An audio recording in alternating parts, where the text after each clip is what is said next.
Nithyanandeshwara Samarambam Nithyanandeshwari Madhyamam Asmadacharya Parayantam Vande Guru Paramparam.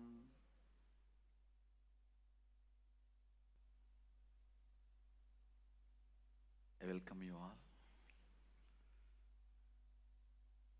for the experiential session on Jiva. Listen, first let me define Jiva. What you perceive yourself as of now to whatever you can perceive you.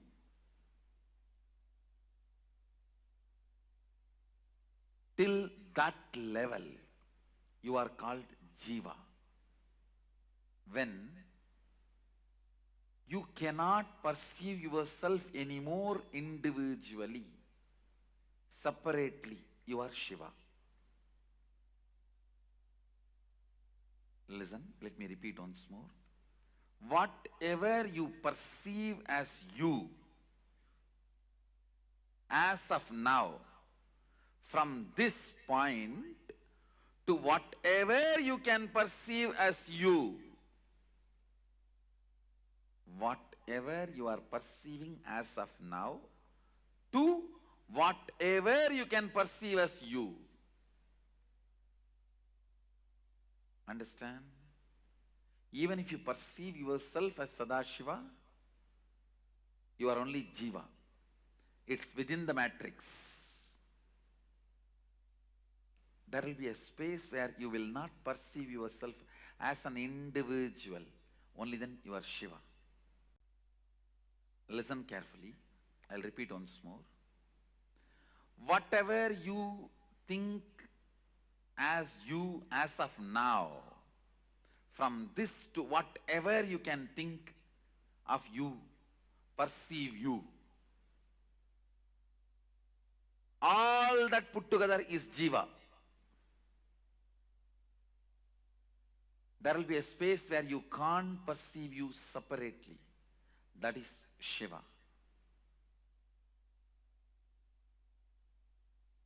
The basic unit of Jiva, I'll explain now. Listen carefully. Basic unit of Jiva.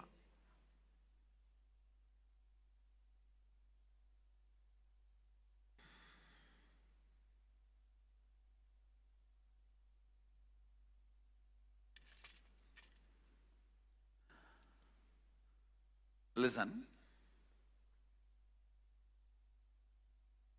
You all know in your day-to-day experience, sometime you are with thoughts. I should say most of the time maybe. You are with thoughts. There are some moments in your life where you don't have thoughts, without thoughts. I can project this on you in your screen. I project it on LED screen.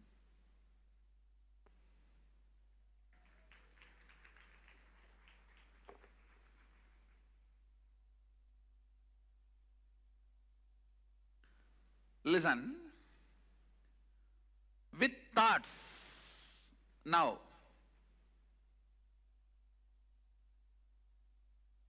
there are some moments in your life where you don't have thoughts. Every night, deep sleep. That is why you wait for that moment where you can forget your spouse and boss.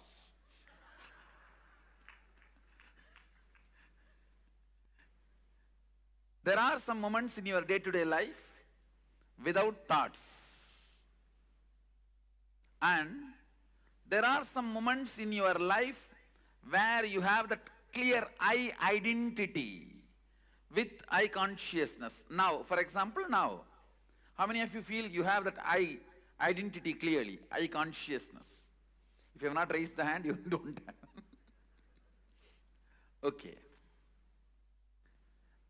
Waking state, you have that I, that idea. Listen carefully. In the dream state, you don't have that I clearly. That is why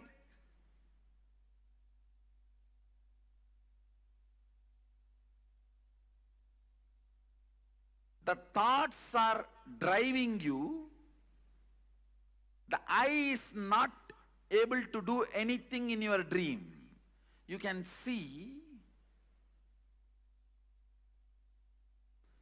your thoughts are acting, functioning in much higher frequency than your individual I. How many of you understand what I am saying? That is why I am saying in the dream state you do not have the I clearly. In the deep sleep you don't have the I completely.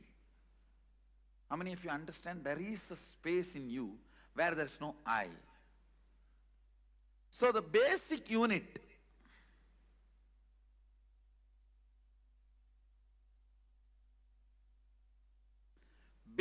units of your life is with thoughts, without thoughts, with I consciousness, without I consciousness. These four crisscrosses each other. I'll explain. When you have thoughts and the identity, idea, I, both, it is called waking state, where almost 80% of you are. Not 100%, I'm seeing still. Some are in Pongal Samadhi, some are in Puri Samadhi, some are in Vada Samadhi, some are in Pav Bhaji Samadhi. I don't know what is the evening snacks. Huh? Mixture. Okay. Mixture and bundi samadhi. Whatever.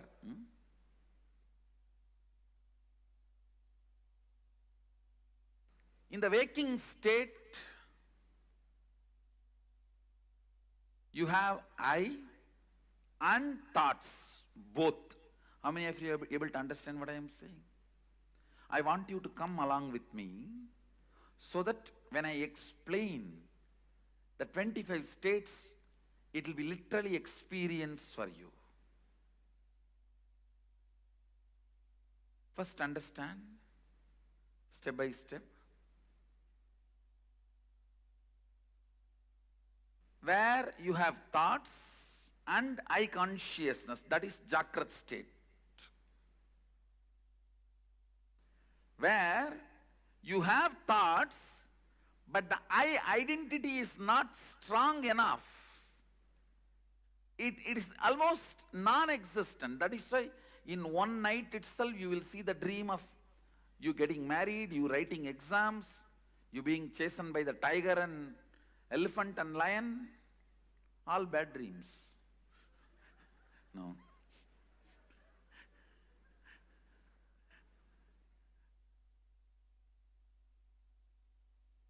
The I is not that clear. Thoughts drive the whole happening. Thinking, thoughts are there, but I consciousness is not there. That is what I call dream state. If you have any doubts, I will further give you more examples and give you clarity. There is a space where you neither have I thought nor have thoughts. You neither have I consciousness nor have thoughts. That's what I call deep sleep. I think 20% of you are there.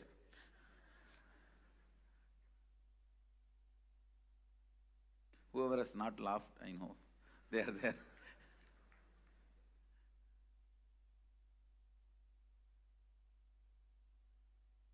Where you do not have I consciousness and you do not have thoughts. Both are missing. That is what I call sushupti, deep sleep state. Then there is a fourth state, very rarely you experience, where you have I, but you don't have thoughts. Very rarely, when you are having energization.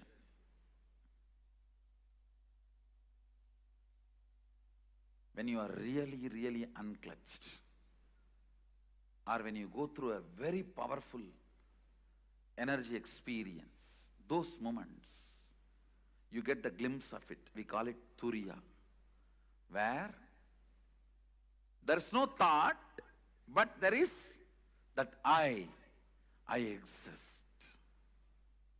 The whole Buddhist enlightenment is only up to Turiya.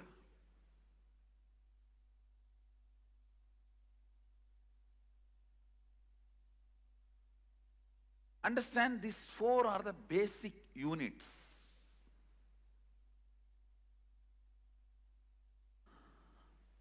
of consciousness,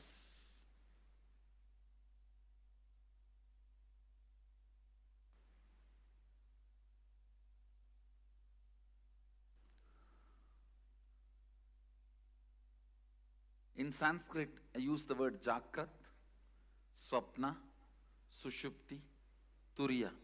Turiya means simply fourth state, that's all. Fourth state. There's no meaning for the word Turiya technically. Technically Turiya, if you translate that word Turiya, means fourth state. Maybe in English I can give a new word, awakened state. I myself can create a word, that's all. There is no English translation. If I translate that word Turiya, it only comes as fourth state. Listen,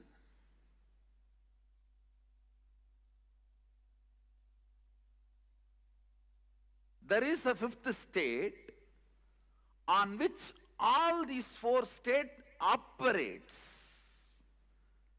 All these four functions, that fifth state is almost like this board. Board on which all these four happens in you. The idea of I, the awareness, the consciousness, whatever. That is called Turiyatita, alive state, where the wax out of which your waking state and dream state is made is under your control. You can melt this wax and make whatever you want. Anything you want, it will be under your control.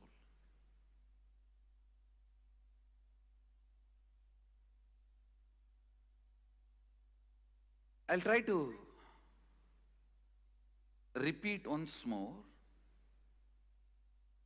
Waking state is the state where you have the idea I and thoughts. Dream state where you have thoughts but no idea I, stable I. That is why in one dream itself you will feel you are writing examination, and same way you will feel you have your son next to you. You would have written examination much before your marriage. And this examination fear is one of the strong wedge inserted into your consciousness. How many of you, after 3-4 years of your education got over, used to have a dream that you missed your examination? God, please keep the hands up.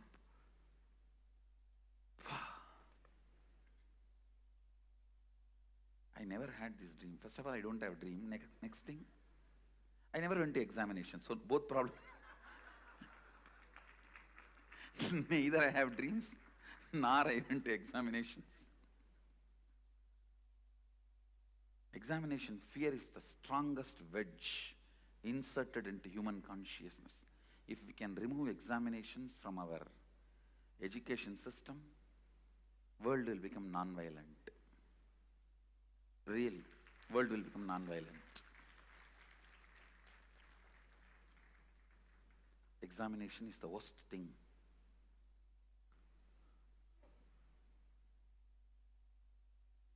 You go through most horrible experience thinking that if you go through this experience, you may never need to go through any other horrible experiences in your life. It's like I read a one-liner. Husband is a person who stands by you during all the problems, trials, tests, difficulties, which will not be there if he is not there in your life.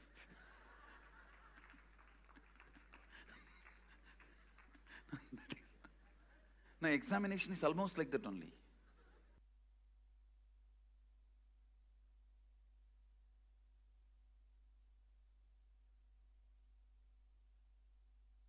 I am seeing thousands of people every day, either in classes, programs, or giving personal interviews, darshans, or people who come to hear about their Akashic records, whatever. With all my experience, I tell you, the largest reason human beings suffer without experiencing the fourth state is examination fear. The human beings I dealt with, mostly Indians I can say,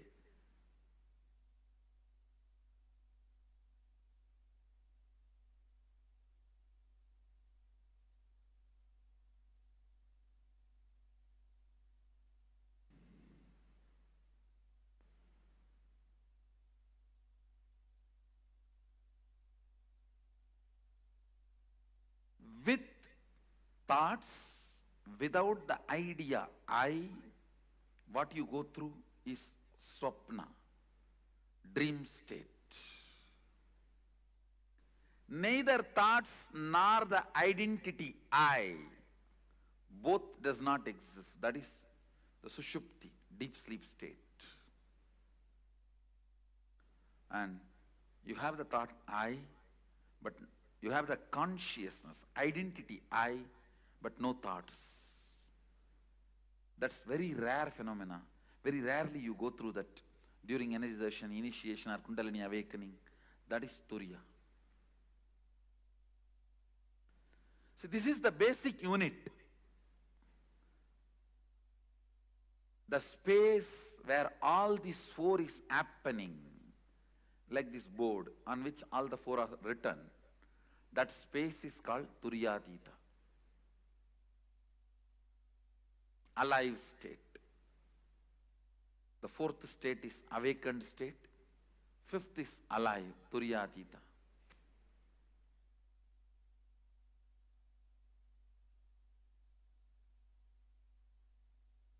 I want you to take few minutes and take notes. Usually I'll say you don't need to take notes, listen. But now I want you to write also once more, so you are all clear. I can take you to the next step. Please listen. First, I want you to intellectually understand this column. Then I'll explain step by step and define the states of consciousness and give you the example and raise you to that experience. I'll do it literally like a process.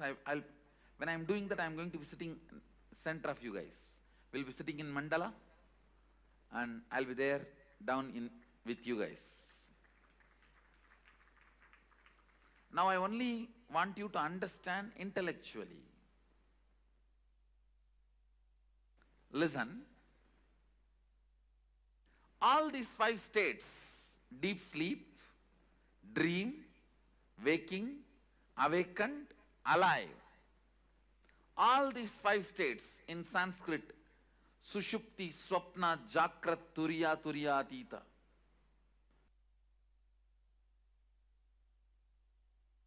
all these five states cross each other. You may ask, how? Because you are no more a single integrated being. All the time, one part of you is planning, strategizing about your future and possibilities. The other part of you is just interested in denying you, which is strategizing. The part which goes on strategizing about you and your future is called mind, head, intellect, logic. The part which goes on denying you does not want the direction. Not because it is right or wrong, just it does not want. It's like a tantrum throwing child, what you call as heart emotion. Please understand, you have been given a very wrong idea, your heart and emotion is always right. No. Both are corrupt. Understand, both are corrupt. Both carry deep incompletions. Heart wants something just because it does not want that. Heart denies something just because head wants it. It's not that always heart is right. No. If you feel heart is right, no. You are wrong. Head is wrong. That does not mean heart is right. Head is wrong does not mean heart is right.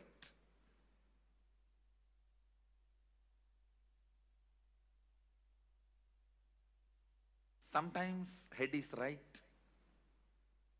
That does not mean heart is wrong. Sometimes head is wrong. That does not mean heart is right. Both have their incompletions, both have their problems. Because you are no more a single being. See, invariably when the whole humanity has started experiencing this dual being, two part, that is when our masters declare the Kali started. So two parts of you experiences two different states at a time always. Please understand. If your head, which is strategizing about your future, is now awake, your heart is in dream state, sitting somewhere and doing something else. If you have to put your head and heart together, keep yourself in the waking state, you feel stressed, tensed. Oh, I can't be like that for a long time. Maybe few minutes, okay. Not more than that. How many of you understand what I am saying? How many of you experientially feel, yes, I go through this? Understand, the line, vertical line is a heart. Project that. Vertical line is heart's line. Horizontal line is logic's line. Head's line. So listen, when your head is in Sushupti, heart is also in Sushupti. It is called Sushupta Sushupti. Deep sleep, deep sleep. Very rarely you experience this. Even in your deep sleep, if you are lying on your bed for 8 hours, maximum you may experience this deep sleep for 20 to 30 minutes. Not more than that. Please understand. Head, heart, both parts of you experiencing sushupti and sushupti, deep sleep and deep sleep.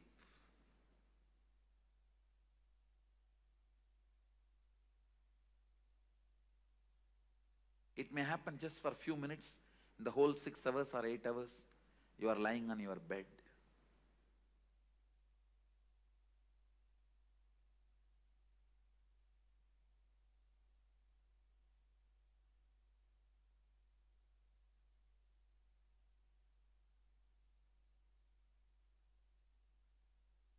When your head experiencing dream state and your heart experiencing deep sleep,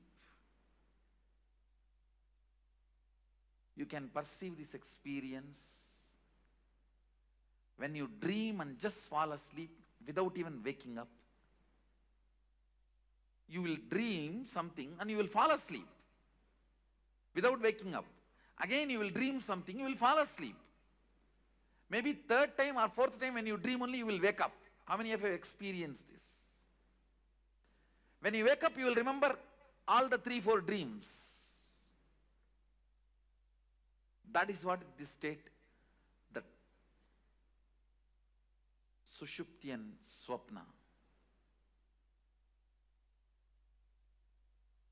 Then Sushupti and Jakrat, Sushupti and Turiya, Sushupti and Turiyatita. Understand that horizontal line is line of logic, mind. What is your strategy? See, one part of you constantly strategizes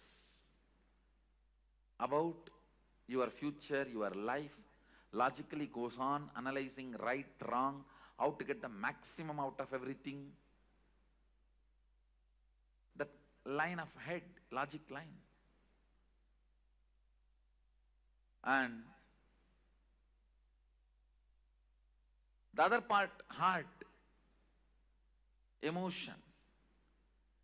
Even the word heart may not be right word, because somehow unfortunately you have that very good idea about heart. I will develop some other word. The crying child, the immature child inside you, which goes on throwing tantrum. Whatever your father says is wrong.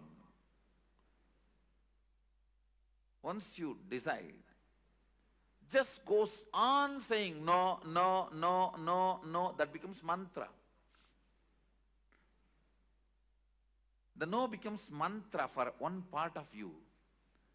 A complete frustration about everything. Anything which can be seen and which can't be seen. People get frustrated because they can't see Sadashiva.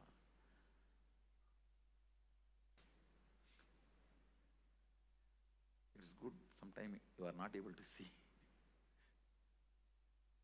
No, we get frustrated even with things which we have never seen, we never experienced, we never perceived.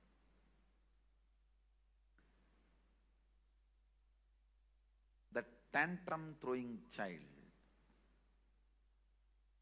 So better I will use the word TC, tantrum child. The tantrum child is the vertical line.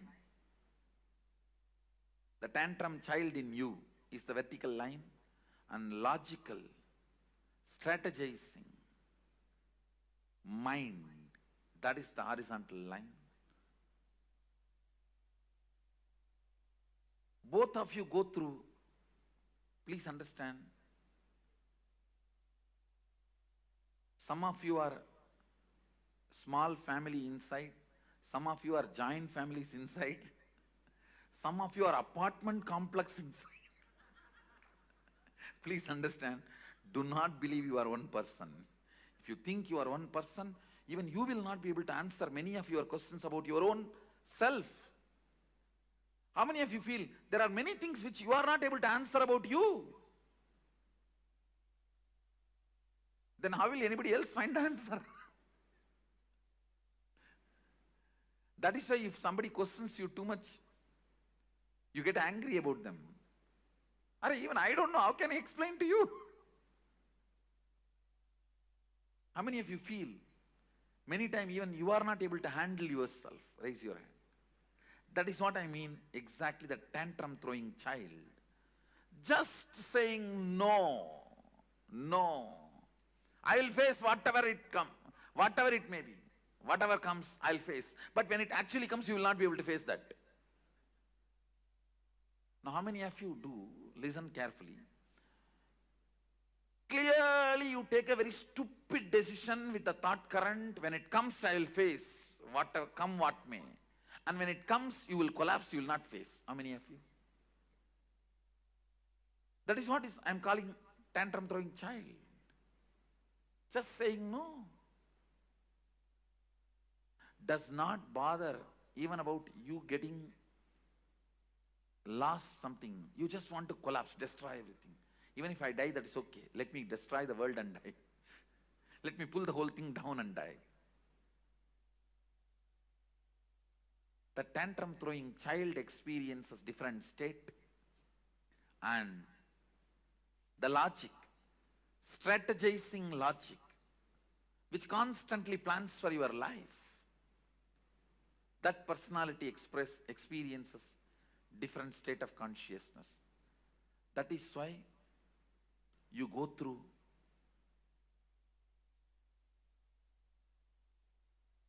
various states of consciousness.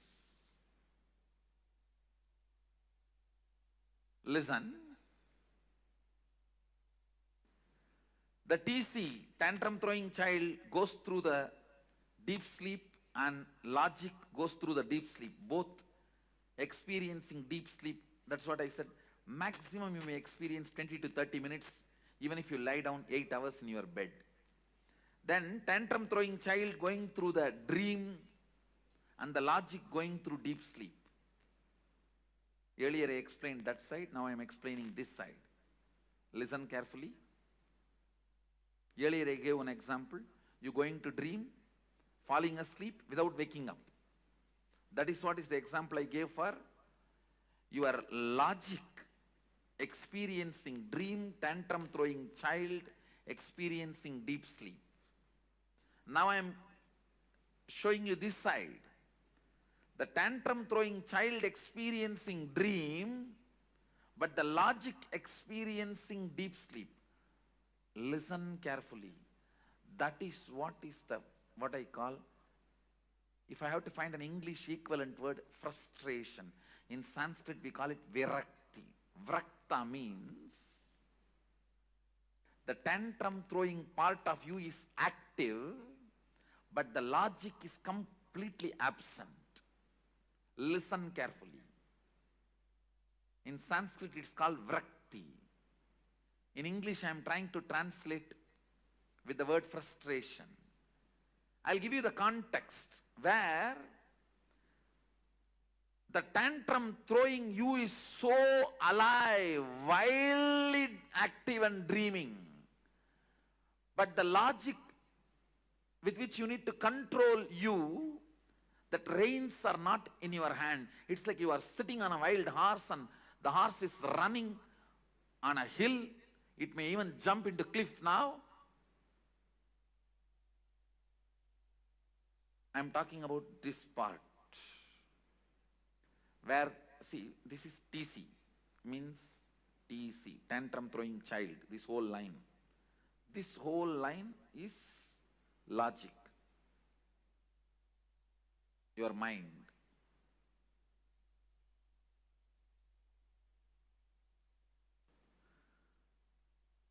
I'm talking about this state.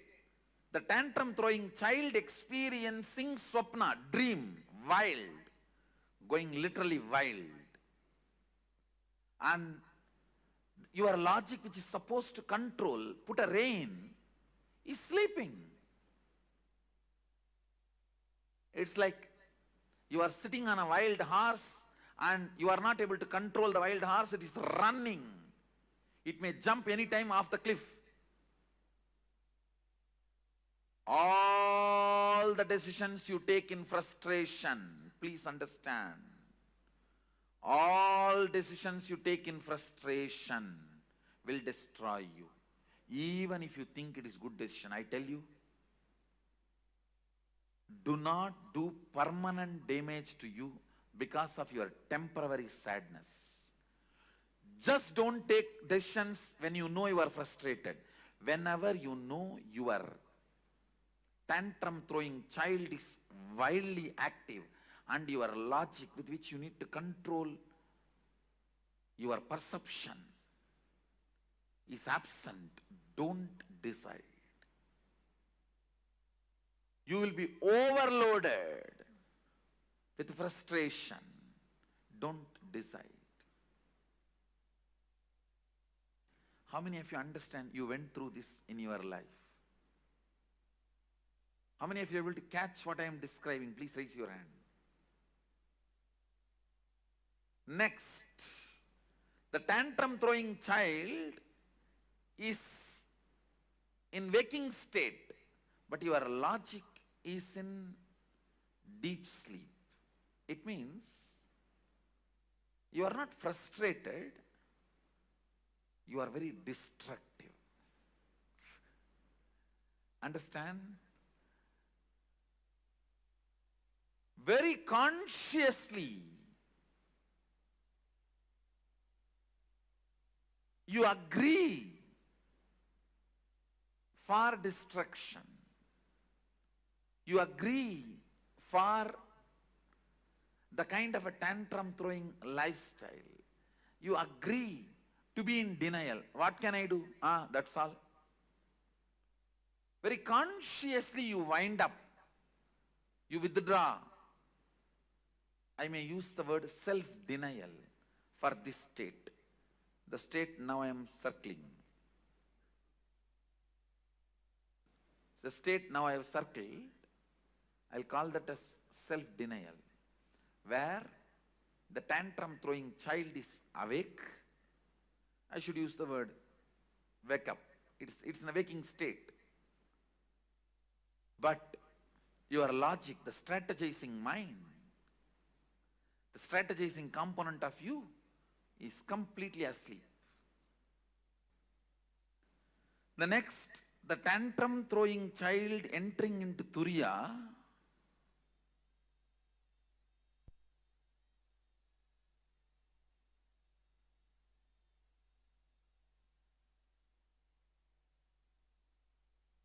tantrum throwing child entering into Turiya and the logic in deep sleep. One good thing is, the moment tantrum throwing child enters into Turiya, he gets healed. He is no more dangerous. He gets healed. Listen, very important thing. If a tantrum throwing child in you catches the glimpse of thoughtlessness, Turiya, even once, the whole thing becomes seeking. That is why the hippies become seekers even if they get one glimpse. The tantrum throwing child in you becomes a powerful seeker even if you catch one glimpse of Turiya. So I will call this state as Turiya plus Sushupti, which I marked, seeking awakened but don't know what to do. Your logic does not know what to do, how to proceed, but you know something you need to discover. I'll call that as a seeking, but not active. Means you don't plan about how to go about it. Your logic has not found any method. It has not discovered any way to seek. But the tantrum throwing child is now throwing tantrum about everything which is seen or felt, which is not matching with the reality of the Turiya. See, now the Turiya becomes the benchmark. The awakened state becomes the benchmark. Anything which is not matching up to that mark, you throw tantrum about it, but you don't know how to make everything match up to the standard. Understand? At this state, you will say a big capital letter no to everything external. But you don't know to whom you should say yes. You only know to say no to everything, but you don't know to whom you should say yes. How many of you think you got this? Next, Turyatita and Sushupti. When you enter Turyatita, when the tantrum throwing child enters into Turyatita and the logic is in Sushupti, I call this accidental enlightenment. No, there are few people who got this. They got it accidentally by Guru's grace or by the high energy experience without their logic planning for it. This J. Krishnamurti actually had a glimpse, but accidentally.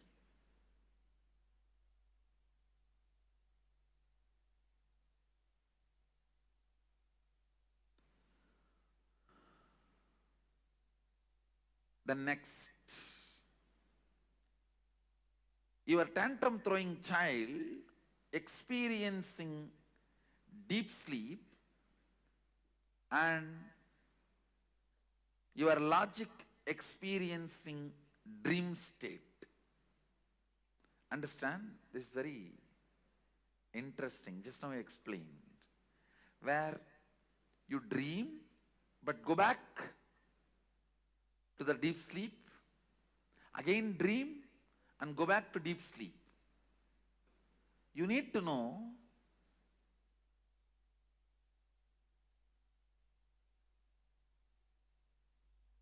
maximum only 30% of you is your logic part. 70% of you is the tantrum throwing child inside you. That is why how much ever you strategize, always that tantrum throwing child wins in your life. How many of you agree with that statement? How much ever you plan, finally this tantrum throwing fellow wins the game.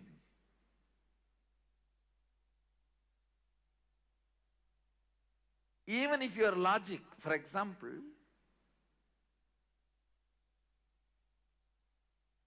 tomorrow you have to give a presentation.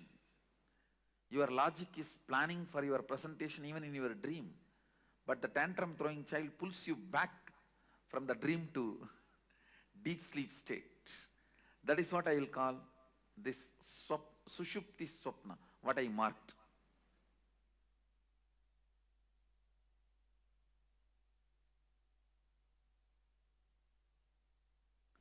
Next, the tantrum throwing child experiencing deep sleep, but the logic experiencing waking state.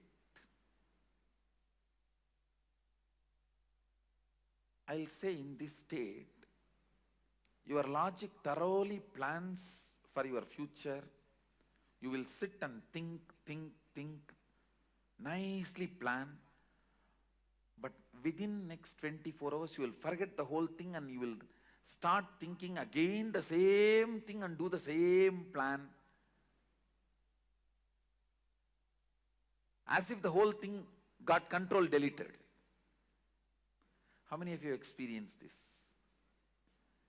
Your logic's plan, but your tantrum throwing child is not even interested in looking at it.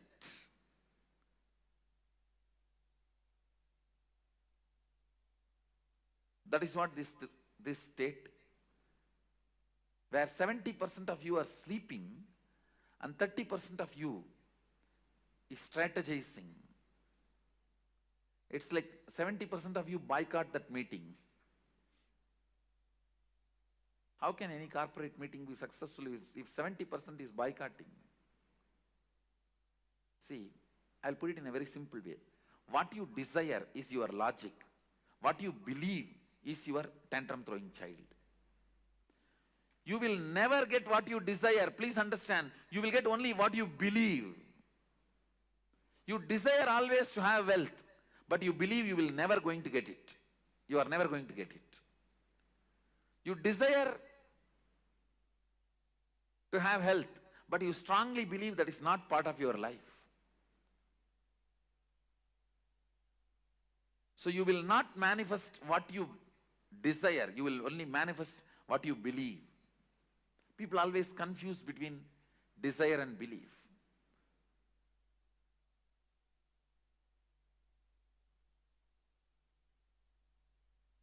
Your desire is your logic, your strategy, your future plan. Your tantrum throwing child is what you believe as you. I think now it's too clear. How many of you are catching what I am saying, this statement? Understand, next, your tantrum throwing child is in deep sleep, but your logic is in Turiya. During these moments only you get the darshan, vision of gods, goddesses, guru. But it goes away. It doesn't stay permanently, because anything only if your tantrum throwing child also cooperates only stays with you. For example, if your tantrum throwing child means the TC, if he enters into Turiya,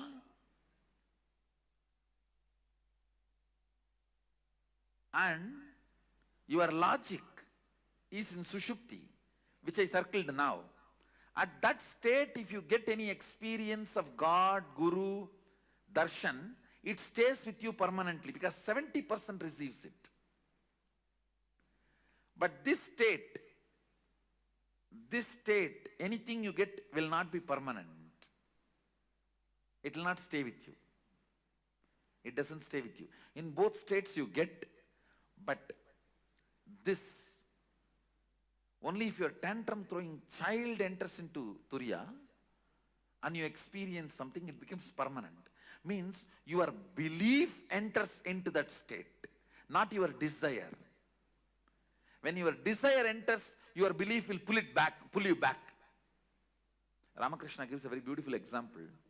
All his examples are completely from Bengali villages, because he lived his whole life in Dakshineswar, which was a village in those days, and he was born in Kamarpukur, which is a remote village. He gives a very beautiful example. These boys will catch the mungus. Am I right? The pronunciation? Mangus or mungus? How you pronounce? Whatever. The boys, when they play in the paddy fields, they catch the mungus.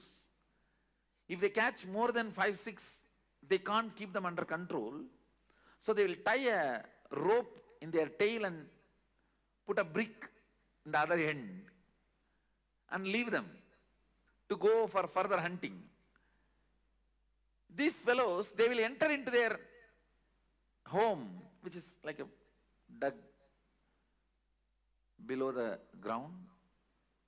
Even if they enter and hide in their nets, in their holes, the boys will come and just pick up the brick and pull the rope. They will come out, they will carry them. Just like the mongoose, in whose tail the rope is tied with a brick, can never hide, can never rest in his hole. If your belief is holding you back, just your desire cannot take you anywhere. Because the belief is a rope and brick. It will just pull you out. Listen, here, your belief is in deep sleep, only your desire experiences higher awareness. Then it doesn't stay permanently. If your desire, even if your desire is in deep sleep, if your belief enters into the higher consciousness, you don't lose it. Next, the tantrum throwing child in Sushupti, and you enter into Turiya. The logic enters into Turiya. Again, this state also will not be permanent. It will not be permanent because the tantrum throwing child is 70% of you. That's more powerful. It will pull you out. But very good introduction, because with your logic, deep seeking, sometimes you catch the glimpse of unclutching. You caught the glimpse of unclutching, but you lost it. How many of you have that experience? This is the state you experienced. The state I have circled now, that's the state you experienced. If you got, unclutching comes by your desire, not by belief. Bhava Samadhi comes by your belief, not by desire. Understand? Unclutching comes by your desire, logical seeking. Bhava Samadhi comes by your belief, a deep feeling connection. The tantrum throwing child, when he feels connected, you experience Bhava Samadhi.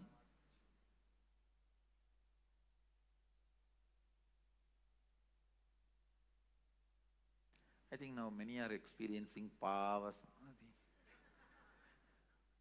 I am seeing many faces. Already experienced. I think I am experientially putting you in Sushupti.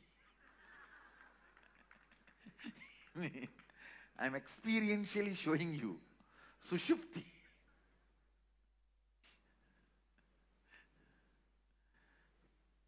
If your belief is in deep sleep and desire is in Turiyatita, that's the state I have circled. You do catch Satori, but which does not stay back. It doesn't stay back. It goes away. But if your belief catches Turiyatita, desire is not cooperating. That is, I can say, this state.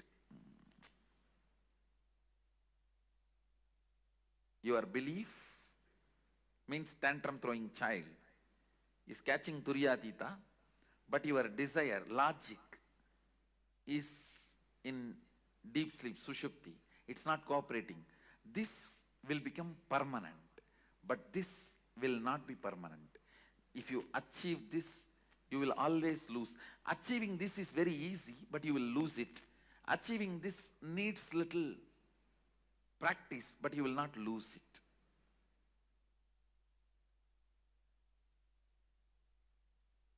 This comes by Bhava Samadhi, feeling connection. This comes by unclutching, your own effort.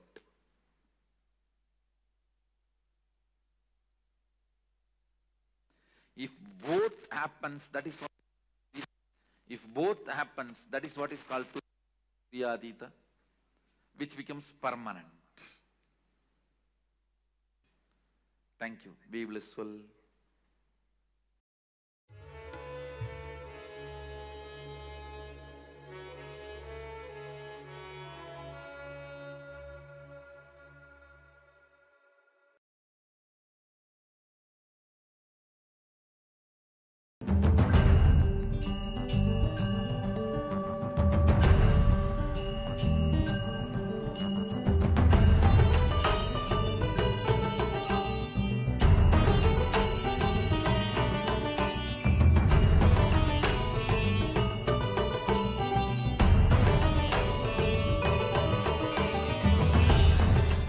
Space, kasha.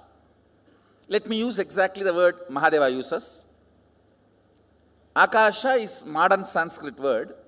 In original Agama, the word kasha only is there. There is a possibility in that palm leaf. Sometimes this corner of the palm leaf gets broken. So, anyhow, whatever available, even the palm leaf breaking is his action only. So what he left it for us to understand. From that, the word kasha only is there. So let's use that, that's all. Space, simple understanding, where length, breadth, depth, time, all these are dancing, vibrating. That is the aspect called space. It's a very simple understanding, but now I'm going to give you how understanding space is going to have some use for you.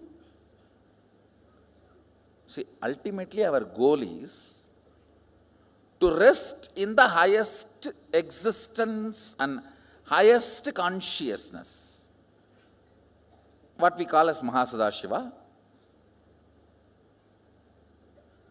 Resting in that state, operating in that space, manifesting the powers of that space. For that understanding space, whatever we need to understand, I am going to give you those understandings. All of you are clear? Actually, if I have to speak on space, 2,000-3,000 verses Mahadeva is giving in various agamas on kasha, on space. Even this cloth is called kashaya because only a fellow who is established in that space can wear this cloth. That's why the cloth is called kashaya. Whoever is constantly in the space of akasa, only they can wear this cloth, this color.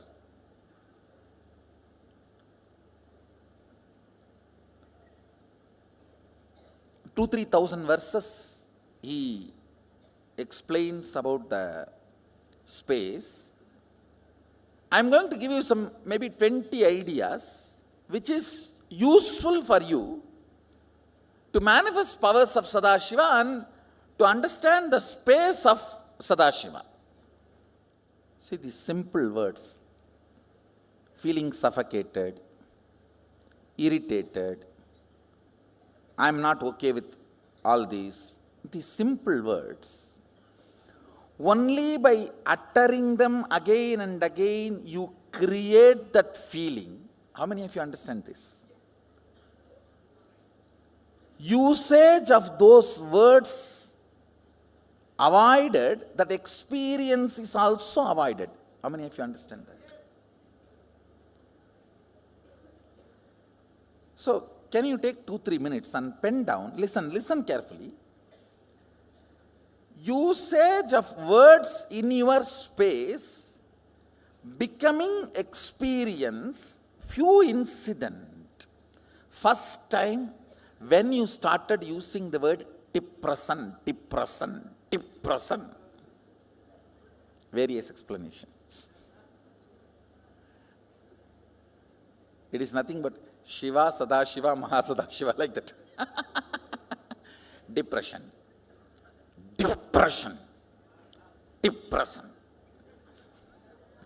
Means Shiva becomes Sadashiva and Mahasadashiva. Like that. Depression becomes depression and depression.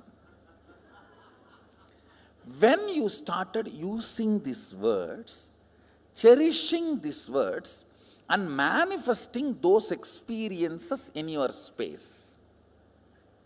Just for you to understand, listen, please listen. If two objects are stuck, sound is generated. If a thought is stuck on the space, reality is generated. That's all. Thought, idea, depression, irritation, simple words. How you teach to these teenager kids, how they pick up between when you guys are fighting, I cannot tolerate this, I can't digest this, hell with it, better to die than living like this. All these words, they pick up while both of you fight. And when they use that word on their space, they generate that as an experience. You yourself have done this crime against you. First time when you did this crime, try to remember and pen down. See, where you could have avoided the word and avoided the experience, that is called freedom. You chose the word and chose the experience. After that, even if you don't choose the word, experience does not leave you, that's called marriage. Bondage. Understand? See, first few times when you use the word, I am irritated, I am agitated, I can't tolerate this, I can't put up with this, better to die than living like this life, hell with you, all these phrases, there is a dance. All these Jerry Springer shows phrases. All these words, listen, when you are using first time and manifesting them as reality, you had a choice not to use them and manifest those experiences and reality. How many of you understand that? So, but after continuous usage and those experiences produced, when that become your normalcy, that is what, I can't understand this word normalcy. What is common? What is normal? Most abnormal thing is normal. Most stupid things are common.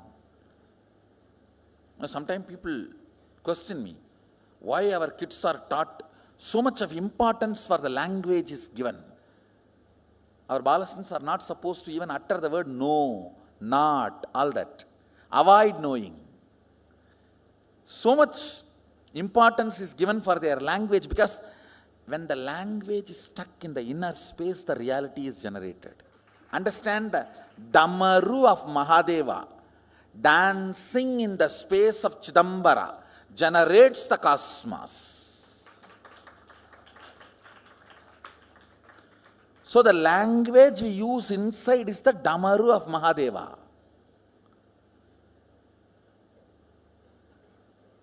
Whatever is generated here becomes reality.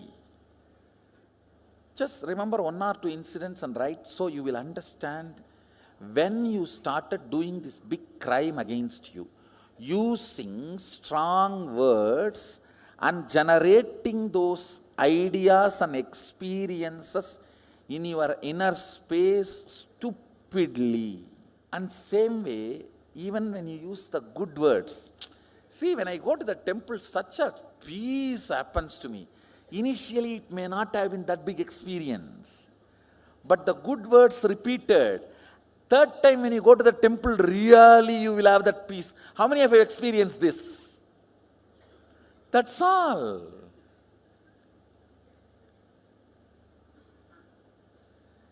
Generated good words or generated bad words, when they hit the space, they become real.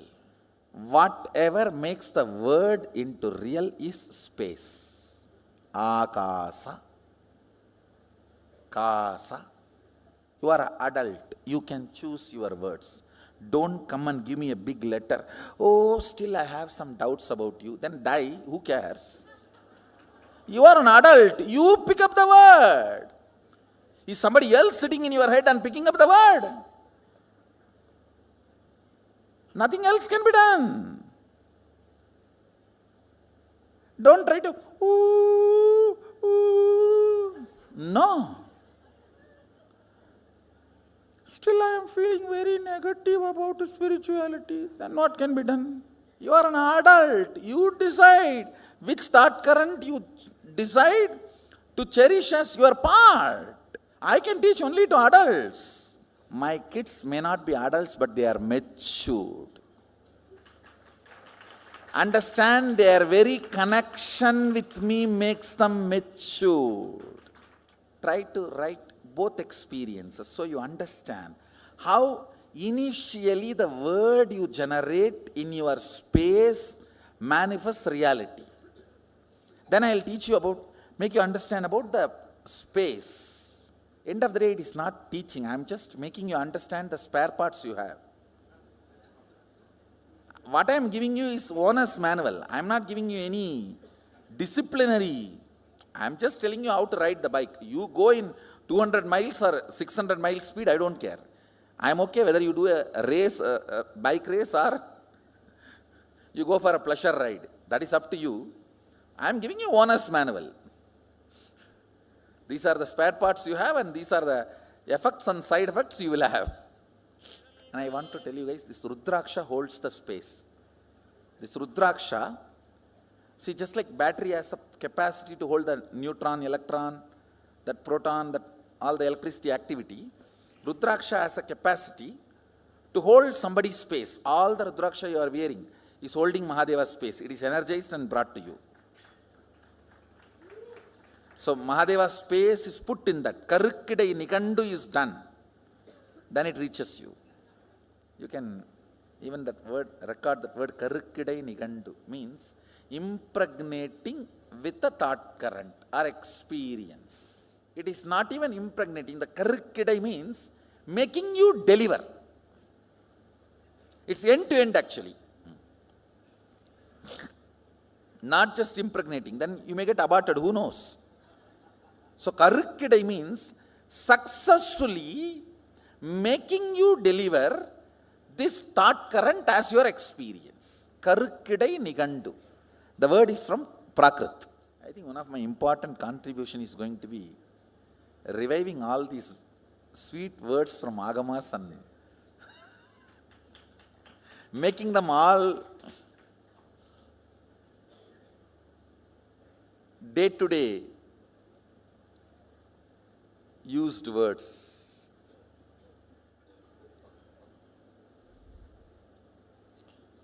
Listen. Next, one simple understanding.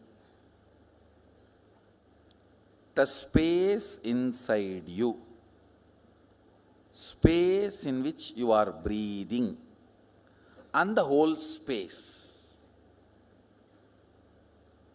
Listen, 3 words I am uttering. Space inside you, where you are alive, where you feel you are alive. The space you are alive. The space where you are breathing. And the whole space where you are living.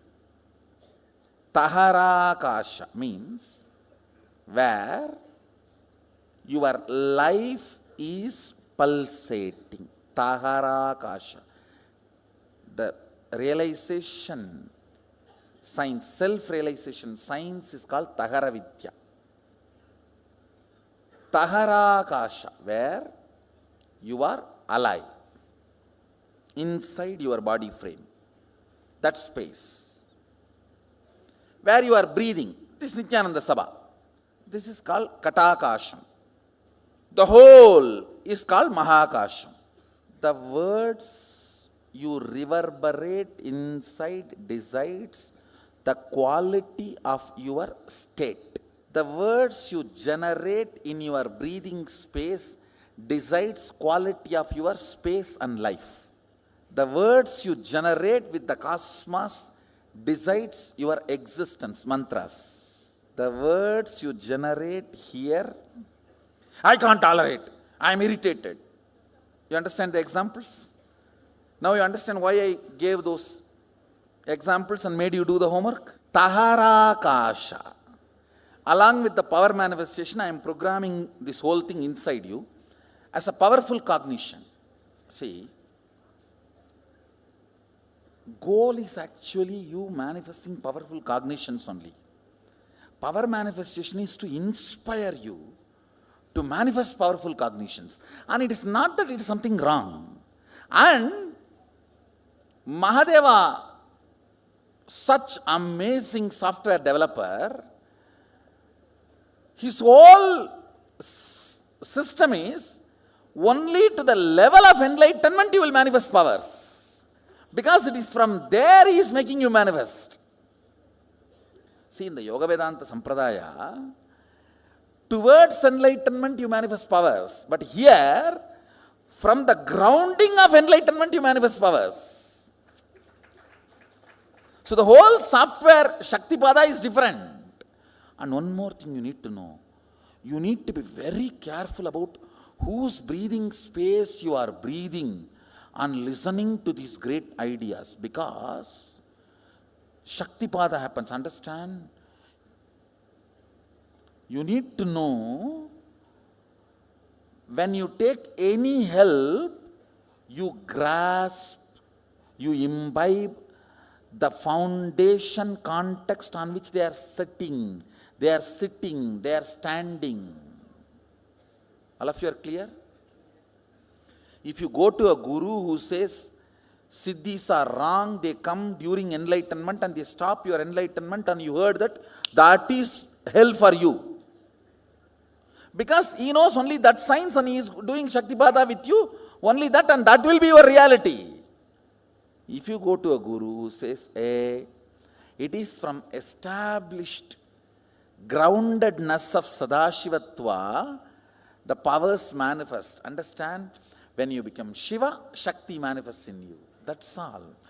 When you listen to this truth and manifest powers, this is your Shaktipada and this is your reality. So you need to be very clear from where you are getting Shaktipada, from whom you are getting Shaktipada, and is that system authorized by the Shastras? That is too important. Siddhi is stepmother. In Tamil, Siddhi means stepmother. Shakti is mother. Adi Shakti. Understand one more thing. For you to manifest Shakti, you need a strong Shaktipada with a master who has already mastered this science. When there is no master to give the Shaktipada, teaching yoga is the best. You can do it from manual book. Why do you think yoga became very popular? Because you don't need masters. Teachers are enough. But for Shakti to manifest, actually, only if you manifest Shakti after the Shaktipada, it is called Shaktipada. Otherwise, it is Verum Pada. Not Shaktipada. Only if you manifest Shakti after the Shaktipada, it is Shaktipada. Otherwise, it is what? Pada, that's all. These three words.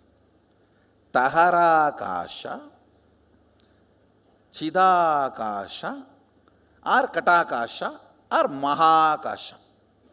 This has two words, Chidakasha and Katakasha, both. Why I am using both words, If you don't manifest what you want as a reality in your space, it is called Katakasha. If you manifest your life as you want, it is called Chitakasha. The state, space where you live. The state. Space where you operate. As of now, all of you are operating in this Nithyananda Sabha. Am I right? So this is called Katakasha. If you don't manifest what you want as reality. But if you manifest what you want as reality in your breathing space, it's called Chidakasha.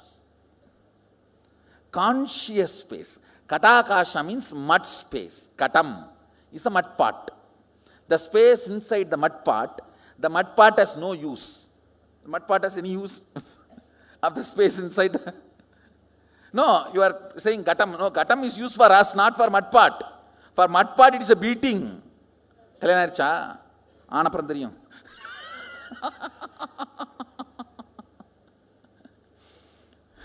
No, he is trying to show, no, there is a use, Gatam.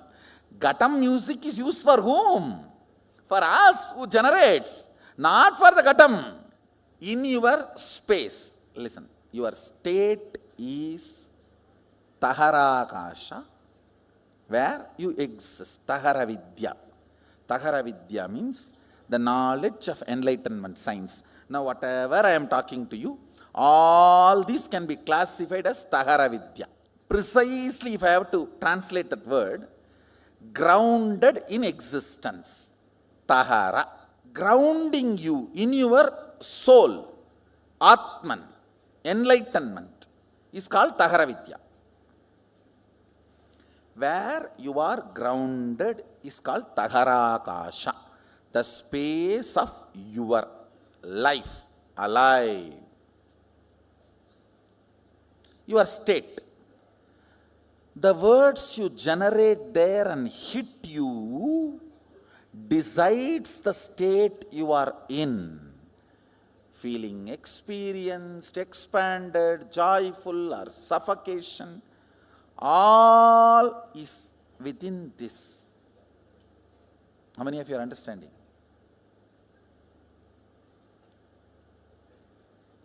Having the whole world open for you and feeling imprisoned can be there. Sitting on one small cave, feeling enlightened can be there. Because it is on Tahara. There are many great sadhus lived in a small cave of remote Himalayas, lived such an ecstatic, glorious space. And there are many people who are flying whole day and night in the space, but feeling imprisoned inside. How many of you are understanding what I am saying? I tell you, if this science can be taught in schools, the whole quality of the humanity will become different. The words you utter, actually, what we should do, that fork is there, what is the name? Spoon? Can you guys get one? We have the tuning fork. It should be given to everyone. Just 24 hours you should experiment. Every time you utter a bad word inside you, you should hit that and feel. I have damaged my state. Now for you to remember, just 24 hours is enough. So much awakening will happen to you. How many times you are damaging you? Understand? After a few days, you logically start substantiating this self-sabotage pattern. What is there? That is the way it is. All right, I stop self-sabotaging. As if my life is going to become better or what? See, my business is failing. My life is ruining. All right, now I will stop doing all these self-sabotage patterns. So it's going to become better. It means what? You yourself have come to the conclusion that you are doing is okay. How many of you understand with what I said? So, okay, a lot of drainage water is coming into your home because of flood, then why not drink it? Let's drink. No, that's what you are coming to conclusion, am I right? So you are saying, okay, I am not drinking it. Is it stopping coming here or what? I am not saying it's coming or stopping coming and all that. But this is not the way to go about.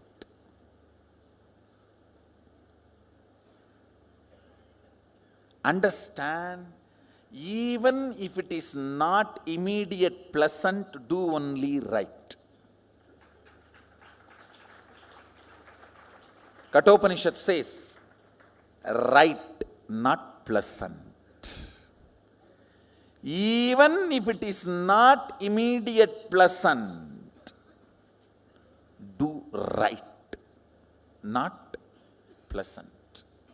The words you utter, that creates the space you operate.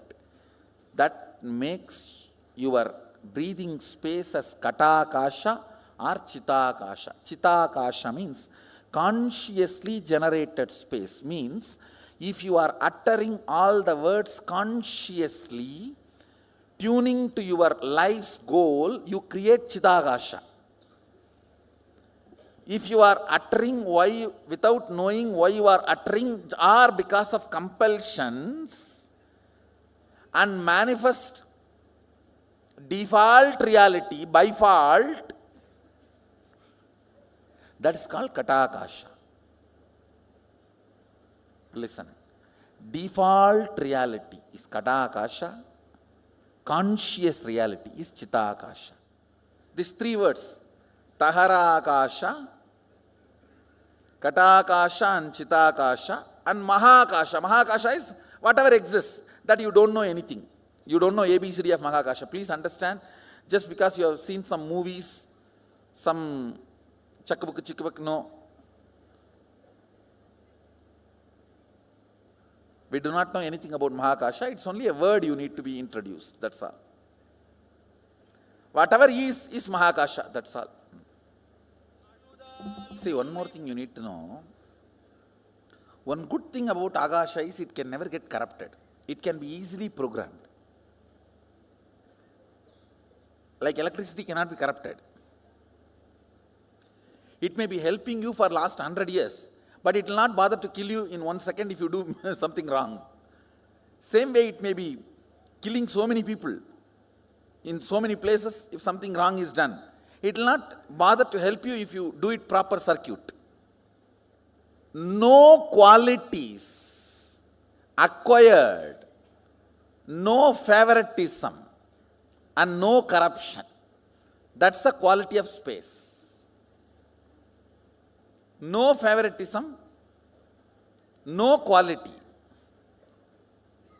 acquired. It is all about what you want to do from now. That decides the whole programming of the space. That's all.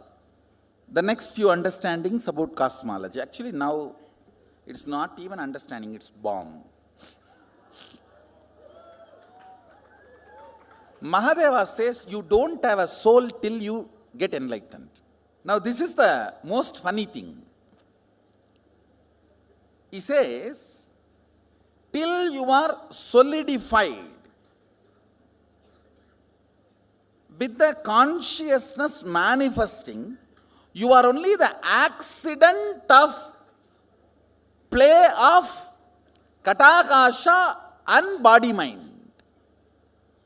Not Taharakasha. Listen carefully. I'll explain.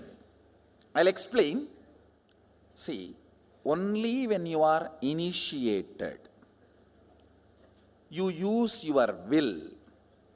With that will, you manifest something consciously in your space.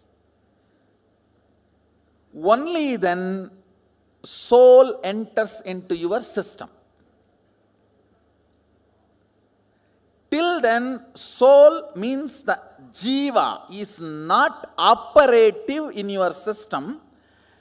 Your body is alive and functioning because of the vatavarana, not because of the individual soul.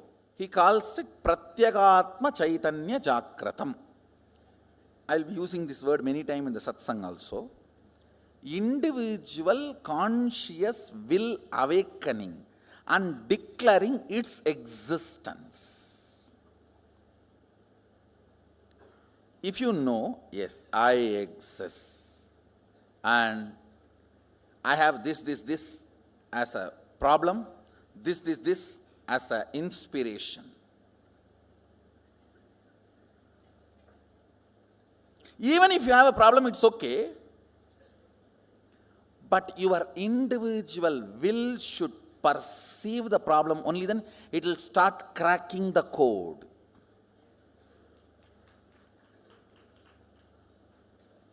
Listen.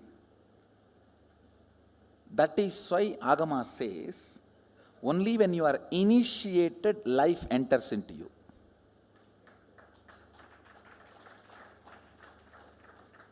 In Vedic tradition, we have something called Dvija, reborn.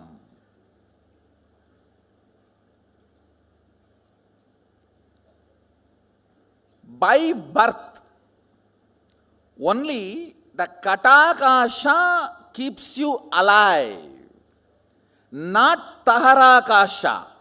Taharakasha is infused into you by the person who is operating from Mahakasha through Chitakasha. Too many words. Come on, I'll repeat.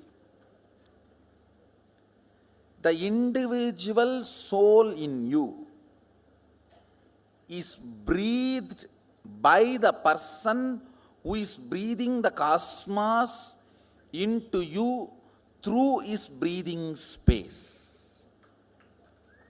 That's the translation.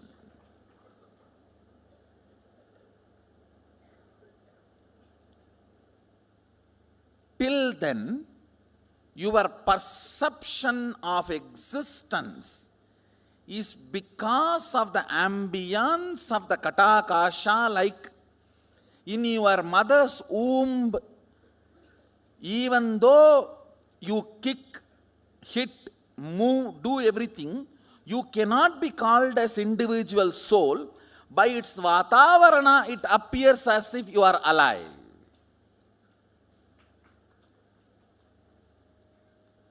So, it is only substandard of consciousness. I should not even use the word consciousness. Substandard existence. How many of you are getting? Understand, the Katakashic existence is called accidental existence. You need to use your will persistence ferociously. You need to break the laws of Katakasha, that is called tapas. Breaking the chains of your Vatavarana by will persistence is called tapas. More tapas, more alive you will feel. That is why in Hindu tradition, if somebody wants to become a king, he will not enter into politics. He will retire to forest and start meditating for 12 years. When he becomes alive and walks into the city, the elephant comes and puts the garland and carries him and puts him on the throne of the king. Whether conquering infrastructure or internal structure, breaking Katakasha by your will is the only thing any human being need to do in the life. Katakasha is the accidental ambience you are breathing, which gives the illusion or delusion you are alive. Your existence is given a delusory idea that you are alive. Because you are breathing, you are made to believe you are alive. Like ups and downs of the wave gives the feeling as if the ocean is alive in that area. Even though there is no independent individual energy exists, you have soul only when you manifest powers. Now that is what is the conclusion. And do you know funny thing? People who are not initiated or not manifesting powers, he classifies them as Panjama, and murdering of those people is not punishable crime. Sorry for... No, I am not saying we should take this literally, but I am saying the importance he gives for power manifestation and awakening the Pratyekatma Chaitanya Jagratam. You should read in this way, not in this way. You should read the importance Mahadeva gives for power manifestation. You should not read in this way, saying, oh, he doesn't have a respect for life. Now let's come to the point, what is will persistence and what is will? Listen, will is not astra, it is shastra. I'll explain these two concepts. Astra means a weapon loaded, pre-planned, pre-programmed, and operated. Shastra means power is generated and immediately released is Shastra. Will cannot be programmed earlier and kept and used. No. Now you generate and you release. The good news is, does not need training. Will. To manifest will persistence. And will. You need not be trained for 12 years. Person who has tried to have will for 22 years and who is beginning today, both will have the same will. Because will is the weapon from the space which cannot be programmed. Listen carefully. Subtler and subtler you go, they can only be less baggaged, programmed. When you are going in bullock cart, you can carry the whole city. When you go in bus, you will have to reduce. When you go in train, you have to reduce more. When you are going in the flight, it has to be reduced a lot more. If it is jet, you can only carry pills. The subtler and subtler you go, baggage, the past patterns, compilations, judgments, concepts are not allowed. In the length dimension, your whole past is required, only then you can move towards future. You need to know about your past history, only then you will have the confidence about building your future. That is why British destroyed our history first. So we will lose confidence. Destroying history is not a small thing, it's a strategy. Destroy it so he doesn't know his possibilities.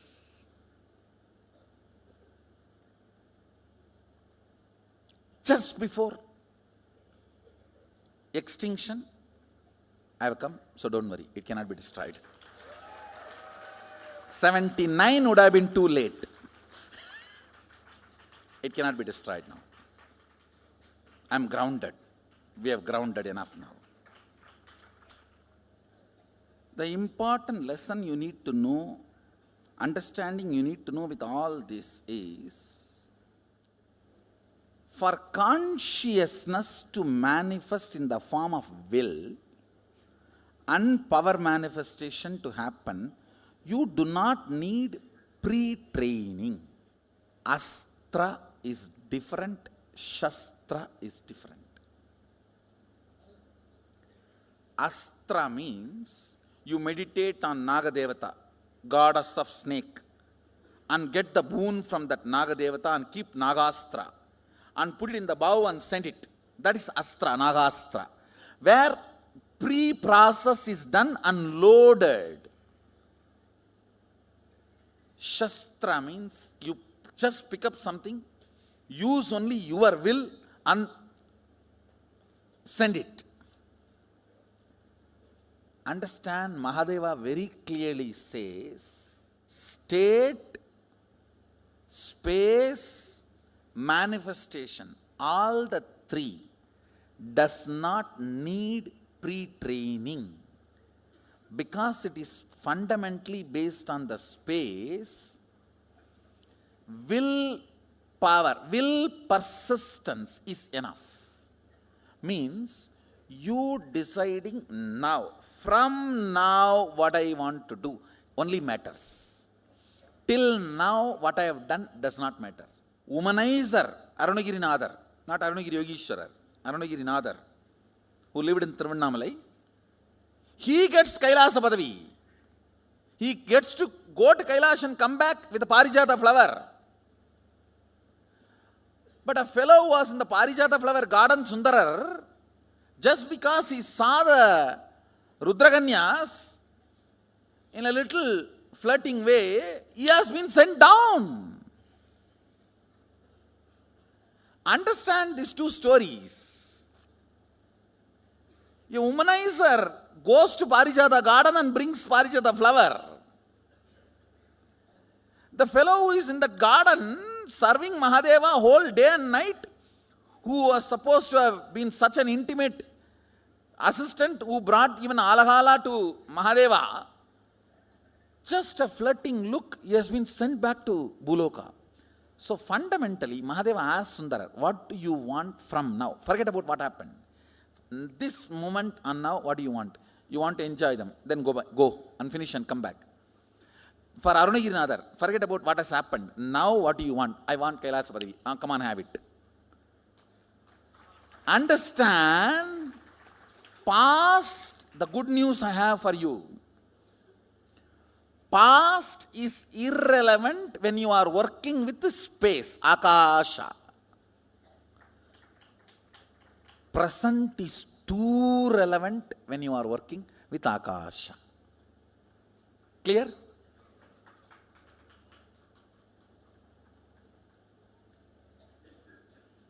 You have been 20 years devotee, 25 years devotee, or born and brought up along with me, does not matter. Or yesterday only you entered the program, does not matter at all.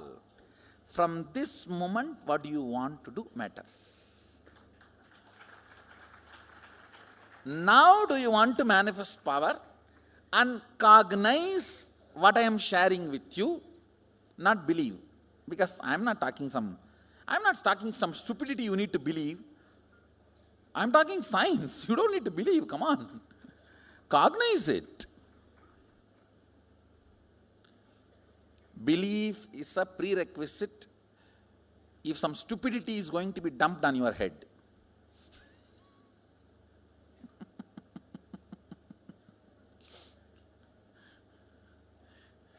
Here I am sitting and analyzing the science of life. Science of existence. Taharakasha means your soul is infused into you in the form of Shaktipada as a will. Will means experience. I exist larger than what I was feeling as me till before the initiation. How many of you are catching what I am saying?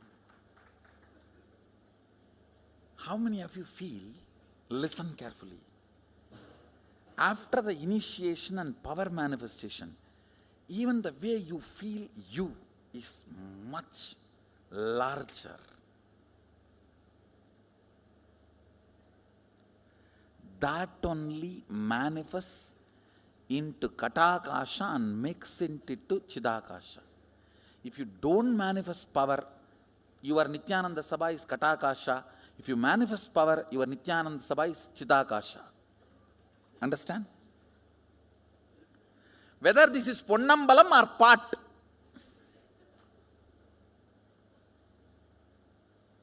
Kata or Chita is up to you. In part, what you can do? Only. In Ponnambalam only you can dance. In Chitakasha only you can dance. Signs of initiation. Diksha. This word Diksha need to be understood. The word initiation is too superficial for Diksha. If I have to translate exactly the word Diksha into English, breathing life, infusing life. The frequency of your will existence raised to the level of frequency of will persistence to become the realization of will, reality, realization. Understand? Taharakasha, breathed, Guru breathes life into Taharakasha. With that you start that will persistence with the will persistence you start manifesting not only powers, even the life as you want. Kata Akasha becomes Chita Akasha. Understand? In Kata Akasha, Kauravas are cooked. In Chita Akasha, Pandavas are cooked. See how Pandavas are born? Kundi calls gods and goddesses. Out of will, they are generated. Chidakasha. How Kauravas are cooked? Kept in the pot. From Kata Akasha, Kauravas manifest. From Chida Akasha, Pandavas manifest. 5, but conscious. 101, but unconscious. It's not 100, 101 actually. One daughter and 100 sons. I don't know how many of you know Pandavas also have one sister, but before born she's dead. She was dead then. The Madhuri, Pandu had a curse that if you have a physical relationship with anybody, you will die, and he was not able to control himself, has a physical relationship with the second wife. That Nahula and Sahadeva's mother. That night, see the power of Pandu was such, because for quite a long time he was celibate. Within 24 hours the child has happened. But before the delivery, she also entered into Sati and left the body. So, died before birth. But one sister. Karna was never called Pandava because before the marriage of Pandu he was born. So, he was only called Kaundeya. Kundi's son, not Pandava's son. Bio-memory from Pandu, muscle memory from Kundi, bioenergy from those gods. That's the way they were born. With Karna, bioenergy and biomemory both Surya gave. That is why even the body had Kavacha, Vajra. Unless you understand Agama, you cannot understand Puranas of Hinduism. You need to know the Agama as a context to know the Puranas of Hinduism. Conclusion of these truths I am sharing with you, you do not need pre-training for power manifestation. Now if you decide, Swamiji says, life is continuous rhythm, rhythmic continuum. I have option either to cognize with my own capacity. I have one more option till I cognize, because he cognized and he will do only good to me. I am deciding to vote for him and cognize this.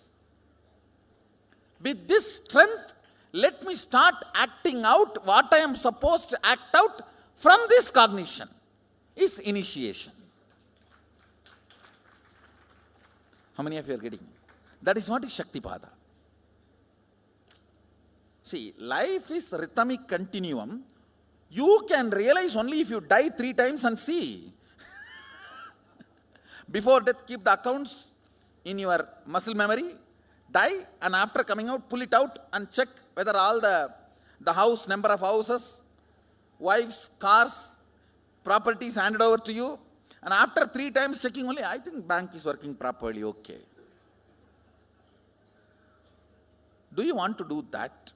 I think this guy is saying, he has seen many times, he must be telling only good for me. Let me try it out, putting my understanding as his understanding. Let me cognize and see. Like how in the maths teachers they say, let's keep x equal to y for the sake of solving this problem. Once you solve the problem, then it becomes yours. See, once you keep this cognition as a proposal and manifest the powers, after that you don't need to die and see. This cognition is yours now, because it has worked for you. How many of you are understanding? See, till you manifest the power only, this is the proposal. Will you become me? Understand? Once you manifested the power based on that cognition, then what happens? Then it is yours. Then it is your realization. Yeah, Acharya should have the capacity to convince the disciple to keep this as a proposal till the manifestation happens. That is the qualification of an acharya. Acharya needs a different frequency. He has to be so strongly manifesting. See, when I am proposing, saying, hey, till you manifest powers, keep this life is rhythmic continuum. I should be able to command your inner space and should have proved at least in few people a good track record. How many of you are understanding what I am saying? Otherwise, why will you say, life is continuous rhythm, who cares, go. An acharya who occupies the seat of Sarvanyapita has to be strong enough by his own authority. When he proposes, disciples should be able to hold it and try it out. Because till it manifests in you, I am responsible. See, this life is continuous rhythm. Once you manifest the powers associated with that understanding, that powerful cognitions, then your self-doubt, all that doesn't matter. Your being cognizes, hey, this is the truth. Your being just grasps. Your logic do not know, but your being acts it out, is what is falling in love. You will fall in love with these higher cognitions. Nothing can be done. You just know this is the way you are going to be. You will not bother about anything else.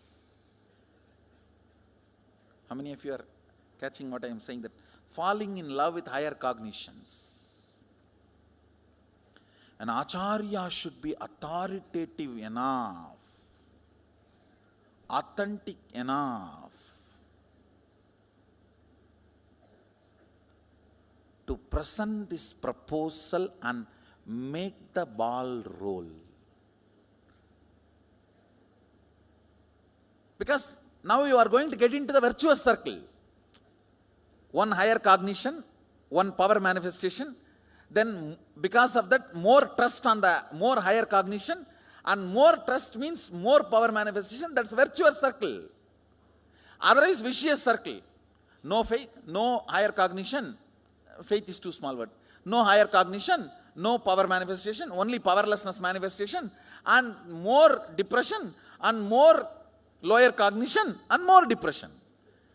Somebody has to stop the snowballing effect and push it out that side.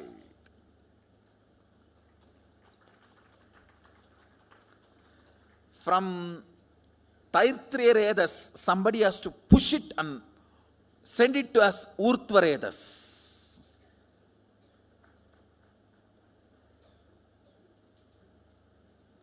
That is exactly I do during the initiations.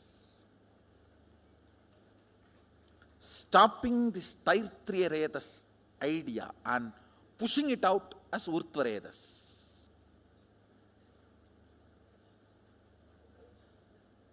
Listen.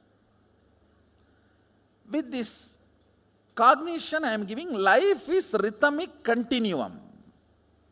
First thing, powerful cognition. Fear of death is not there. Second, responsibility. I have to come to completion with this wife, otherwise she is going to come back. No, with any situation, not wife or boss, completion is the only freedom. Till then, it is going to be continuum. Freedom and responsibility both. You do not need earlier training. Decide now. Life is a continuous rhythm. Then, what all is the effect and side effect of the way I cognize me and my fears, my desires? my understanding, my goal, my vision, my mission, my existence. I think that is where fear comes. Oh, too many things are at stake.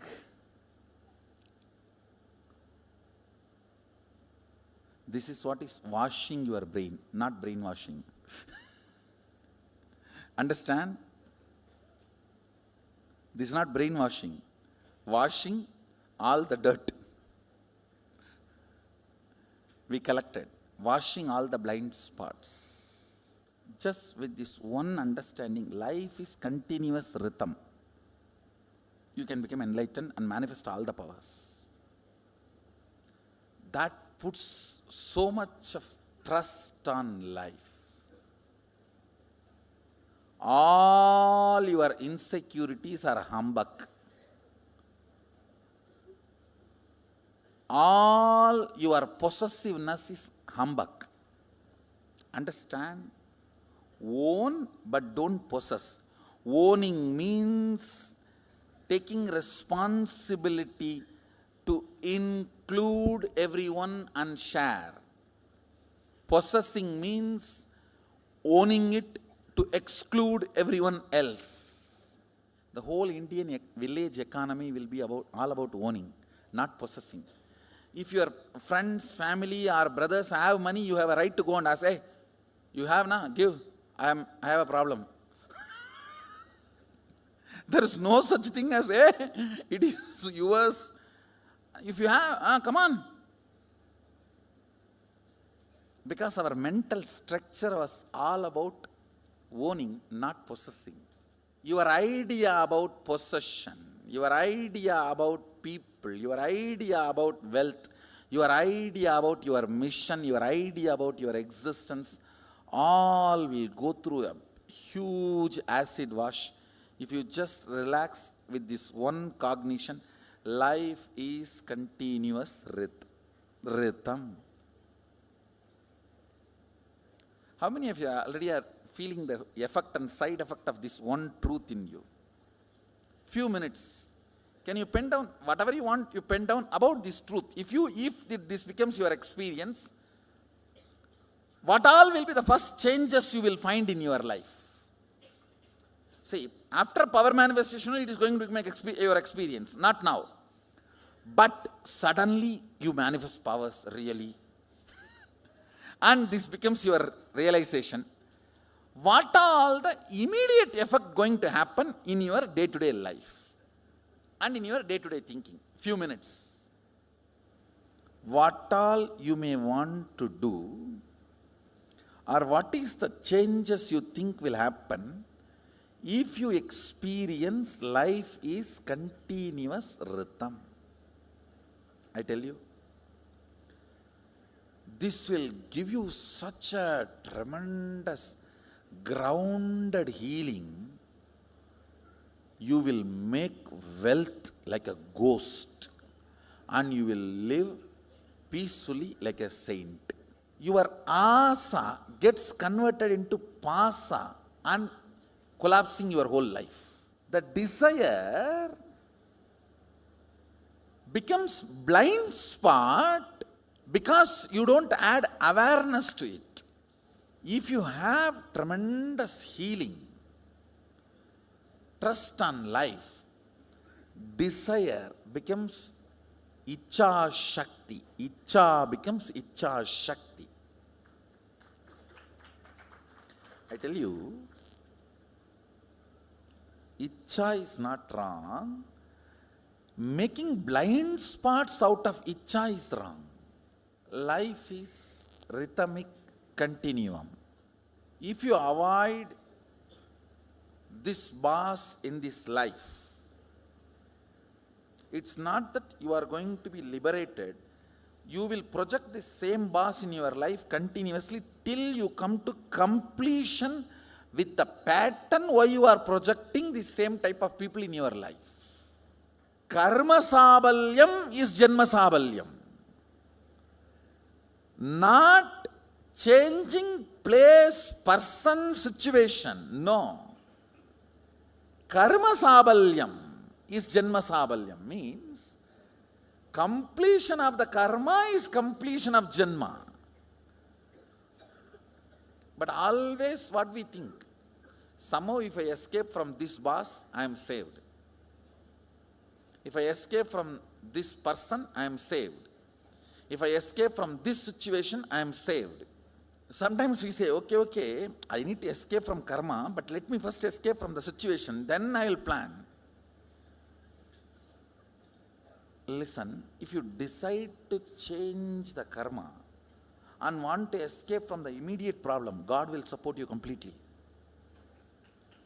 Any man who decides for completion, the whole cosmos supports him. Cosmos is not interested in taking revenge on you. It is interested in rejuvenating you. Listen to this important truth. Let me solve my karma pattern, but immediately I want to get rid of this few mess up. How many of you have that kind of a thought current and request? Raise your hand. Pen down that. Because I'll invoke enough energy that you are immediately rid of that messes as miraculously. With the commitment, you are going to get rid of the karma pattern once for all. The moment you want to transform, I have authority to use all my powers to empower you. Because all these powers are to transform you. Yesterday I made the statement, life is continuous rhythm. How that and space is connected. Listen. There is a part of you again and again forgets you are going to die. Gives confidence to you as if you are going to exist forever. How many of you understand that? Again, there is a part of you which always puts you in fear of non-existence, that one day everything is going to go away, what will happen to you? How many of you understand that? Both of you are getting, all of you are getting it? One group of people always scream, oh, people are forgetting they are going to die, that is why they are doing all nonsense. No. People are forgetting they are going to be there forever, that is why they are doing nonsense. Listen carefully. If you remember you are going to die and all the decisions you take, it is called dharma. If you remember you are going to be there forever and all the decisions you take, that is called moksha. Definition of dharma and moksha. Dharma mental setup and moksha mental setup. Listen, all moral teachers need to remind you you are going to die. All moksha teachers need to remind you you are never going to die. All moral teachers will torture you saying you are going to die, don't do this, don't do that. All liberation gurus need to teach you, you are never going to die, you are never going to die, you are never going to die. How many of you are getting this dharma thought current and moksha thought current? When you think you are going to die, the decisions you take is morality, dharma. When you understand you are never going to die, the decisions you take, the space you enjoy is moksha. Moksha thought current. All moksha thought current leads good to you and to others. I am not blaming dharma thought current, but that is not ultimate. When you don't have moksha thought current, eat dharma thought current. When you don't have idli and chutney, eat the burger and die. When you have idli and tamarind rice, why will you eat burger? When you can enjoy nice sugarcane juice, all these, why will you go for burning alcohol, which literally burns your system? Mahadeva defines dharma thought current. Mrityu Smarana, remembrance that you are going to die. Whatever actions, decisions, feelings invoked in you develops dharma, and remembrance you are never going to die. Whatever powerfulness is invoked in you, that evolves as moksha. Your inner space should be hit with the idea life is continuous rhythm. Understand? Hit your takara kasha with understanding life is continuous rhythm, powers will start manifesting. See, I tell you, all your thoughts either manifest powerlessness or power. It cannot just be dead. No. It cannot be your retired mother-in-law. Mother-in-law, even retired, cannot keep quiet. Indian mother-in-laws especially.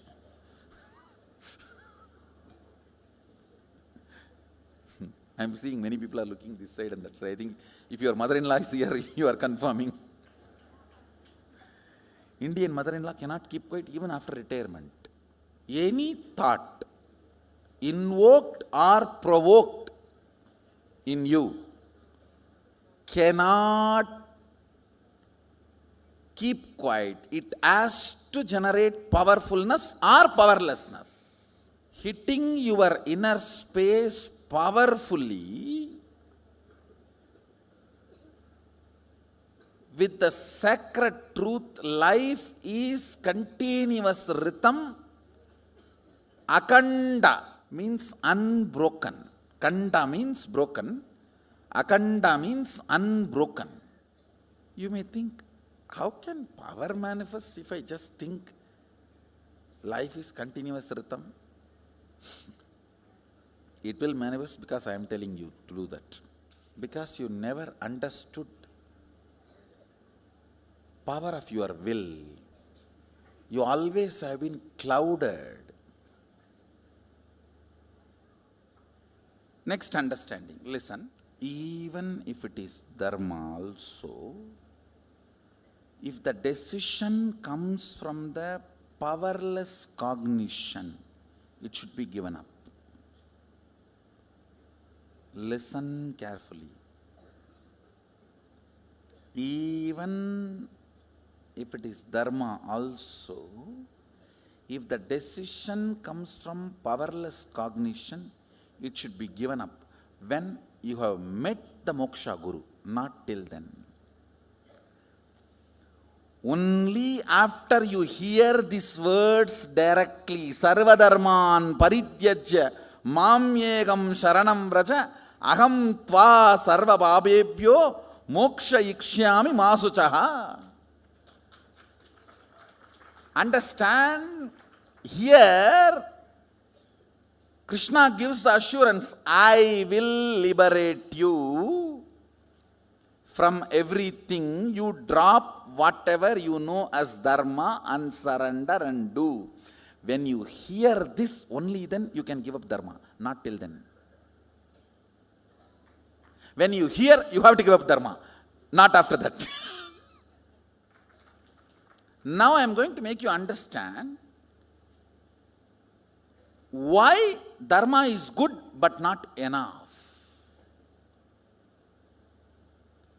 Because even though it is good for many people around you, not good for you because it stems out of powerlessness and makes the powerlessness more and more stronger. How many of you can catch immediately 2-3 things at least in your life to match with what I am saying? Pen down. Your powerlessness decisions, but useful for others, which continues to keep you powerless, and others now have a vested interest to keep you powerless. that is when sometimes dharma becomes bondage. How many of you are understanding that stark difference between dharma thought current and moksha thought current? Life is continuous rhythm. Means you are not going to die, moksha. You are going to die, remember, dharma. Do not measure dharma or moksha based on its effect on others. Measure based on its effects of that on you. Its effect on you. When you declare life is continuous rhythm, fundamentally what happens, suddenly your gear is shifted to consciousness. If you are a body, life cannot be continuous rhythm. If life is continuous rhythm, then who you are? Consciousness. That is when it hits your inner space and makes you manifest powers and powerful cognitions. Understand, when you are generating a will, if you remember your consciousness, that will becomes reality. Mama sangalpam Shiva sangalpamastu. Let my will become Sadashiva's will. When it will become? If you are consciousness.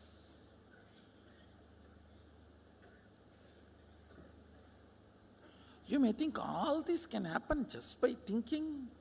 Life is continuous rhythm, shifts your existence from body, mind to consciousness. So from that moment, before any clouding starts in you, the will you generate starts manifesting powers. How many of you are catching what I am saying? See, if again cloud comes and you remember your body, your mind, and your husband, your wife, your man, you are this, you are that, then all mama sangalpam, kada sangalpam astu. That's all. That fleeting second, few split seconds, where the gear is shifted to consciousness, where you don't remember about how beautiful you are, the makeup you are supposed to put to make you more beautiful, and how rich you are, and the money you are supposed to add more to your bank to make you more rich, where you don't remember all this taritriyata. Taritriya means nothing. See, listen, the word means not enough concept. The idea of not enough, that's all. Taritra means the idea of not enough, that's all, nothing else. It is the idea of not enough pulls you out of your conscious space. You cannot do anything directly about that. Forget about it. But from conscious gear, when you declare some will persistence and manifest powers, your inner space starts enjoying and romancing with that idea, your consciousness. See, my only job is I need to create a cherished romance inside you about your conscious existence, or conscious part of you. That's all is my job. Are you all getting? See, you have a lot of cherished romance about you existing as your body, you existing as your mind. I need to generate and make you cherish the romance of you existing as consciousness. This whole power manifestation drama is that's all, nothing else. Generating romance and letting you cherish with the idea you are consciousness, you are Mahadeva, you are Sadashiva. When I say conscious, you can use the word super conscious and super conscious or whatever. Maha super conscious, okay, that's all okay. How many of you are getting what I am saying? I tell you, with this understanding, you don't even need others' third eyes to see what is happening in New York. You can directly see your consciousness, all-pervading space. Why New York? Start seeing what is happening in the moon and the sun. Start seeing what is happening in the Jupiter. Sunny Perchi, you go to Sunny and talk to him and come back. How many are feeling this? Life is continuous rhythm is a very powerful way of ironing out your whole inner space. From the various angles, I am trying to iron it out. Mahadeva, the way he defines itself, he provokes you to manifest him. He is not talking to you in the language where after that you can just tie the book and put it under your pillow or above that paran. Paran in English? Huh? Loft. You can put the book in the loft and sleep well. He charges you up so much. You just have to manifest him. You just have to manifest him. It has to become reality. Shiva means reality.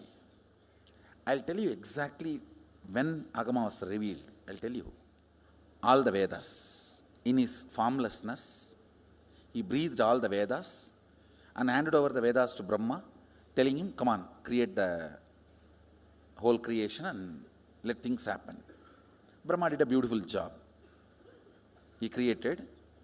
And then the whole Manu did an amazing job based on the Vedic knowledge, wrote a practical dictum, a constitution, kind of a social structure laws. Everything was going very well. Then Manu's Smriti, Daksha developed. Manu's daughter's husband is Daksha Prajapati. He developed a next level of very precise theories, like a currency, the whole concept of exchange, all that started by Daksha Smriti only. It's not from Manu Smriti. From Daksha Smriti only, the exchange items, all that thing starts. Everything was going smooth. Then Vishnu and Brahma, they request Mahadeva, Sadashiva, to assume a body and assist them in the physical plane. Then Sadashiva assumes the body. That is when the Sati falls in love, when he was there in the Himalayas. And they elope and get married and all this whole mess that Daksha Prajapati opposes. And then finally Sati gives up the body. This whole mess has happened. Then Mahadeva withdraws Adi Shakti into himself. He sits as Sadashiva and Adi Shakti together. That is what is Dakshinamurti form. That is why in all Rajeshwari temples there will not be Shiva. In all Dakshinamurti temples there will not be Devi. Because in Dakshinamurti form he is both. In Rajeshwari form he is both. When the male component is sucked into the female component, he is Rajeshwari. When the female component is sucked into the male component, he is Dakshinamurti. In no Dakshinamurti temple, there will be Devi. So he sits as Dakshinamurti. Sapta Rishis come to Mahadeva with a complaint. Now, how can we follow something written by a person who is not respected, who has not respected you? See, Daksha evolves this Smriti. So all the Saptarishis say, we neither want Daksha's Smriti nor wants Manu's Smriti. You yourself give practical applied technology also from your own mouth. That is why the pure science Veda, he himself gives applied technology Agama.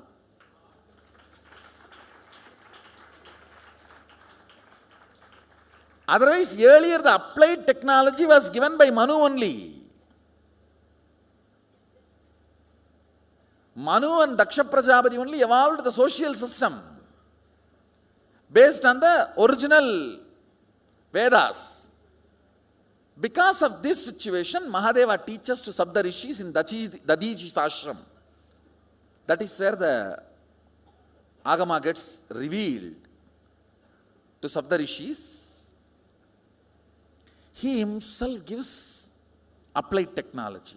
From that time, the Smarta, Smriti Sampradaya and Saiva goes on fighting with each other. The Smarta Saiva problem starts from that time. Means Yoga Vedanta and Vedagama.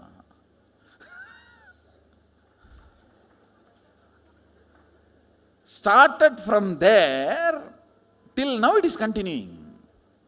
Even though always Shaivism means end of the day, it is continuing.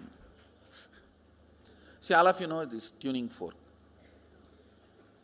One, if you just beat one and keep it near, other one also will start vibrating. And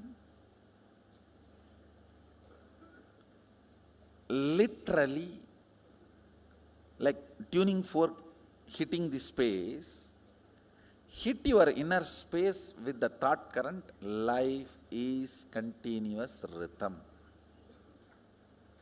And I tell you, just like how vibrating fork, if you bring this near, this also starts vibrating. I am a vibrating being, consciousness. When you come near, your space also starts vibrating with that very frequency. And I can comfortably vibrate all of you. Few minutes. Let's vibrate our brain with this one truth. Please understand. Most of your space is not here, it is here. Because 99% of you live in length. Shall we vibrate us few minutes with this truth? Life is continuous rhythm. Life is continuous rhythm. Actually, the description of this only is Nainam Chindanti Shastrani, Nainam Dagati Pavaka, all that you read. With this description, with this understanding, I am going to make it as experience. Akanda Paripuranam, the continuous rhythm.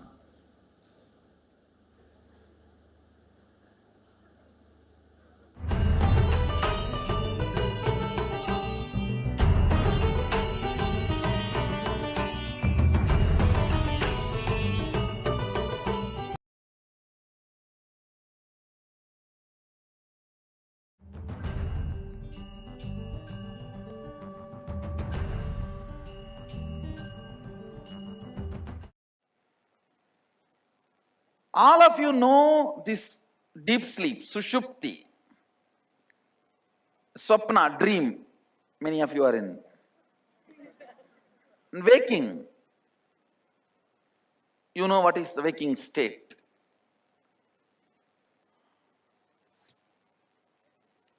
Listen.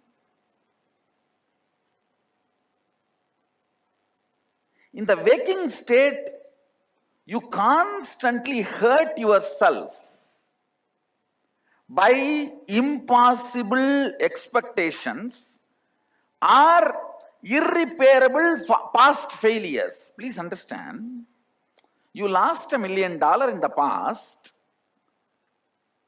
You can gain 2 million in the future, but you are not okay with it. Why did I lose? I want answer for that. Can that be repaired ever? It can't be. See this, hitting your head on impossible corner, you start enjoying it. Listen, listen. I want you to know, all the abusal you do in the waking state to yourself is the reason why you are afraid of higher awakened state. Listen, because in the waking state, you constantly hurt yourself. You try to bring impossible dreams or irreparable past failures. Either you are all the time hanging around irreparable past failures. Come on. Hanging around irreparable past failures means saying no to life. Looking at the future possibility means saying yes to life. That is what Isavasya Upanishad says. The demon, the difference between demon and God, only one thing. If 51% of you is hanging on the irreparable past, or 51% of you is hanging on the possibility of the future. Person who is always looking about the possibility of the future will not collapse himself and others and the whole system. The fellow who is all the time hanging about the irreparable past will not bother to collapse the whole world.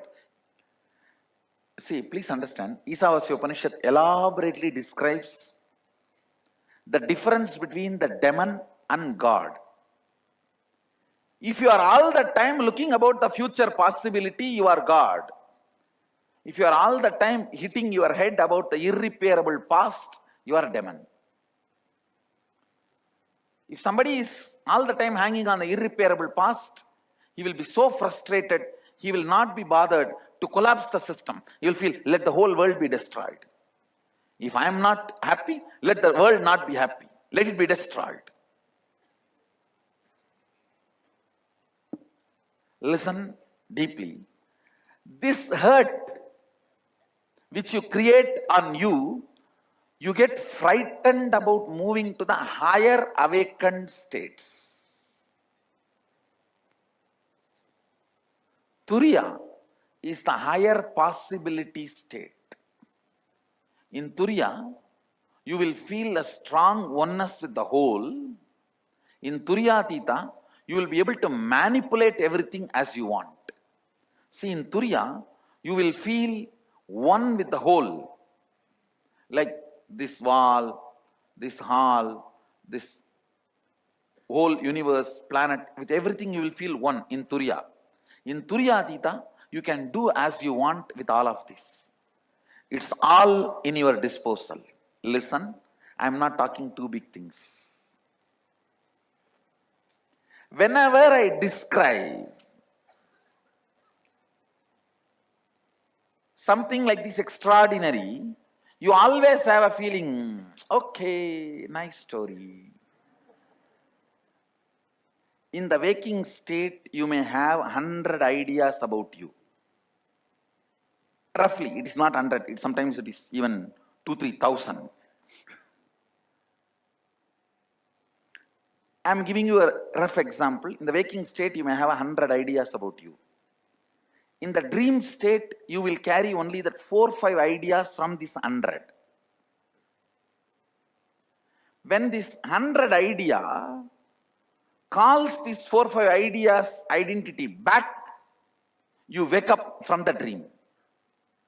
When that 4 or 5 idea is freely roaming around, it is called dream. Listen. When this 100 idea identity calls that 4 or 5 idea identity back into itself, it's called waking up. Dream maybe 5 ideas. Waking maybe 100 ideas. Awakened state will be 1,000 ideas. I should say 1,000 possibilities. Alive state will be 10,000 powers. Listen, this 5 calls the 100 back is waking state. 1,000 calling that 100 back is awakened state. 10,000 calling this 1000 back is Turyatita, alive state. How many are, if you are able to understand, if you understand this Swapna and Jakrat, you will be able to understand. See, in the dream state, you can never imagine you can do what you can do in the waking state. Do you remember all the capacity you have in the waking state, in your dream state? Now, if you remember, you will wake up. Forgetting your capacity is lower identity. Listen, I am giving you the formula. Forgetting your capacity is lower identity.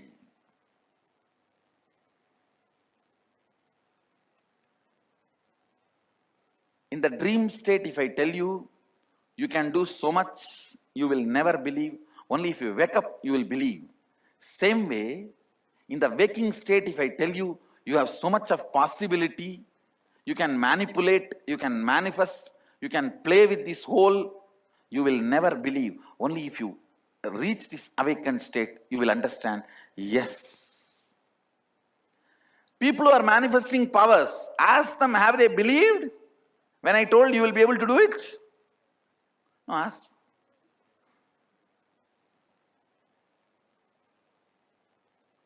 I tell you, actually when you start manifesting, first few days even you will have confusion about it. Is it happening placebo effect? In placebo effect, you may even win fight between you and your spouse, but not manifesting powers. The percentage of the placebo effect and the power manifestation is totally different space. Listen carefully. Even the people who manifest powers, first few days will have this doubt. But few more days of manifestation of powers, your very identity changes. I tell you. If you heard my lion cub story, how many of you heard it? How many of you have not heard it? Please don't miss. Go to YouTube and see. Please go to YouTube and see the lion cub story, where a cub mistakenly identifies itself as a sheep and lives brought up by the sheep, and it meets a lion by mistake, and the lion makes this cub realize its identity. That's the whole story. And you are the cub. Mistakenly, you identified yourself as a human being and got caught with human beings. And by mistake, you see me and I catch you by the throat. And in that story, there's a beautiful part where the lion is trying to feed the cub the flesh, the animal flesh. Poor fellow had only grass along with the sheep, never tasted flesh. But when the lion is trying to push the flesh into the mouth, the blood goes inside, automatically it changes the identity of the cub and it starts roaring. Same way, when I feed you with powers, 2-3 powers, when it goes inside, you start roaring.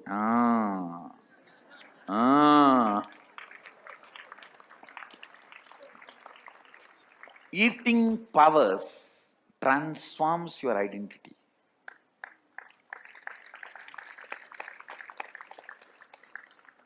Actually, in the initial 1 or 2 days, it will look like a trial and error. Oh, I read one word properly, not second word. All that, you yourself deny you can do it. The whole game is that only. You can't handle, your third eye is open. No. For others, okay. They have done so much and they are with Swamiji and their eye. Not for me. That strong, I call it toxic mental setup. Not for me. I am very clear. It is for everyone else may be possible. But that is not for me. Let me be just devotee. And it will be very humble. Let me be just devotee. Oh God. Unless you taste me and evolve as me, you will never be devoted. Your devotion can never be trusted. Understand? Only if you start manifesting powers, your identity will evolve, become stable. Only a higher identity's devotion can be the real devotion. That is why in Shaivism it is very clearly described. Shiva can be worshipped only by yogis. Vishnu will be worshipped by rich people. See the Tirupati, whole rich crowd. See Tiruvannamalai, all sadhus. Devi will be worshipped by sons and daughters. Vishnu will be worshipped by rich people.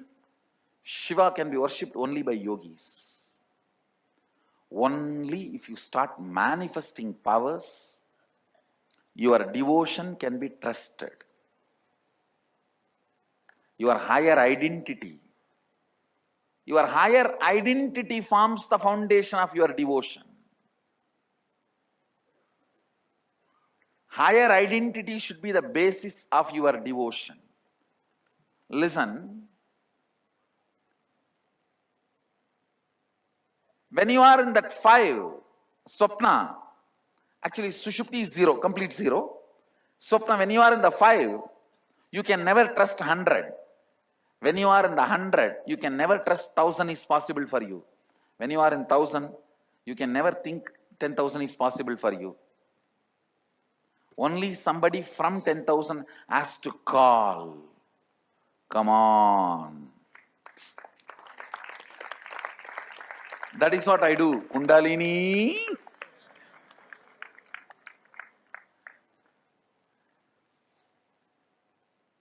That is what exactly I do. When I call Kundalini, it is exactly the 10,000 calling. The 1,000, the 100, the 5 and 0. Lion calling the cub. Feeding. The flesh is what is the powers. When you eat powers, you will wake up to the higher realities. All I need to do is break this toxic mental setup that this is not for me. Sometimes the moment you see the hanging rope, or the moment you see the Mallakamba, How many of you without even trying decided this is not for me? Raise your hand. That is what exactly I call toxic mental setup. I am not saying you should try. That is up to you. But I am saying that mental setup is wrong. The toxic mental setup. Before even trying, declaring to yourself, this is not for me.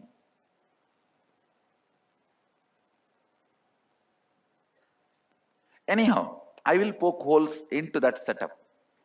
One good news is that toxic mental setup, even if you drill 2-3 holes, it will collapse. It's like a huge concrete floor. Even if you drill 2-3 holes, if I just puncture your logic, it will collapse.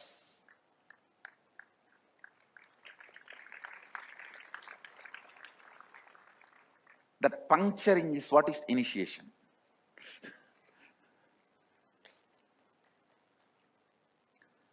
This Turiya and Turiyatita. Turiya is all possibility space. Turiyatita is all powerful space. Actually, this word awakened and alive is not equivalent word for Turiya and Turiyatita. We can replace it with all possibility space and all powerful space. That can be the much better equivalent. Even then it is rough equivalent only.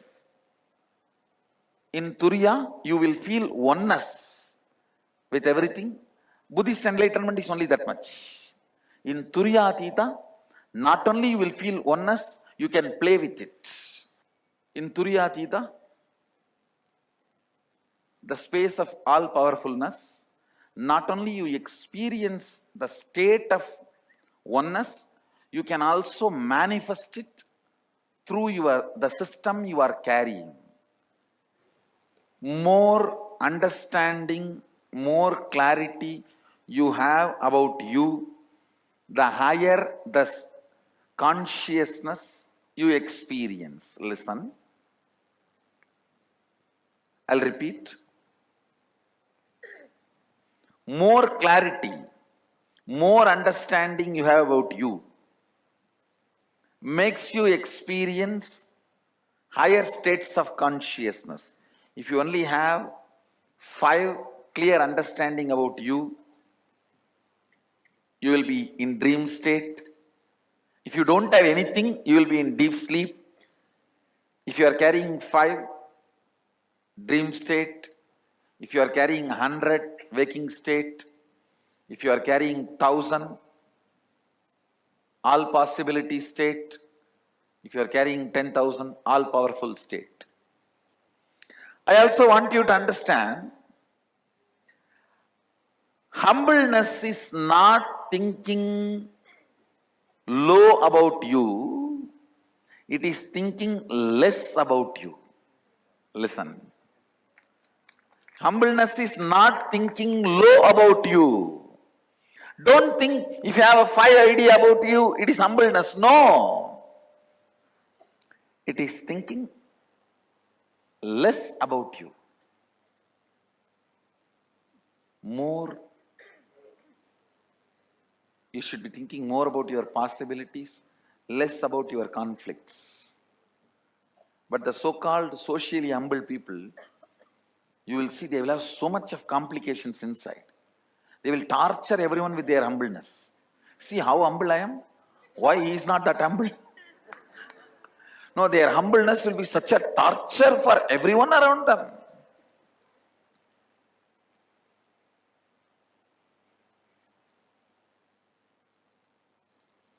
This whole Sadashivam is about making all the powerfulness as your inner space, so that Turiyatita gets established in your system. Turiyatita means the tantrum throwing child in you and the desire you have about you. Means strategizing logic, desire. Tantrum throwing child, belief. The tantrum throwing child in you is your belief. The desire, logic, strategy making mind you have in you. Both components, experiencing Turiyatita is the goal of Sadashivaham. I commit with you guys, I will make it happen. See, ultimately,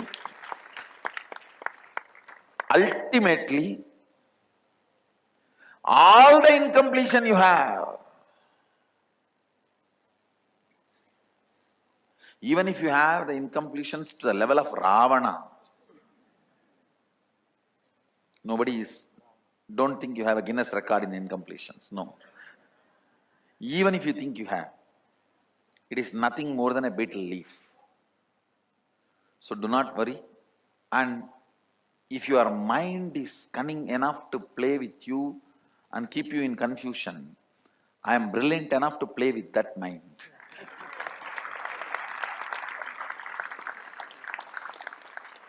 Basically, your desire part, your logic part entering into Turiya or Turiyatita is easy, but will not be stable. But your belief part entering into Turiya or Turiyatita will take little time, but once it enters, it will become permanent. It will become stable. I am only working on your belief part. See, even one or two powers starts manifesting and the Kundalini Shakti starts happening, immediately your idea about you will start getting reorganized. Not in your logical mind, in your very belief system. In your very belief system, it will start getting reorganized. Wow! If this one or two powers are real means, then whatever he is talking, the whole thing is real. That reorganizing will start happening when your belief enters into Turiya. See, your belief is the area where you have anchored yourself. If your belief is in Turiya and your logic is in Swapna, you are anchored in Turiya. The ship goes to Swapna but will come back, will be pulled back to Turiya.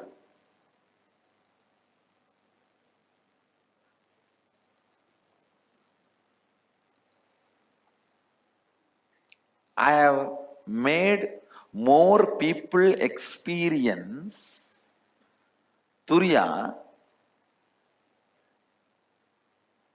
during the Kirtan's eye contact than number of people experience Turiya through unclutching or completion or mirror or everything.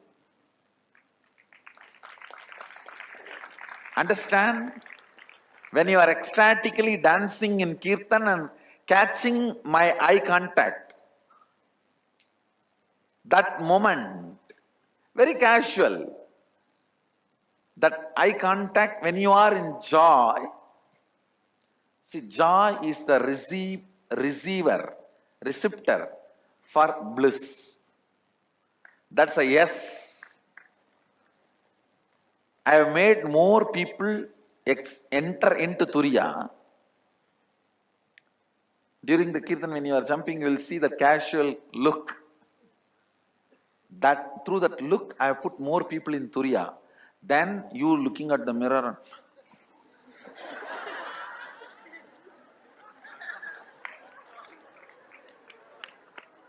Now, I have seen people doing this mirror completion.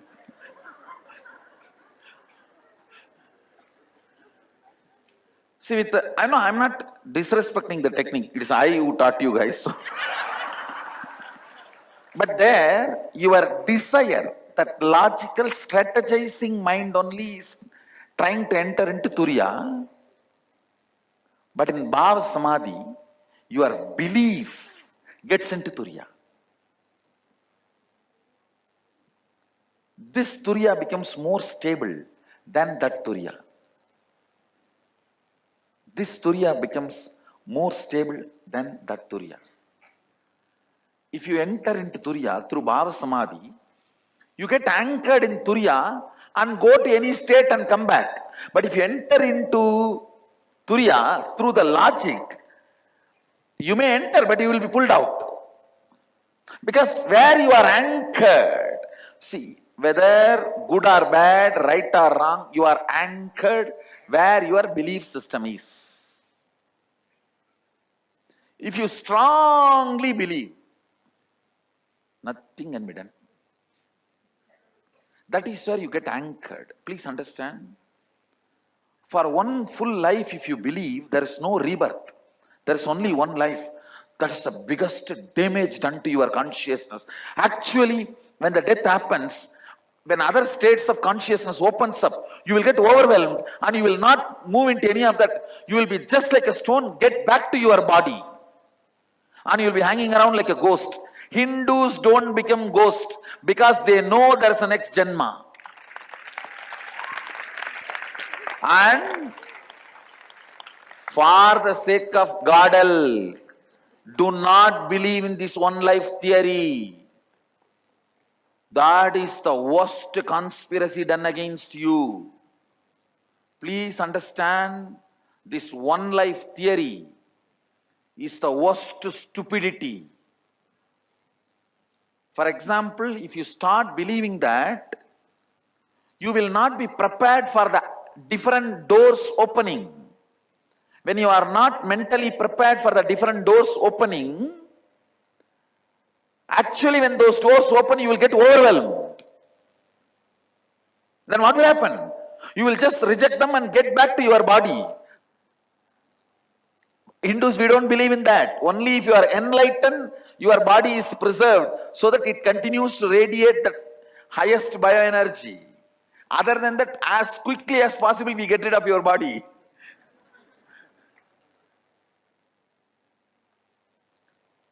Understand this one life theory, karma, this delusion, liberation, all these are very closely connected. Whenever you are overwhelmed, invariably you retire, you retreat, you withdraw, and just collapse into sushupti. Means deep sleep, deep sleep. Sometimes for ages, people retire into deep sleep, deep sleep. Like the story in Ramayanam, Ahalya. The story says she has done some mistake and she was cursed to be a stone. It is nothing but she is pushed into sushupti. Deep sleep, deep sleep. Ages time is wasted.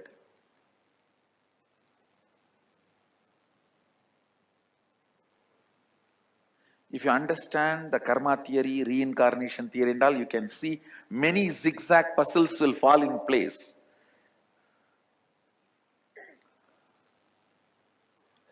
Whatever you believe, that belief system, which state of consciousness that belief system goes through, will be the state where you will be anchored. Where you will be anchored. Yesterday I explained, the horizontal line is the desire, logical mind. Strategizing logical mind, what you want to be. The vertical line is your belief, what you are going to be. Please understand, I wanted to reiterate once more. You will not manifest your desire, you will only manifest your belief. I am not saying your belief is right or wrong, your desire is right or wrong. I am only saying what is going to be reality. What is going to be reality? With this whole understanding, ultimately you need to experience Turyatita means the belief component of you and desire component of you both should experience Turyatita and Turyatita. In the Turyatita and Turyatita, what kind of a brain activity will happen, that only I have captured in this spiritual alchemy product. And I will push that into you, into your system, when you are not fighting with me continuously. That actually happens when you just relax or rest or fall asleep. You will not be fighting with me. The watchman will be out. So this can just get into your system, and the same signals actually, maybe as early as possible, I can even establish, if the science evolves some system to study all the electrical signals happening in the brain, when a being is in Turyatita, exact this Meru is constructed in your brain through electrical signals. Exactly. Exact this Meru is constructed the same line which is there in 3D, but actually it happens in 3D, not in 2D, in 3D. It gets constructed, that electrical signals going, that exactly gets constructed in the system. If this construct is done in your brain and maintained for 21 minutes, that's enough. After that, it cannot be removed, it cannot be erased, you cannot fall back. This whole process, from morning I am sitting, just for the 21 minutes only. Understand? Only when more and more spending time, you will start relaxing. You will become unarmed. You will stop keeping all your guns, your AK-47, AK-57, everything. That is why Sadashiva says, Guru should eat with the disciples, rest amidst them. The disciples should see from morning till night all the personal life, the way Guru lives, behaves, attends to everything. Only then your being starts resting. He's also like us only. He's not going to. We can be in peace. Only with the long hours of sitting, the entanglement starts happening. Your brain also starts vibrating. Only then I can construct this whole electrical signal in your brain and keep it for 21 minutes. Otherwise, I can construct maybe for 2-3 minutes, you will be out. He is doing something to me.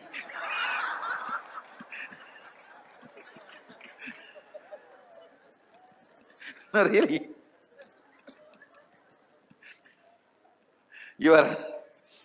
That belief part will start throwing tantrum. It will start raising the black flag. But once this high energy is actively kept within you 21 minutes, you will start tasting it. It is like a lion has to force the flesh into cub's mouth only first time. After the blood goes inside, the flesh goes inside, the moment it crosses the throat, now lion need not put the flesh into the mouth. Actually, you need to take his hands off quickly. Otherwise, the cub may bite this hand. After that, I don't need to do anything. You will start tasting it. Oh God.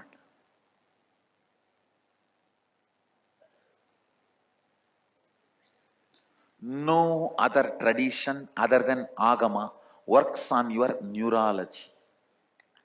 That is why Agama is able to make more people enlightened and manifest powers.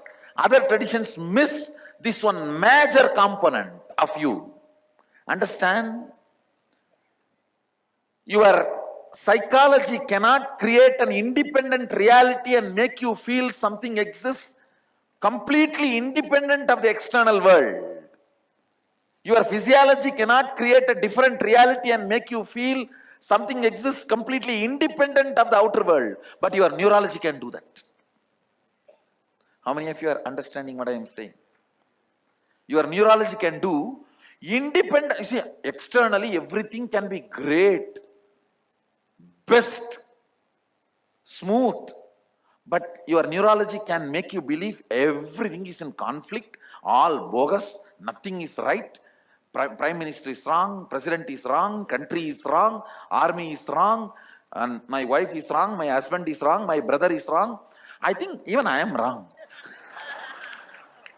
No, neurology is capable. It can create a separate reality, independent of everything happening around you. Good or bad, both. Good or bad, both. Same way, it can do good also. Everything can be bad around you, but it can continue to retain the good and manifest that good by attracting that good into you. Your neurology is the core magnet energy. whatever that generates, that decides to generate, it can go on attracting that kind of a relationship, people, situation, power, energy, and it can go on manifesting that as your reality. Understand?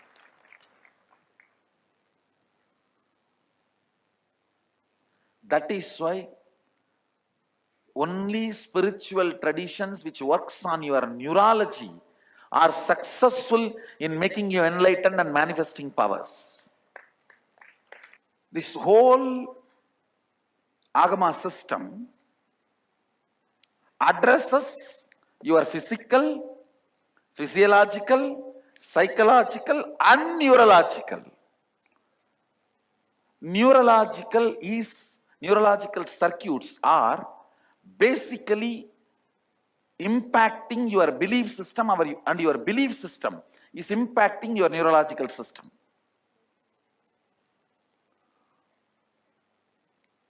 The whole work is about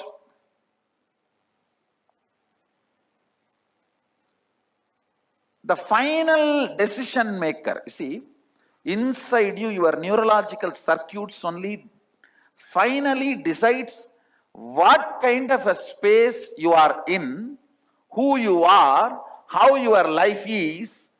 Those final conclusions are supplied to you by your neurological circuits.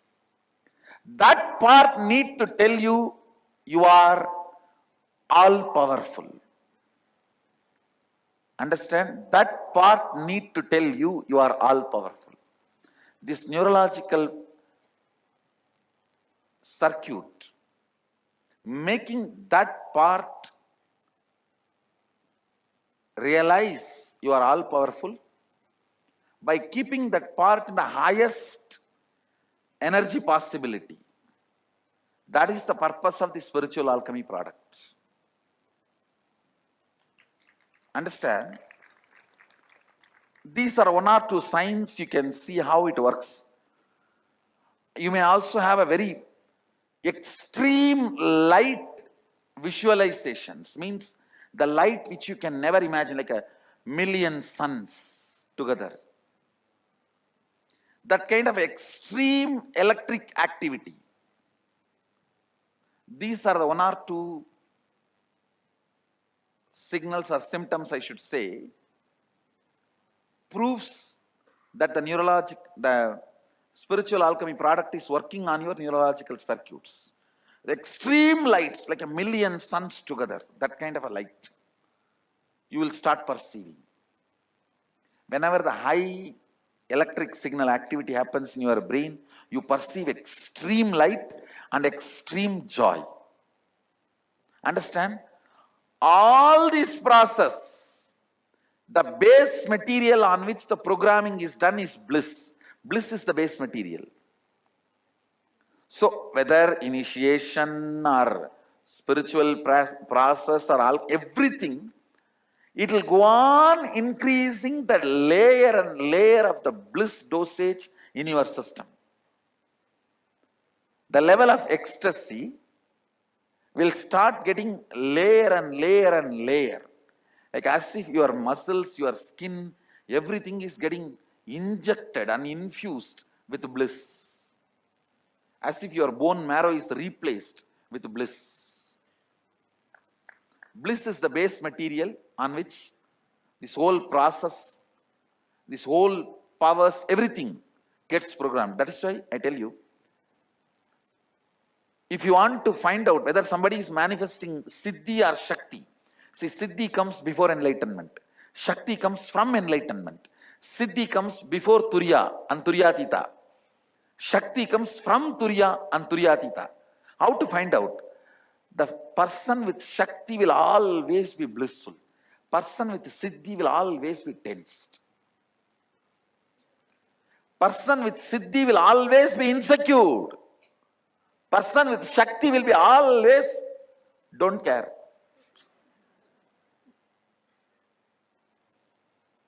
He will always be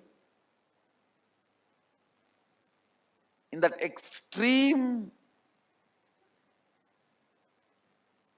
joy and bliss. And it's not that he will not attend to things, but ultimately he knows, next.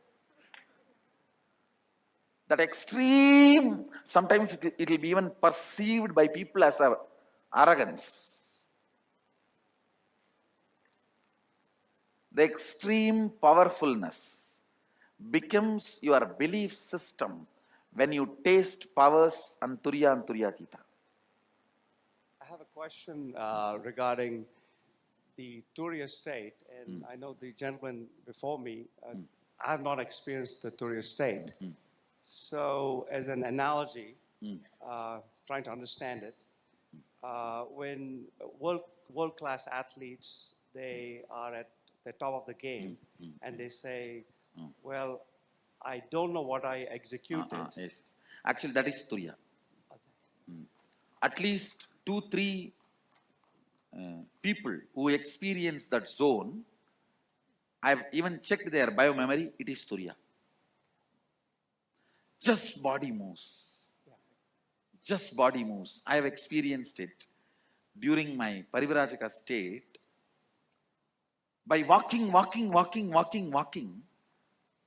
sometimes I just know my body is just moving. I am there all around. Your psychology and physiology binds your physical happening. If certain actions are performed where your psychology and physiology is made to feel tired, and they both come to the convincing understanding that I cannot stop this physical fellow, he is just going to do what he wants to do. How much ever I try to stop him, I can't. That is what I call tapas. Tiring your physiological and psychological signals and making them understand they can't dictate terms to your physical system is called tapas. Understand? Sometimes people ask me, in our Akada, Mahanirvani Akada, some sadhus stand in one leg for 25 years, keep their hands up for 40 years. Do all these required? Sometimes it is required. Those actions are like a statement sent to physiological and psychological circuits. You can't dictate terms to me. Get out, move out. I'm not going to listen to you. Actually, by walking, somehow my system has sent that statement to physiological and psychological circuits. So I saw they just moved out and body is just moving. I used to walk 60 kilometers a day. 60 kilometers a day. After reaching to the place where I am supposed to reach, I'll just sit in samadhi. I'll not fall asleep. I'll sit in samadhi. So it is possible, the extreme physical activity in a tremendous loving and caring ambience where you do not feel you are tortured, but you are on the side of the physical activity, sending a statement to one part of you, makes you experience that. See, if you feel, I am putting you through this yoga from morning till night, I am forcing you, it will not be tapas. If you are convinced, no, I am doing it, Swamiji and me, we both are on same side. You fellow, you be on the other side. If you tell your tiredness and boredom, relax. You are one side, me and Swamiji another side. Then it is tapas. Understand? So basically, your physical part, if that takes my side, this whole program will be a tapas. Means, I'll give you the practical statement. Just do not respect your tiredness and boredom. Treat it like your spouse.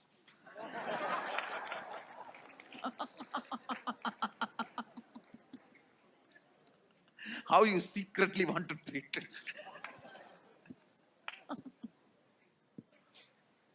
Your boss, treat your tiredness and boredom like your boss. Tell them, no, I'm too busy with Swamiji. Then that becomes tapas. Could you please explain how the logical mind and the tantrum child, How the larger logical mind and the tantrum child experiences or cognizes Turyatita? you reach Turyatita, logical mind loses its form as logical mind, and tantrum throwing child loses all its spicy qualities. Both of them become very evolved, matured beings. So, in Turyatita, they are no more tantrum throwing child, they are no more the logical mind. Much of their qualities disappear. Yesterday I was telling, even once a rebel catches the glimpse of Turiya, he becomes a seeker. He is no more a rebel. He is not rebelling just out of his ignorance. He is saying capital letter no due to his knowledge. Understand? See, a Parivrajaka, see, at the age of 17, I said no to society and started walking. I decided I will live out of the grid life. I don't want this grid. I don't want to be hooked to this grid. I'll live my life. I walked out. Not because I hated, but because I understood this is not useful for me anymore. So, at one point, the tantrum throwing child will lose all his spice and he will become an intelligent, brilliant seeker.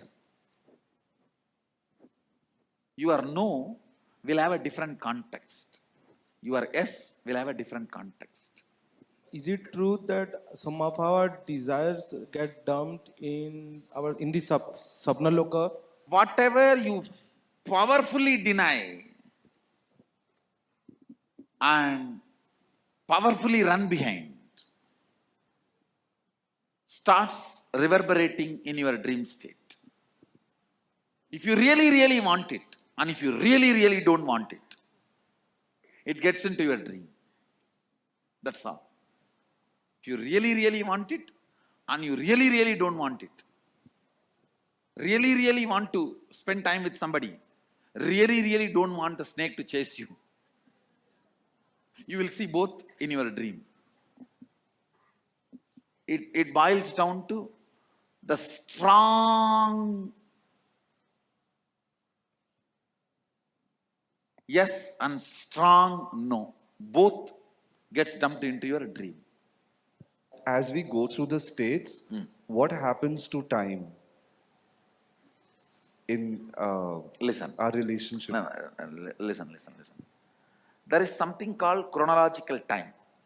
How the clock moves. There is something called psychological time. The psychological time is the unit of the psychological time. Listen. The unit of the chronological time is 1 second. Understand? 60 seconds is 1 minute. 60 minutes is 1 hour. Like that.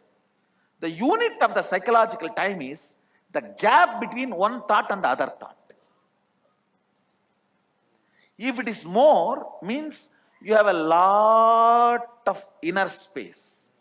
You take life sweetly. A rich man. Understand? Even the word rich is too small. I'll say, a man who has enough of inner space to take his life is a royal being. Means the gap between the one thought and the other thought is more. If the gap between one thought and the other thought is too less, you are a worker, Shudra. And if there is no gap and you are not even able to handle what is going on inside you, you are a Panchama, Chandala. If the gap is more, you are a king. If the gap is too much, you are a Brahmana. The psychological time, the unit of the psychological time is the gap between one thought and the other thought. The ultimate richness is the inner space you have and the way you take the life. The way you take the life decides whether you are a royal being or not the zeros in your bank balance. Not the zeros in your bank balance, the way you take the life. The way, the inner space, the amount of inner space you have, and the way you approach the life, that decides your royalness, your bigness. I would like to know how does meditation and pranayama and repetition of mantras affect the states of consciousness? All that is like a using toothpick and trying to move Everest. And after achieving, okay. You see, all of that may be initial help, but not after coming here. So after that, we don't have to do I meditation? think from now you don't have to do any of that. What you need to do after the Sadashivam, I will tell you at that time. Thank you.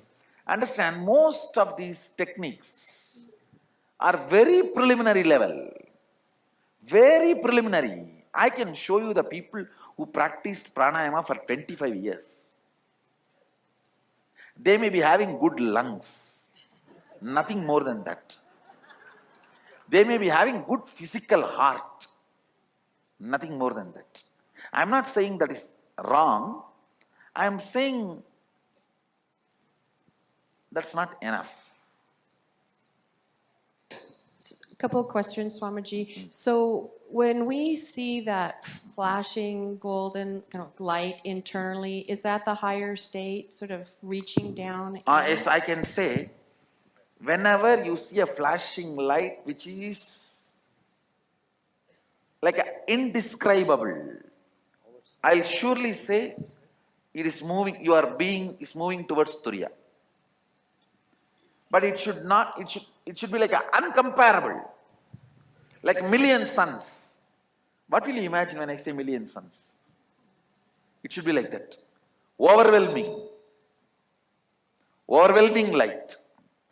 Why does the lion, the cub, feel that it is sheep? What makes it Actually, lion has to ask that question to cub, not the cub to the lion. I should be asking, why do you guys feel you are a sheep? When logically, as per the fact and truth and everything, when you are a lion, why will you feel you are a sheep? I have to ask you. You are asking me because I don't feel. Come on. See, it's like people come and tell me, Swamiji, I don't know why I am not listening to you. What do you mean? Arey, you are not listening to me. And I should be asking you, why are you not listening to me? And before I ask, you put the defense. I don't know why I am not listening to you. I know you are right. I know whatever you say is right. I don't know why I am not listening to you. I agree. Will. Swamiji, one other thing. I tell you, Yes. one thing. You hurt yourself too much in the waking state. In the waking state, you have beaten yourself too much. So you start hating this being conscious. And you feel, if I become more conscious, I'll become more aware of so many more things, so I may hurt myself more, which is not true. Understand? It is called killing the wrong person. It's like sometimes it happens in the media news comes now that somebody pays 1 crore to a professional killer and gives a photograph, and that fellow misidentifies and kills somebody else. Same way, with more awareness, you will only having less problem. But very unfortunately, you start believing, I am now aware, But how much I am hurting myself? If I become more aware, it will only be more tension, more stress on me. Why? Understand, information undigested is a stress. Information digested is consciousness, knowledge. Because of your earlier indigestion, you are afraid to eat more. But if you want energy, you need to eat and digest. It is all about stopping you hurting you. Stopping you hurting you. That can be a very important understanding for moving towards the higher states of consciousness. You will get more and more comfortable to manifest your possibilities and powers. I tell you, even third eye. Please listen. The biggest reason why you don't awaken your intuition and third eye, you are always afraid. You will get the bad news and your life will be suffering. You are afraid of intuition because the fear you will have the bad news about your life. And you don't understand, intuition always comes with not just information about future, ability to change the future.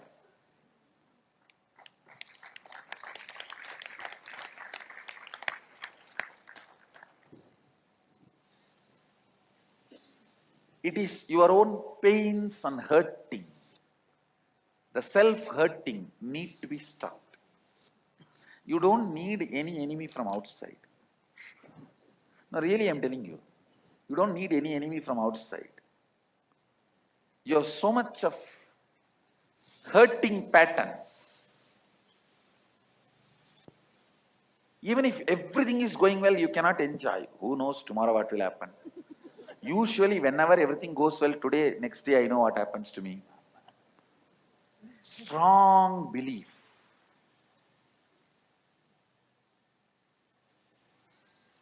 When things go bad, you are very comfortable.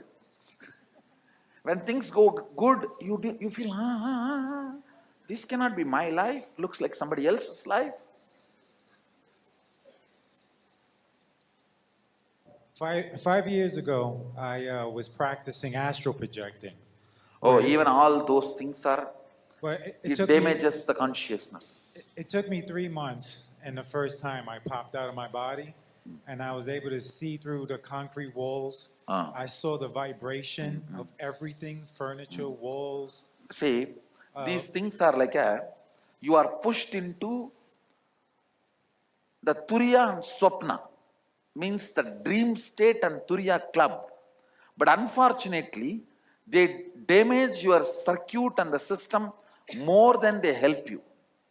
See, help means they should be making you reach the ultimate. Damage means whatever little investment you have, it is being blown away.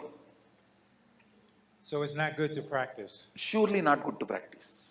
See, these powers should come from oneness.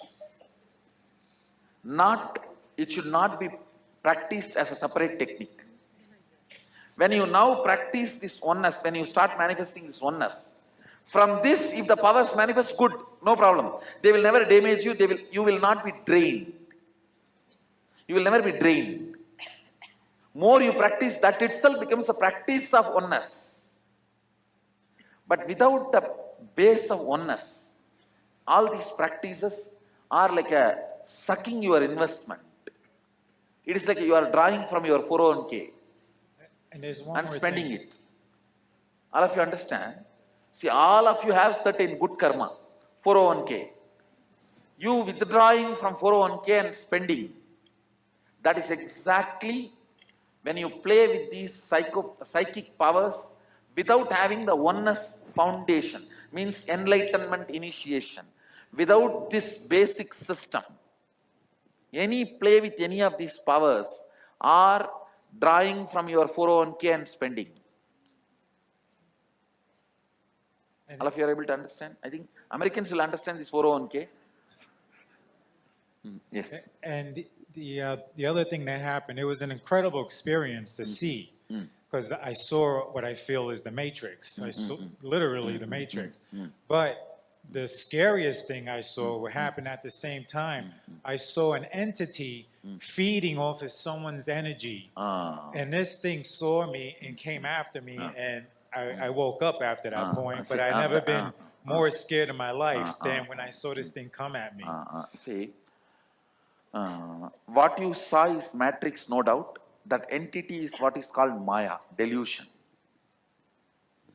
Without the foundation of oneness, when you play with these siddhis, these psychic powers, this kind of encounters will damage the system once for all. Not only that, after that getting frightened, you will never be able to repeat those powers again. It will almost cripple you psychologically. These are the reasons. Never enter into these things without having the foundation of oneness. Now the whole process you are going to go through will be based on the oneness and the power of oneness initiation. So even if you manifest powers, that itself is an enlightenment practice. More and more you will be grounded in oneness, more and more powers, with more powers, more grounding in oneness, with more grounding, more powers, it will be like a virtuous circle. Making you roll towards virtuous circle is initiation. Initiating that virtuous circle is initiation. In the karma webinar, you had said that first we deal with our thought current, then the families, then ultimately the cosmoses. So what is that? Does that push people into the Turyatita? I should say, I'll put it in this way. The higher the karma patterns and thought currents you deal, the higher powers you manifest. Higher oneness manifests through you. The larger responsible you feel. I can say, higher problems if you tackle, your consciousness will become higher. When your consciousness goes higher, higher problems you will be able to tackle. But they will not look like a problem anymore. For sure you know you are going to win the game. Winning is guaranteed. So when the winning is guaranteed, it's more like a leela, playing. That is why, please understand, if you lived and then it is written, you are a man. If you have written and then you live, you are God.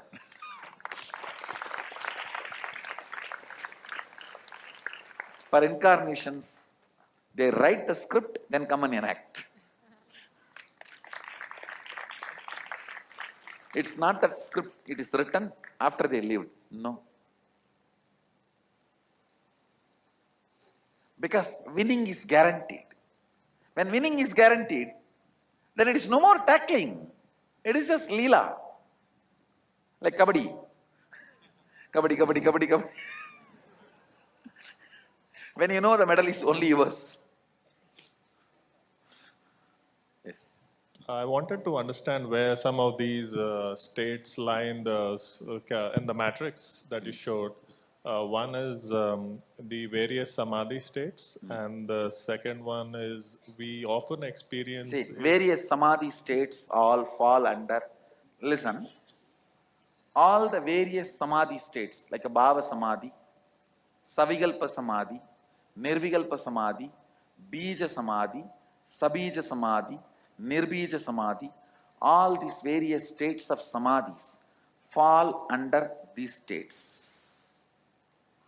And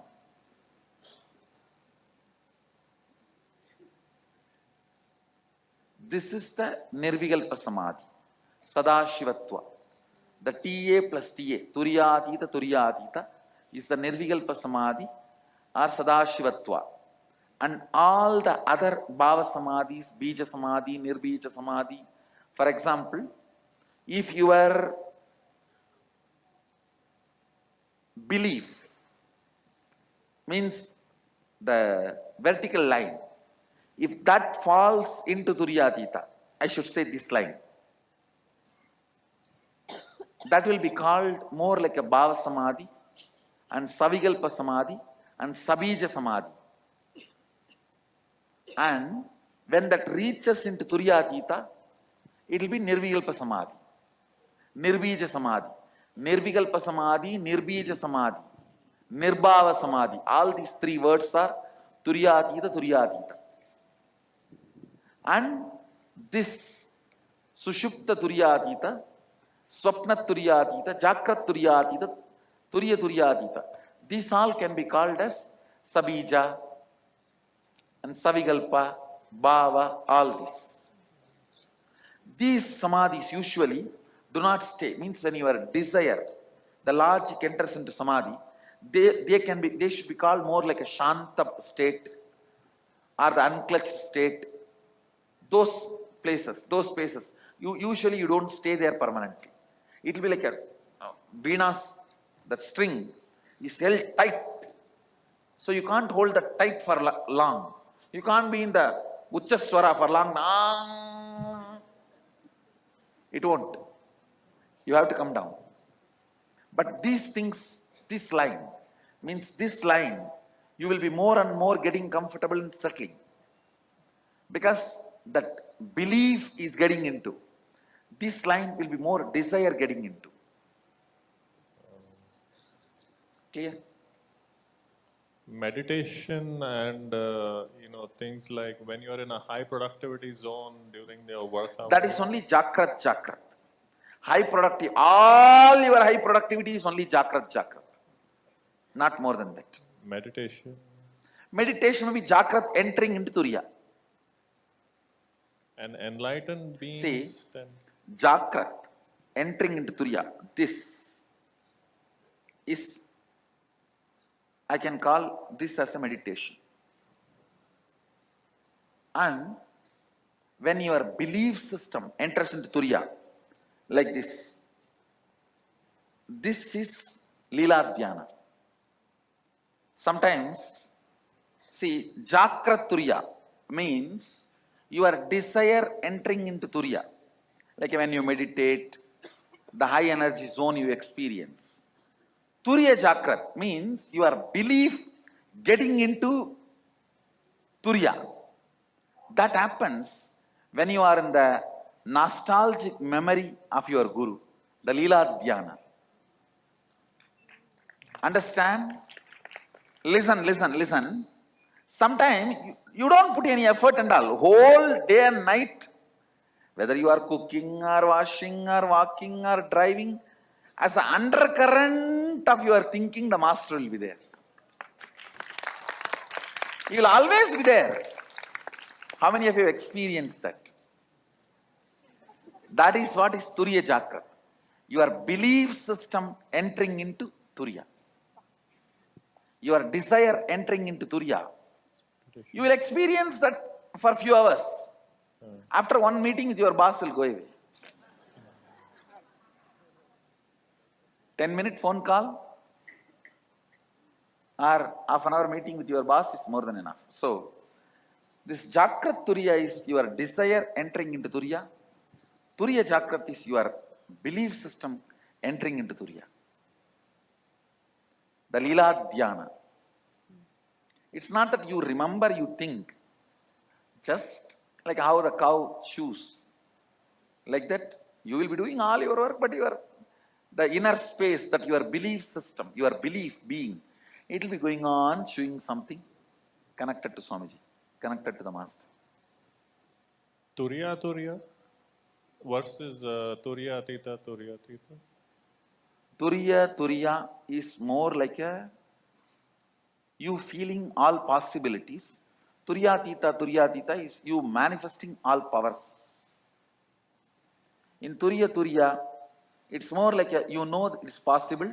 In Turiya you manifest.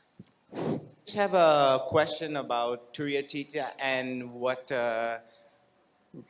Ramakrishna said about attaining Brahmanyana. I just wanted you to clarify. Tell me exactly what is your question. So he said that attaining Brahmanyana after 21 days, one just can leave the body, does not have to come back. Is this Turiyatita or is this beyond? No, actually that is Turyatita only. Okay. And it is not necessary everyone has to leave the body. Yeah, he just kept on repeating this, and it's not really explained. So I just thought someone like See, you would it is not necessary. Yes. You have to leave the body. Sometimes that joy and that ecstasy, you may feel that you may not need to use the body again. Don't worry about that. Oh, You no, are not I'm- going to leave the body. I'm not worried. I was actually, the opposite. But I mean, because the possibility is open. So, just one more thing. When you experience, we all have heard your story about the enlightenment experience when you saw 360. That was Turiya? No. Sorry. I should say that was Turyatita only, but it did not stay permanently. I came down to Turya. Ah. And then only when I was 22, the Turyatita became permanent. Wow. Okay. Thank you very much. Question based on own experience. When breathing stops during meditation, where are we? You are somewhere like a Jagrat, waking state entering into Turiya. Okay. And second question, when sense perception enters a kind of 0 point field, example, morning shower with ice cold water turning inward and suddenly the water has no temperature, only liquidity. So Or smell that is also again your waking state entering into Turiya. Huh. And why would one experience that if it just stays for a very limited amount of No, time? because only your desire experiences. Your belief is not experiencing it. Okay, what's the benefit really then? That not much benefit. You can have faith about that state. That's all. Thank you. As we realize the Turiya or the Turiya Tita state, we have not changed our way of life. What kind of conflicts should we expect? Don't worry. When you experience that, you will have a simple, straightforward answer for all these problems. It's like the born blind person is asking, Doctor, I know you will give me my vision back. After that, how will I walk without my walking stick? Understand? When you have your eyes, you will have answer for all these problems. Don't worry. Thank you. Swamiji. Intuition, melting the wax, and how it relates to the 25 states of consciousness. Yes, listen. Intuition is from this Turiya and Turiya, this state. All of you listen carefully. Whether swapna, dream or waking state, come near this Turiya and Turiya, the intuition is experienced. It is like a Turiya and Turiya is like a huge fire. And dream and waking, both states are made of the same wax. Dream state is little polluted wax. Waking state is little pure wax. But both are same wax. When that wax is brought near the Turiya, not only Turiya gives the information about your future, it gives you also the energy to change the wax as you want. Manipulate it as you want. Move it as you want. Please understand, intuition means not just information about your future. Ability to change as you want and execute it without effort. All these three put together is intuition. For example, if you are having an information about some problem going to come in your business or some benefit going to come in your business, if it is a problem, you will have the intelligence to change. If it is a benefit, you will have the simple manifesting without you putting any effort. Understand? Along with intuition, intuition means jnana. Always the Icha. Icha Shakti means ability to change. Kriya Shakti means simply able to manifest. All these three always comes together, not as one. You cannot say, I just came to know the accident going to happen in my life and I went there in the car exactly in the time and got into the accident and broke my hands. No, that is not intuition. That is your fear assumption. Sometimes it may become right. Fear assumption, sometimes becoming right does not mean you have intuition. If you are having information as intuition that you are going to have a car accident, you will simply be able to change it. Same way, if you are having intuition, you are going to have $1 million. You will manifest it without any effort.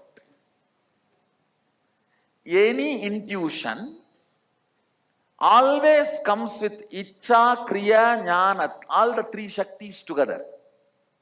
Jnana means knowledge about the future. Icha means ability, desire to change. Kriya means ability to manifest without effort. All these three, if it comes together only, it is called intuition. Otherwise, it is not intuition. So, a person that experiences epileptic seizures while sleeping, are they in sleep or dream state? I can say the dream state is being strongly attacked by the deep sleep state.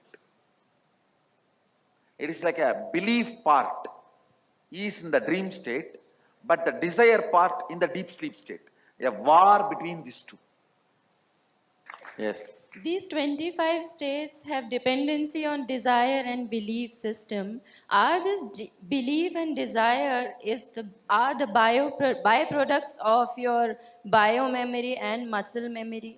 Yes, I can say it is a byproduct of your biomemory and muscle memory. So we And cannot these 25 states are not dependent on that. Actually, your desire and belief is dependent on the 25 states. The self-realization mentioned in Bhagavad Gita is in which state it falls? So the self-realization Bhagavan talks in Bhagavad Gita is Turiya Turiya. Nirvikalpa Samadhi he talks is Turyadita Turyadita. Self, when he uses the word Jivan Mukti, he talks more like a Turiya Turiya. When he says about Nirvikalpa Samadhi, he talks about Turyadita Turyadita. How are emotions like anger handled in in the higher state? In the higher states, you may be ferocious, but you will not be angry. Being ferocious does not mean angry. So anger makes you powerless. Ferociousness never puts you in powerlessness. My question is that currently when we manifest things in the Brahma Muhurtam, which state are we in? And once you put us in Turyatita, how will Brahma Muhurtam manifest itself? See, Brahma Muhurtam as on now is only used as a technique for you to manifest. In the Brahma Muhurtam, what state you are in is deciding, it is decided based on what do you want. If you want to be having Turiya continuously, and you put that word in the Brahma Muhurtam, put that idea, you start manifesting Turiya. And after I put you into the Turyatita, naturally your Brahma Muhurtam, you will be in Turyatita, you will not be asking for anything else. Thank you, Swamiji.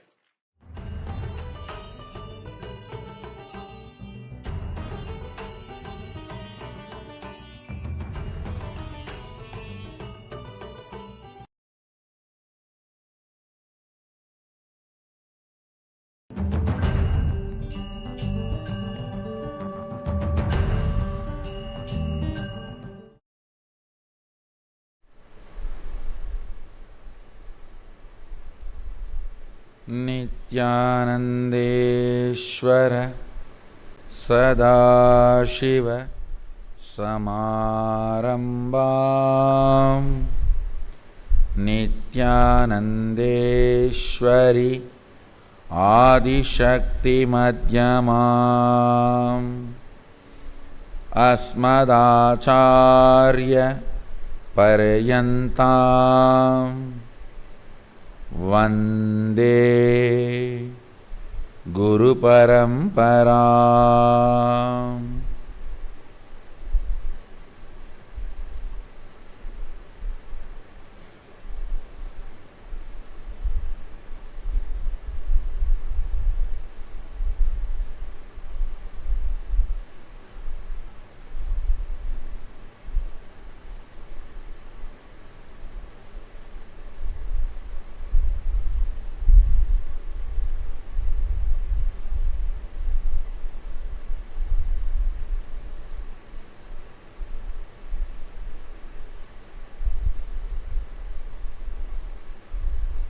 I welcome you all with my love and respects. I welcome all of you, all the MSS participants, MSS graduates, Inner Awakening graduates, the Inner Awakening participants who are still here, few, and MSS graduates and the people, devotees, visitors, viewers, samajis, satsangis, here for MSS continued education session. I welcome all of you with my love and respects. Today I will explain few fundamental principles about the 11 dimensions. Then I will initiate you. See,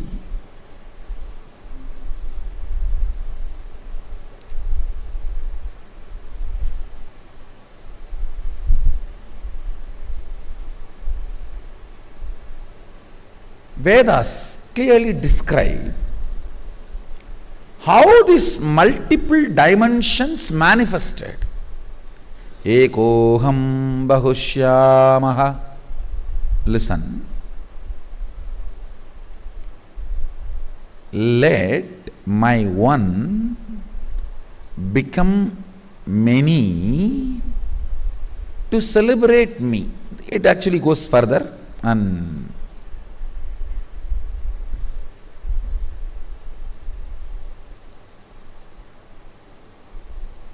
Sutra and Bhashya and Vartika and Tika, if you see all the four, it's such a beautifully aligned.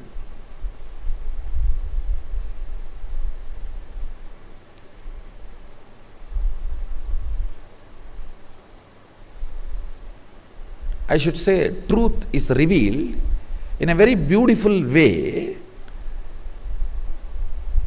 where the logic of the listeners understands the truth. See, those days, the people's logic, it was intense but light. Understand, there is a difference. All the casual logic only will be long, like you talking to your spouse. Talk 10 hours, then again. But listen, she will start from the same point, or he will start from the same point. It means throughout, it was a casual logic. There was intense logic. Will be light. Means the time need not be spent, or more words need not be spent to make an intense logic understand something. That is why the time of the sutra, Vedas, just few words only sutra, the truth is revealed. Egoham bahushyamaha. Then the time of the commentators, Bhashya, logic has become a little casual and little longer. So you need to interpret and make them understand. Then comes the time of the Vartika. Means commentary on commentary. You need to use more words. Then comes Tika. Commentary on the commentary of the commentary on the commentary. Then huge words. See, sutra is like a call between boy and boy. Hey, come to the messenger, or we'll talk there. That's all.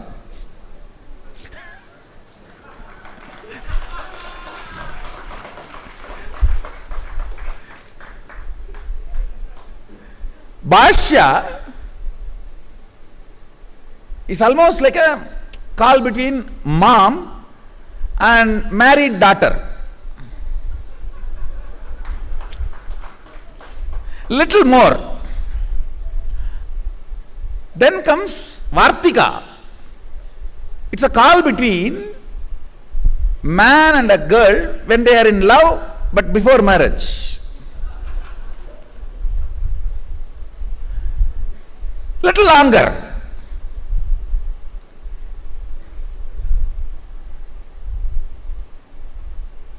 Then comes Tika. It's a call between two girls who are trying to catch the same boy.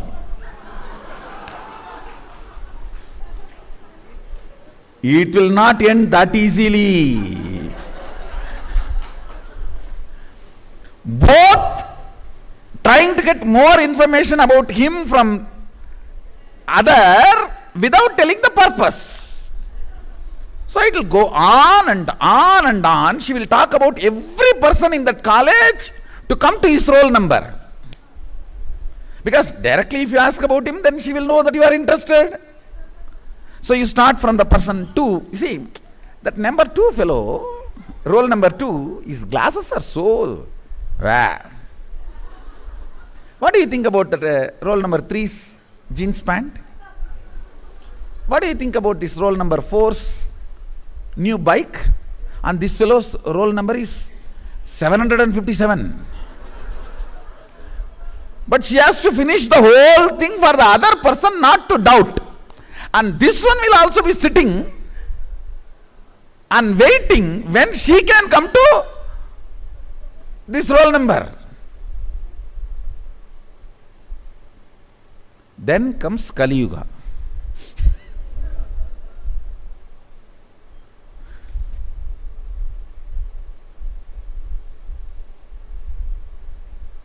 This one verse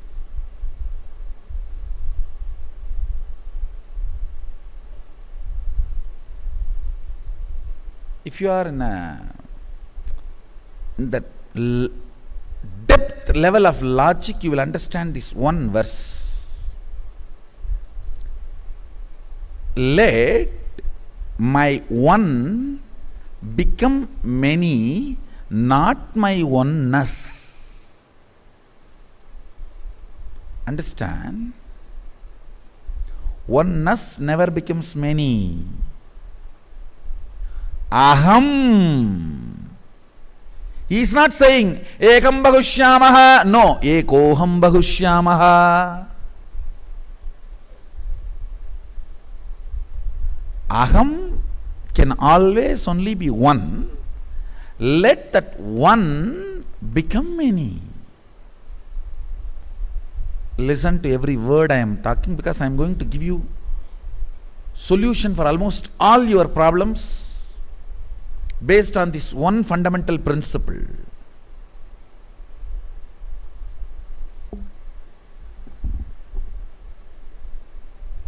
When he decided to become many, to celebrate himself, all the dimensions of this universe opened.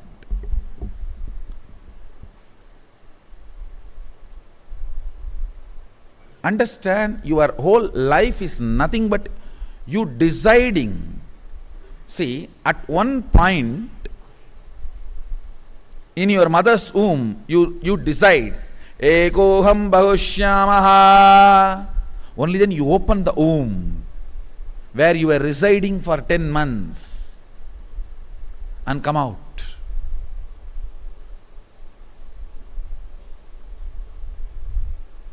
But after that, everything is mess. That is different.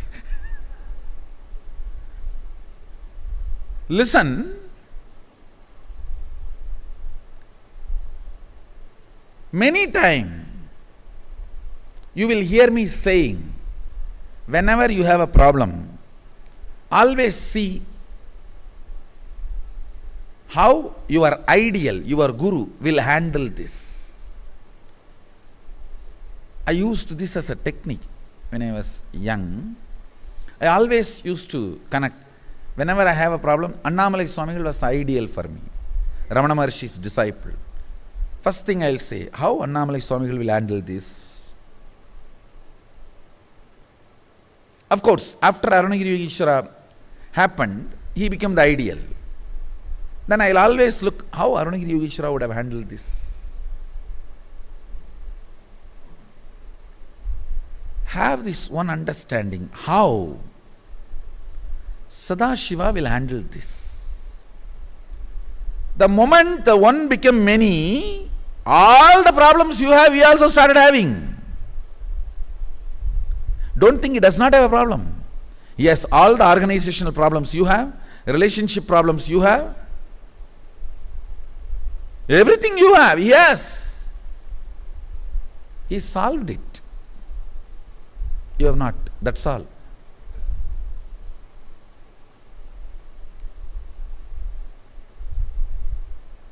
If you understand this one principle,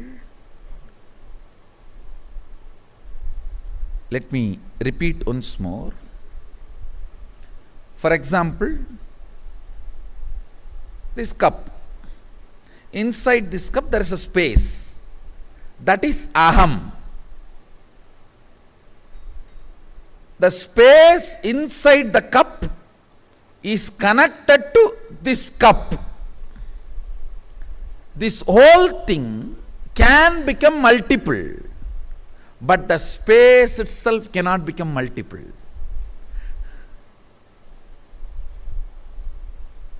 Anything which has become multiple,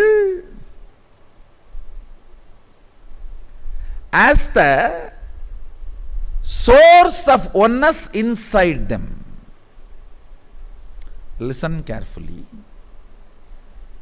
Anything which has become multiple, as a source of oneness in them, oneness has not become many, only one became many. Aham associated with oneness, one associated with oneness has become many, but continue to be filled by the oneness. Understand this fundamental cognition. If you spend little time on it and contemplate on it,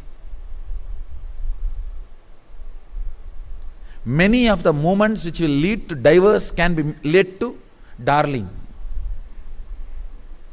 See, if you know, even in the other person's aham, there is a stuff which is in me also. The space in that glass and me, in that cup and in me, is oneness. One only became many, not the oneness. Oneness is same.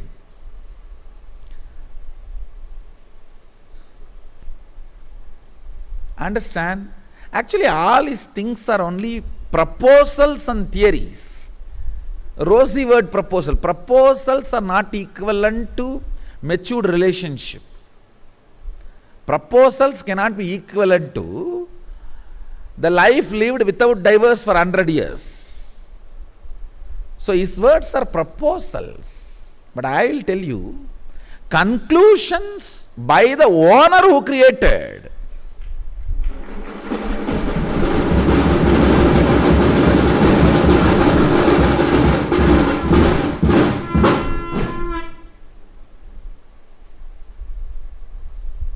Listen.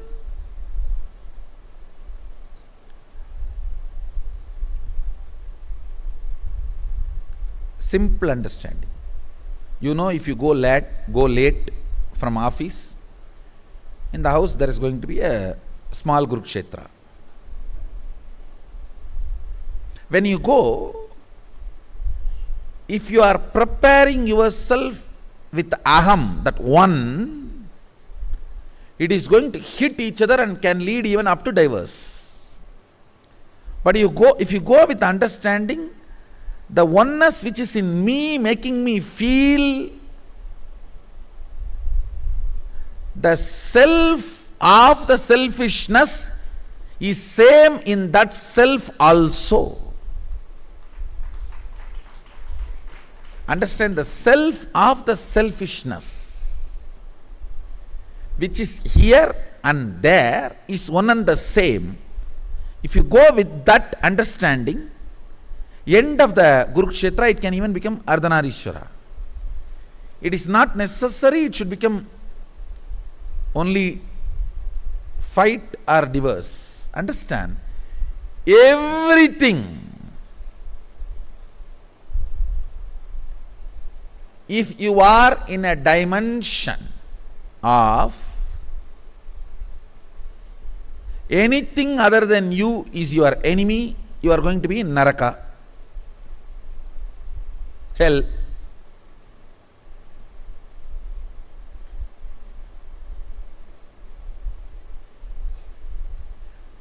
Anything which harms me is my enemy, then you are going to be in planet Earth.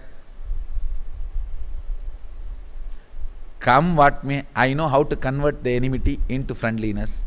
You are going to be in heaven.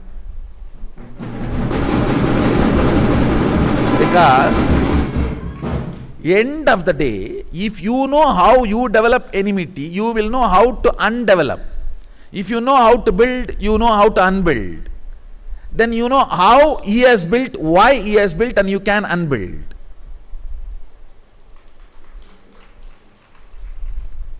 And most of the time,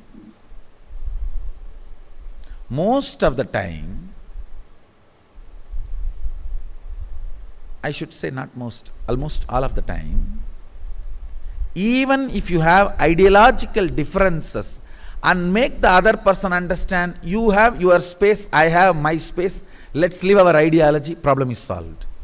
There, the space can sort out the issues. Please understand, even organizationally, look at this whole cosmos. The moment Mahadeva declared, Sadashiva declared, let me become many, he has manifested a company, an organization. Let me become many to celebrate me. But the whole thing is so smoothly going. If you bring the same fundamental principles for your organization also, let first of all you become clear what do you want to do is completely integrity and enriching. If you have some agenda and talk something else, nobody is going to do what you want because why you want. They will do what you want because what they want, not because why you want. Understand? Organization becomes organism only when people do what you want because why you want.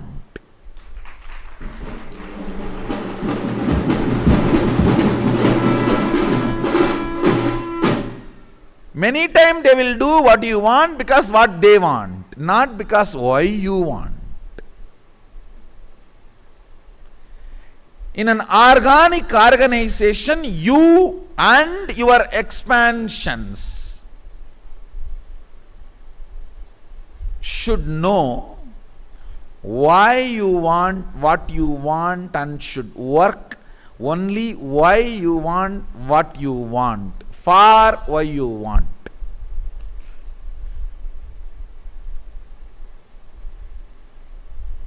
Then I tell you,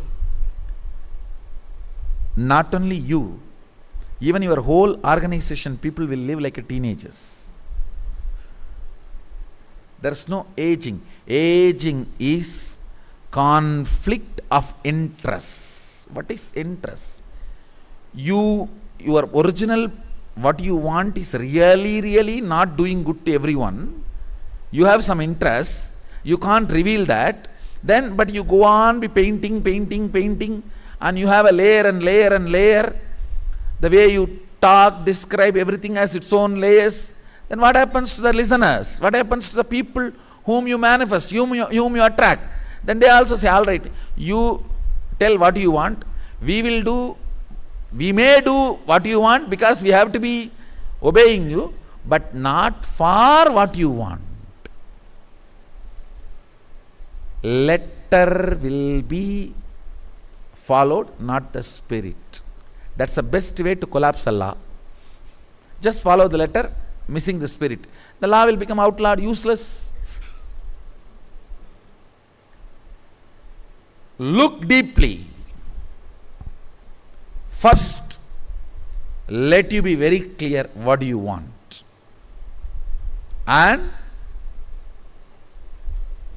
if you are convinced that is best for you and for others,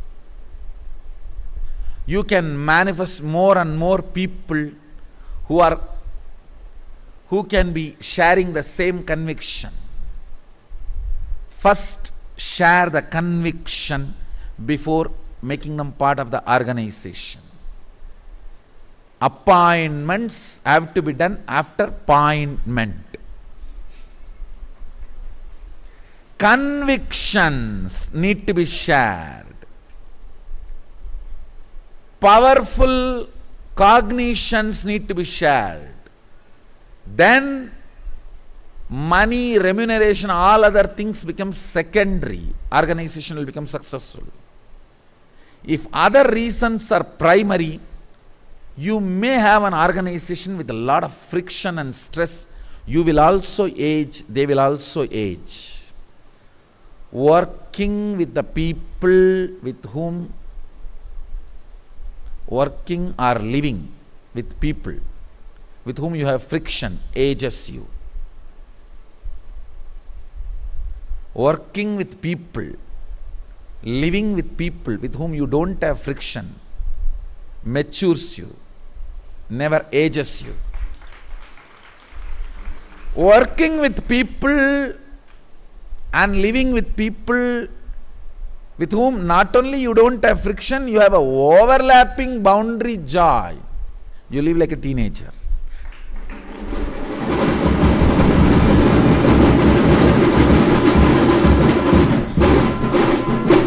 Sadashiva describes himself as a teenager in his original Dhyana sloka. He says, meditate on me as 16-year-old.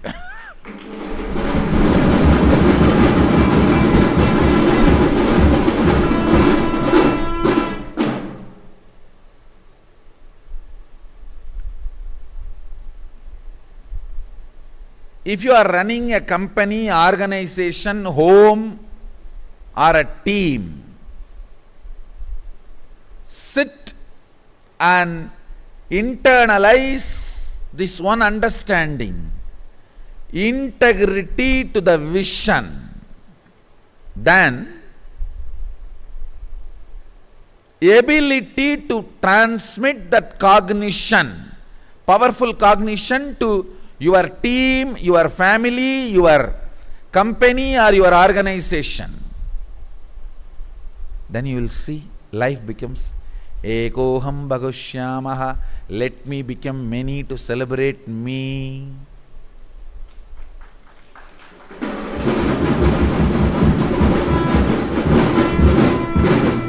Understand carefully. There are multiple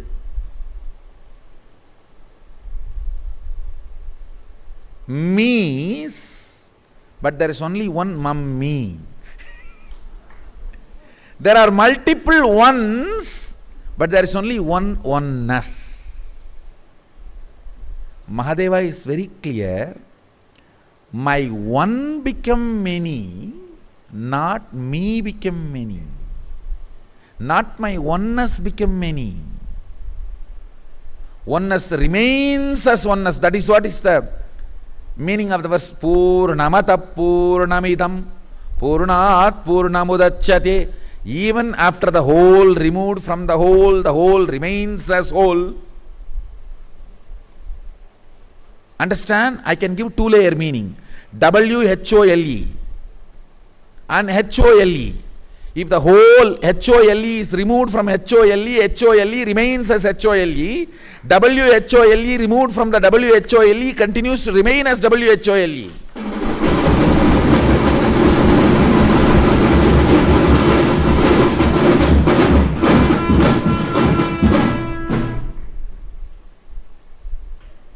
See, actually, through the Big Bang, matter manifests, through black hole, antimatter manifests.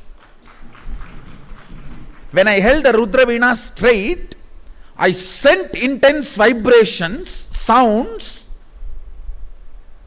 and raised you to the state of Shivoham by Kundalini awakening. When I held the Rudra Veena other side and played, I created an intense minus decibel and sucked your patterns out.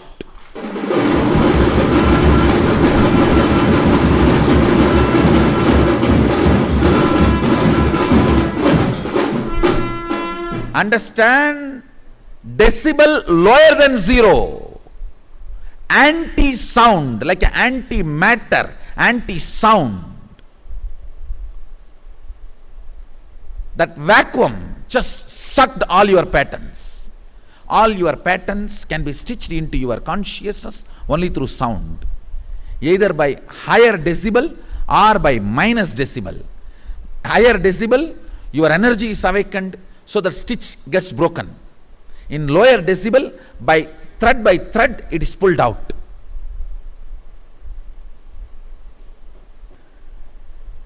Understand?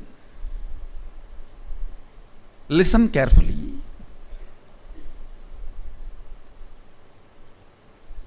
Whenever your inner space opens its wings, like a moods of joy, positivity, courage, exploring, creativity, art, love,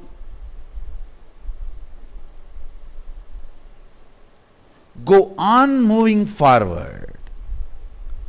But remember one thing, fundamentally, till your brain is trained to continue to retain that state, it needs certain kind of a grounding. So it comes down, unable to maintain the same chemical and electrical structure of that experience. Listen, you don't come down because you are not qualified, you come down because your body is not ready. Listen carefully. Many times you think, oh, Swamiji gave me energy darshan, he gave me powers, I manifested, it was ecstatic. After a few days, it went away. Then, if you start having guilt about you are going to create so much of obstacles for you to reach it again. Be very clear, the system has too much of toxins, so not able to retain that electrical and chemical structure. If you put the blame on the right person, you will work on that problem and solve it. Do not put the blame on you, put it on the body which is holding the toxins, so you will work on detoxifying. If you put it on you, you will come to a conclusion, this is not for me, he is separate, I am separate, diverse. Guru diverse is the worst thing can happen to you in your life.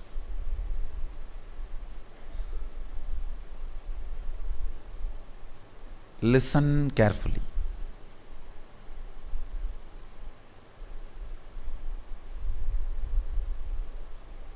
All these points are connected with one thought current. I'll give you one by one.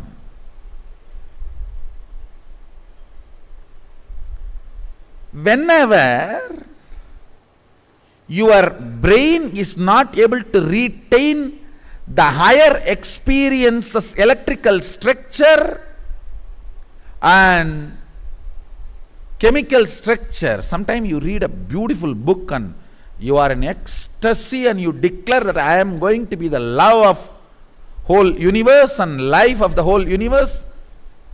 No more agitation, irritation, disturbance.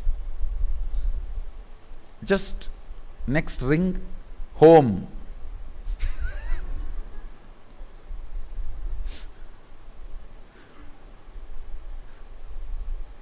The whole thing becomes different. Call from home.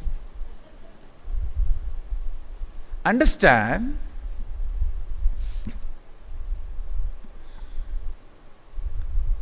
I am giving you an example. Whenever you are not able to retain the higher electrical structures and chemical structures in your brain and come down. When I say higher, I mean everything. Feeling love, ecstatic, compassion, powerful, kundalini, power manifestation, all of them are higher in various levels. You come down. Do not fall into powerlessness like a guilt or feeling powerless or depression, low mood, and worst thing, giving legitimacy to your confusion and start doing psychoanalysis and psychological, psychiatric solution analysis. Over.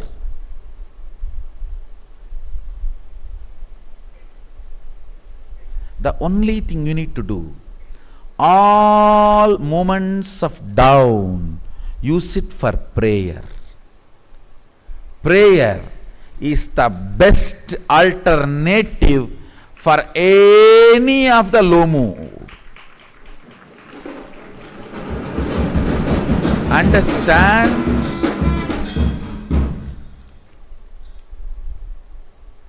If you are not able to be here, fully expanded, that electrical structure, electrical signal structure, when the crown means your brain, it has 1,000 aura, means 1,000 petal, electrical structure.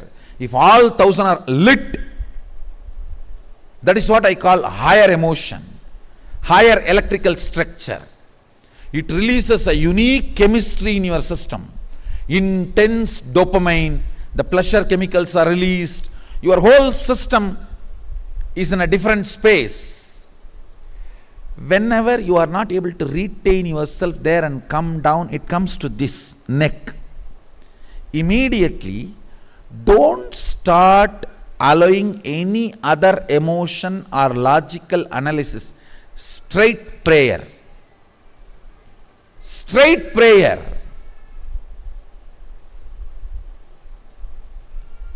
You can pray to the same power which gave you the glimpse, or whoever you think is the ultimate. Hinduism gives you complete freedom. Param, ultimate. It can be Para Shakti, Parama Padam, Parama Shivam, Parameshwaram. It can be Para Brahmam.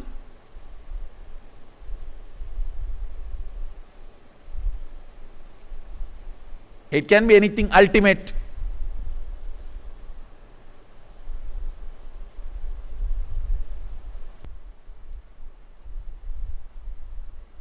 Let this answer become once for all clear, because many times people try to ask me, when you are so generous to add all of this, why not that?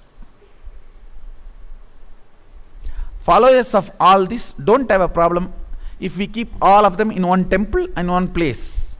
We don't have a problem. Actually, I don't know how many of you know, all the properties of Arunachaleshwara temple is in the name of Krishna. The Venugopala Swami just behind the Arunachaleshwara shrine.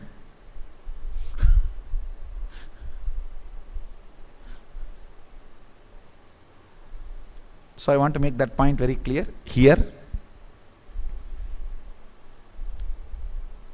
Let me come back to the subject. Listen. Whenever you are not able to hold the lit up 1,000 lotus petals, that Sahasrara, and come down only with prayer. Prayer will grow roots and push you back to that same higher electrical structure and chemical structure in your brain, to the Sahasrara. If you start analyzing, why am I not retaining? Maybe all the sins I have done.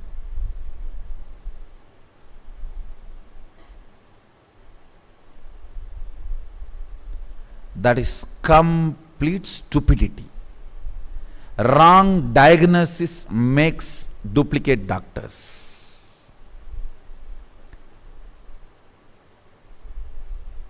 Quack doctors begin with a wrong diagnosis. It's a wrong diagnosis starts giving birth to quack doctors. Understand? Little raw, but let me tell what to do. All the raw things have to be told. Playing with the confusion of the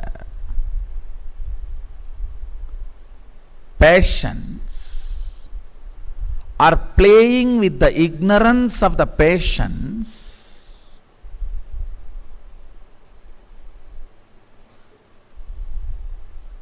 is one of the worst sin.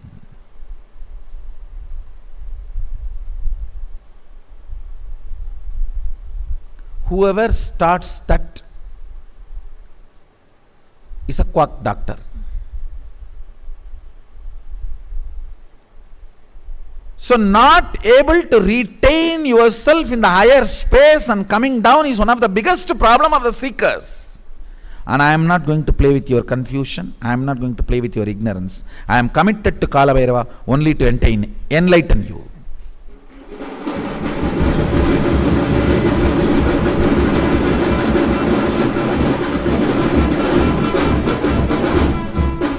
I am committed to Kala Bhairava only to make you enter into, push you into enlightenment. I am telling you the truth. As it is, neither sin, nor guilt, or karma, nothing is a reason.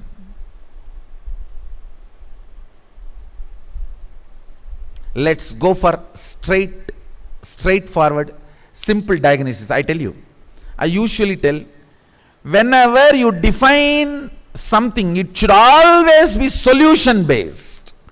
Definition. Death can be described in 2000 ways or million ways. End of life, getting married, heart stopping, breathing stopping, body stops moving. Million ways you can define death. But if you define the possibility to restart many damages which cannot be repaired unless a complete restart happens, is death.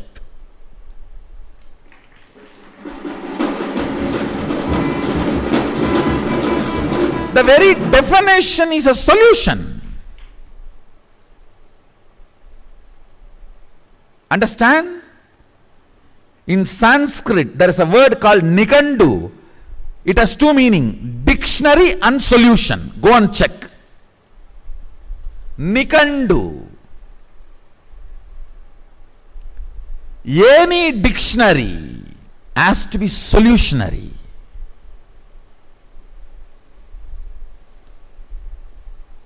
You can Google the word Nikandu in Sanskrit. It has two meanings. Dictionary, solution. I am actually sitting and working. 3000 words. All the important words like a life, death, sex, law, country, nation, earth, cosmos. Major 3,000 words which we use in our life. Solutionary dictionary.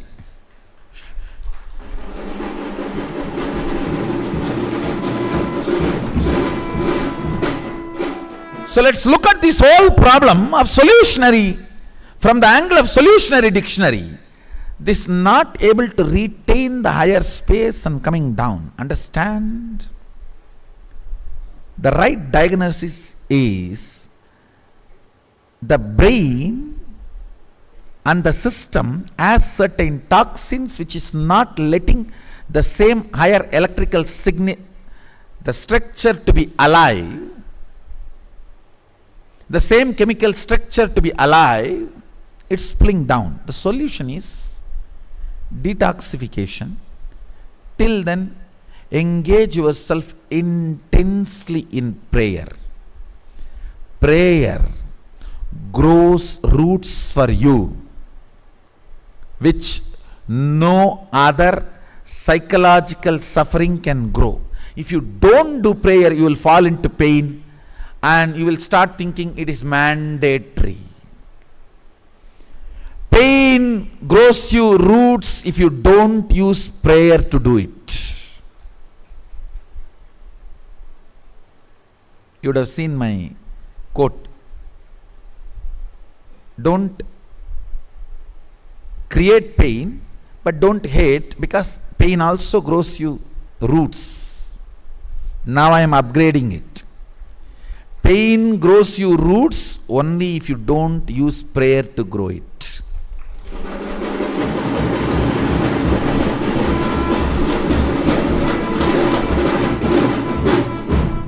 Whenever you are in ecstasy, you are Shiva. Shivoham. Whenever you are in low mood, Dasoham.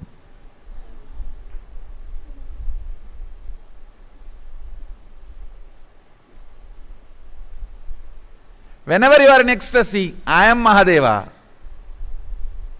Whenever you are coming down, I pray to Mahadeva. That's all.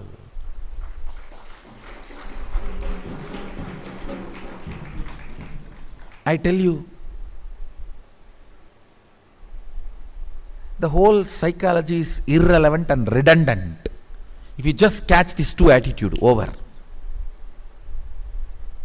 Whenever you are in ecstasy, I am Mahadeva, Sadashivoham.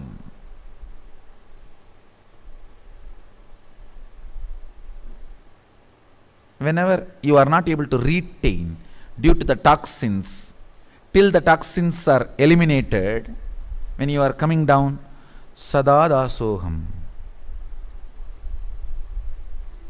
That's all. The whole problem of which is right, Dvaita or Advaita, I have finished it.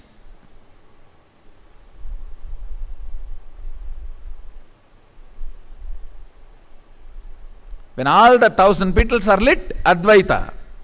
When it is slowly coming down, Dvaita. Over.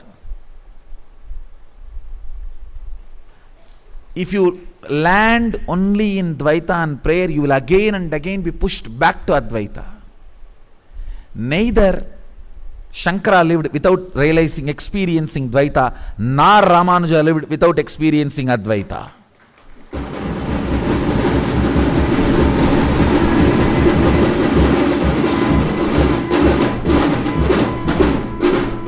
Neither Shankara lived without experiencing Dvaita, nor Ramanuja lived without experiencing Advaita.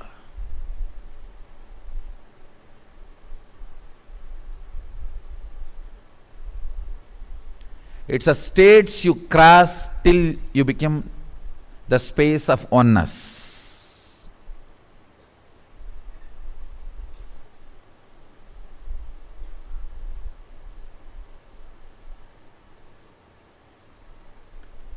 Understand now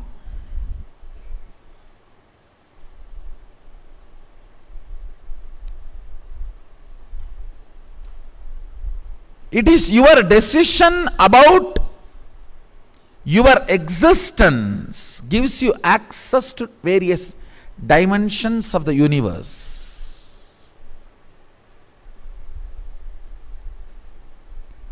Now, why I want to give you access to the different dimensions of the universe is to make you feel powerful and understand all your problems are as silly as you. Even few solid experiential access, see, when I say experiential access, you should get into that plane, that dimension, see some object and bring that here. When you open your eyes, that object should be there with you. Only then it is called experiential access. Otherwise it is imaginary access. You had your stupid dream, and even if you see Kali in your fantasy, it will be only the another version of your wife. The voice will be almost like your wife's. Be very clear.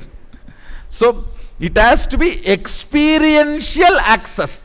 An object of that plane should be mapped to this plane. It's only a confirmed experiential access.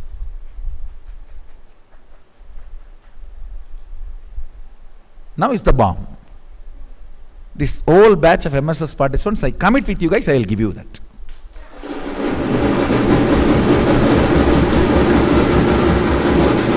And understand, when I am making the word commitment, I am serious. I am really serious. The software is successful. That is why I am courageously talking. That is, you see, the moment you started materializing, that itself is actually the plane to the other dimension only, but it is done through me. Now I have to give you individual visa. That's all. See, materialization is like having access to the other plane, sitting in my disk. Instead of you sitting in my disk, I am going to put you in my plane.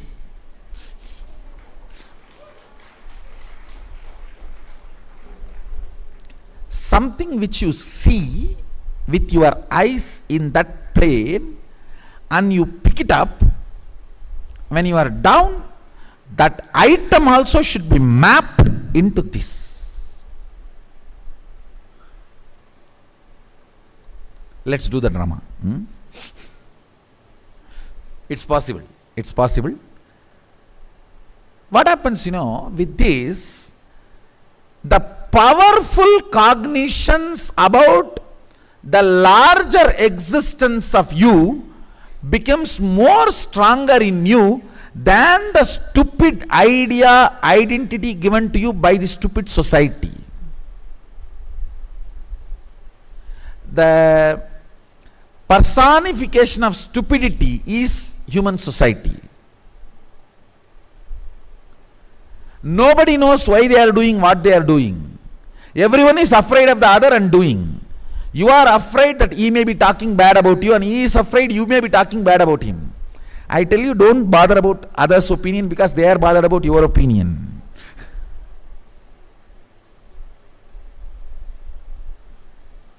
This collective bullying is media.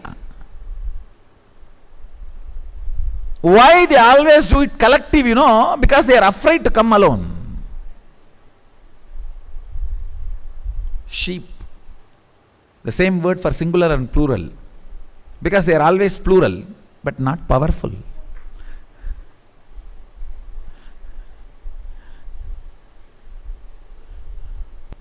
Through this collective bullying, society tries to put you into fear and create some identity for you. The only way to liberate you from that identity is to make you understand the existence of the multiple dimensions. Once that existence of the multiple dimensions become your powerful cognition, then the identity enforced on you. Pushing an identity on a human being is equivalent to conscious rape. conscious gang raping done on an individual by the society, and that gang raped person getting pregnant is evolving an individual identity. You carry that for your whole life as a blame and destroy yourself.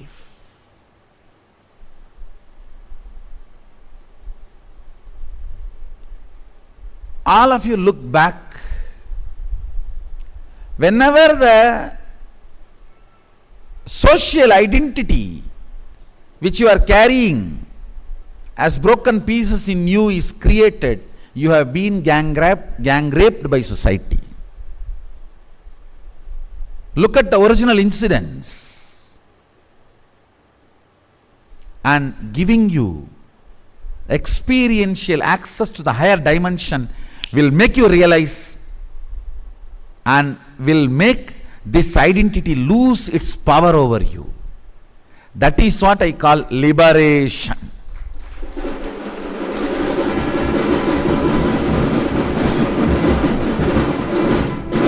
Swatantratva. Life starts, education starts with this initiation, with this liberation. Yeah. A child, when he enters the Gurukul, this satsang should be seen by him, and he should understand when he was gang raped and the identity was inserted into him forcefully and decide to renounce it, he should be given access, conscious experiential access to higher dimension. With that Swatantratva, only he can be allowed to enter into Gurukul.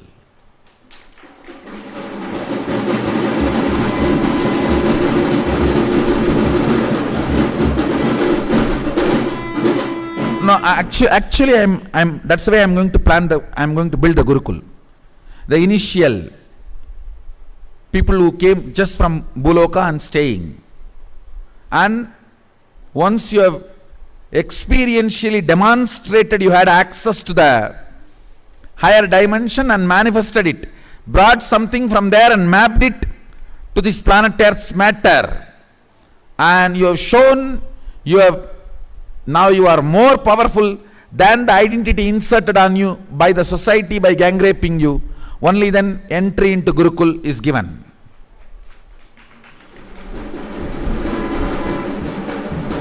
Actually, even the construction I am going to do it step by step like that. Then you stay there, you stay here, then after you have the next access, next success, you come here. That's the way it is going to be.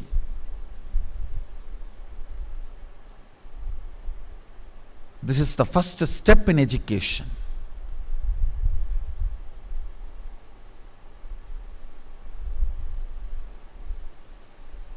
I am not telling you stories. I am giving you my vision, and I will make it happen.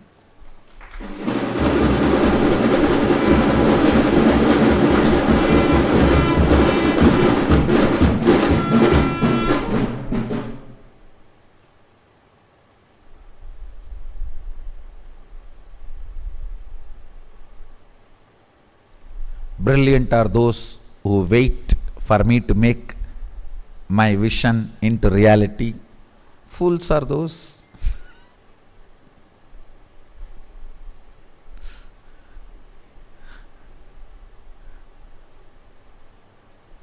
who don't give me a chance. Stupid are those who leave halfway.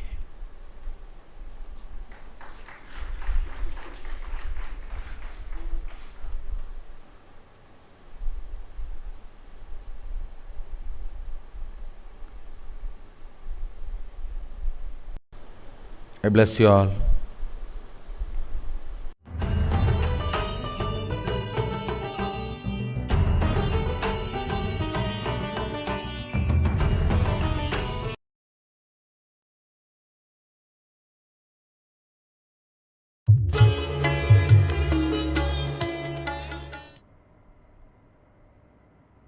Nithyanandeshwara Sadashivasamarambam Nithyanandeshwari Adishakti Madhyamam अस्मदाचार्यपर्यन्तां वन्दे गुरुपरम्पराम्.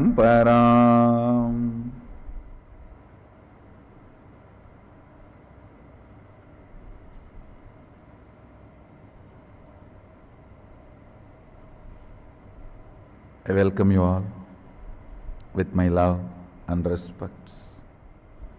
I welcome all the devotees, disciples, samajis, satsangis, participants, visitors, viewers,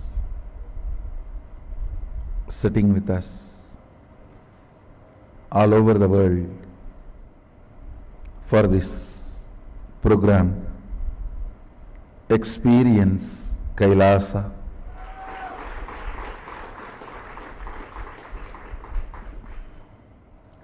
First of all, I want to tell you, I recommend you take notes.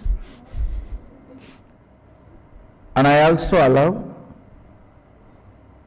anybody to video record, audio record.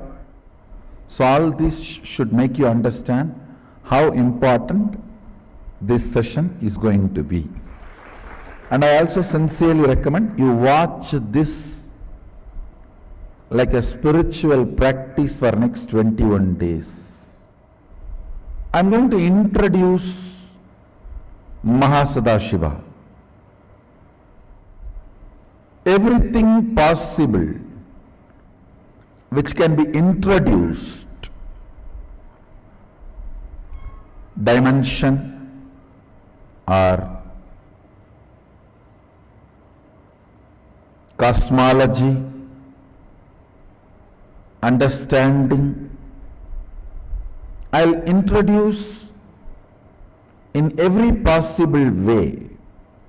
I'm introducing cosmology directly from horse's mouth. Understand? Maybe if we want to use this horse's mouth phrase in a very Indian Shaivite way, bull's mouth, we can change it. Nandi's mouth. Directly. First thing I want to tell you,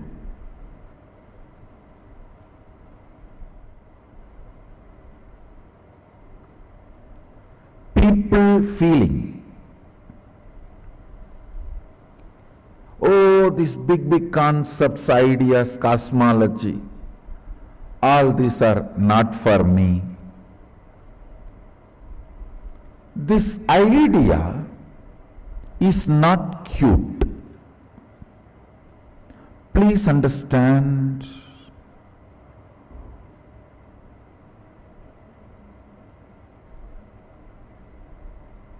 Sanatana Hindu Dharma is very clear. Not able to understand is a lie. Not interested in understanding is the truth. Listen. The word not able to understand is a lie. Not interested in understanding is the truth. So do not cherish with the cuteness. Oh, all these big concepts I don't understand. I don't care. I don't want all these big concepts. You just tell me what should I do. I am telling what you should do. Understand. Now people try to celebrate, feel cute about their decision not to put their listening and integrity together to understand life. Please understand.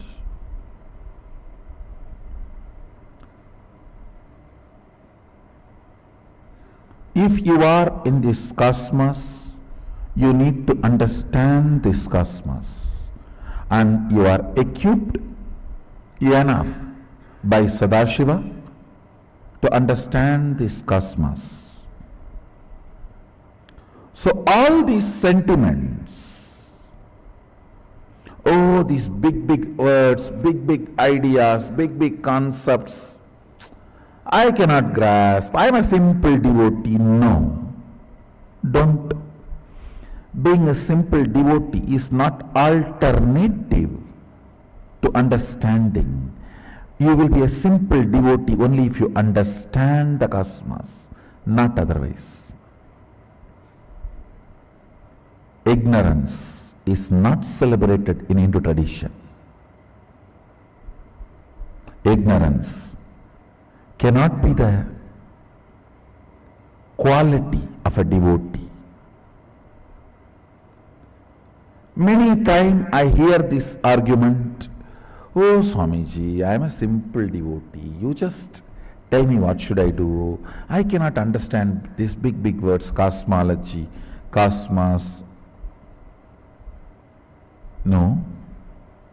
If you are a simple devotee, sit with integrity and your simplicity, you will understand exactly what I am talking and you will experience it now. I am introducing Mahasadashiva as he himself introduces himself in Vidyapada of Agamas, and I have some of the interesting articles by modern day researchers. In the modern day, some people are trying to research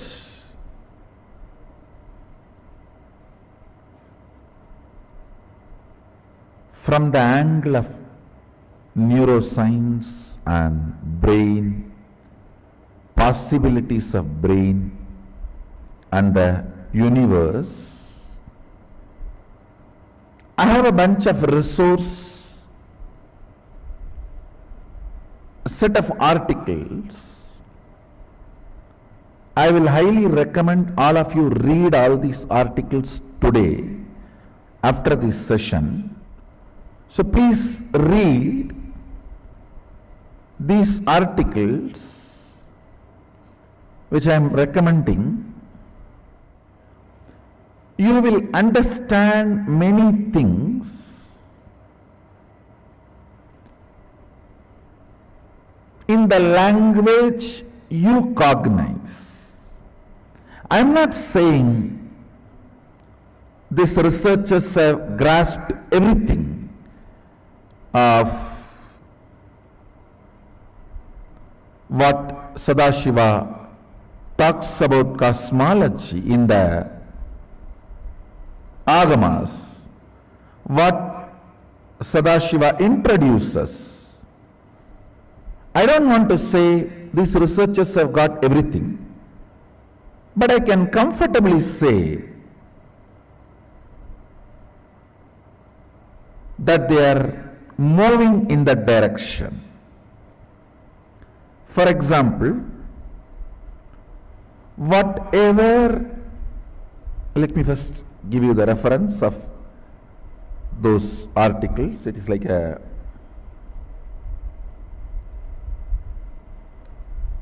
Science Daily, Science News, Multi-Dimensional Universe in Brain Networks. That's article name, and I have few more, maybe around 20 articles. This is the second article. The human brain can create structures up to 11 dimensions. And then I'm again projecting a sequence of article titles.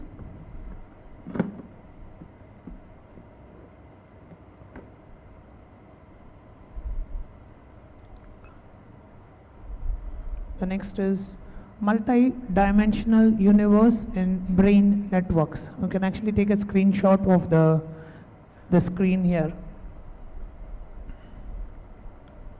The next is new mathematical method reveals structure and neural activity in the brain.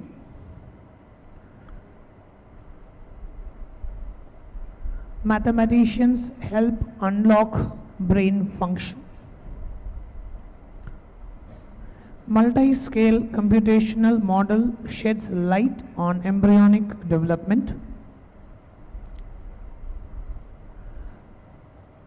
Cold Spring Harbor team to use $2.7 million NIH grant to map long-range neural projections. Researchers propose sequencing-based approach to map all neuron connections in the brain. Now I want to tell you, first I wanted to express my appreciation for these researchers putting their knowledge and intelligence, time, energy and integrity in this line.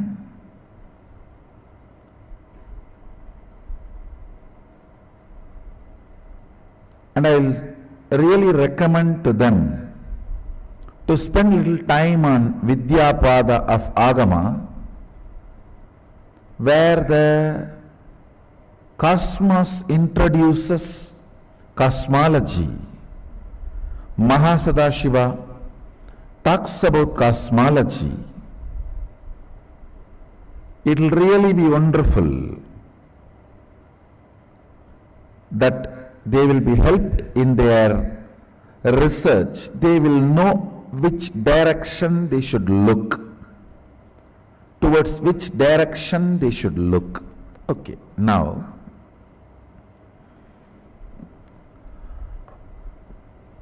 all this research is all about your brain. Understand, this is like a mirror.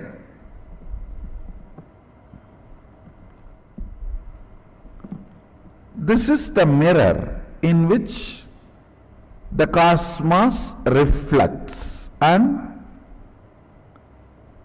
this is the organ. I can't even use the word organ, it is little more than organ. This is the system through which you are perceiving the cosmos, universe, existence.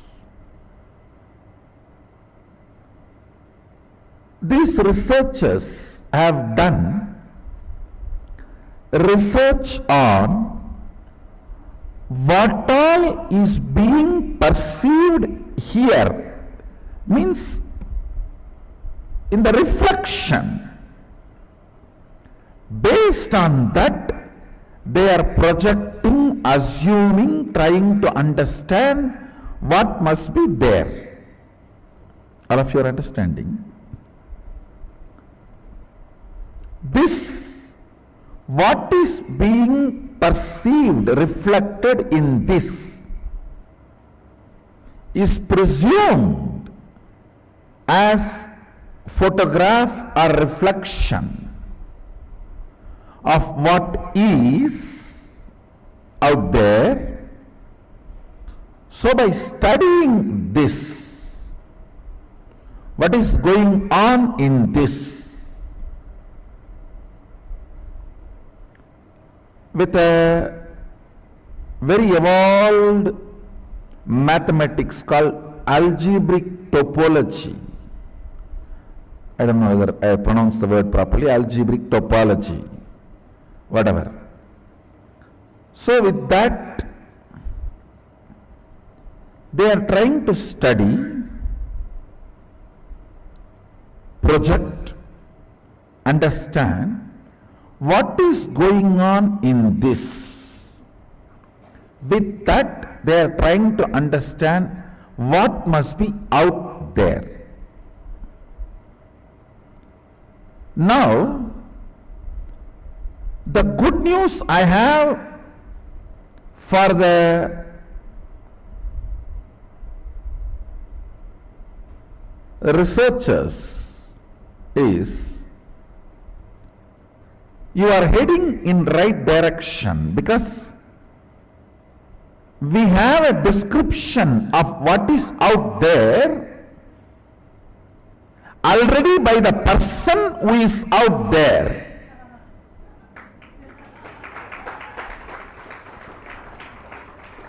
We have description, a very elaborate and very detailed, Bhur, Bhuva, Suva, Tapa, Satya, all the lokas and dimensions. We have description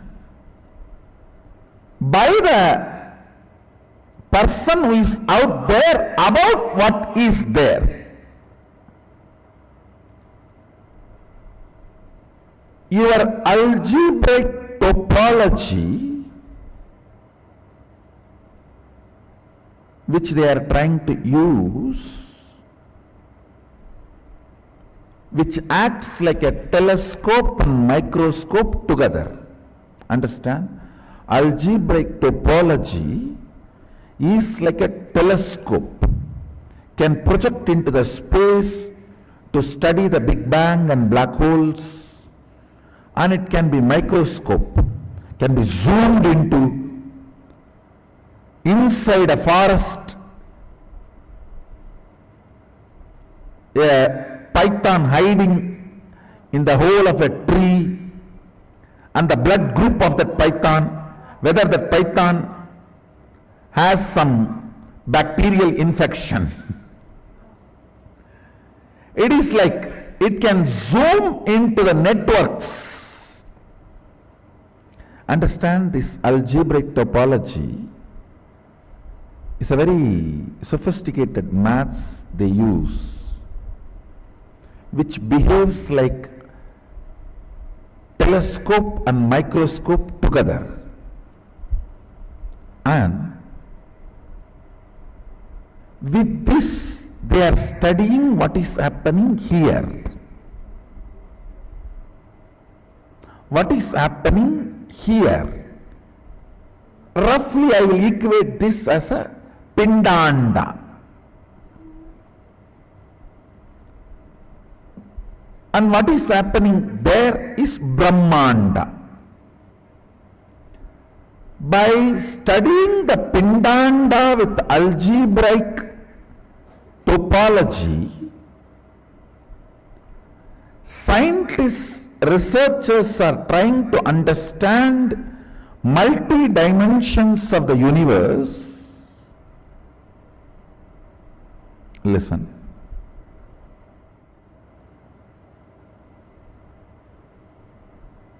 Sorry if I am presenting too complicated things. I'll try to map it down to your language and the way you can grasp. Fundamentally, the researchers are trying to convey the various dimensions. 1D means rod, 2D means plank, 3D means cube, and the fourth D is the spatial dimension called time. The scientists are trying to explain, researchers are trying to explain through this algebraic topology, which works like a telescope and microscope together. It is not just this 4-dimension alone our brain is perceiving. Our brain is able to perceive higher dimensions, multiple dimensions. Because of that, they come to a conclusion, multiple dimensions exist, because the reflection shows the multiple dimension perceptions, not only the possibility, but as a reality. They are saying that many of these algebraic topology data they have discovered, they try to map it and see its effect on the rat's brain,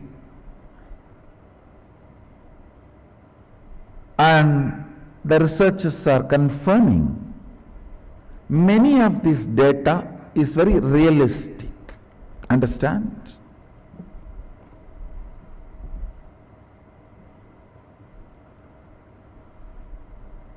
This is where I wanted to suggest to them. One, please study Vidyapada of Agamas. You will have lot of input, support and direction. That is one. Second, if you are really interested only in research, if you are not interested in any vested interests, come. You don't need to waste your time on putting your algebraic topology, projections, mathematics on the rat's brain and study. I'll give you live brain. You can study mine. I'll reflect this whole 11 dimension, what is out there in here purely. Study all the 86 billion neurons and its activities simultaneously.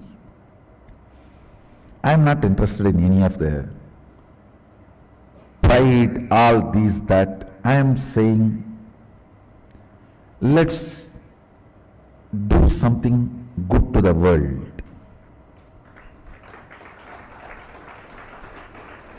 Not only me, I can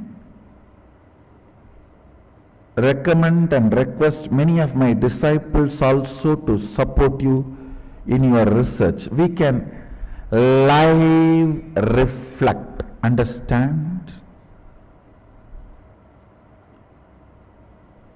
Scientists are equipped with a algebraical topology which functions like a telescope and microscope together for microcosm, brain, pindanda. We are equipped with third eye penetrated by oneness, third eye opened by oneness, can be used same way algebraic topology is used in microcosm. We can use the third eye penetrated by the oneness in macrocosm. Understand? Scientists with their algebraic topology, which can function like a telescope and microscope together, study the multi-dimensional happening in the brain. We Shaivites, empowered by Mahasadashiva, whose third eyes are penetrated by the oneness, can show precisely what is out there in here.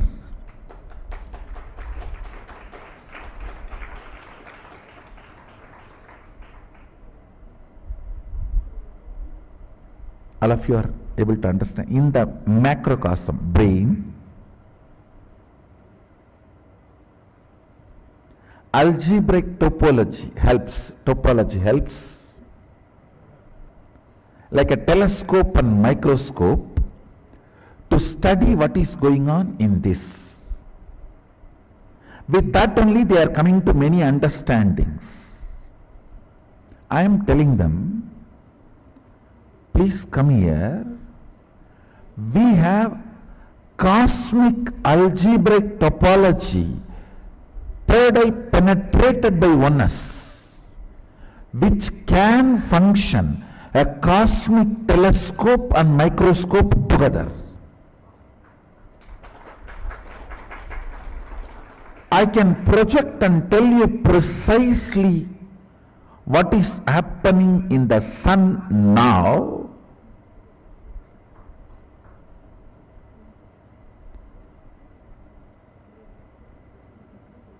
The precise temperature change or precise happenings of the sun, and precisely what is happening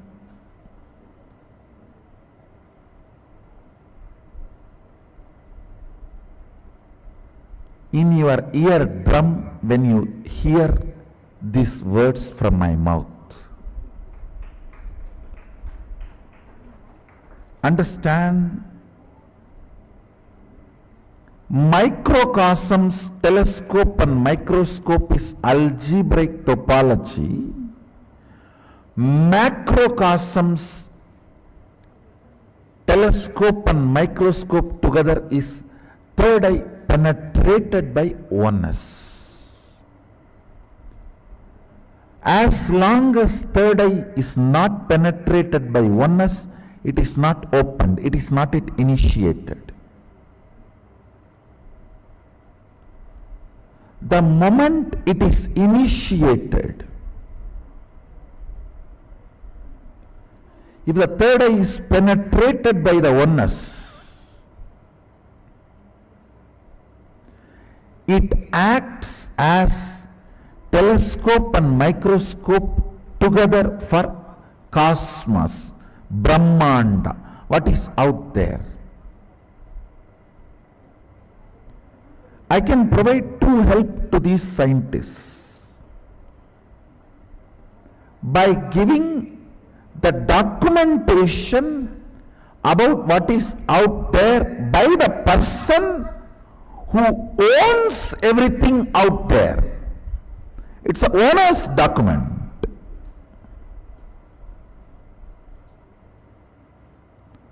Who created and who is sustaining his own internal document.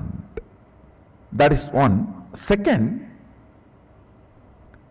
I can provide direction and evidence of whatever is out there by making the pure reflection of that in here. Live human brain. You don't need a rat and rat's brain. We have now enough of powers, empowered human beings who can just through their brain show you precisely what's going on now in Kailasa, what's going on now in Tapoloka, what's going on now in Bur, Buva and Suva, in all the different lokas.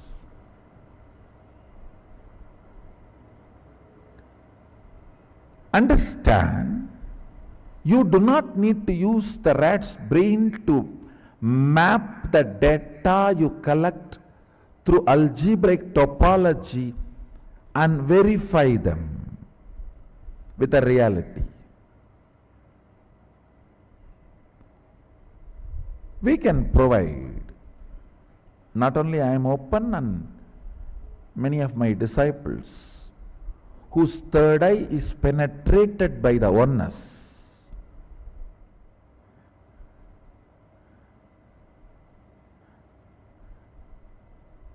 I have not even entered into what I am supposed to share today. I am only introducing the fundamental understandings.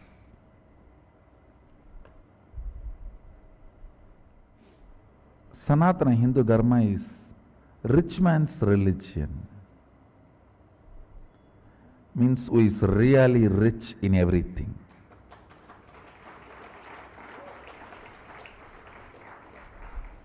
It is not created to control the mass with certain ideas and concepts and like a mental prison. No. This Dharma teaches you mind is a prison. So it never was generated. So whatever I shared now, I'll give you the essence in few lines.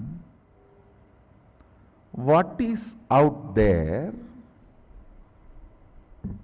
reflects here. Some of the scientists and researchers who are studying the reflection have found the reference. What is out there is not just 4 dimension, at least 11 dimension.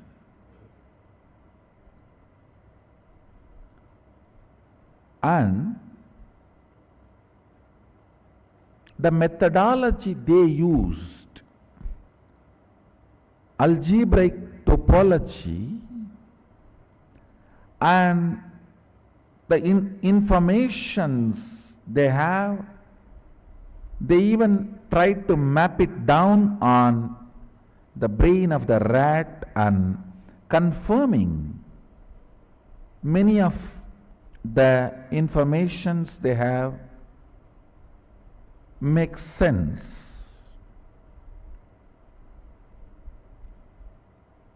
So I am giving them my support in 2 ways.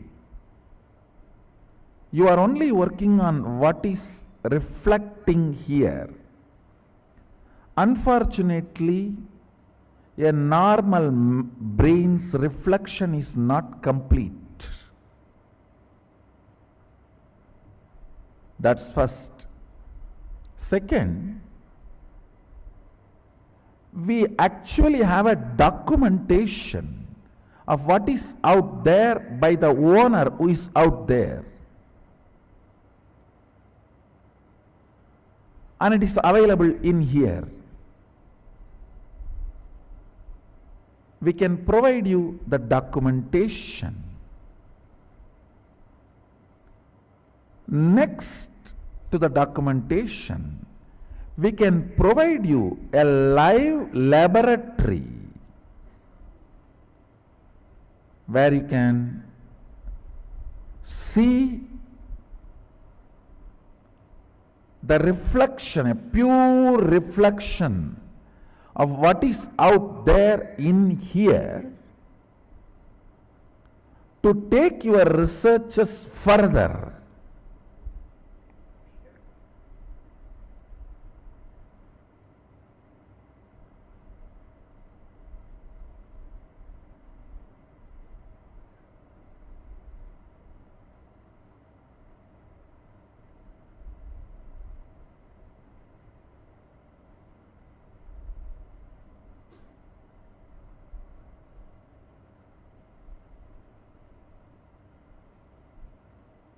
So you can try to understand what is in here and what is out there. Pindanda and Brahmanda. Like your algebraic topology, which can function as a telescope and microscope together for Pindanda, reflection. Our oneness filled third eye can be used as a telescope and microscope together for the Brahmanda, cosmos. You have a live telescope, microscope together for cosmos. So, the live telescope, microscope together for cosmos is inviting you all to support you all in further researches you want to do on this 11 dimensions aspect. So with this, let me start the program. I started the program saying I am going to introduce Mahasadashiva.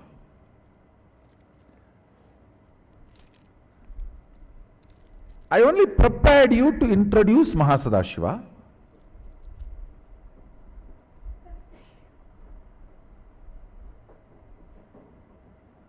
I need to convince you why such complex understandings about cosmos and life need to happen. Understand?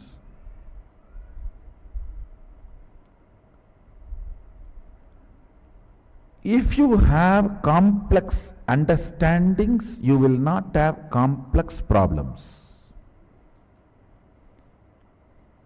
If you don't have and if you are avoiding complex understandings, you will have complex problems. Decide whether to put your energy towards the understanding and problem-free life, or avoid putting energy towards understanding and live with problems. In any field, if you want to be successful, you need to put little your time and energy to understand the logic of that field. Even to operate a cell phone, you need to pick up the cell phone, understand where is the number, how to press and all that, and where to keep. You can't keep it somewhere and talk, you have to keep it in your ears and near the mouth. Now you need to understand the logic.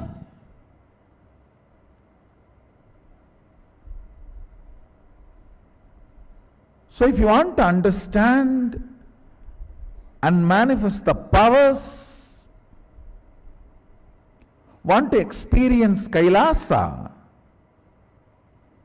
you need to decide, you should understand Kailasa. You can't say, oh, I am an innocent devotee and I am a simple person. Just no. Your ignorance is neither cute nor welcome. And you are not created for ignorance. Be very clear. Be very clear. All you need is your decision to complete with the pattern of celebrating your ignorance as cute, as if something right, as if it's okay. No, it's not okay. It's not okay. Seeker is a person who is trying to understand cosmos. So you have to understand cosmos. You can't say, I want to go to Kailash, I want to experience Kailash, I want to understand the whole cosmos, I want to manifest all the powers, but I am very innocent, little ignorant, very innocent, old devotee. That's not cute. That's not cute. Complete with the pattern of celebrating ignorance, because I am going to introduce some of the very important truths of life. We need to understand cosmos because we are working and living, functioning in the cosmos. Making it as simple as possible and mapping it in such a way your inner space grasps it, experiences it, is my job. That is my job. I will do it. But not even interested in entering, holding my hand to come along with me is not right. So hold my hand and come along with me. It means sit with integrity and listening and come along with me. I'll take you to Kailash now.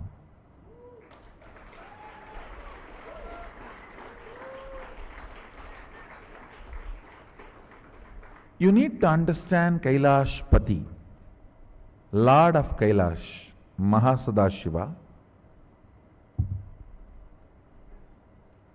Only then you can experience Kailasa. It is actually a beautiful painting here. I am showing, projecting a painting of Mahasadashiva. It's a traditional painting done as per the introduction of Mahasadashiva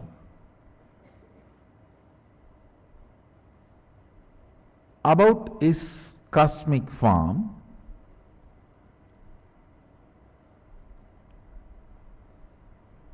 In a way we can understand.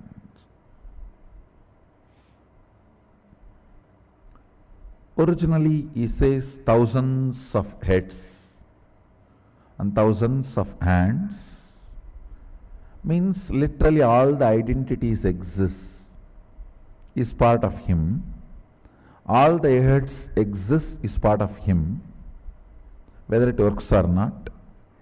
You may ask, even mine? Yes, yours, even yours.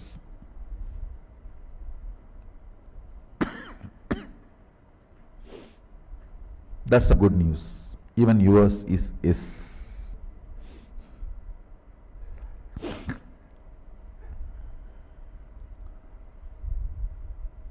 Here it is presented with a 25 head in a very symbolic way.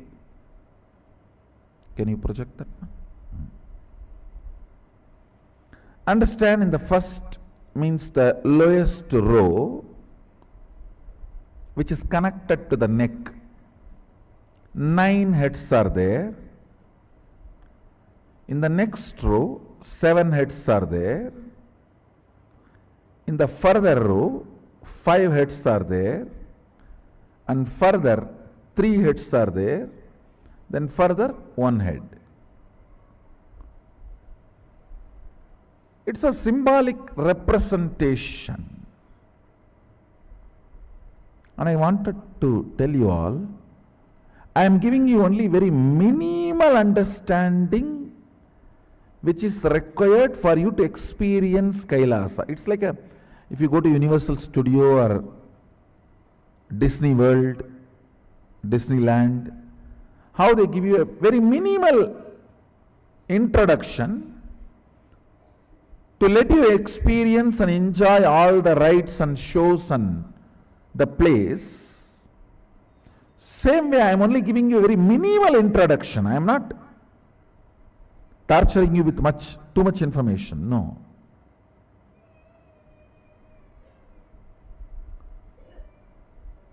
I am trying to make everything user friendly as much as possible.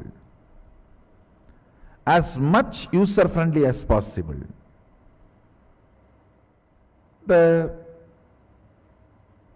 row of the heads connected to his neck.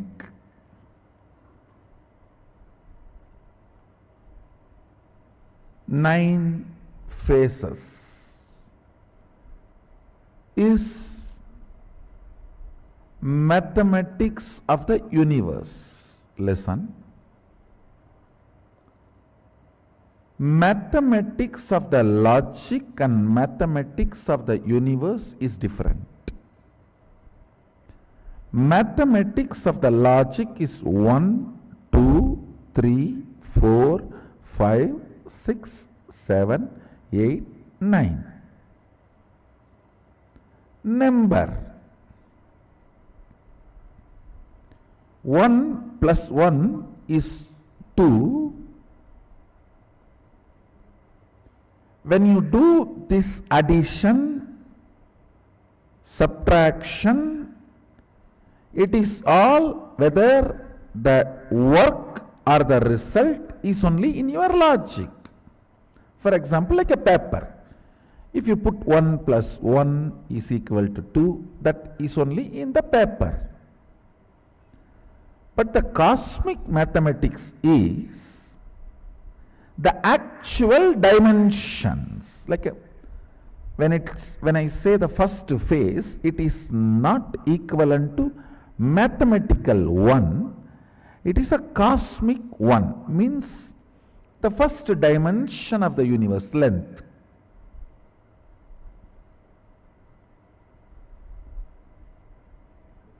Two is not mathematical 2 which exists in logic. It is second dimension, Planck. First dimension can be called as a rod, just one dimension. Then Planck, second dimension, means length and breadth together. Three is third dimension, the length, breadth, depth together. Listen. I think many of you are seeing new me. Who is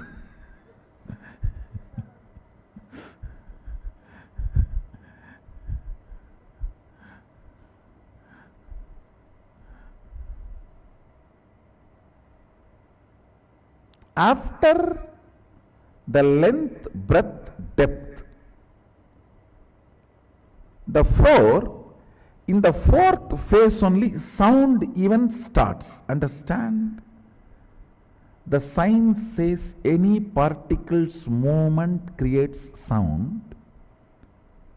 Sadashiva says very clearly, if the particle moves only in the length, breadth, depth, sound is generated.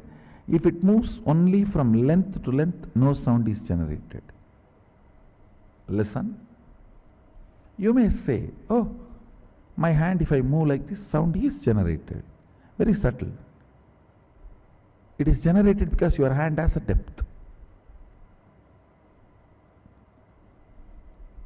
This or this does not generate sound. Yeah. Atom, molecule moving this way or just this way does not generate sound. If it moves only this way or that way or this way, where the depth is involved, sound is generated.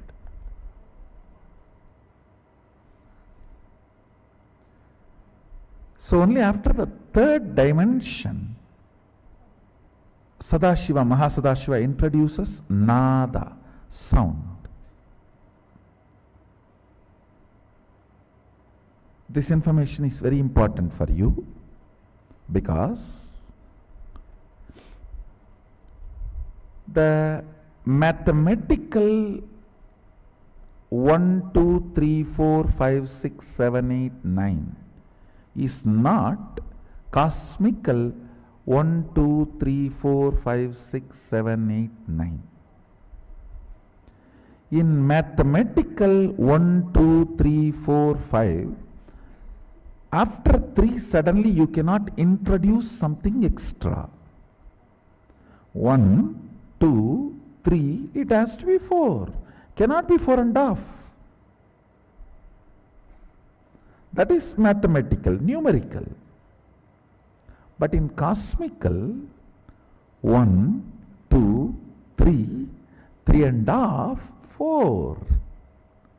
I don't even want to say 3.5, 3, something more than 3, and 4.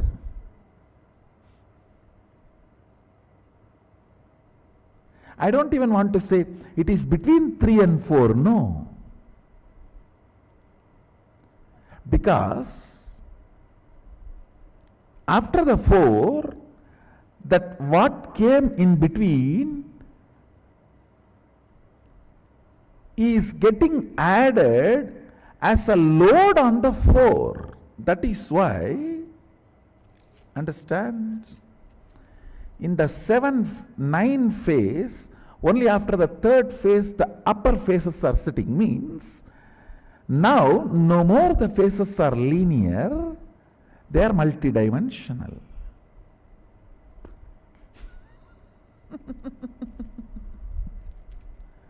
Listen, 9 phase. First phase length, second phase breadth, third phase depth. Now in the depth, sound comes as a new introduction. So after the sound is introduced, it is no more 3rd to 4th, 3rd with one more head on the top, and 4th. And the 4th has 2 more heads on the top, and 5th. 5th has 3 more heads on the top, and 6th. How many of you are catching it?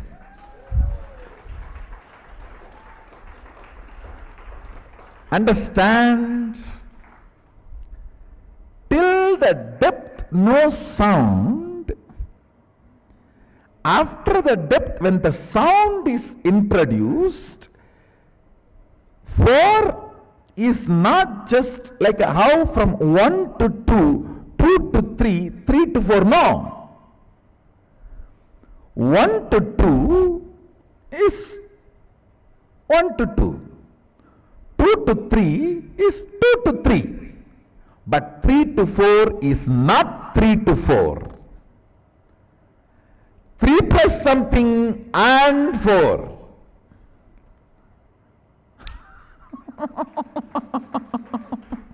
Listen. In the depth starts happening sound.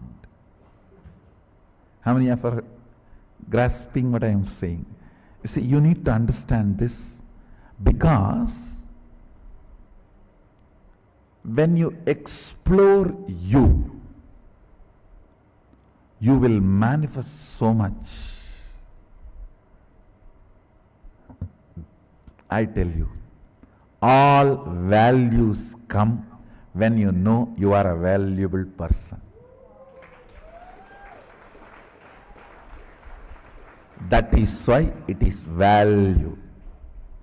In Tamil, Nanayam tan Nanayam therindaldan varum. If you know your value, your worth, only then you will manifest values in life.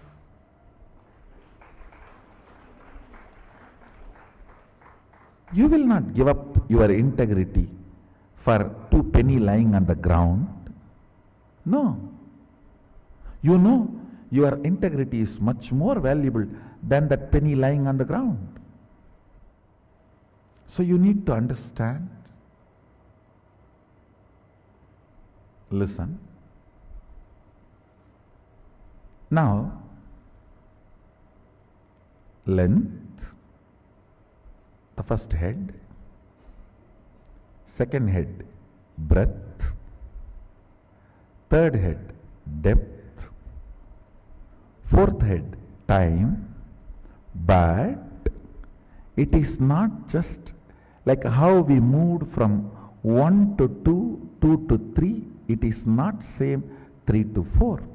Because in the 3, suddenly one thing is added, one head on the top, that is nada, sound. And sound cannot come just in y-axis travel or x-axis travel. All sound is generated only in z-axis travel. Any particle, pure movement of x-axis and y-axis. I don't know whether I showed properly. I think this is x-axis, this is y-axis.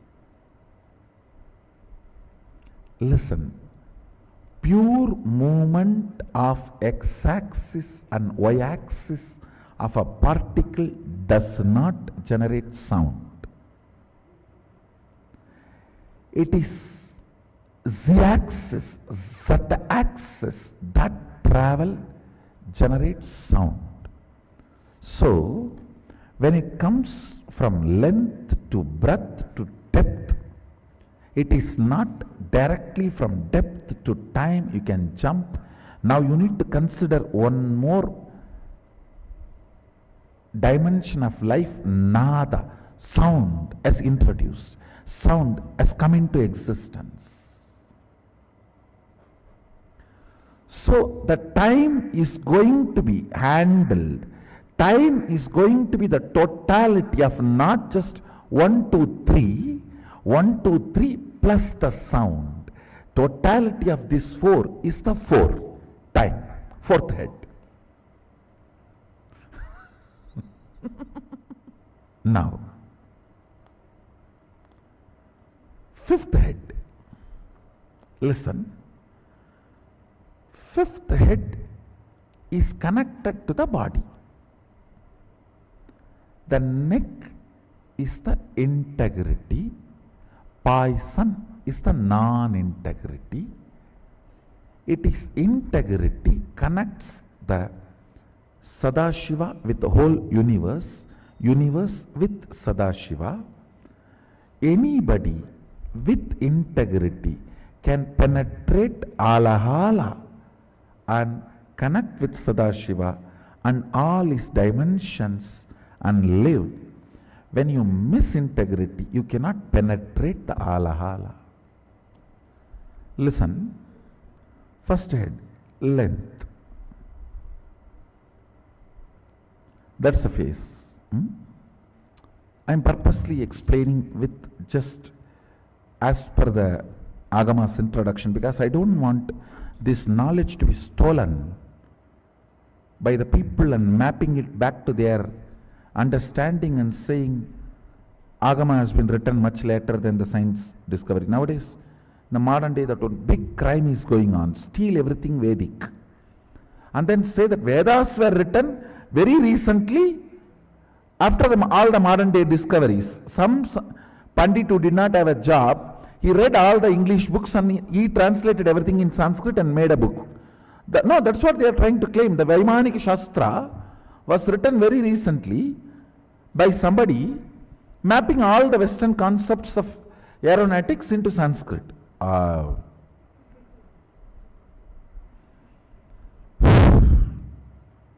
Okay. So that is the reason I am presenting it with the original visual map as it is.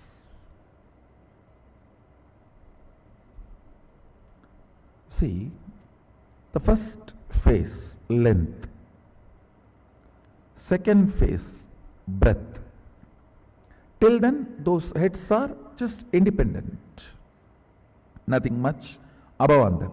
You see, here they put it like a tower, but actually when Sadashiva Mahasadashiva introduces himself, he says after the third head starts on the third head starts the next dimension.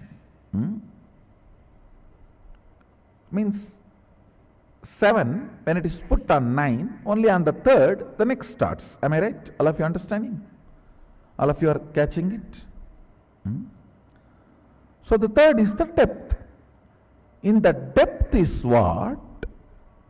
Nada. The sound starts. That is above head. The head which is above the third head. I don't want to say fourth head, because the fourth head is next head only is going to have the title fourth head. All of you are catching what I am saying? Above the third head, which is the side effect of 1, 2, 3, is sitting, which is sound, nada. Above the fourth head, 2 heads are sitting. Listen. Above the fourth head, which is Kala, sound, listen very carefully.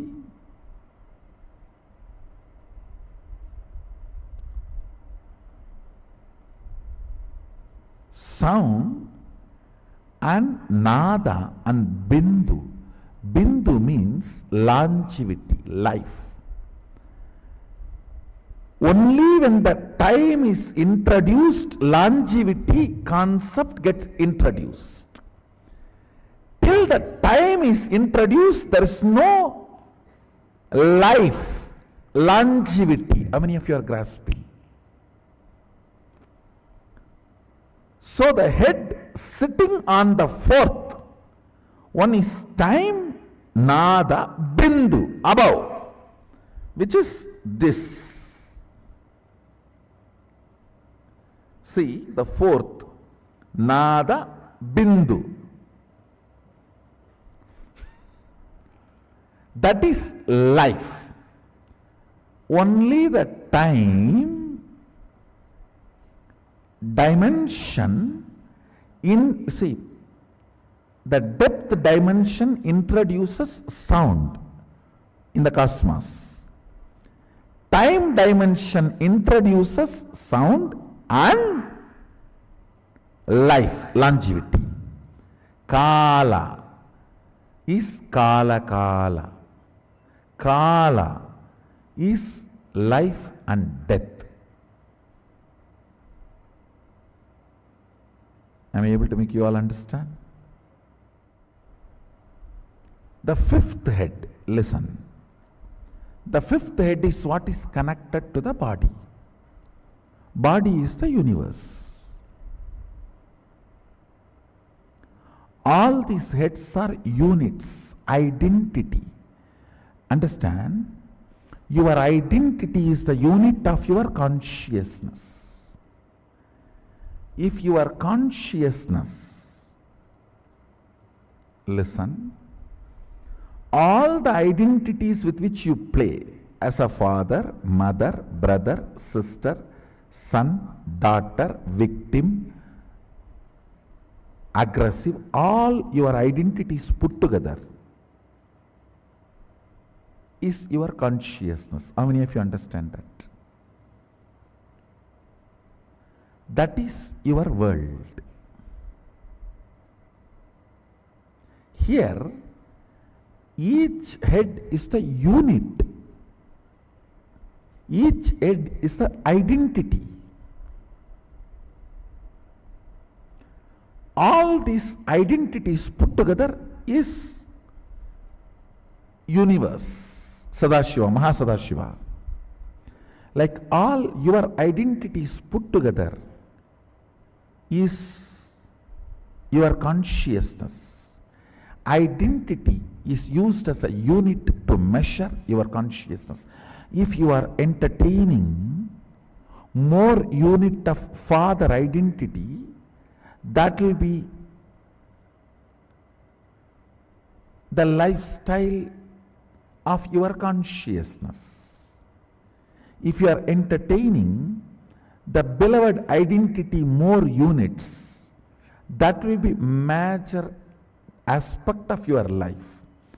So measurement of your life, who you are, the Jivatma, Pratyagatma Chaitanya is done by the units of your identity. For example, if I have to write a formula about you, 7 unit father, 8 unit mother, 3 unit being a son, 4 unit being a brother, and 1 unit of being a charitable person, 2 unit of being a beggar, and 7 unit of victim, and 8 unit of courageous person. Identities you use is the unit with which formula about you can be written.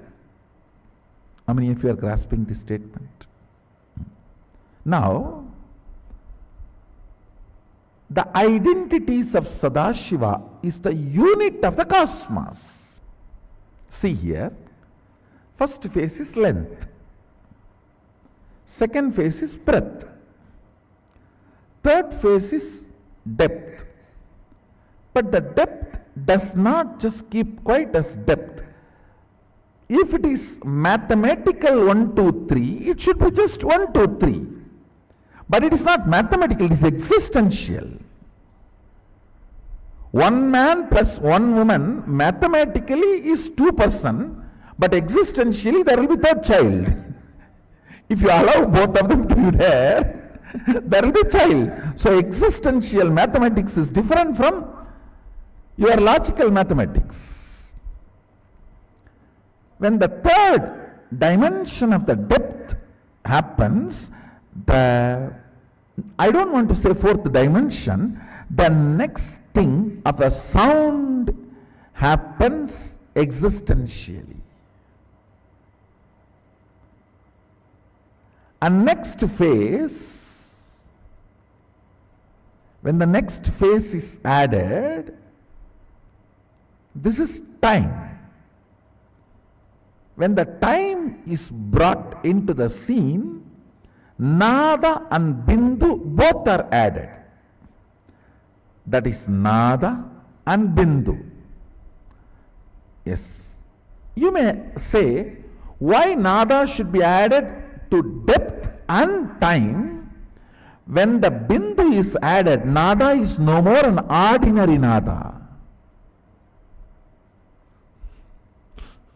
Sound which is not created never dies.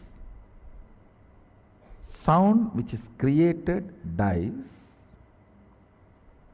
Sound which happens only with the association of length, breadth, depth can die, but the sound which happens with the association of length, breadth, depth, time and space does not die.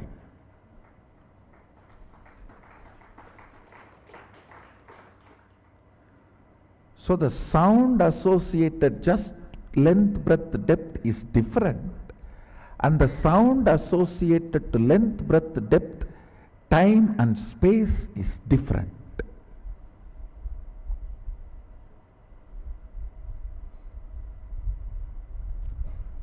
Just the sound generated by length, breadth, depth. Like I am moving this. This sound is different than the length, breadth, depth, time, all four create certain sound that is different. I'll give you the example. The sound generated by the two objects hitting, it is between length, breadth, depth and time. But the sound generated by my inner space, where length, breadth, depth, time and space is also involved, this can create the same space I am in you. But this sound cannot create the same space it is in you. How many of you are grasping? So the head which is sitting on the depth can only be called as Shabda. Head which is sitting on the time between the bindu is called nada. Shabda cannot create effect, it can only exist. It can survive, not reproduce. Impotent man. He can exist, he cannot create. But nada can exist and create because bindu is added, life is added into it.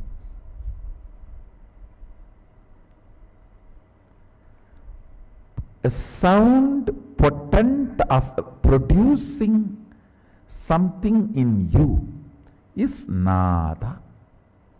Sound impotent of making any impact on the universe is shabda.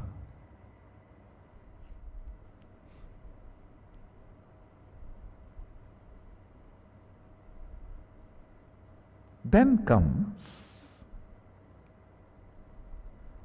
combination of length, breadth, depth, time, space as the fifth head. Above that sits nada, bindu, amaratva, immortality. Above sits nada, bindu and immortality, amritatva.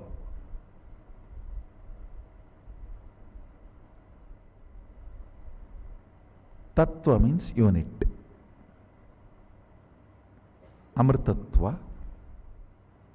In this dimension only, the gods and goddesses who don't get into non-existence live. So from here, there can never be a non-existence. There can only be the transformation, but no non-existence.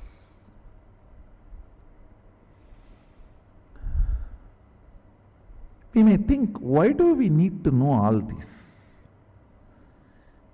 If you know these basic understandings, you can map them in your life in multiple level, and it can strengthen your balance sheet. Understand? It can make you healthy, wealthy, happy, blissful, because many of these understandings awakens those dimensions of your brain. Already, if you are feeling too much is happening in your brain, raise your hand. Good. Those electrical signals, understand? When the owner is introducing his home and you are sitting in front of him, his neurons, brain neuron activity mirrors in your brain.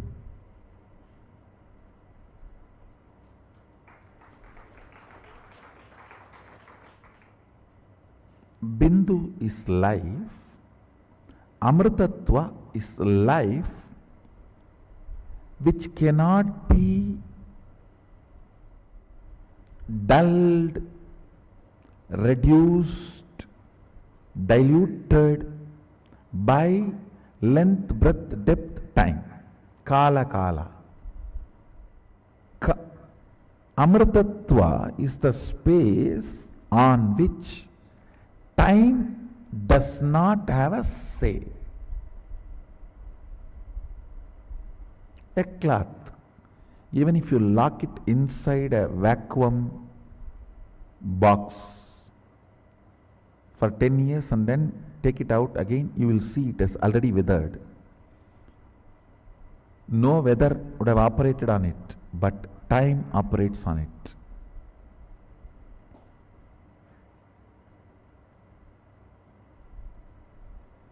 If you do not allow the time to operate, on you, you don't die. If you don't remember you are aging, you will not be aging. That's the truth.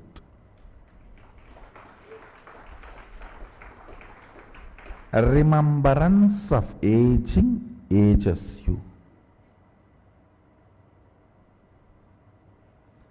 The number of time you remember you are aging makes the aging effects on your system.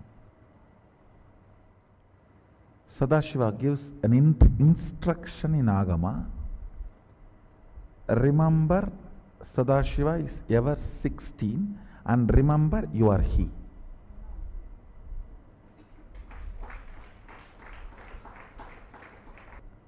In those days, that 16 is something like a peak health and peak possibility. Even if you are brought up in a Gurukul way of life, by 16 you will manifest all the powers. So that is the reason that 16.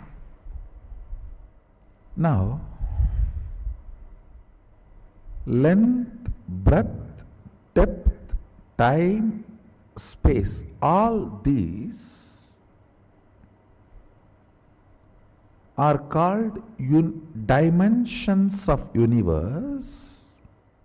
The Shabda, which is byproduct of depth, Nada and Bindu, which is byproduct of time, Nada Bindu Amritatva, it's called Amrita Kala. These things, these heads above, they are called multi-dimensions of the universe. Understand? You cannot call Shabda as the fourth dimension of universe. No. Third multi-dimension of the universe is Shabda. Fourth multi-dimension of the universe is Nada Bindu. Fifth multi-dimension of the universe is Nada Bindu Amritakala.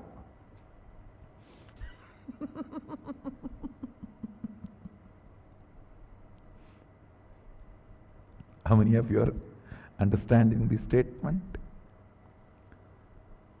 First dimension is first dimension. Second dimension is second dimension. Third dimension is not third dimension. Third multi-dimension. Because with the third, the new dimension of Shabda is introduced.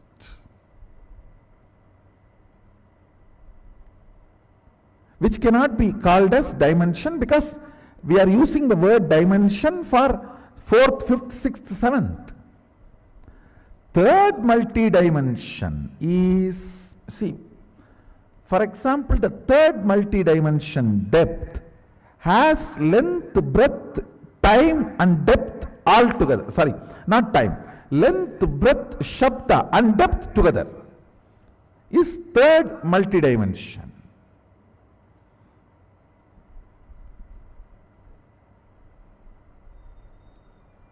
You should know why our masters describe gods with multiple heads. Fools are those who criticize the forms of our Hindu gods, who do not know the universe. They say, why so many heads, so many hands? You don't know. You know only handicapped persons. You do not know multi-handed persons. You know only headless chickens. You do not know multi-headed beings.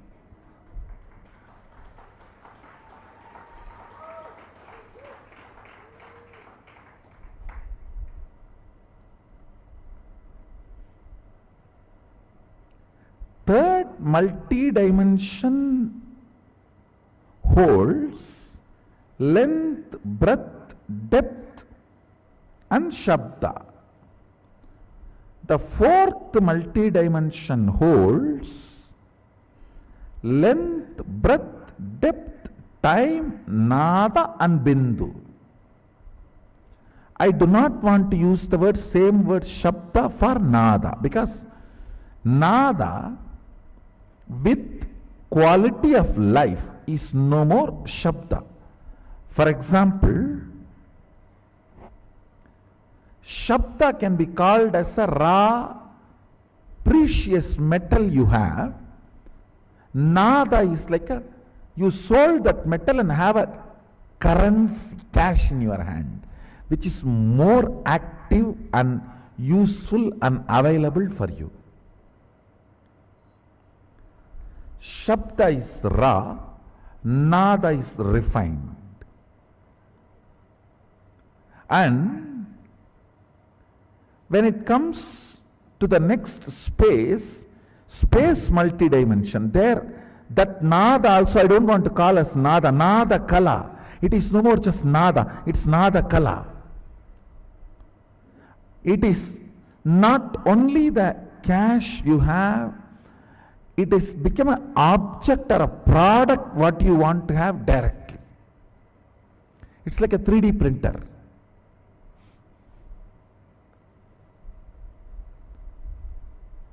Out of Nada Kala, you can just directly do 3D printing of anything you want.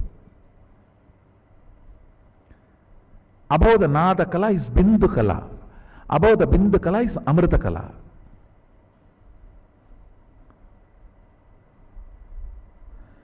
The qualities, units, understandings about this multi-dimensional universe as two important use. One, please understand, all of you are now going to meditate. What meditate? Going to remember your original Swabhava Swarupa of Mahasadashiva. I am not just introducing me, I am introducing you to you.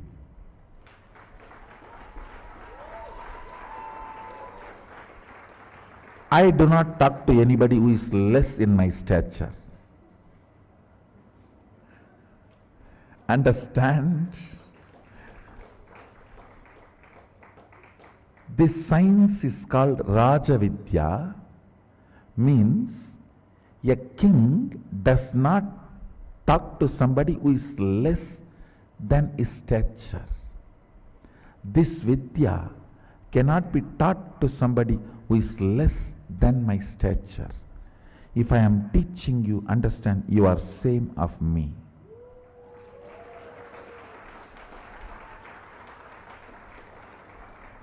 The moment you decide to learn, you are same of me.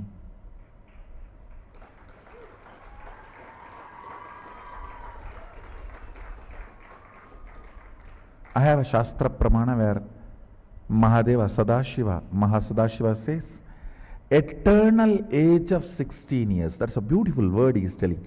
He is not saying the 16 which comes after 15 or before 17. He says eternal age of 16. If he says meditate me as 16, you may think before 17 and after 15, that's 16. No. Just pick up the 16 and freeze it into eternity. That is why he is using the word eternal age of 16 years.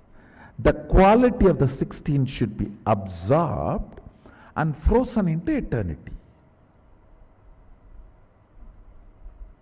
Let me read out the original verse for all of you.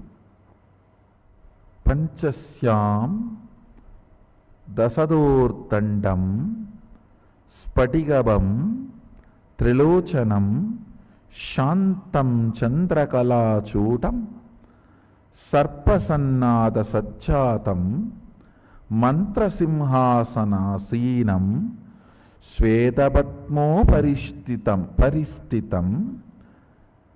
kundalaihi karanai haraihi Katistutro Darabantanaihi Keyuraihi Kataikaischaiva Channa Virais Chamut Samyutam Shodasap Yutam Kantam Suprasannam Smitananam Sulam Parasu Katkancha Vajram Vagnim Chadakshini Abhayam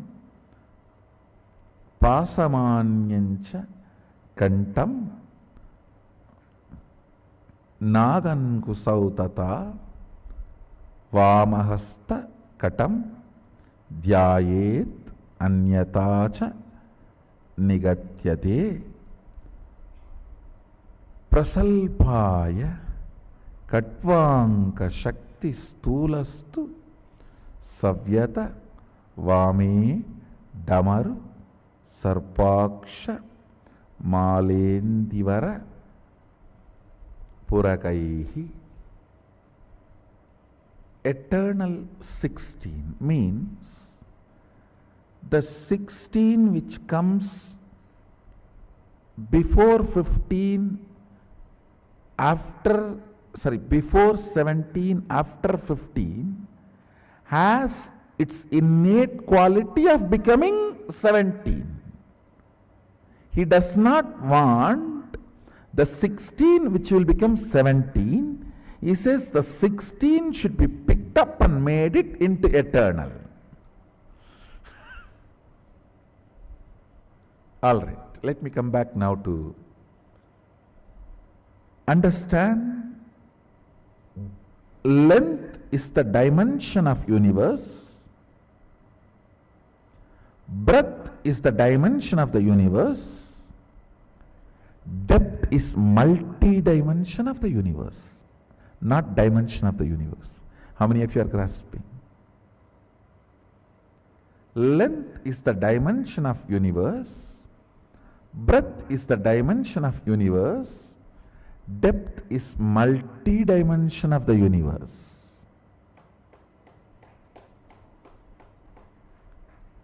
Time is the multi-dimension of the universe.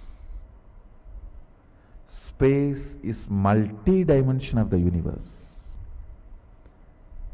I have just introduced this understanding called multi-dimension. And what is multi-dimension? The essence of this almost 2 hour session is multi-dimension. The purpose of introducing this is two. One, if you understand, great. You can sit as this understanding Mahasada. If you don't understand, your confusion is one of the dimension.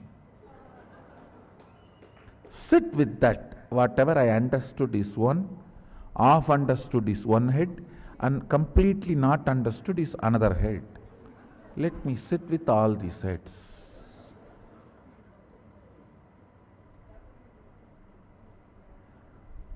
All non-understood is avyakta, unmanifest to you. And if you decide to make that as part of you and feel that as part of you, it will start revealing itself to you.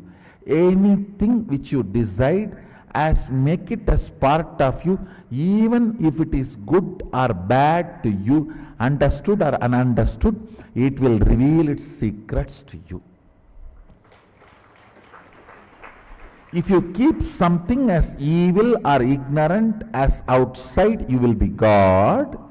If you decide to keep that also as part of you, you will become Godal Sadashiva. If you decide to keep something as ignorant away from you, you are a Deva. If you decide to have that also as part of you, even though it does not reveal its secrets to you or friendly with you, you are Mahadeva. That is why only Mahadeva is worshipped by Devas and Asuras both. Good and evil both worships Mahadeva. He gives boon to Indra and Ravana both.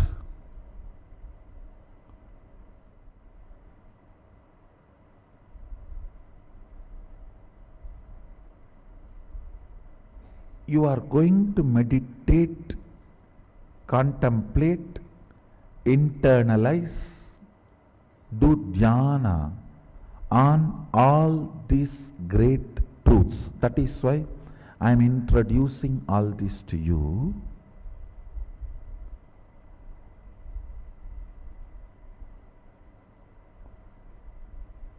These understandings are only called as Somarasa in tradition, Hindu tradition. So when they enter into your system, you experience Kailasa. You feel real high.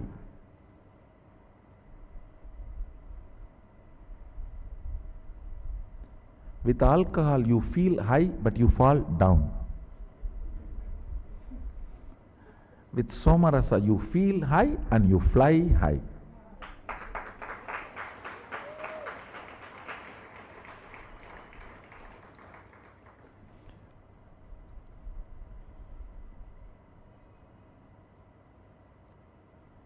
With alcohol, everything will look very tall and big because you are on the ground. With Somarasa, everything will look small and down because you are on the high.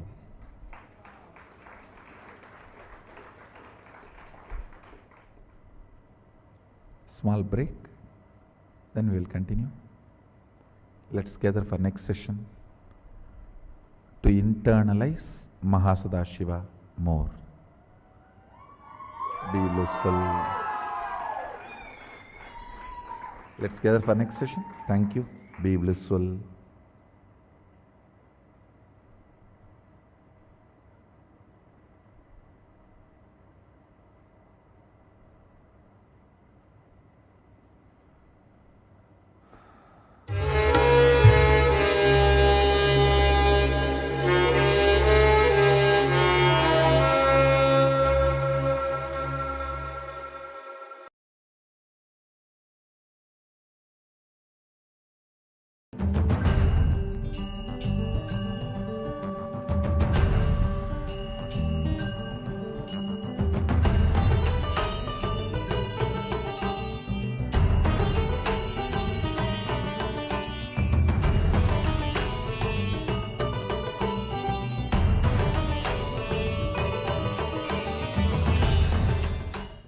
Listen.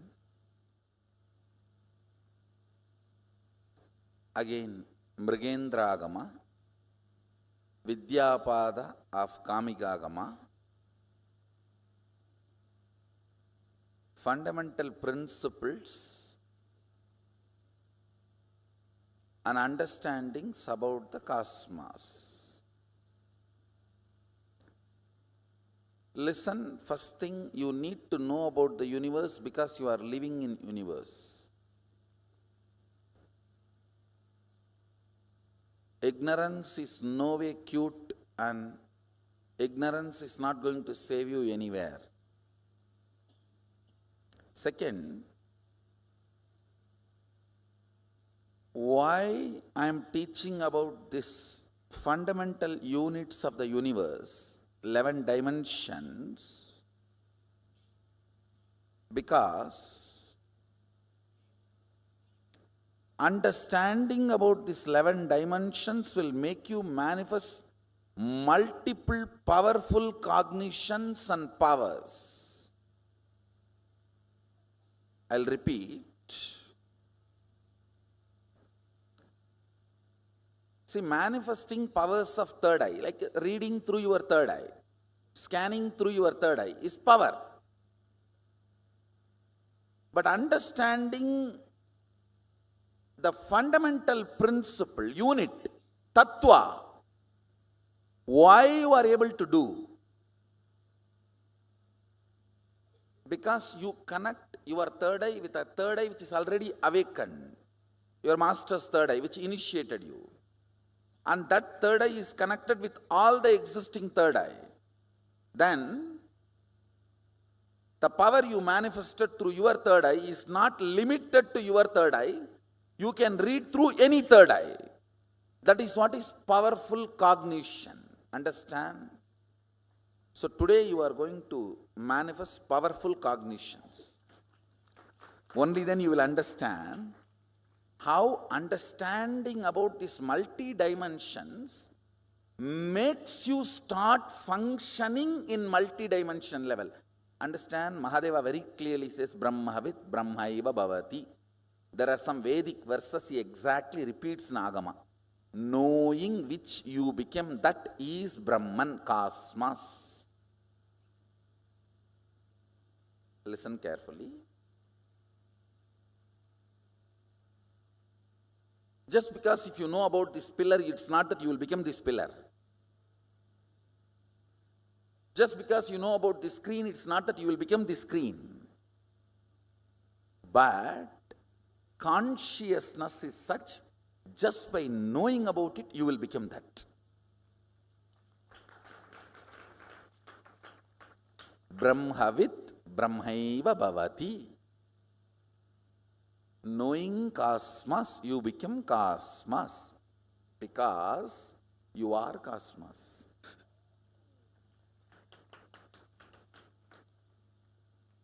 It is like you remembering some of your qualities. I am going to introduce the next principles or the next dimensions of the cosmos.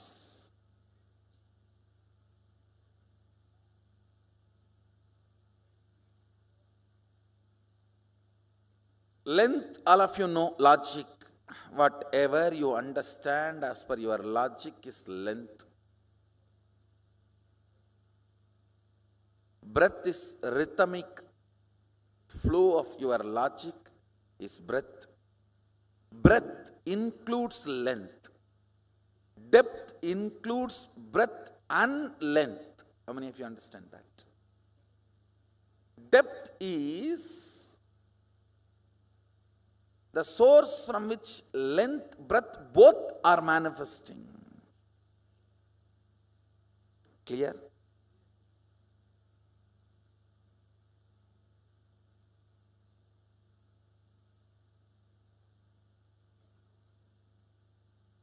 Listen, I am defining time.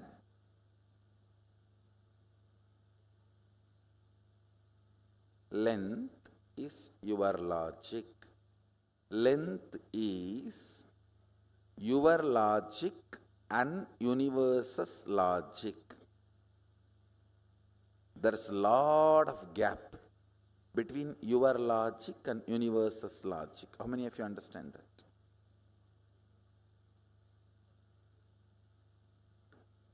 Breath is your rhythmic flow and universe's rhythmic flow. Again, there is a lot of gap. Much less than length, but there is a lot of gap. How many of you understand that? In depth, your cognitions and your cosmos cognition is one and the same. Listen. In length, things are different. In breadth, close but different. But in depth,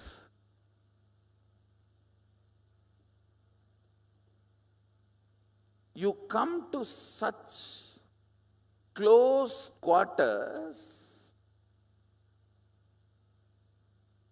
jumping of the flame happens in the depth dimension. Means whatever you cognize, you start causing as reality. Whatever is reality, you start cognizing as your existence.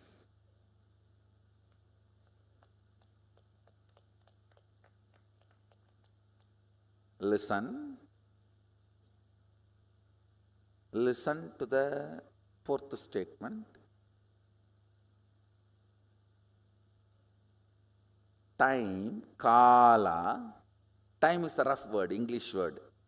Let me use the word kala directly. Kala, that's the fourth dimension. No difference between your kala and kala of the universe. Tell me, is there any difference?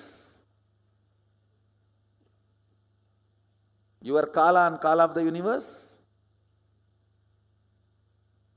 You know the gap between your logic and logic of the universe. You know the gap between your breath and breath of the universe. In depth, both come near. Means shadow falls on each other. Your shadow falls on universe and universe's shadow falls on you. But in time,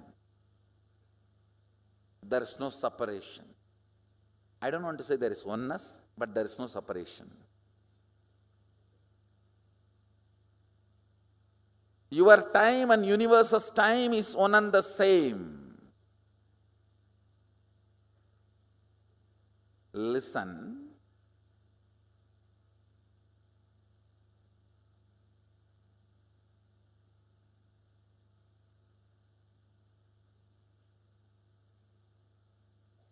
Listen carefully. Anything which makes you feel universe's time is different and your time is different is not you.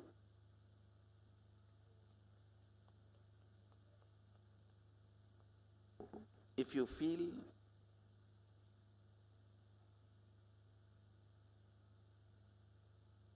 your body is this many years old, it is separate from the universe, that is not you.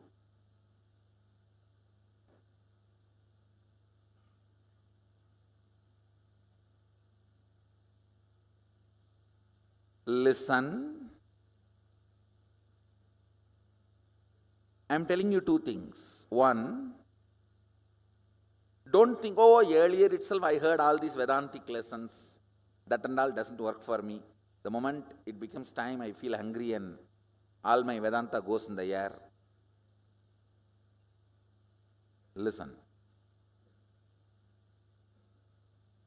Earlier failures does not confirm it is impossible for you at all.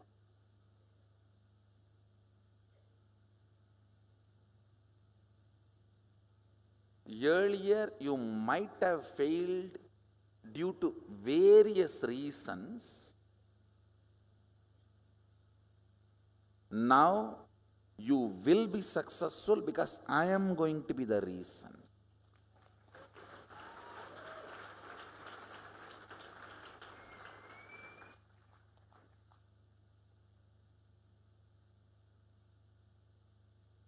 Listen. I may be ferocious, but I am a go-getter. I'll make you get it. I am integrated to my job. I'll either convince your logic or confuse your logic, but I'll make you get it. I'll make you to come to the conclusion and this cognition. Let me put it in this way. Listen.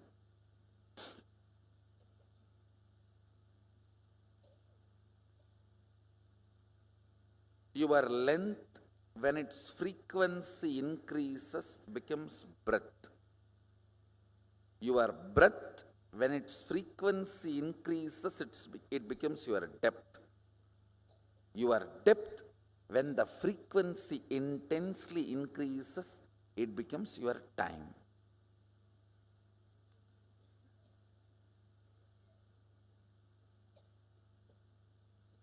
In breadth, length is included. In depth, length and breadth is included. In time, length, breadth, depth is included. This fourth dimension is the space where your so-called normal human life faces a breakthrough. Listen carefully. Anybody who is introduced to the time dimension, Kala, manifests even one or two powers related to Kala. You are liberated from death. Listen carefully. You need to know the principal unit why you are manifesting powers or why you are not manifesting powers. If you know, that solves literally every possible problem. See, I know, like how I try to find solution for every problem. There are people who can find problem for every solution. But even they will not be able to find problem.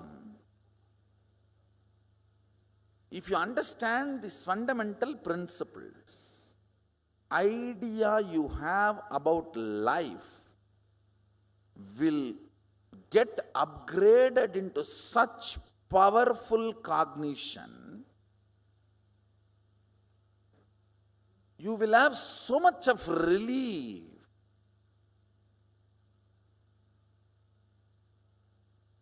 Not just from worries, so much of relief from powerless cognitions which can be source for future worries and problems.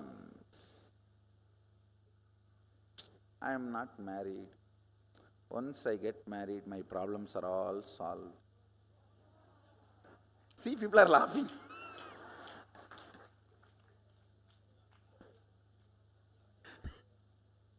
And if you think, I don't have a son, if I have a son, all my problems are solved.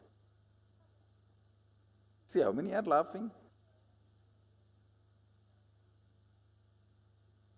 I don't have money. If I have money, all my problems are solved.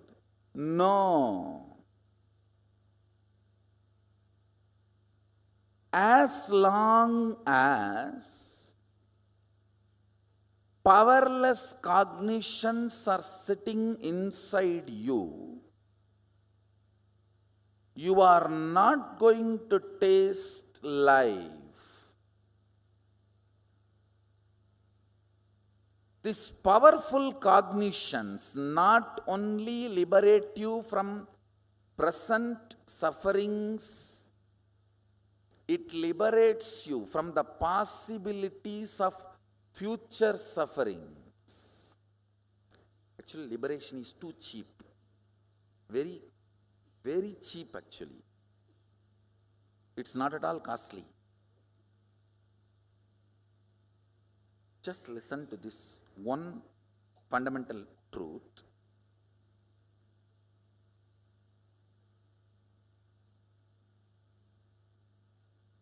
If you have tons of cotton and you need thread,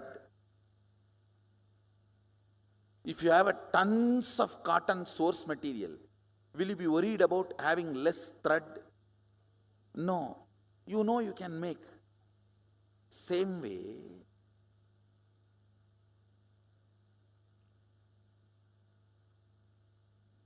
if you have understanding about Kala, you know you can make any amount of time for your body and mind. I'll give you the secret given to Bhishma by Ganga. Bhishma is Ichamrityu. How many of you know that? He can choose death when he wants. I'll give you that understanding. Listen. This is the lesson Ganga gave for Bhishma. Exist with what you think as purpose. Listen carefully. Exist with what you think as your purpose. work only for purifying your cognitions about purpose, not bother about whether you have time to fulfill your purpose or not. Listen carefully. I am not giving you a teaching, I am giving you an understanding.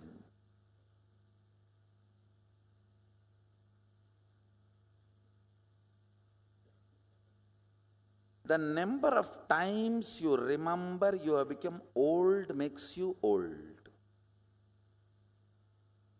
How many of you understand that?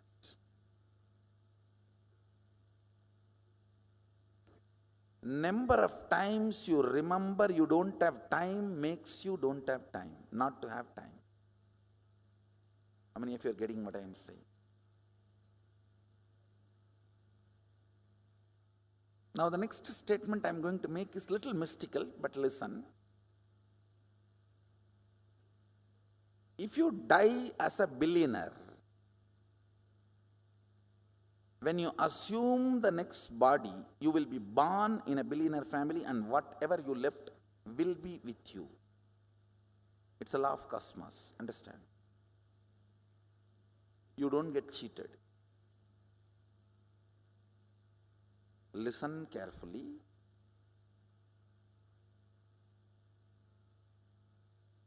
Lives after lives after lives, you are a continuous rhythm. It's a little mystical, but I will establish experientially for you in the next few power manifestation and powerful cognition manifestation.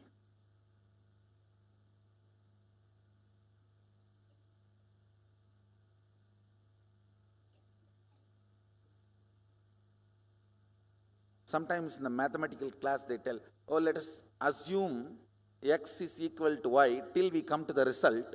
When we come to the result, you will understand x is equal to y.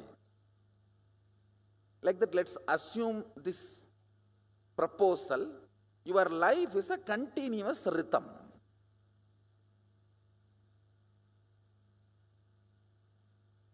Whatever you acquired, whether power or money, or love, or relationship, or fulfillment, or completion, in the last Janma, and where you left, where you dropped out, you again start from there.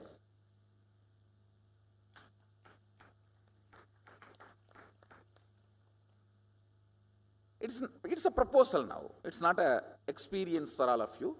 It's a proposal. I'm going to give you a few more understandings, then once it sinks,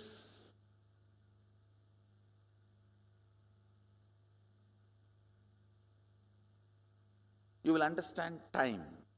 There is no crowd in front of me. There is only one and one and one. All of you are sitting alone with me.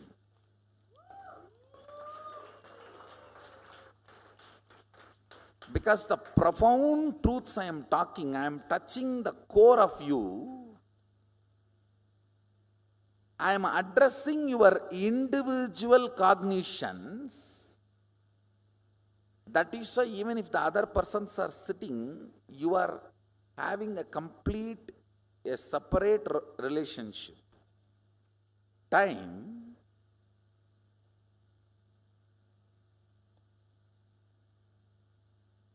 is a frequency, dimension of the universe, aspect of the universe, where you and universe are reverberating in the same frequency.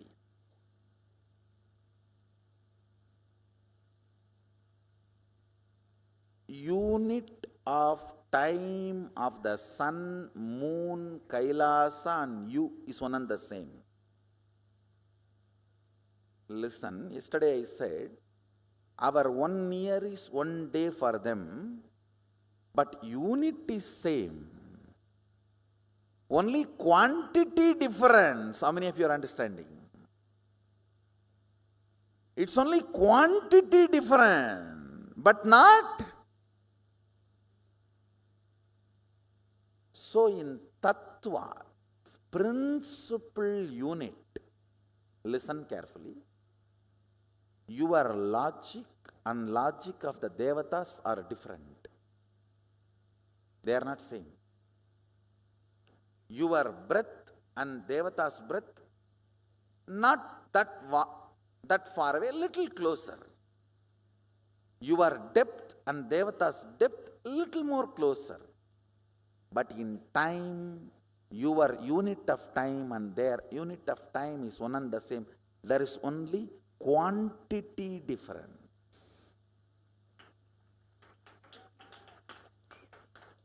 Tattva, fundamental principle unit is same. How many of you are getting it?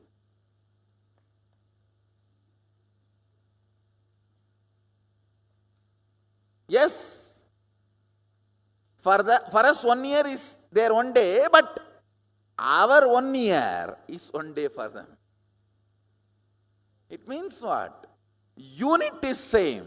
If I give you some of the utility values of time dimension, you will understand, because man is such, only useful things he will listen. If I tell this is the use, dabbu chindi, then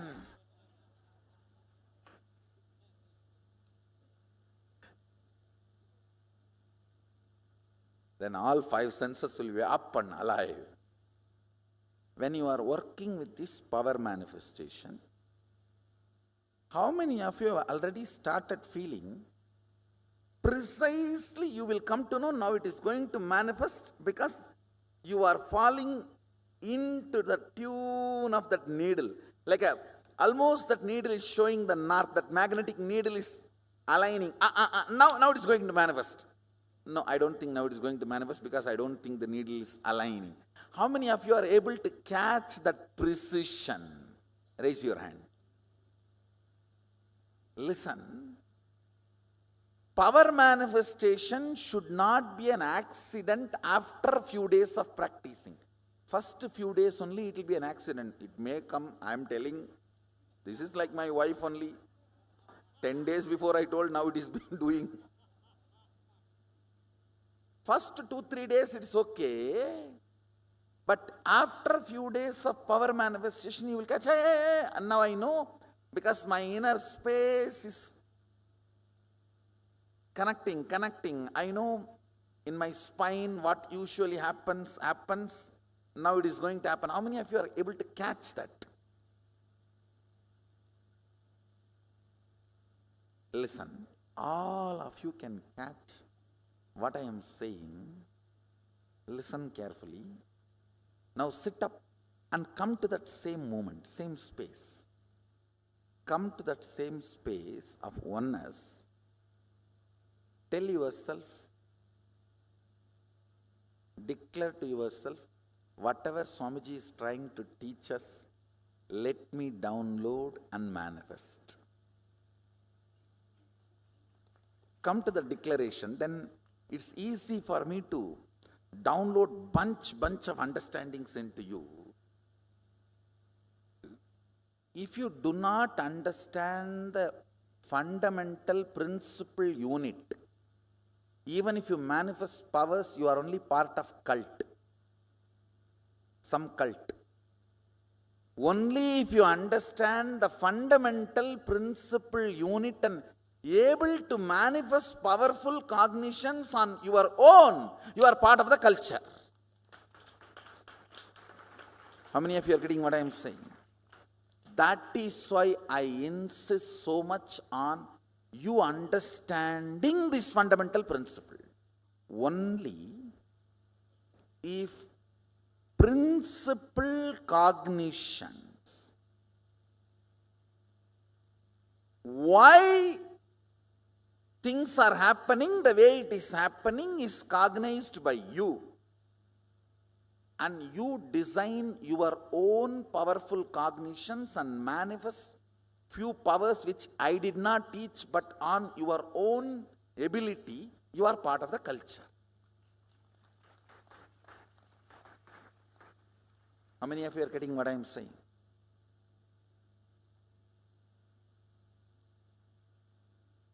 Neither I am a cult, nor I want you to be part of any cult. I am a culture. Sanatana Hindu Dharma, the oldest spiritual culture. And I want you to be part of that culture. That is why I want you to understand these fundamental units, principles. Your remembrance of you powerfully associated to some subject or not associated to something. For example, you may remember you powerfully by feeling I have a young body. You may remember you powerlessly feeling, oh, I don't have a bank balance. If you associate yourself with some things, you remember you powerfully. If you associate yourself with some things, you remember you powerlessly. How many of you are understanding this? This binary is time. That's all. Catch it. Listen. This binary is time. Kala. Kala, Sanskrit word, means jumping between associated powerfulness and associated powerlessness. By remembering your body, do you feel powerless? By remembering your mind, do you feel powerful? With what association you feel powerful? With what association you feel powerless? This binary. And please understand, the number of times feeling powerless when it is increases, it's called depression. Number of times you feel powerful, when that increases, it's called joy. This feeling powerful or powerless by association, this binary is time. That is Kala. By remembering your Guru, if you feel powerful, you are in oneness.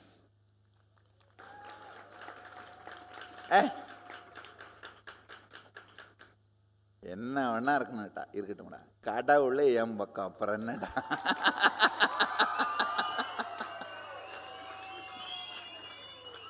Whatever it may be, the ultimate decision maker knows my name. That's all. Leave it.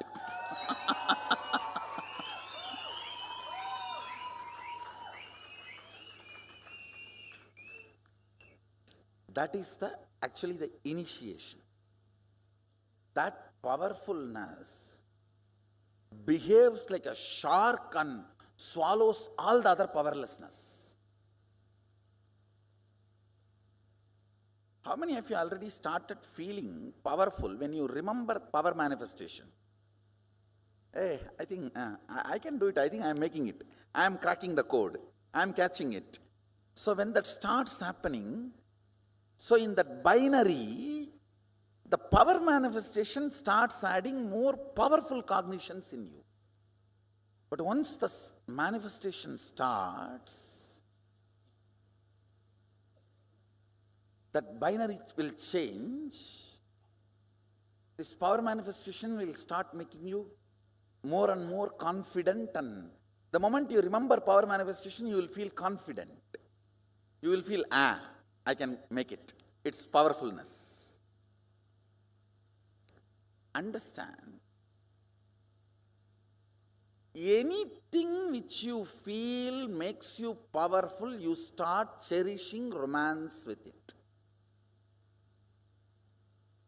Cherished romance. Listen carefully. Cherished romance makes the frequency of you in tune with the time. That is why time is forgotten when you are in love. When you are in love, you do not know how time passes. How many of you are catching what I am saying? Being in cherished romance with the whole life is mastering time dimension. About this binary. Associating with something feeling powerless or powerful. This binary is Kala. Associating with something and feeling powerful is cherished romance. You start cherishing romance with it because it is making you powerful. It may be power manifestation or guru, God, with whatever. It can be even money, anything with which you feel it is making you powerful, you cherish romance with it. And cherished romance raises your frequency to the frequency of Kala. That is why when you are in romance with something, time is forgotten. You don't know how the time is moving.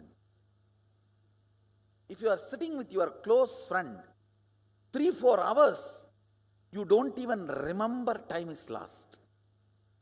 Your dating period. With the whole life being in cherished romance is what is powerfulness of the Kala dimension. Catching? That is what keeps you ever young.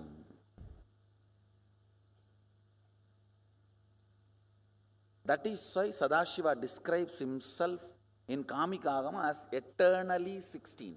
In his Dhyana Sloka he says, I am eternal 16, all my disciples will remember you as me as eternally 16.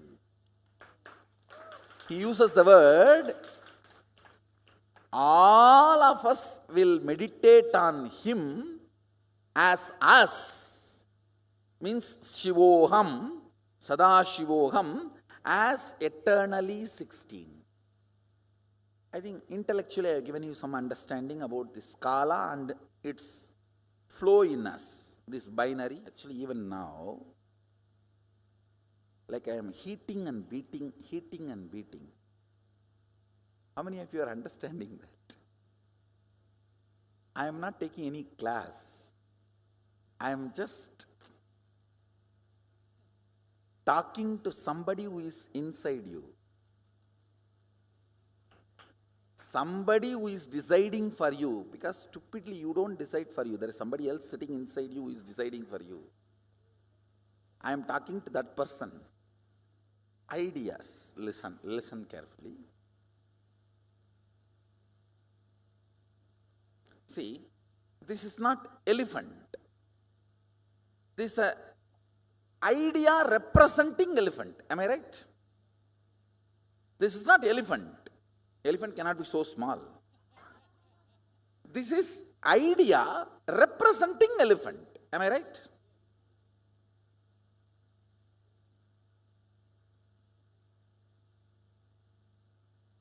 But all practical purpose we call this as elephant. Hey, remove this elephant. Bring the elephant. Keep the elephant. Stupid are those representing things are considered as equivalent to the real. If you start equating it to real, you are stupid. How many of you are understanding that? This body represents you. Don't say it is you.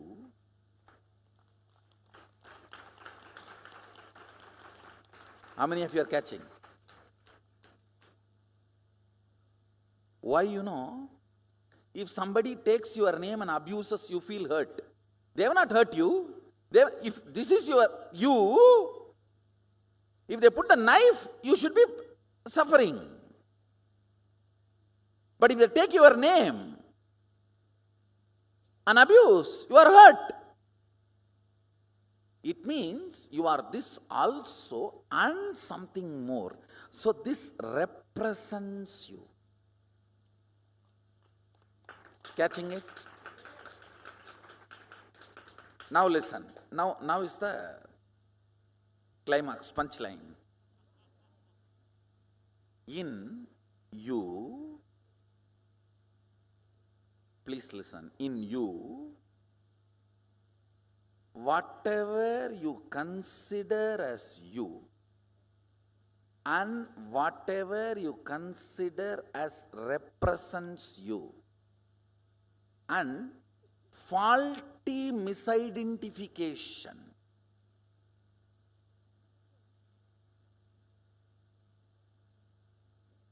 this represents you, but most of the time you go on cognizing this as you. Some things are you are more alive in that,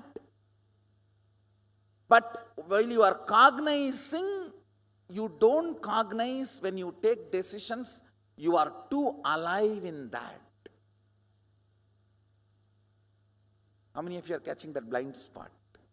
Sometimes your profession, your career, your goals, your vision, your mission, you are more alive in that.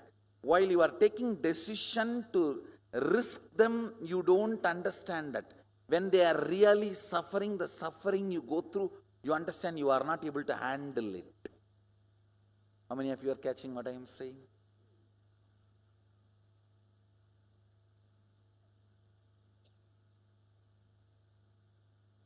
Now listen.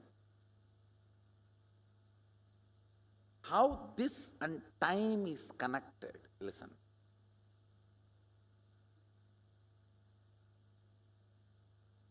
Your day-to-day time represents kala.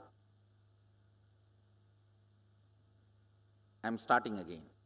This represents elephant, not elephant. This represents you, not you. Sometime what is you do not understand that represents you, and what represents you do not understand that is you. It is called blind spot. Clear? Your day-to-day, 24 hours time represents kala, but that is not kala.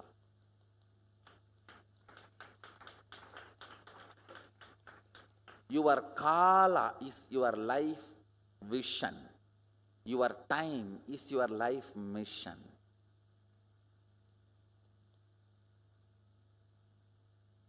No, I think I missed a link. Listen.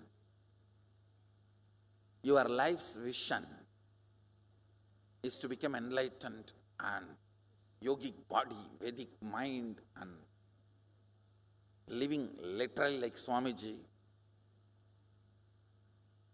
Mission, morning till 11 o'clock sleeping. And 11:30 rolling on the bed once and 12 o'clock thinking, should I get up or not? Now how many are catching?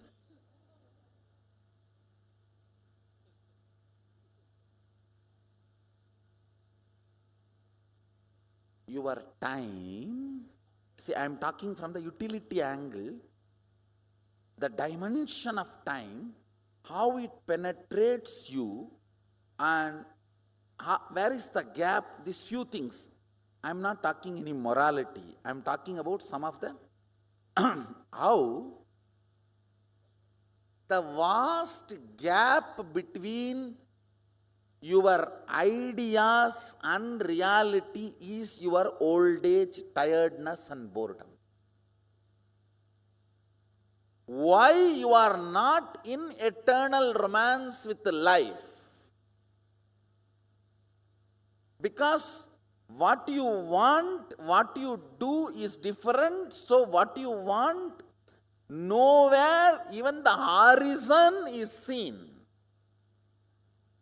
And you are thoroughly convinced nothing is going to be done, at least in this birth. And you blame your wife. I'm married to you now. Over. Or your husband, or your job, or your country. No. Mahadeva uses a word called pasha in Agama.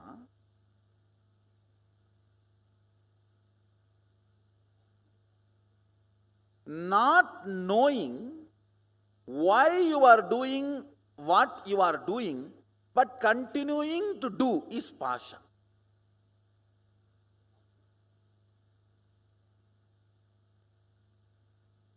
Your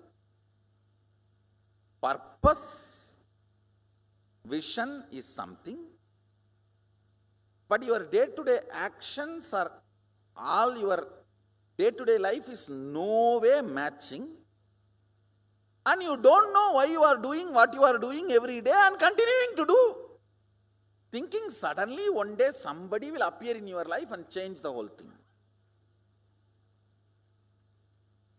And when that person comes, you try to change him.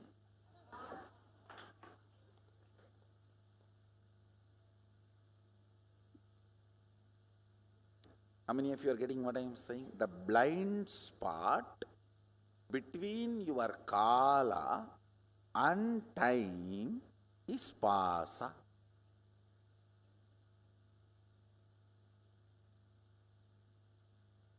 Now I am explaining only the problem, don't worry. I'll come to the solution next. I'm only analyzing the problem. What is time? The higher frequency of length is breadth. Higher frequency of breadth is depth. Higher frequency of depth is time. So, if there is a problem in time, where is the problem? If there is a problem in depth, where is the problem? Now the good news is, I gave one proposal just now. Can anybody remember? I gave one proposal telling that till the end let it be a proposal. It is rhythmic continuum. That's the word I used. Rhythmic continuum.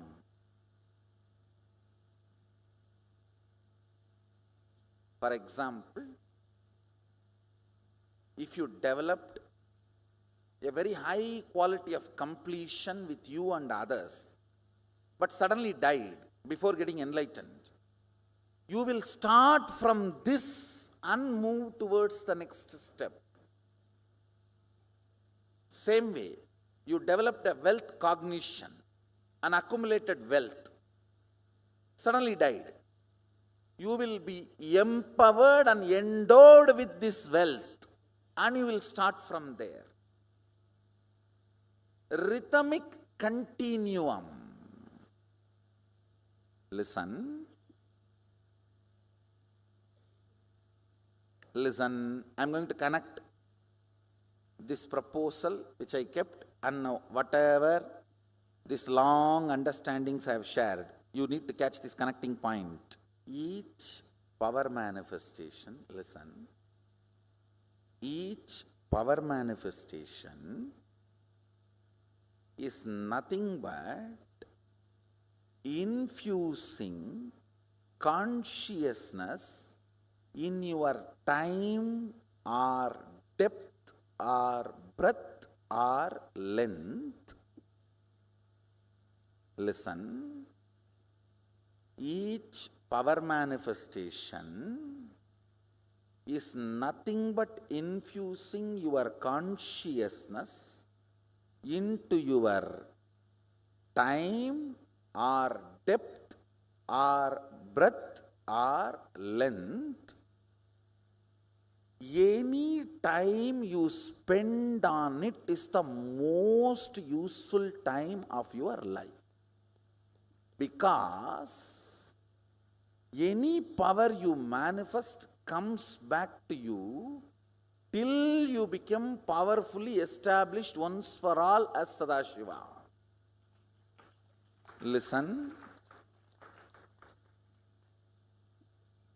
That is why Patanjali says, Shaktis come back to you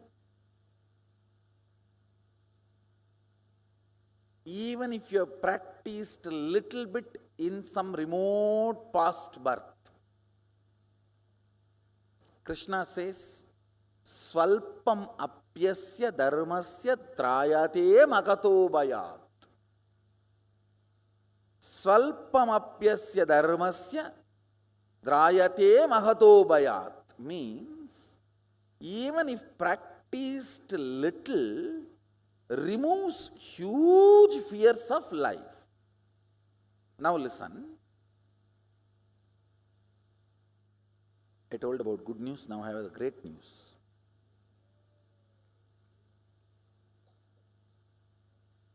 Fortunately, your time is lower than my space.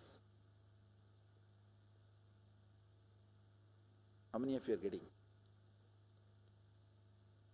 I can just chew your time like a beetle leaf, swallow or spit it out, both.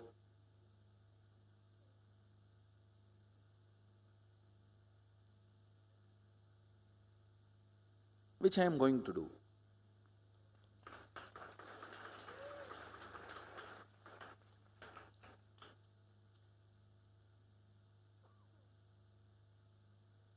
I want you to know these powerful cognitions you manifest, you are going to manifest now, is because the higher space is breathed into your time. These cognitive shifts will make many of your past memory not just redundant, just erased.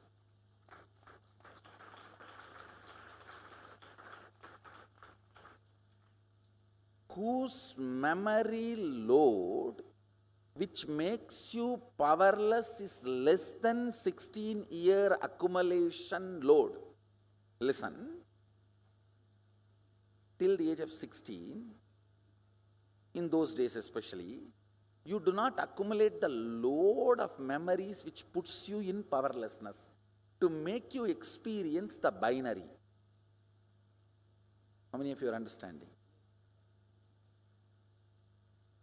If your load of what, you see, powerlessness, powerfulness, only then binary happens. If one load is taken away, can binary happen? Now, by making you manifest powerful cognition, I am going to take away the one load.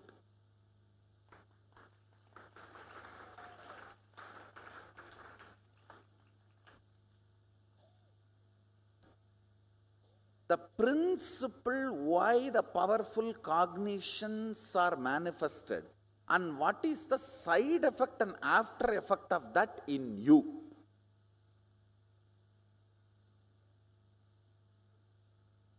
I know too many things have gone above your head. I'll do one thing. I'll give this whole discourse, this whole understanding as a video. Watch 4 or 5 times. Because I have cracked too many codes. higher frequency of length is breadth, and higher frequency of the breadth is depth, and higher frequency of the depth is time. Time, by its very existence, is having binary effect on you.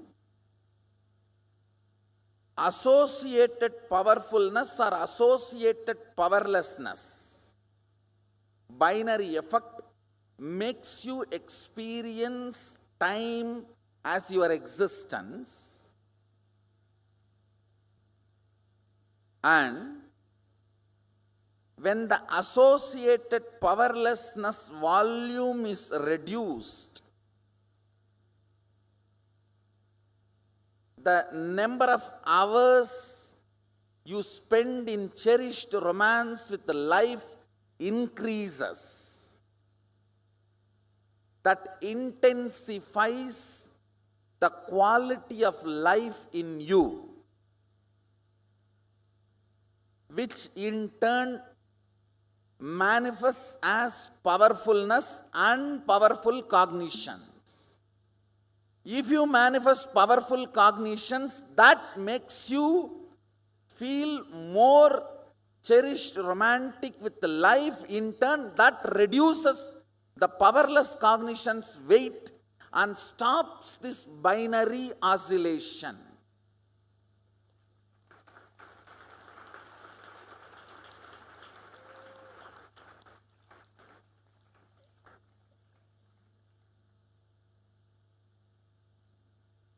Pasha means doing what you are doing even though you know you don't know why you are doing what you are doing.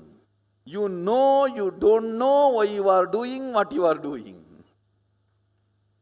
Listen. You know you don't know why you are doing what you are doing, and you continue to do.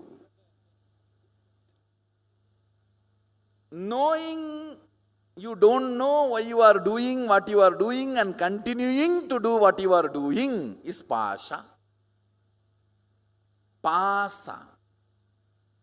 That makes you old and tired. Manifesting powers makes you manifest powerful cognitions easily. See, your small identity is like a dam. Never strengthening a river can break a dam. Dam needs to be weakened, only then it will break. Have you ever heard strengthening of the river can break the dam? Weakening of the dam only can break the dam.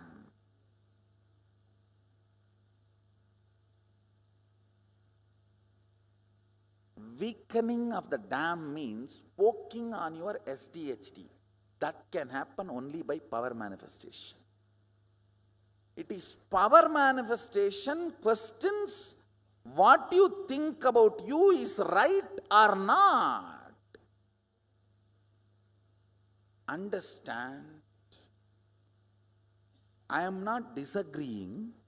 Manifesting powerful cognitions is the goal, but I am deeply disagreeing. Manifesting powers is wrong.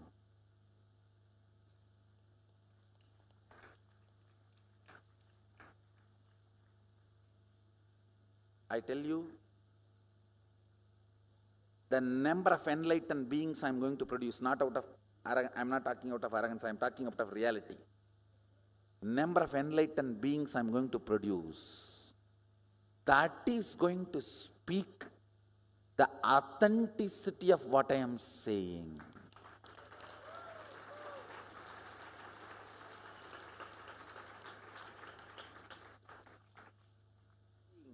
By increasing the quantity of the river cannot break the dam. Dam doesn't care damn about river.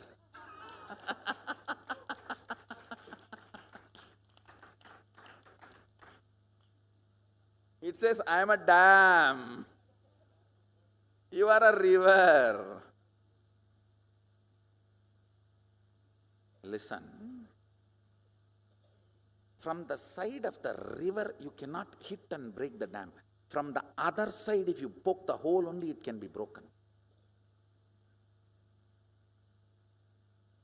Power manifestation is breaking the dam, drilling the dam. Drilling, questioning your very smaller identity. Only that can open up and make the flow happen.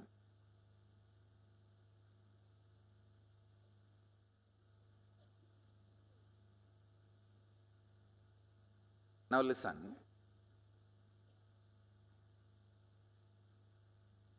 I have given you the proposal that life is the continuum, rhythmic continuum. Based on this cognition, I am going to make you manifest some of the powerful cognitions and powers. I am coming back to the logic I introduced when I introduced Mahasiddhashivogam, the Sattva Tattva. The logic I introduced is static matter, dynamic activity, strategic existence is one and the same, and strategic existence has power over any dynamic activity and any static matter. Am I right? Feels like I heard 1 year before, na? So with this cognition, you manifested few powers. So that manifestation strengthened those cognitions. Now I am going to work on life is a continuous rhythm. Rhythmic continuum. Anyway, it's okay. Rhythmic continuum or continuous rhythm.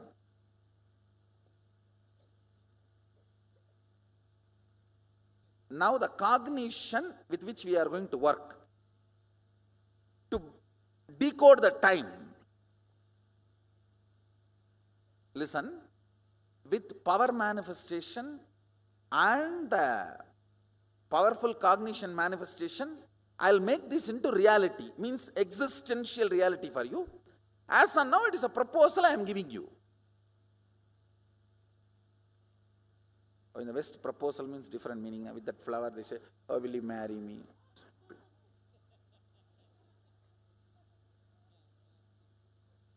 Maybe you can consider this. Mahadeva is giving you the proposal. Will you become me?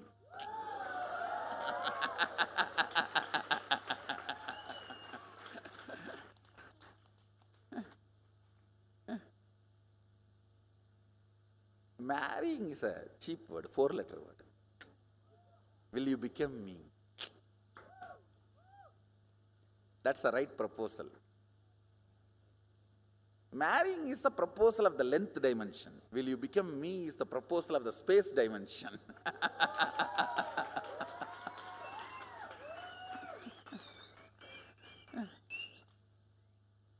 Thank you guys. Be blissful.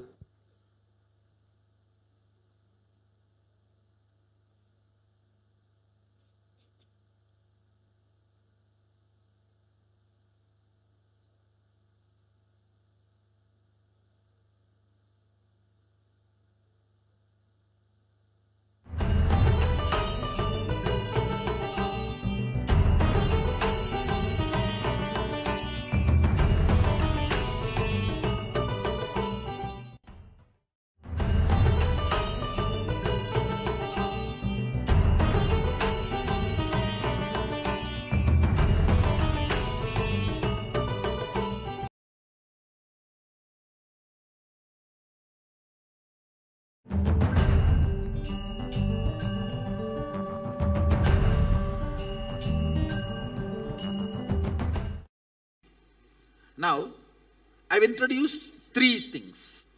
Length of this walking stick. This is length. This is breadth. And this is depth. In us, the logic which moves and makes conclusions is length.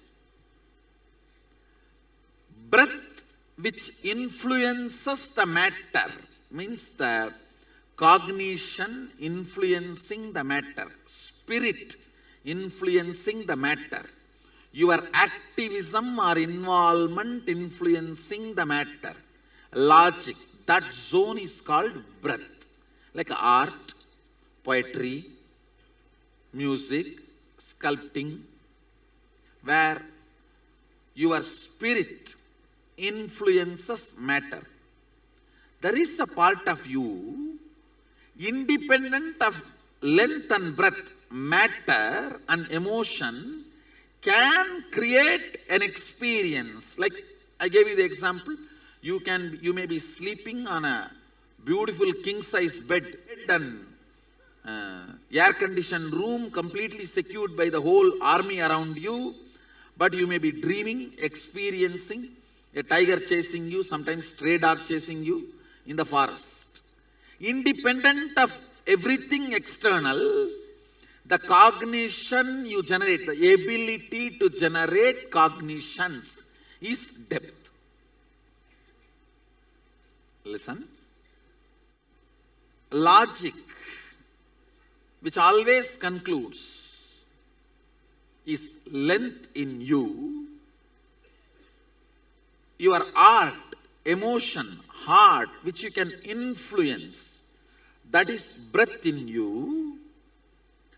The cognition, which is independent of all these, can create, generate experiences, cognitions, that is depth in you. Same way in the universe. All the forces submit themselves to a logical flow. The whole physics is length of the universe. All the artistic, where the consciousness influences the matter. For example, I give you a boon. You ask for healing or money, something, and I give a boon. Consciousness influencing the matter and altering. All those things are artistic, breadth dimension of the universe. Vishwamitra creating independent, complete new plane of existence for Trishangu is the depth of the universe. Now in this LBD, let's have question answer. You ask whatever you want to ask about the LBD. Then I will talk about the time and space. So Swamiji, does it mean that dream is the depth? I should say, dream is depth, but it does not mean always the depth should be right. Wrong depth. Okay. You see, here when I say depth, your power to manifest. Yes. It can be good or bad, right or wrong. Sometimes somebody may be in the platform, but he can manifest the experience is the palace. So Turyatith is depth. I should say, Turyatita itself is the source where the depth is manifested. From Turyatita, you never manifest bad depth.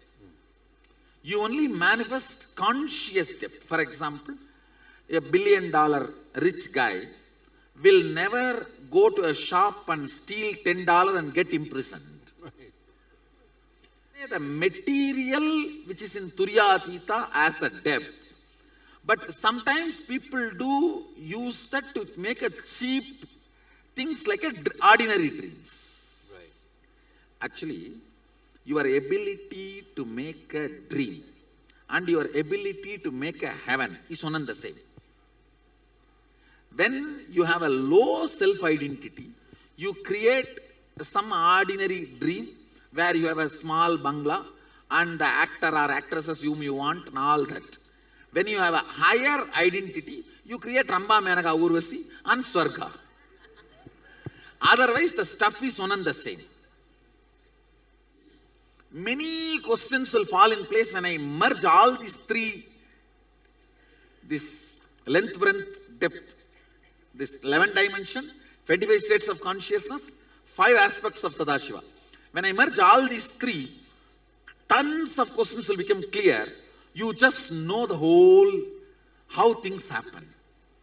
For example, when you are having 5 ideas about you, somebody has 5 ideas about them, and their depth, if it becomes active, it creates a low dream. Whatever they know as a best, they try to have that. When that identity is 100 ideas, then he tries to create little better dream. When that identity is 1000, then he creates heaven.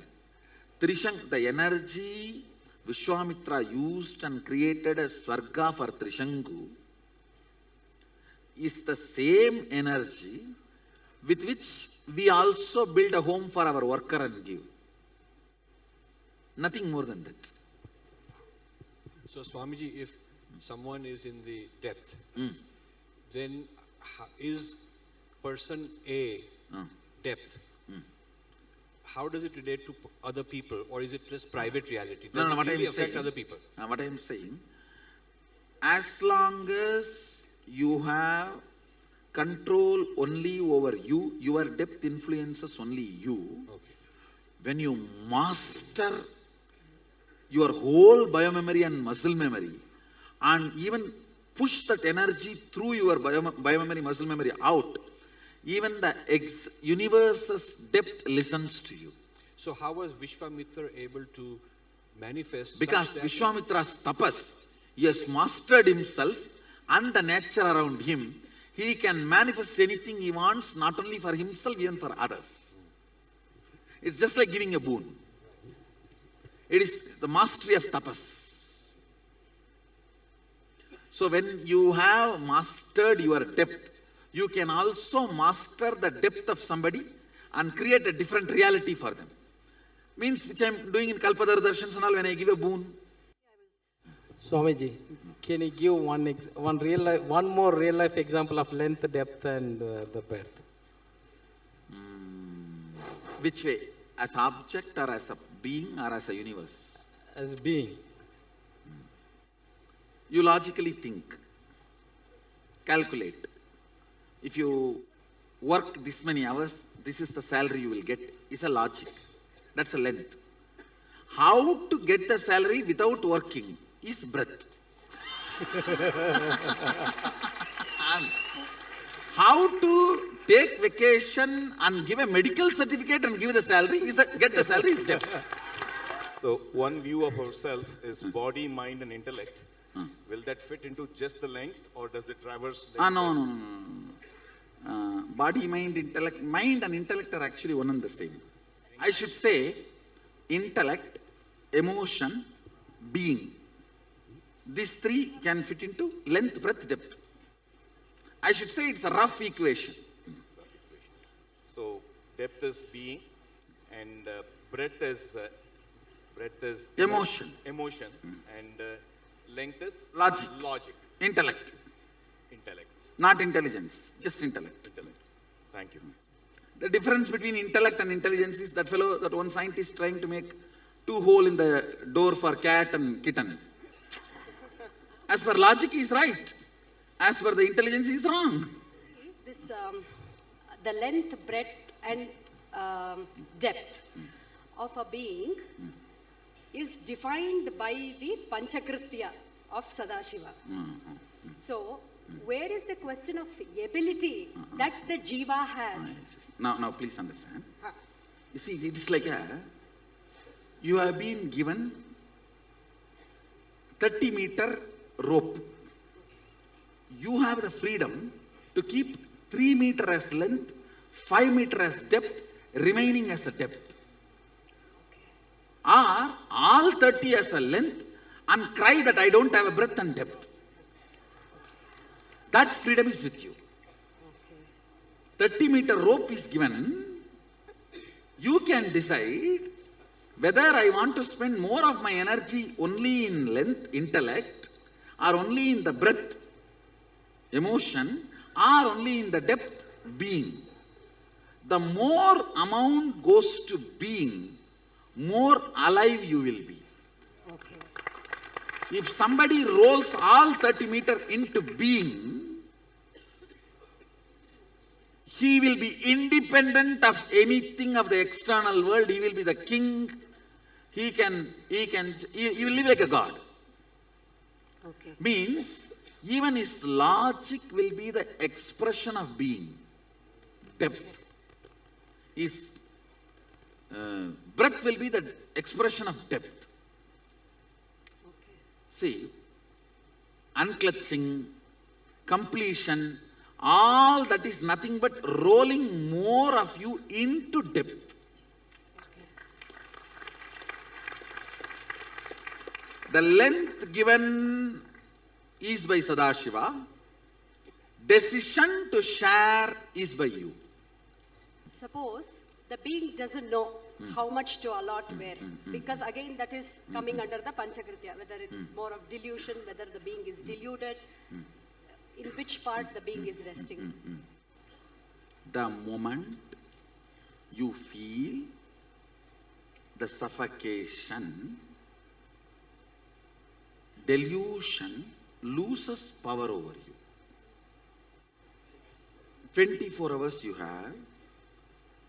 have the freedom to be logically thinking constantly or emotionally influencing your life and living in breath, or spending more and more time to be sitting in your being, strengthening the depth.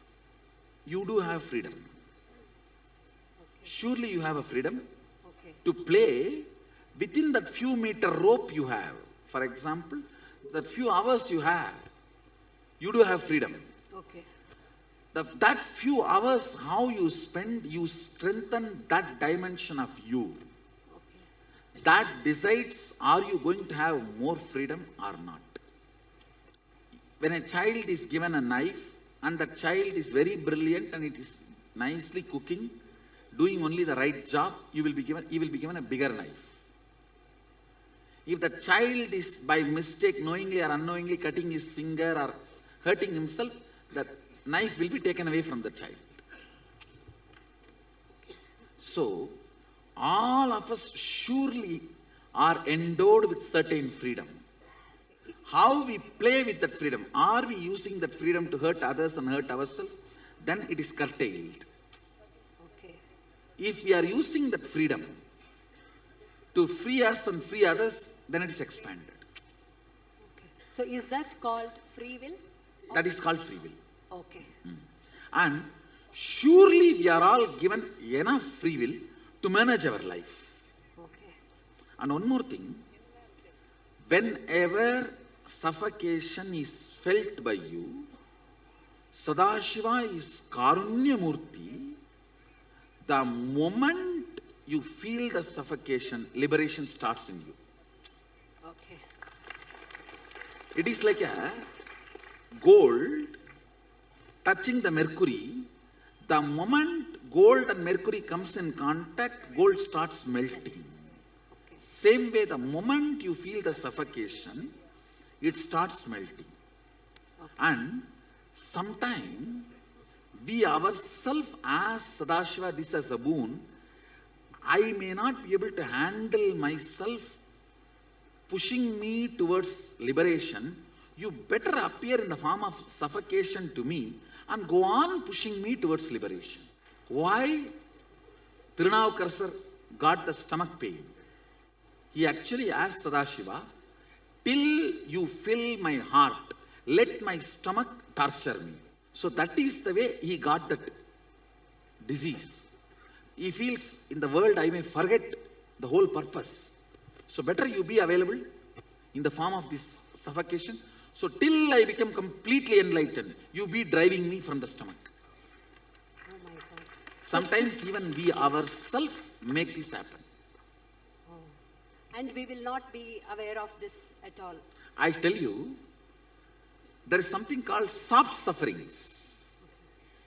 Soft suffering means actually without any problem you will be suffering. Those soft sufferings are usually boons. You take it and come down. For example, actually somebody is handicapped. Actually somebody is in the poverty. Actually somebody is like a mad or that and all is actual karma. But there's something called soft suffering. Actually there is no reason, but you will be going on suffering. It's called soft suffering, which is boon. It's like a, for alarm clock, you give the key, and this is the key you give. So you yourself decide, I have to become enlightened within this birth. So my acceleration speed is not enough.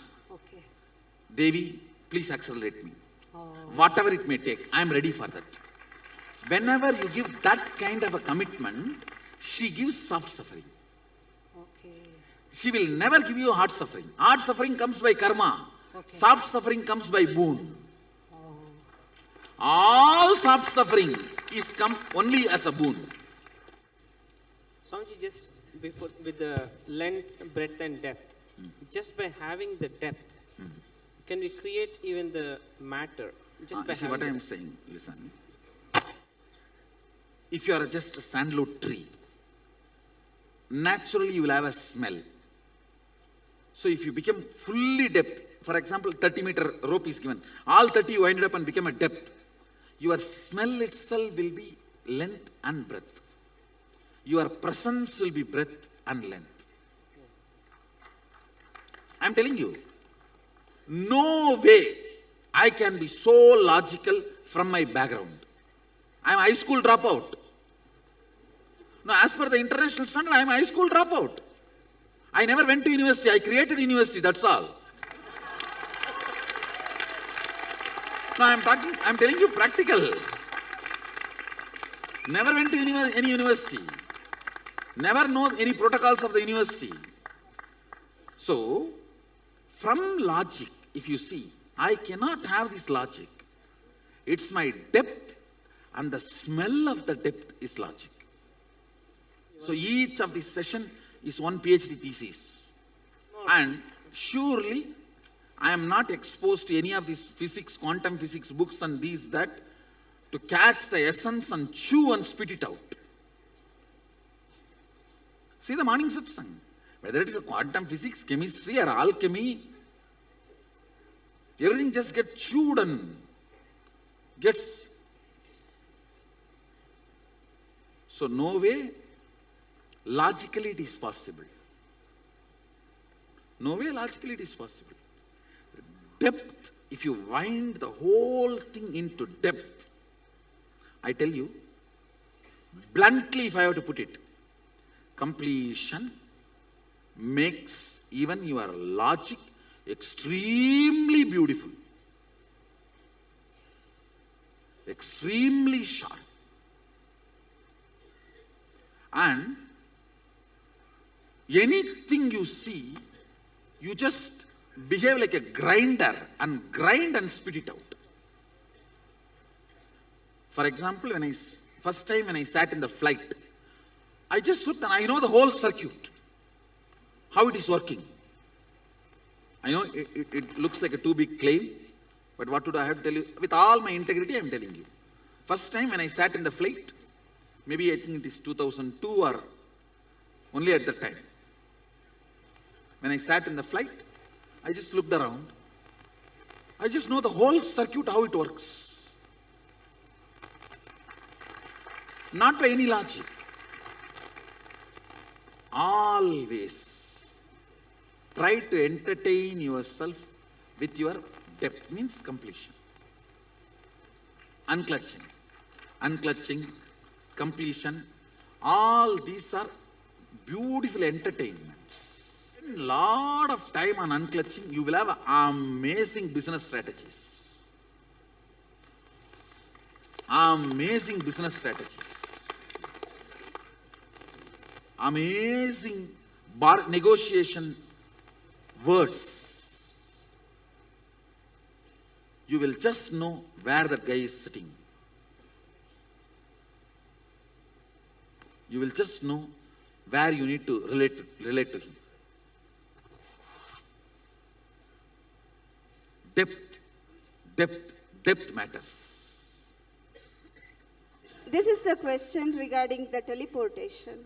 So this involves the matter and spirit. So would it be treated as a breath? Or All teleportation comes under breath. All materialization comes under depth. Okay, thank you, Swamiji. Yes. I have a question about the nature, the environmental systems, the natural systems. So are they the breaths? They function within the breaths because they have their own intelligence of how they interact and work. I should say, plants and all of them work only in the language of length. Their involvement and the things does not matter much. But the animals and all work in the line of breath. Their involvement matters. Only human being can handle depth. See, animals do not have the power to manifest something completely independent of length and breadth. For example, your dog can dream only what he has seen with a little alteration. But you can dream which you have never seen, completely independent of all your perceptions and the perceived informations. The relationship between the verbalization and visualization and the source of that, now that's in the unclutching and silence. Now, that is also related to, well, you access the God particle and the I. But now, is that related to source of depth too, or please can you explain that? Actually, this can be related. Understand this way. Intense carbon. When the intensity increases, suddenly it gets a breakthrough of Swayam Prakasa, self-effulgent. Okay. It becomes diamond. Carbon by itself has no trace quality of self-effulgent. Yes. But when it becomes intense, it gets into the zone of self-effulgent. So your depth, by your length, breadth, depth, you have no possibility of enlightenment. But the depth, intense, it suddenly develops the quality of self-effulgent. Wow. It's ready for radiating Sadashiva. Wow, that's amazing. But now that breakthrough, yes, point is Satori. Wow. Another thing just hit me now. But then we also use sound and light in like Shivoham process or mantra. Initial level, as I said, initially I have to silence your length and breadth. Your length and breadth is too much running around. Okay. And if I ask you to control, you will create another one mess. That's why I say use it, I will control. Yes. Okay, so the sound and light can only control length and breadth, but the... See, listen. Sound and light I consciously generate. Yes. Nullifies your unconscious sound and light. Yes. The depth I consciously generate, Kundalini Shakti, nullifies your unconscious depth. Wow, that's amazing. Thank you so much. See, your dreaming is bulldozed and filled by the Kundalini I am awakening. Depth can be bad and good. The bad depth is the wild, the worst nightmare. Yes. Good depth is the Kundalini awakening. Kundalini awakening is the antidote for nightmare. Okay, thank you so much. The will of a human being, where would it fall? In the depth? It will fall in the depth only. Okay. It's a depth and will is actually proportionate. Thank you. Swamiji, so the component of listening, is it operating, it seems like it's operating in all three levels. No, listen. 30-meter rope is given. You have 20 meter as length, 5 meter as breadth, 5 meter as depth. But you start rolling all the 30 into depth. That process is called listening. Oh, wow. Thank you. Swamiji Satyajata. Swamiji, I have one more question. I've noticed many times when I'm waking up in the morning, I'm awake, but my body is dead as a stone. It's not moving. That is more of a breadth, not depth. Okay. It is like a part of your imagination is not ready to settle with your body. Swamiji, it looks like that there is some correlation between the different states, what we have, like Turiya Atita, and the depth. No. Huh? In every state, all these three are active in a smaller or higher level. For example, in the lower 9 states, more length, less breadth, and almost no depth. Okay. Higher states, more depth, very less breadth, and almost no length. Now, with all my integrity, I am telling you, I do not have any words inside. The words I uttered gave a break, no word inside at that time. Now I did not have word inside. Yes. Only for uttering it gets generated and gets uttered. Then back. So it's a combination of a state and your depth, Swamiji? State alters the length, breadth, depth division of you. So state alters the length of the length and breadth of the breadth and depth of the depth. Yeah. So at a being level, we keep on floating basis our state into different dimensions. I should say, states influence dimensions, dimensions influence state. If you sit and unclutch before falling asleep, you will not have the nightmare. If you have a nightmare, morning you will not be able to do unclutching. If you have a Kundalini awakening, you will not have nightmare. If you have a nightmare, then awakening your Kundalini will be a little difficult. So all of them are interconnected. So at Sadashivam, what we are experiencing is I am working on the unit of you. See, unit of you is, you feel I exist. That I. That's a unit of Jiva. Yes. Unit of dimensions is a space which I am going to give you the experience. Unit of Sadashiva is Shakti, which I am already working on you and feeding you into which. Understand? More and more Shakti is fed in your mouth. More and more you will feel Sadashivatva. Like if you eat, whatever you eat, that only you will belch. True. So if you are fed Sadashivatva, you will belch Sadashivatva. That's it. Unit of Sadashiva is Shakti. I think all of you are clear about these 3 units. Unit of Jiva is I. Unit of dimensions of the universe is space. Unit of Sadashiva is Shakti. So I am working with, actually all these 3 are one and the same.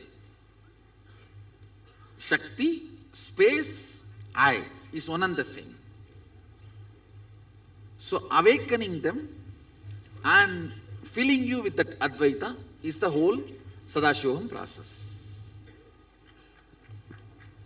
Actually, I am giving you some experience, then spending a little time giving you logical understanding. Because of the strength of the experience, you understand it deeply. Because of the understanding's depth, you get into deeper experience. So this virtuous circle, because the experience has started, the virtuous circle is running. If the experience is not there, no listening, no experience, it will be vicious circle. Teachers put you in vicious circle, masters put you in virtuous circle. Yes.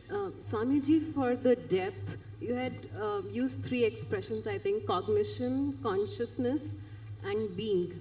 So all three different words pointing towards the same experience. So, but cognition can be good and bad both. Being also can be good and bad. Depth can be good and bad. Okay. The same, when you have a nightmare, you are going through the depth only. It's not that depth is good. Depth can be good. So, for making it good, the cognition needs to move to consciously, if you build depth, it will be good. Okay. Unconsciously built depth will only be nightmare.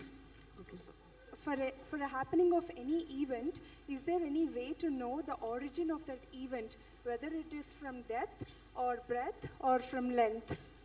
See,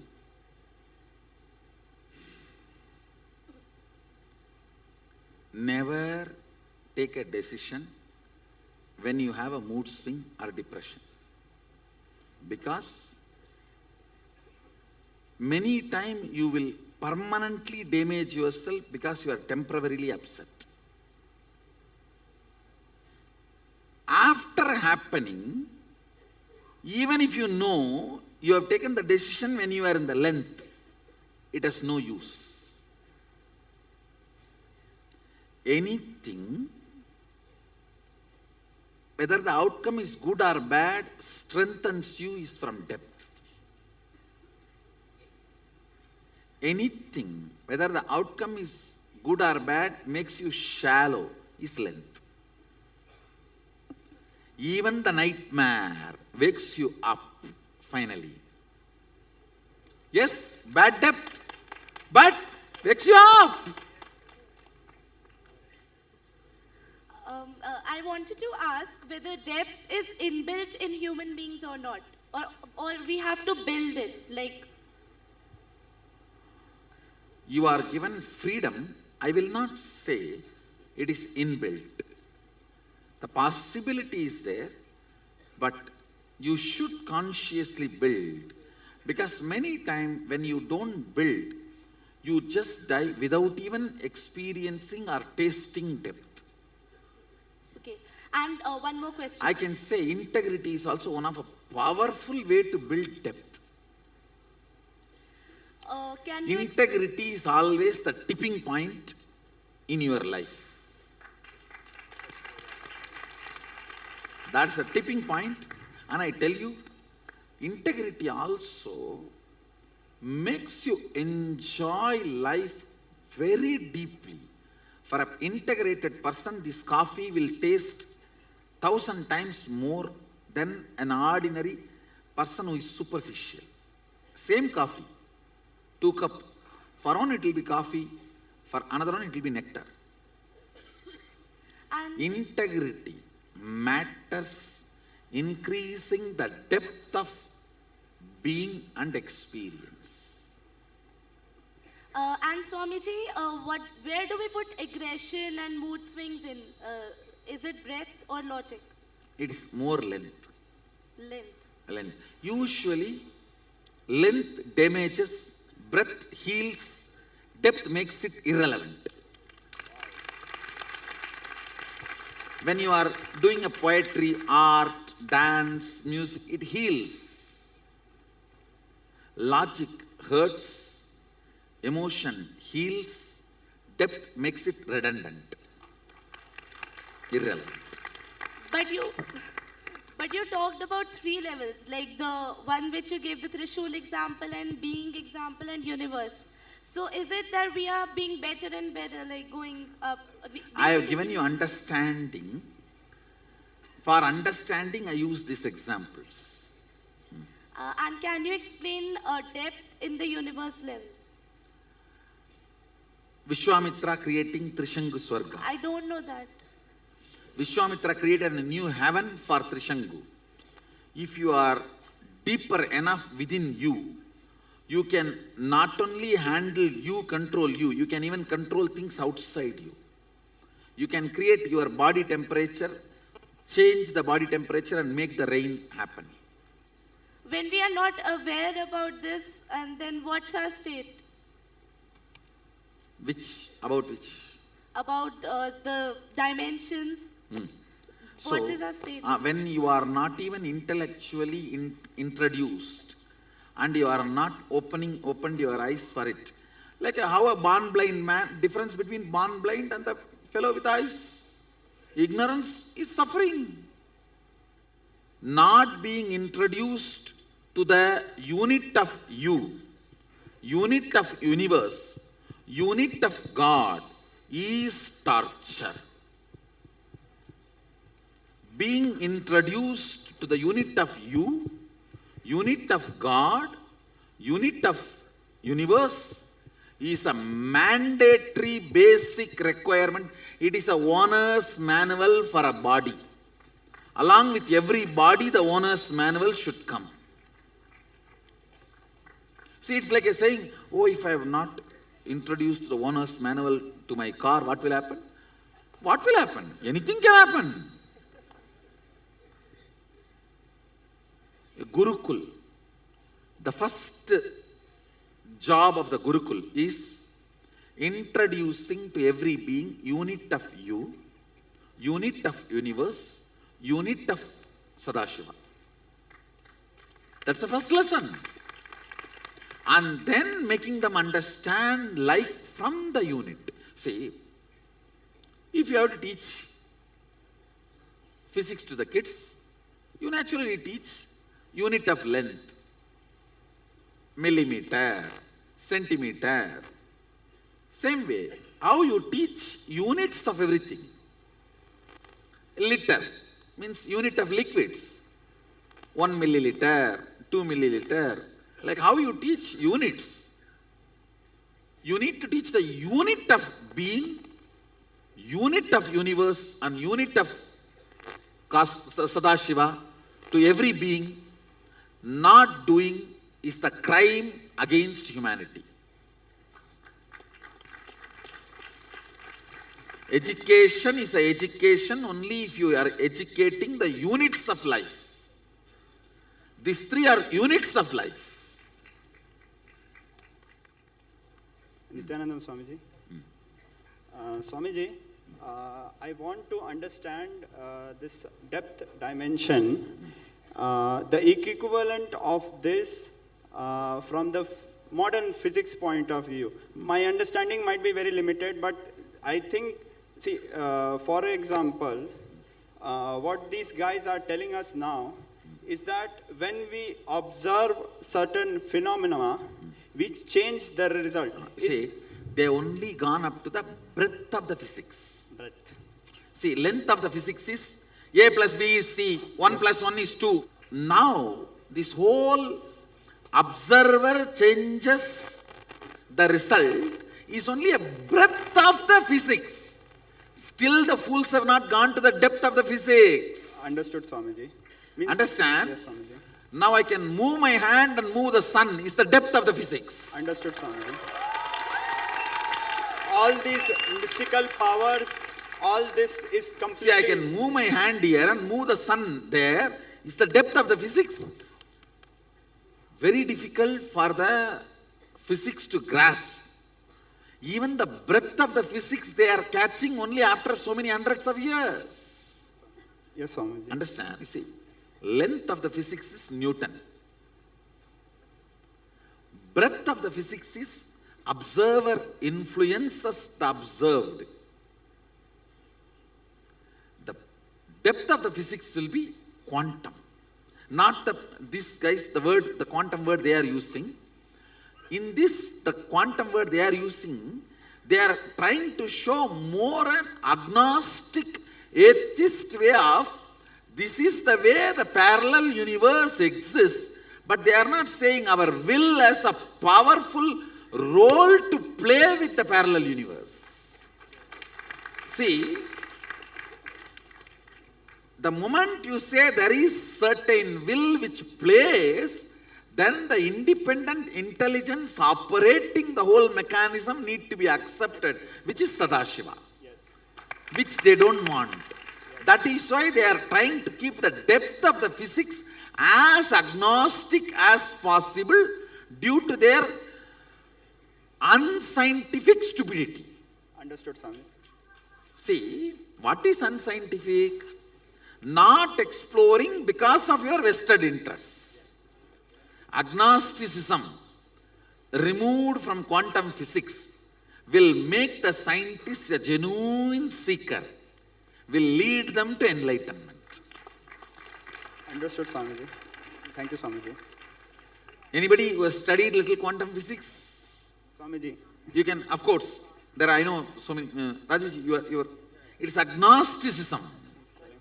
Not letting the quantum physicists do the real scientific depth because of their vested interest of not letting the independent intelligence possibility of existence. They go on denying, not looking at that direction, that parallel universe as a possibility of the will's existence of manipulation and manifestation. The difference between the agnostics and the Agama. Agama is very clear. The depth of the physics as an independent intelligence playing the creation, maintenance, destruction, delusion, liberation part. And understand, I am manifesting powers to establish theism of the quantum physics.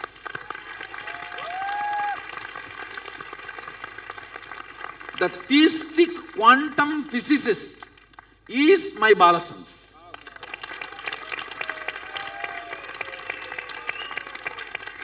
If I have to define my Balasans, theistic quantum physicist.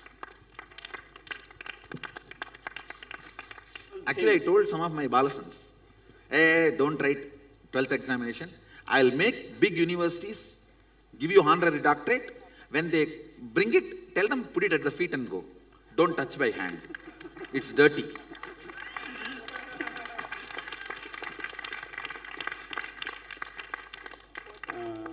See, this world needs to know when the depth is awakened, the education is different.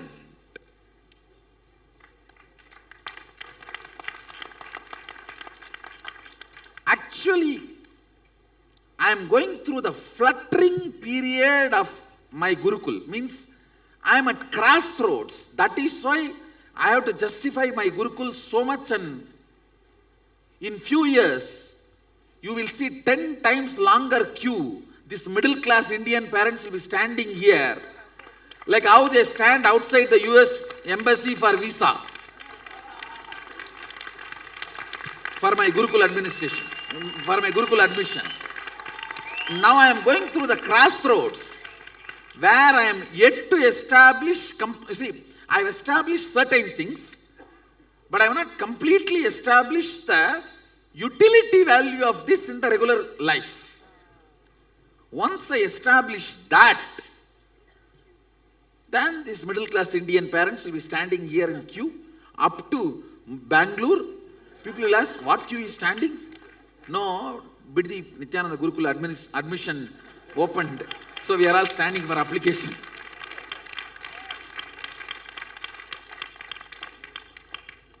See, when the physics is looked at from the angle of depth, with the integrity to the scientific seeking, Atado Brahma Jignasat, let us inquire into the reality for the sake of reality.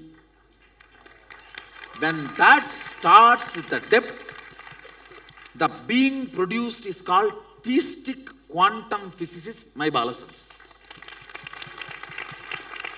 who will wave the hands and move the planet's effects and will always be bound down in front of deity. Who can wave the hands and materialize what you want. Who will always bow down and bend in front of a deity. Theistic quantum physicist. And even Swamiji, simple things like how they project the world to us, how they teach us about the world to us, it is like random chaos. The auspiciousness, they are not able to present. I tell you, agnosticism will always end up in chaos because any order introduced needs justification. See, any order introduced always points towards the independent will's existence. Yes, Swamiji. Understand? So if the order is introduced, will be justified. Yes, Swamiji. That is why the moment will is justified, Sadashiva is justified. Yes, Swamiji. See, what is the definition of Sadashiva? An independent intelligence which has power over everything exists. That these guys cannot, not only does not accept, do not want to explore in the direction which may confirm even indirectly. They are so frightened Yes, Swamiji. that they do not want to look even into the direction. Yes. Theistic people denying the possibility of quantum physics denying the possibility of theism. Whole power structure. The power corridors trying to decide the reality of the existence instead of the rishis and seekers. Power corridors can decide who will rule, but rishis decide who rules. Rishis decide who rules, power corridors decides who will rule. Swamiji, what is the role of feeling connection and Guru Bhakti? See, understand.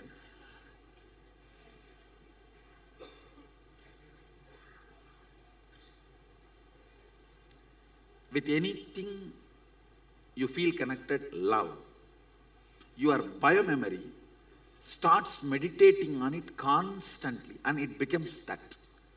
For example,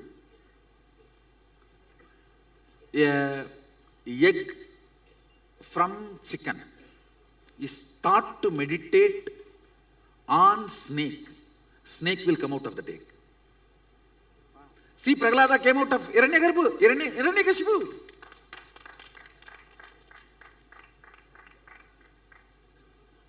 Now, with the feeling connection, falling in love, or I should say rising in love with the Guru, the unknown parts of you, which is 99.99, is all the time sitting with me, or I am sitting on it and hatching it.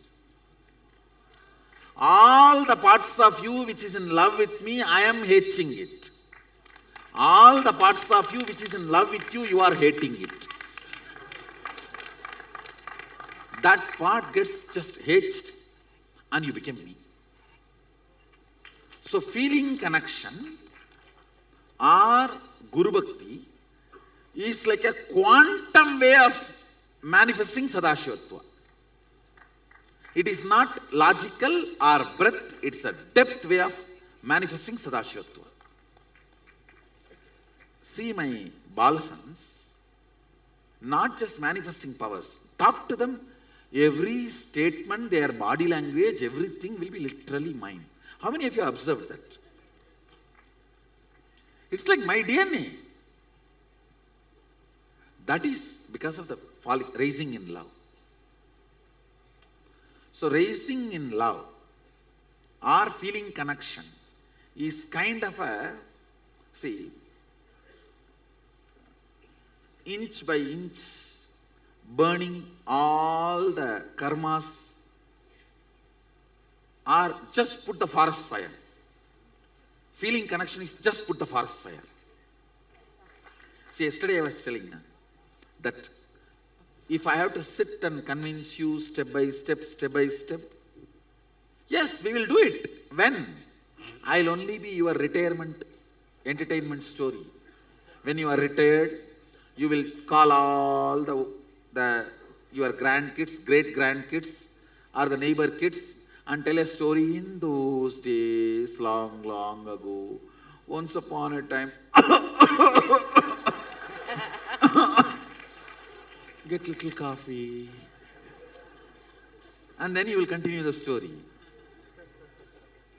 If I have to be sitting and convincing, I can convince. I am ready. I can sit and go on be giving satsangs. But it will be only, I will only be your old age retirement story. But if you catch it, yes, already established the authenticity of the system day one. Yes, established is adhikaratva to teach. Now after this, asking him to show the ID card every time is waste of time. Understand? Now it is waste of time. It is time to jump over, fall head over heels and go with it and make it happen. When you decide to fast track your Sadashivatva, that's what I call feeling connection. See, nothing wrong initially waiting for logical, convincing conclusion. But when you know already, I have established and demonstrated successful cases from your background. If I do, you know, you will push me out. You are different, you are different. Okay. So I am not doing. I am picking up people from you. They have done the demo. So I have established the authenticity of the system. Then it is time to go head over heels, all over, and make it happen. Deciding to go head over heels and fast track your Sadashivatva, manifestation of Sadashivatva, is what I call feeling connection or Guru Bhakti. See, ultimately I am telling you, your Guru Bhakti, I am asking not for me to enjoy. I will just turn it and make it as Atma Bhakti and give it back to you.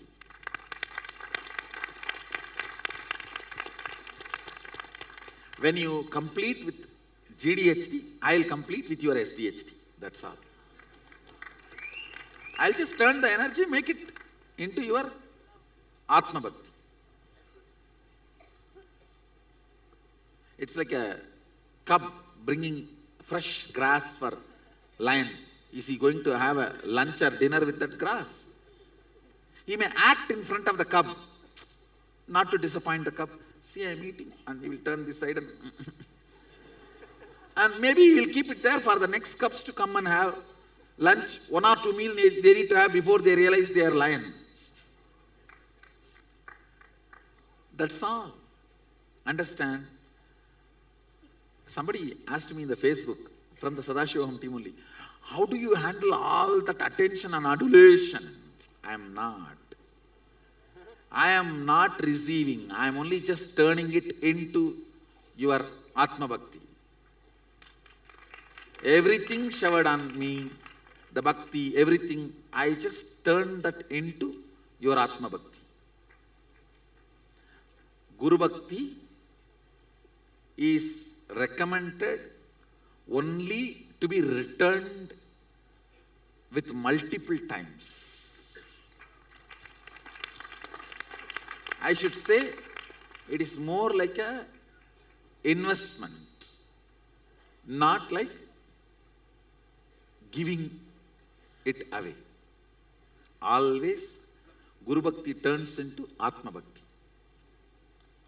Swamiji, does it mean that an individual only has to focus on deepening the depth or the being so that the length and the breadth component automatically falls into place? Actually, you just need to, all you need to do is as much as possible, engage yourself in depth creation.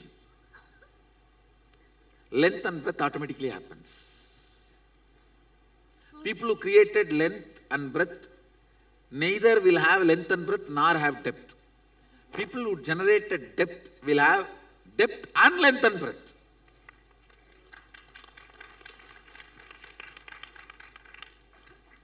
So, Swamiji, when you intervene in our lives, does it mean that you directly work on the depth component? Does that mean? So, does it mean that you directly work on our depth component when you intervene in our lives? First thing I should say, I am not end up, I am startup. When I enter into your life, I am not end up, I am startup. That's the first thing. Second thing,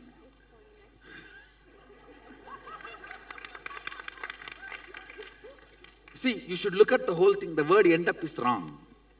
The word startup is right. Now this answers your remaining part of the question.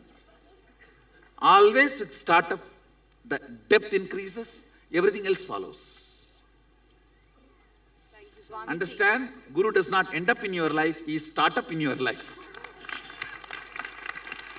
So my understanding is each energy centers 7 times 7 creates 49 depths in each energy layers. And if I'm making a decision from certain depth and it is perceived as a hurt by a logical like length, am I obligated to heal it, or can I say abhayam sarva bhudepyo and just walk away? I should say, depth always deals the length and breadth with compassion. Length and breadth always abuses depth. Depth never gives up length and breadth. It deals length and breadth with tremendous compassion and concern. So I have to work on them. Yes. Yeah. So my question is, once depth is awakened, does ethical behavior awakens automatically, or does it need to be? I should say, the ethical behavior word, if you define, then I will answer. Right. See, I should say, more integrity gets awakened. So would you agree that then in that case it need not be externally imposed to the extent it is being imposed when depth is not awakened?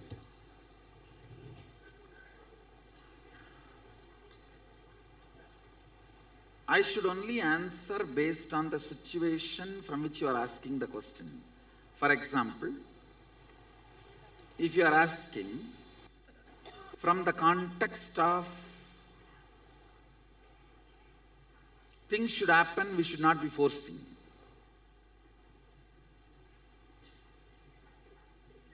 Like our balasans make the rose plant drop the thorn. They cannot touch it and remove. They can only send the inspiration and that should drop the thorn. But here, I may even take one step to deny non-vegetarian food for you here 21 days. For you to taste vegetarianism. So here, that doesn't work. So only based on the space, this question can be answered. Right, thank you. For example, these 21 days, I assume there are certain things which you are not exposed, you will expect me to do R&D and give that best to you. Like understandings, food, preparing your body, in all that. So in that case, you can even perceive that as forcibly he's feeding vegetarian food into our mouth. So in that cases, this logic will not work. Just on a lighter note, how does the institution of marriage affects your length, breadth, and depth?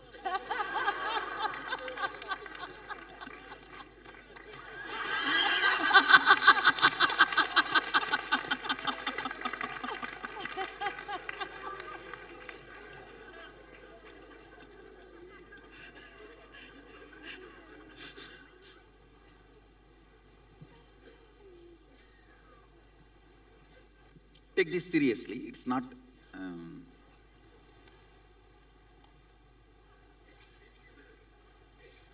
Basically, human being has a high possibility for growth. If both decide the possibility and decide never to deny, then I will call that as life of Rishi.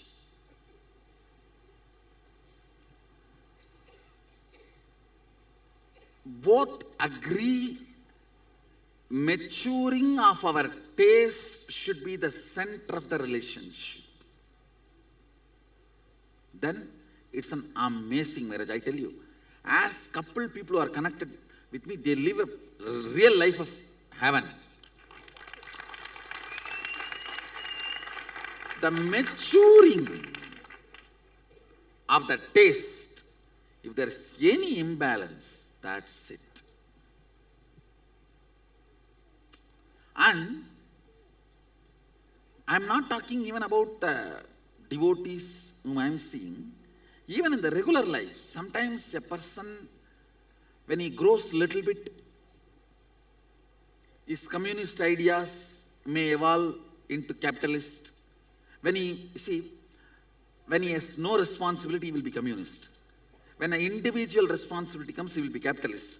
When the whole responsibility comes, he will be really beyond capitalism. A kind of, I should develop a new name for Sadashiva's economy. So he will move to that.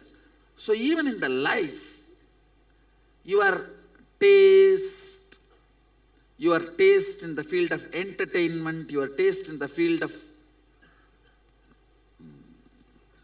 food, or your taste in the field of thinking, strategies, economy in multiple levels, the maturing of the taste is always nullified if the other partner is not willing to raise. It is like sometimes you will have such high, profound open up. But when you come back, you are expected to be same as you left yesterday. It is mandatory. And for the sake of the other person's consumption, when you try to get back to the older state, you also forget the opening ups happened. Marriage has killed millions of discoveries because you are mandatorily expected to be the same person, and this confirmation that you are a same person and you are still in love denies multiple opening up. And both understanding, we will grow and celebrate each other in every level, will be the real marriage. It all boils down to, let us be open. See, let me very clearly put it. The Saptapati, 7 vows Agama Sadashiva gives in marriage. He beautifully describes sex is the act between two individuals who revere and celebrate each other. That act does not need to be used to confirm that love exists between each other, and that act does not need to be the scale to measure both of us are still in the same plane. Understand, it should be independent of our maturing and maturity of the taste. It should neither be bonding force nor be confirming force, but be sharing act. But so much of insecurity about the confirmation about other person's love, or our need for the other person's life. You always wanted to confirm your existence is needed in the other person's life. So this insecurity denies possibility of any opening or happening or growth. If this understanding is brought between the two persons, and me shedding more old skin and you shedding more old skins is going to make us more better related, and we both are going to celebrate our togetherness more joyfully, can make marriage the real marriage, like Meenakshi and Sundareshwara.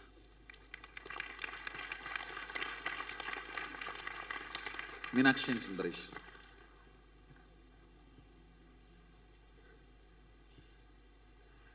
I should say that is what makes Sadashiva and Parvati.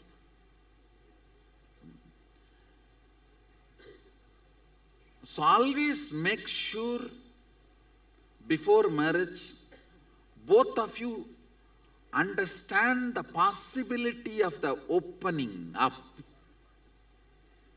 Today your idea about money will be different, tomorrow it will be different. Today your ideas about love will be different, tomorrow it will be different. Today your idea about the entertainment will be different, tomorrow it will be different. So both of us, we will revere, not just respect, revere, reciprocate our maturities, and we will celebrate each other's maturity and respect the need for maturity to be alive. If somebody is listening to the same music for 10 years, the fellow should need to be buried as quickly as possible. No, the maturing of the taste has not happened. And that is what you are expecting from your spouse.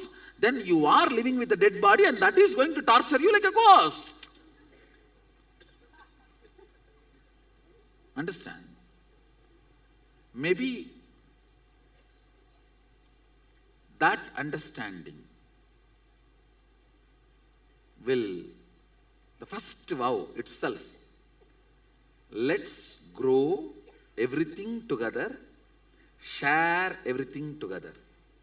The second vow, let us do all the cultural, social, spiritual activities together and constantly mature and celebrate our maturity. In the Saptapadi vows, very beautifully, Sadashiva gives that 7 vows. So would it be right to say that the basis of marriage should be enlightenment, a journey together towards enlightenment? I should say, not even enlightenment, supporting each other in the growth. So it's certainly not a legal contract as it is seen in the West. Marriages should not be seen as a contract between two people to coexist and share their life. In Hinduism, no divorce. Till death you can't divorce. I'm sorry, I didn't get that. In Hinduism, no divorce. It is cosmic contract. So it's a sacrosanct. If you are afraid of legal contract, it is cosmic contract in Hinduism. Got it. No divorce. Thank you, sir. Clear? Yes. Do you know Sanskrit does not have the equivalent word for divorce? We don't have divorce. I should say Hindu marriage does not have divorce. It has an important aspect of initiation and training before marriage, which is missing, is causing the whole mess to this country. Right. Pre-marital education which need to be done is missing. That is causing the whole mess. Otherwise, I strongly deny the very possibility of divorce. The very idea of divorce should be destroyed. Thank you so much. Thoroughly get educated, try once, if it fails, take sannyas. Now that is as simple as this. In a better attempt to understand and digest these truths of LBD, the first thing that came to mind was a film by Christopher Nolan, Interstellar. I was wondering if you had watched this film. Now I watched the movie, but I am not able to attest the whole thing. When I saw the Matrix movie, I can say at least 30% the concepts are true to the original. In the Interstellar movie, I am not able to find more than 2-3%. So I am not able to attest it. Okay. Yes. This unit of space, unit of Jagat is space. Can you explain a little bit more on that? Listen. Gap between one thought and the other thought is space. Here. Gap between one Big Bang, another black hole is space here.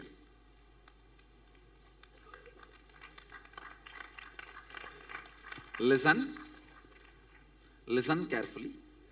LBD, active.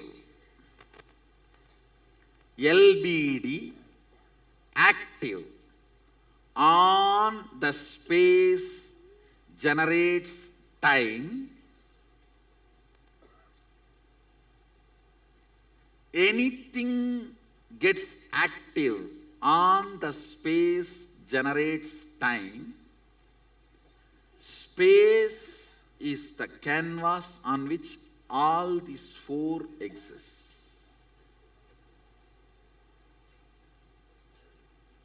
Listen. Whenever a mass rotates, it creates gravity. Whenever LBD gets active, it generates time. Where all four exist is space. Because you have space inside, you are able to perceive everything. Because there is a space, no moment, the time is going to work on it. It's not that it is exempted from time.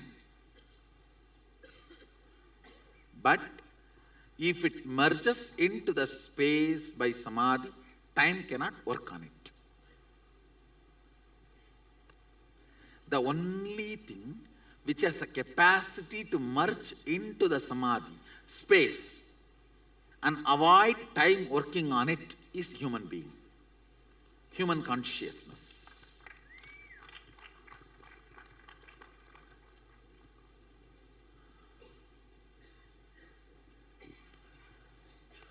Too profound. So that is why you feel, oh, it is not imminent. No, it is imminent. Next, I will make you understand how it is imminent. That's why the animals, etc., cannot be. They need to get into the human body for enlightenment.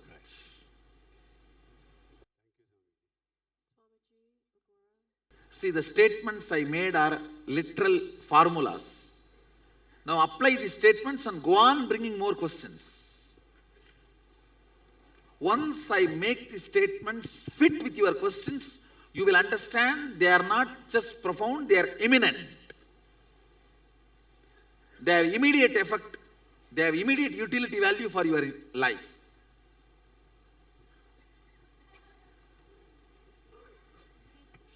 You were describing the unit of Sadashiva as Shakti. Shakti is Devi, it's feminine. Can you? When I said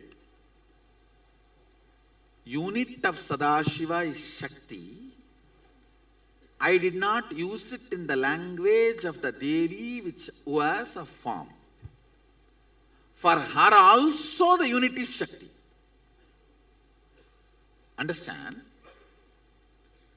Out of clay, the elephant is made, rat is also made. You can't say the rat and elephant is same. You can say both are made of same material. Now you are trying to say both are same, which is not right. I was saying whether... Because the perception elephant generates and the perception rat generates is different. They may be made of same material, but the experience they generate in you is different. Is the material more feminine?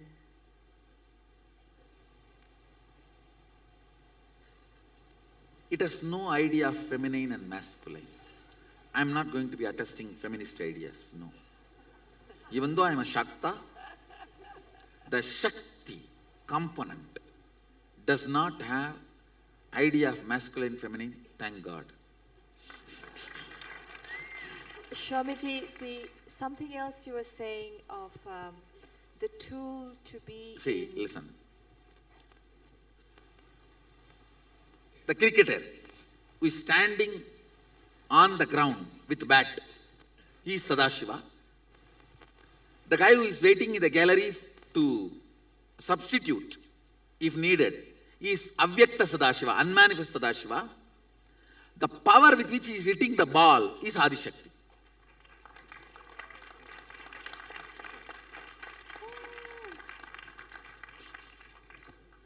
Clear? Thank you. So surely I cannot say Shakti is feminine. Thank you. The other question was, you talked about being in depth, to be empty and downloading. So is it like being a conductor where you're not storing? So I should say, the idea of storing very limited memory is from Google. Your body is not Google. The whole Brahmanda can be stored in Pindanda. Google has a business reasons to give a limited memory. Sadashiva has no business reason to give you a limited memory. Actually, he has all the reasons to give you infinite memory.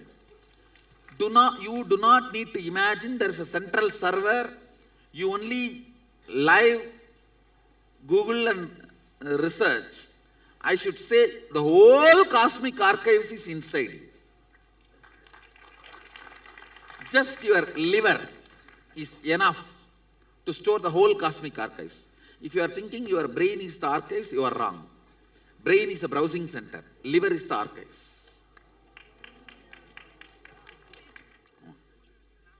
My first question is there a hierarchy in this length, breadth, depth, time and space? Is there a hierarchy? First length comes and then breadth comes. I should say, not a hierarchy, depth.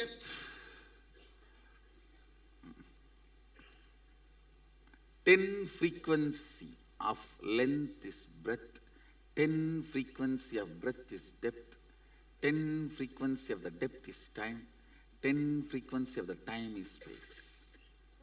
Like this, it becomes more and more intense.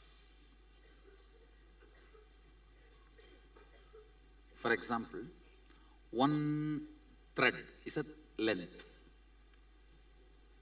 10 thread is breadth, 100 thread is depth, 1000 thread is time, 10,000 thread is space. So there is interdependency. I should say qualitatively but not quantitatively. So you can make length out of space, but you cannot make space out of length. You can't take space out of length, but you can take length out of space. And the second question is, where do emotions lie? So we complete the emotions, so we relive and complete it. So where does that happen actually? That happens more in a breadth and depth. Okay, so cognitions, it is in depth or breadth? Cognition means depth. Okay, and cognition give rise to emotions, right? No. Then it's a confused breath only, emotion only. Cognition will be always certain, sure. Okay, so if I carry I am afraid kind of a cognition, so that will trigger fear in breath. Then it is a depth only. So in the manifesting powers, is that happening at space towards length? I should say from space towards, some powers are from space to time, some powers are from space to time to depth, like that. So if there is a block, if there is a manifestation happening and that is not getting expressed, means at what level is the block? The more, say, I tell you, most of your blockages are not even worthy of called as blockages. Just unattendedness. You don't take it seriously. It takes 3 months for you to even recognize some place and importance of it. You are still, some of you are not expressing the power. Still you are feeling you are in a cinema theater. I need to tell you, you are in Adinam. That's all is the blockage, nothing else. Still you are thinking you are in a cinema theater having IMAX movie and different hero, that's all. No, that cognition, I should not even call it as a blockage, I should only call it as a slumber. Because none of your blockage is powerful enough to block me. Understand?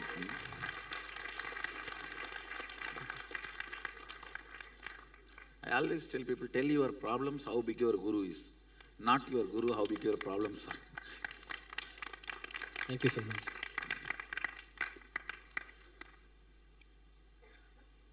Yeah. So, Swamiji, can we say that the 3 dimensions discussed are 3 kinds of causation?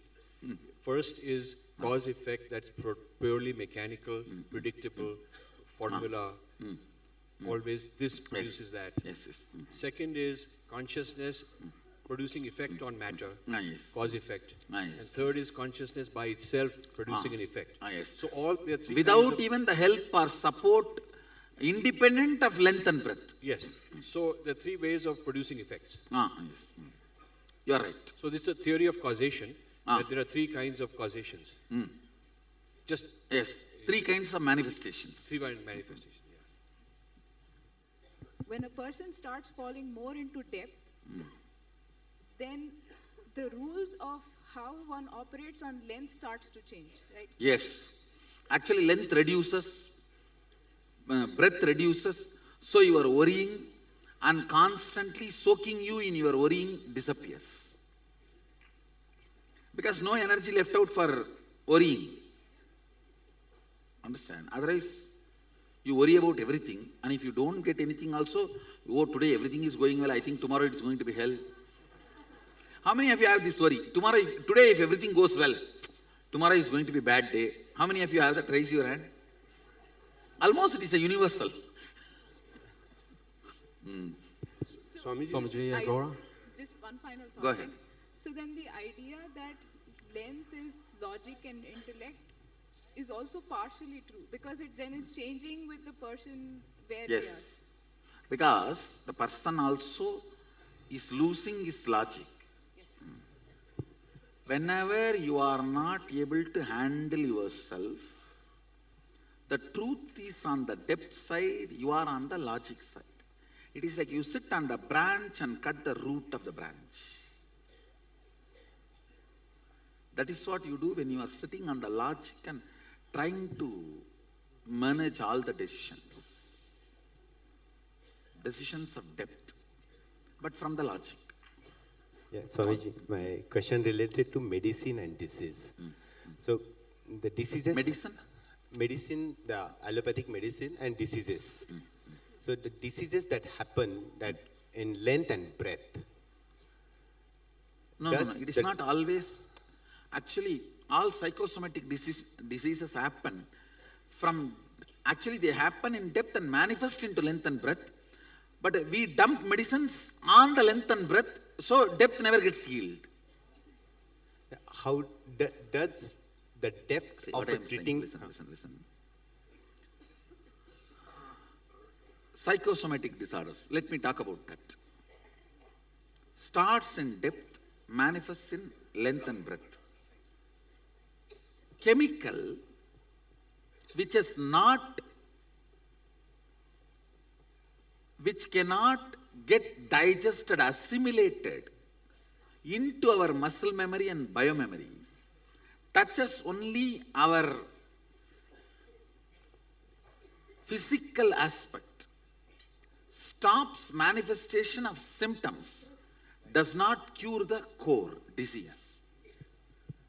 But herbs has the capacity by its very tendency to dissolve into us completely, become part of even our muscle memory and biomemory. That is why when the herb-based things, without becoming part of the chemical, when it goes inside, it does so much of healing. Actually, chemical-based medicine is only few hundred years old. How can that be called as traditional medicine? It should be herb-based medicine. True.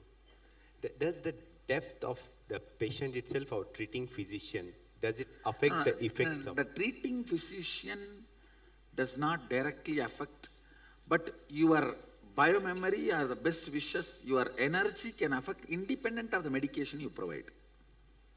Okay, got it. Thank you. And the feeling connection of the patient with the doctor makes the depth of placebo effect more. Okay, got it, Swamiji. Placebo is more when the patient has a feeling connection. During Brahma Muhurta, one is able at a specific time, within a certain state of consciousness, one is able to manifest their desires and bring it into matter. Now, can we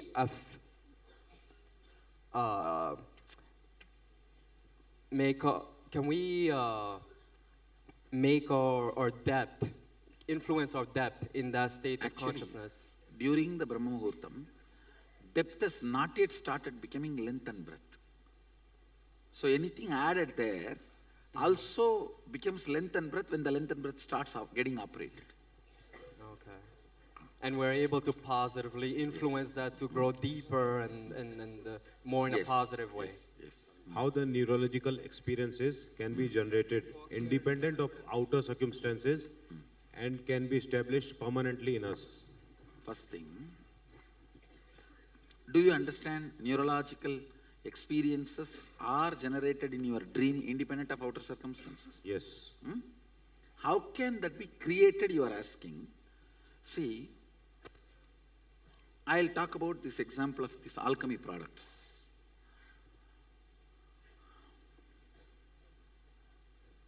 If I utter a word cow, immediately that animal picture starts appearing in your brain. Am I right? Yes. So I instigate a neurological experience by my sound. Same way, there is something called Deva Bhasha. Through vibration, I can instigate certain experiences in you. Irrespective of outside. That is what is called Deva Bhasha. So those vibrations can be stored in a product. And it can go on instigating that in you constantly, whatever you are doing as your everyday routine. Whether you are lying down or sleeping or anything. That is what I am doing. How many of you already started feeling the effect of that alchemy products when you are sleeping with them? Raise your hand. This is the witness. Just see, that's all. That the experience can be permanent in us. Yes. Okay, sir. Neurological.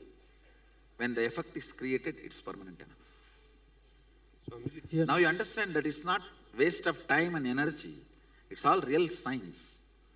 I'm doing something real. Yeah. Swamiji, when a person is established in his depths, how he perceives the external physical reality of the universe, is it different Yes, than what we surely perceive? different from a person. See, person who is in length, all the time feels everyone is enemy. Person who is in the breadth, all the time tries to romance with everyone.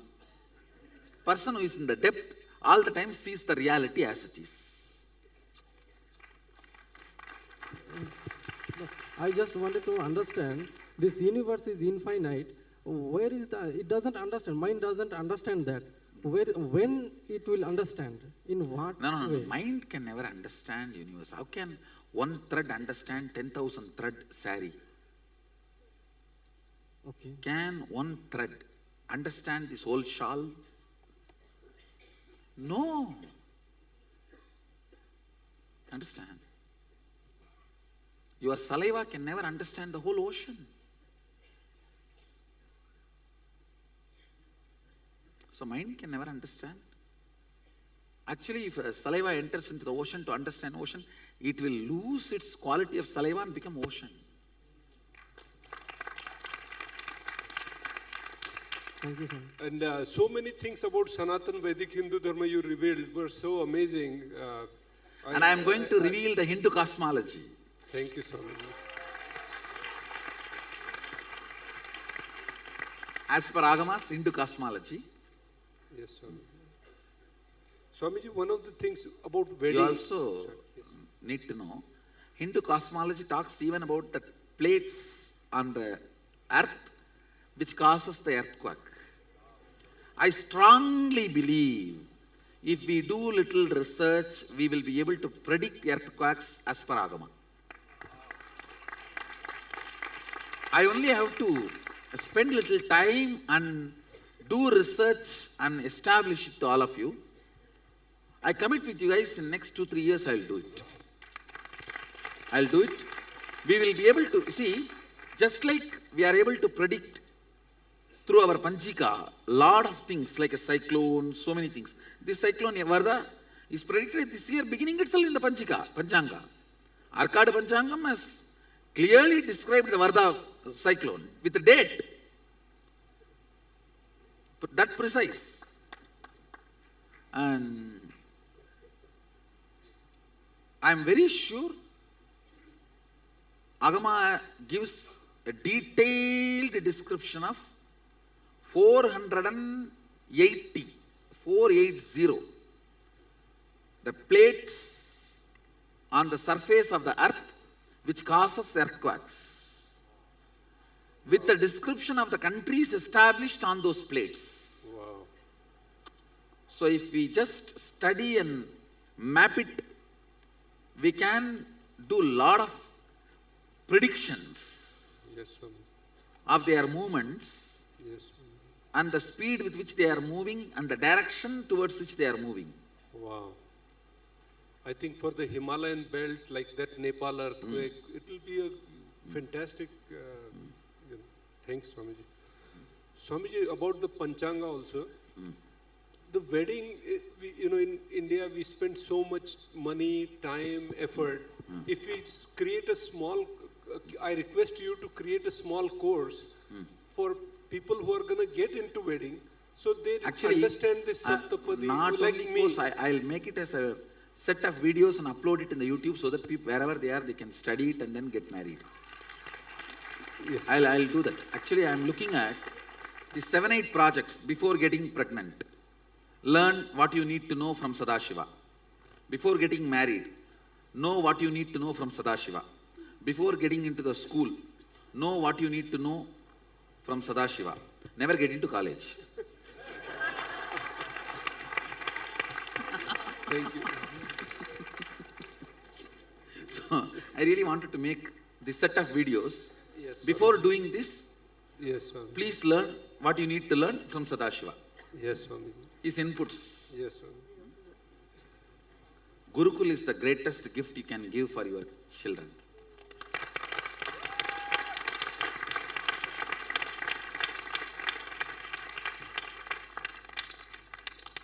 I tell you,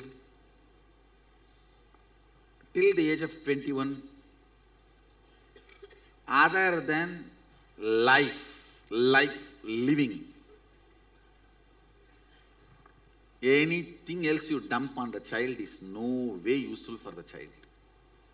Come on, let me have a survey. How many of you really use in your life, day-to-day life, what you learnt before 21 in your school, colleges? Raise your hand.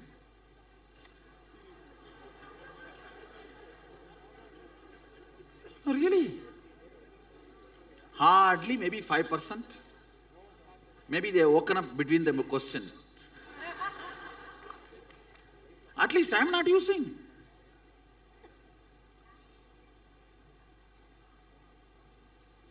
Maybe language by mistake. But 90% of it we are not using. Understand, the fundamental definition of education is individualistic and the curriculum is generalized.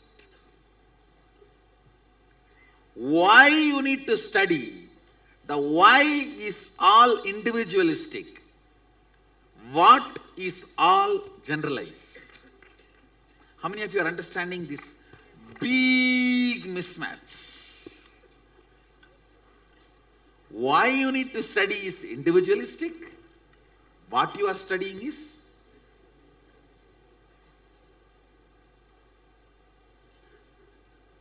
Gurukul basically teaches life. See, that's what actually I'm doing.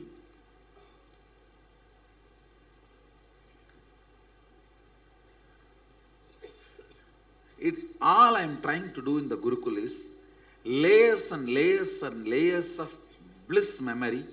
Life is good. Be involved with it. If I put it in essence, layers and layers and layers of bliss memory. Life is good, that conviction. Life is good to the biomemory level, depth. And hey, get involved with it. Get involved with it. That's all I am trying to do. After that, that is enough. They will make money, make relationships, make children, make profession, make career, everything they will make. But in the regular school, you steal that and give all the so-called skills. There are tons of researchers, all university gold medalists, become such impractical. Their love life does not last long, more than 2-3 years. Divorces. No, they can't settle down in any one job. They become homeless. There's vast percentage of university gold medalists becoming homeless. How many of you read those research? There are at least 7-8 shocking revelations on researchers. The title of that research itself, that article itself, if you are a university gold medalist, soon you will end up homeless. Because they cannot settle down in a job. That street smartness. See, what is street smartness? You know, strong belief life is good in your biomemory. Strong belief I'll make it happen in your muscle memory. That is what is street smartness. Schools and colleges steals that away from your child and gives the efficiency. How much ever new revolutionary schools come also, those teachers themselves are not having that as a biomemory or muscle memory. How will they be able to put that into their kids?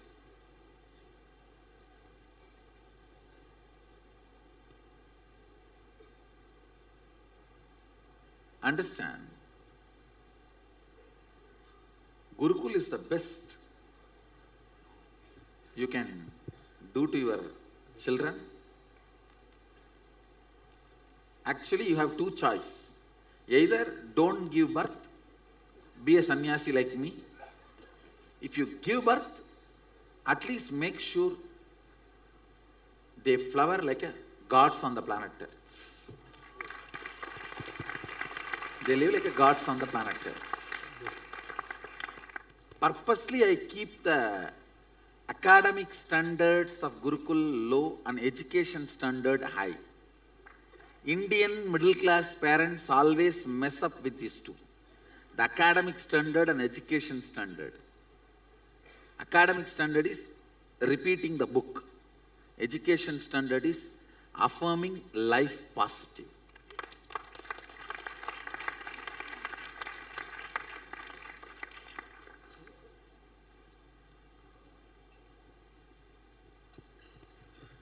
Yes. Swami, regarding the karma, by birth, we are accumulated by karma, and by karma we are facing all the problems. So where does it, so like length, breadth, depth, or time? The karmas are recorded. See, time is the paint. Space is the canvas. Okay, sir. More repeated actions are carved in depth. Less repeated things are carved in breadth. Very less repeated things are put in the length. So now it is up to you whether your depth should be pure depth or your depth should be patterned depth. Whatever you repeat again and again will become part of your depth. It means the action, so much, the action. Action, even thought current. Thought current. Thank you. So now, if you feel suffocated by karma, you have repeated something 10,000 times. Now, different programming, repeat it 11,000 times. Okay, so done. Swami, and you showed a stick, right? If it is in samadhi, it is out of time. It means what, Swami? Space does not get affected by time because space is subtler than time. But time gets affected by space. Nithyanandam Swamiji. So I'm wondering about the Western concept of time, which is linear. It's point A, you're alive or you're born, and point B, you're dead. So this concept is in the length and in a very superficial... Actually, it is not at all a concept. It is a utility understanding. See, dollar is different from wealth. Many places, dollar cannot be useful. What you get through dollar only is useful. Same way, the Western concept of time is as shallow as dollar. It is only some utility calculation value. Otherwise, how will you lose 1 hour, gain 1 hour? What a funny thing. Losing 1 hour, gaining 1 hour. A Hindu Panchanga can never understand this losing 1 hour and gaining 1 hour. Understand? Do you know, for us, even day starts with sunrise. So this concept of time ties into their concept of life and death, right? Whereas our concept of time is more cyclical, and thus we believe in reincarnation. No, what I am saying, do not even connect the Western concept of time to the ideas I am teaching. Better let me use the word Kala, that's all. Let's not even use the word time. That brings a lot of mess. Kala, over. Kala, Akasha. My question is quantum entanglement. Does that include depth, time and No, actually, space? no. Shaktini Pata. Quantum entanglement operates from space. Only from space. And that... Because the space is entangled, everything else gets entangled. So that would be the same as the realm of oneness, correct? Yes, you are right. And so See, that actually what I do, I just become one with all of you and tell myself, how you woke up in this body, wake up in all body, that's all. so it's the entire space of both Saguna and Nirguna, right? Yes. So the entirety, Entire. oneness. So from that one, the physicist would be able to connect the two, right? So that is the most direct way to Yes. connect.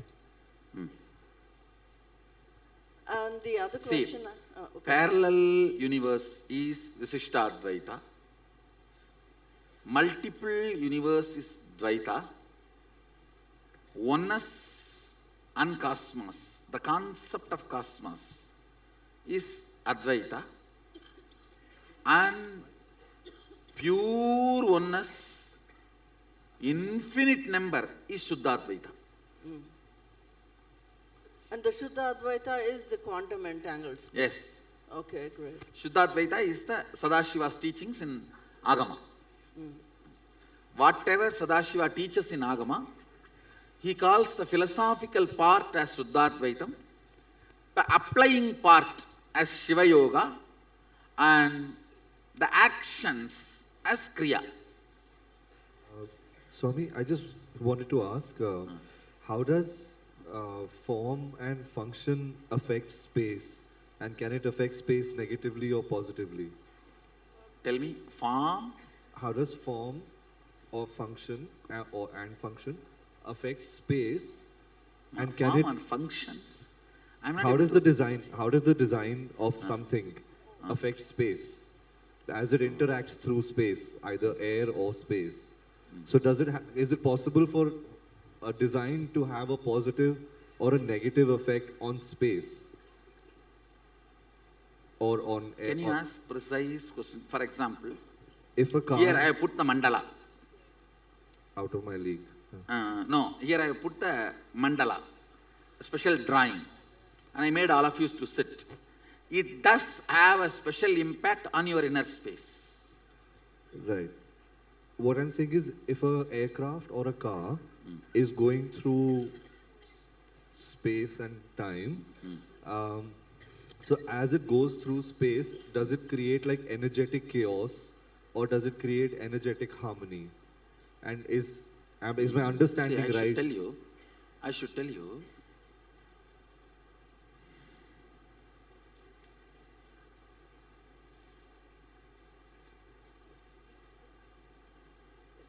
the aircraft, the way it is designed, manifested, if it is from the natural flow, I should say it only creates harmony. So does badly designed content based on badly designed or badly derived science, does that have a negative effect on the evolution of the planet? Sure. So an improvement in design then affects the entire planet for positivity? Yes. Okay, thank you. I should sir. accept it. You are right. Thank you, sir. I do see the smoke of petrol carries the pain of dead bodies.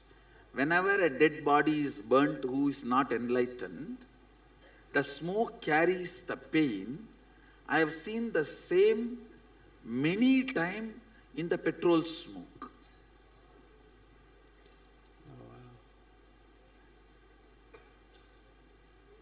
Because many animals got killed. That only becomes petrol, na? Not all the time. Many times I have seen this. Actually, you spoke of zero and infinity. And I think that in Hinduism, I feel one of the things that we've not distinguished clearly is the concept of positive infinity. And by this, I don't mean plus or minus infinity. So by this, Go ahead. So by this, I don't mean plus or minus infinity. I mean positive infinity. And I think that we've somewhere along the line we lost the idea of positive infinity, which is based on creating harmony, whether it's through art or any other action or design. And I think that that is now starting to come back. See, I'll tell you the Hindu concept of zero and infinity. Zero, if it becomes active, infinity.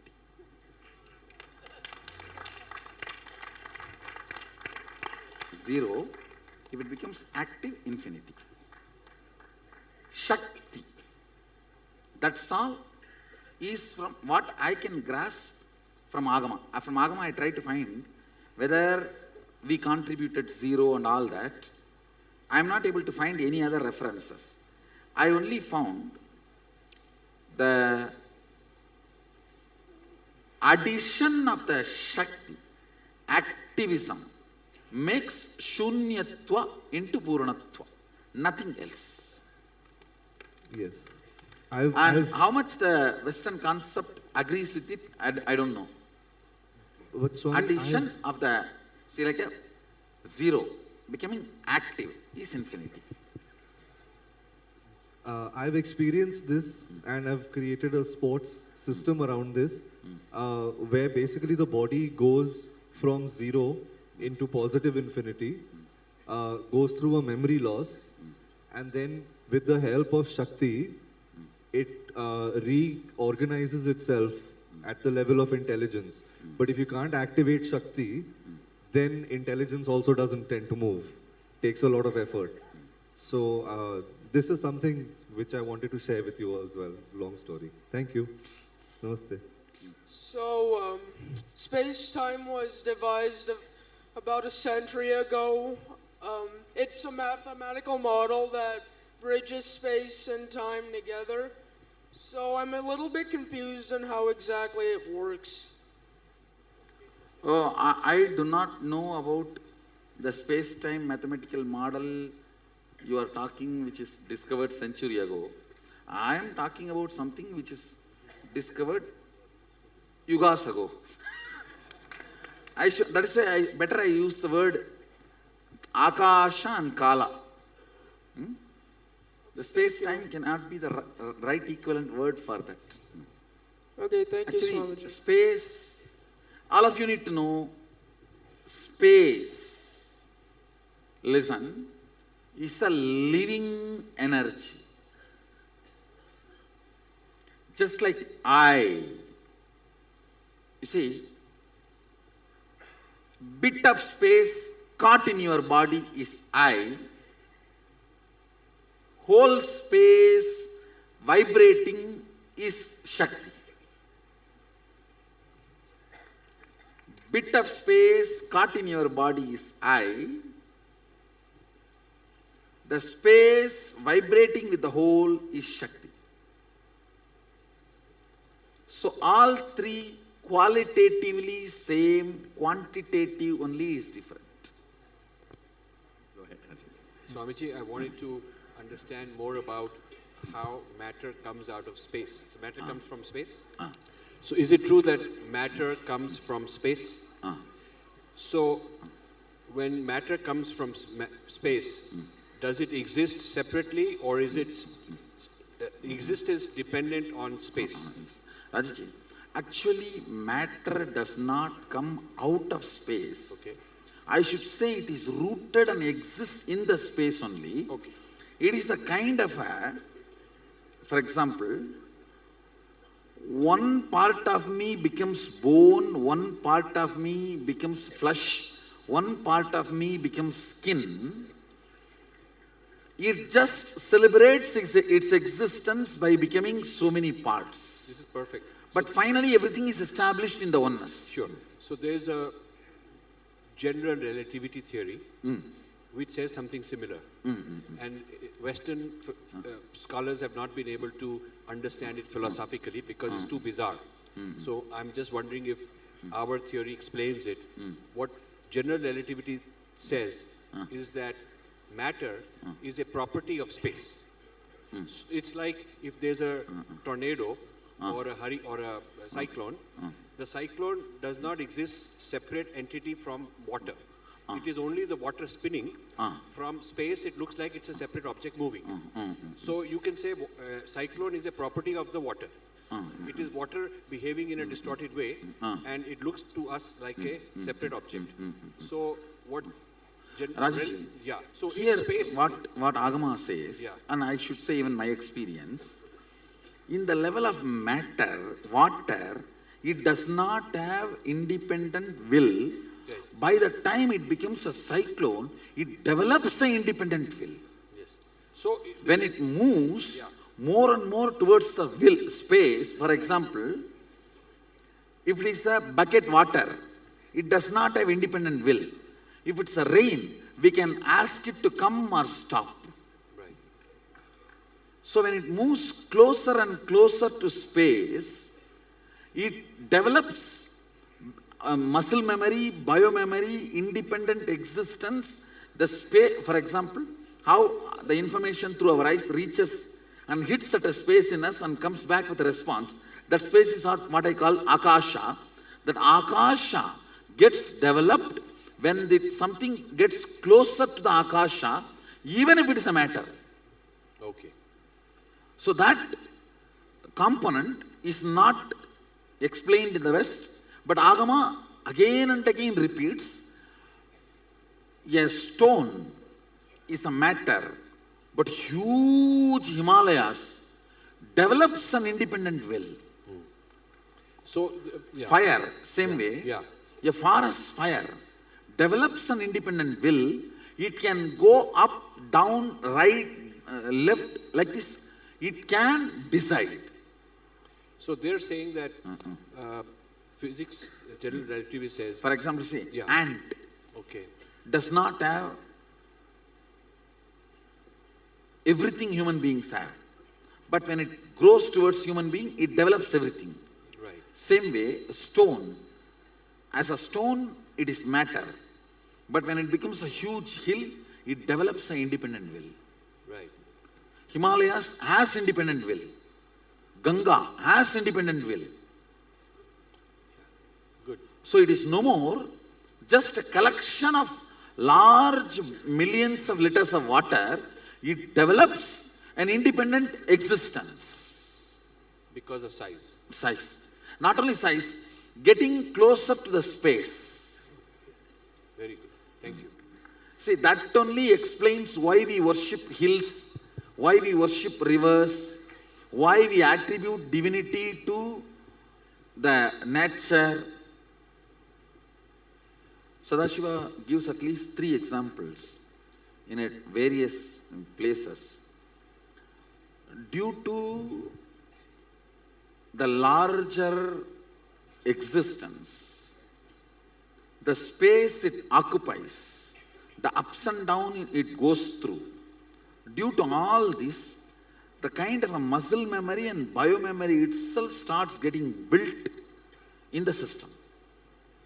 He says very clearly that Ganga built a muscle memory for herself to be self-purified.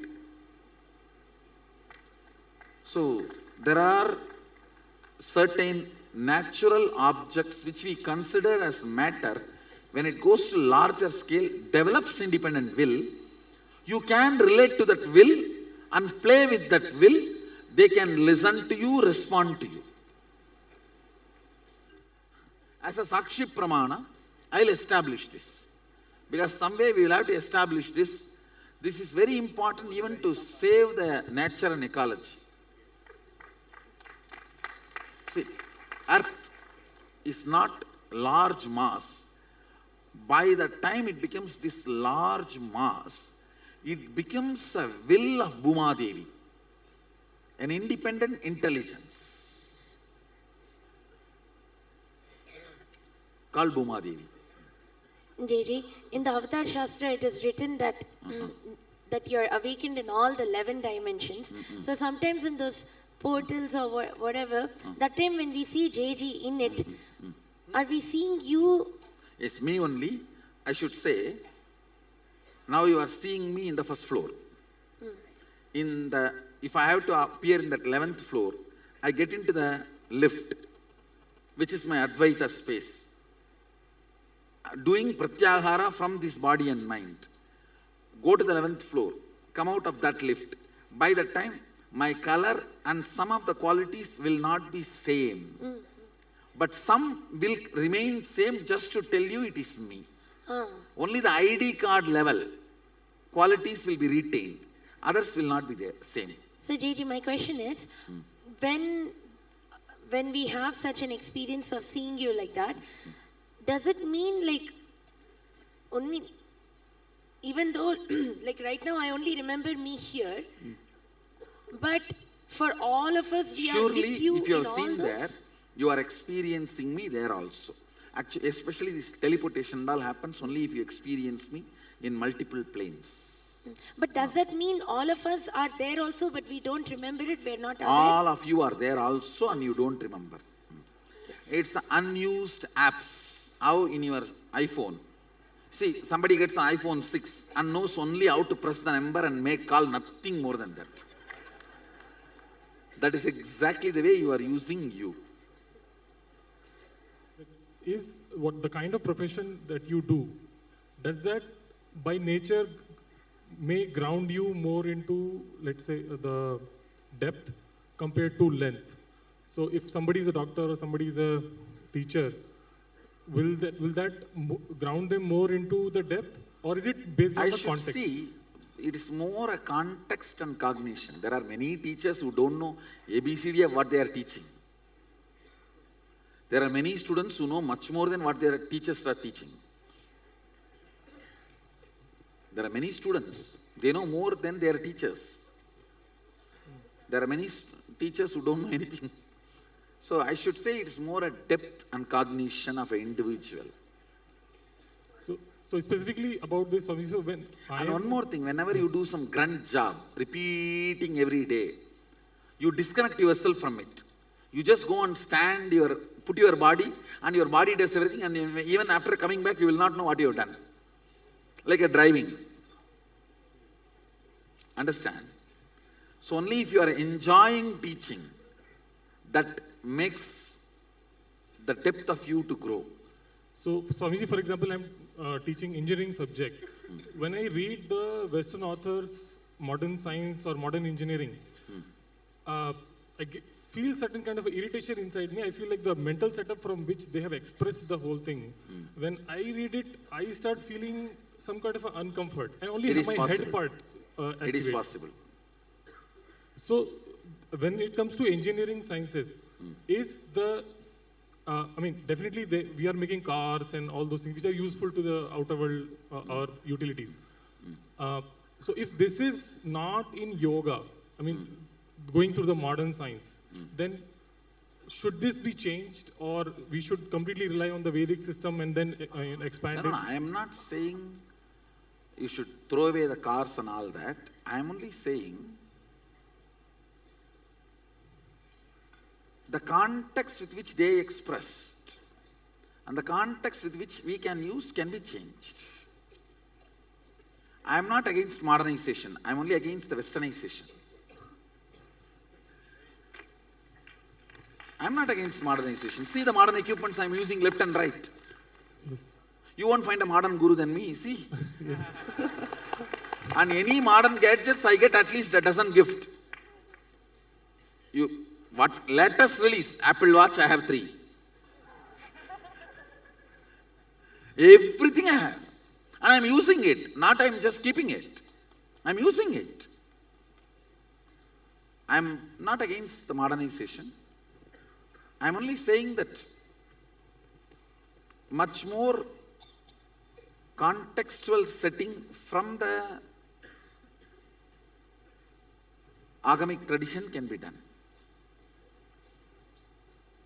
Even their engineering, you can, if you study more, from the context of East, you will have a lot of things to contribute. You can add a lot of things. For example, if you look at everything as a living thing, river, everything, dams, all that can be built in a non-violent way which will not create earthquake or ecological damage. That is one side. Even the houses. The house space is a living space. Your body circuit, your physical circuit should be in tune with the house's circuit. That's all. Vastu is all about that only.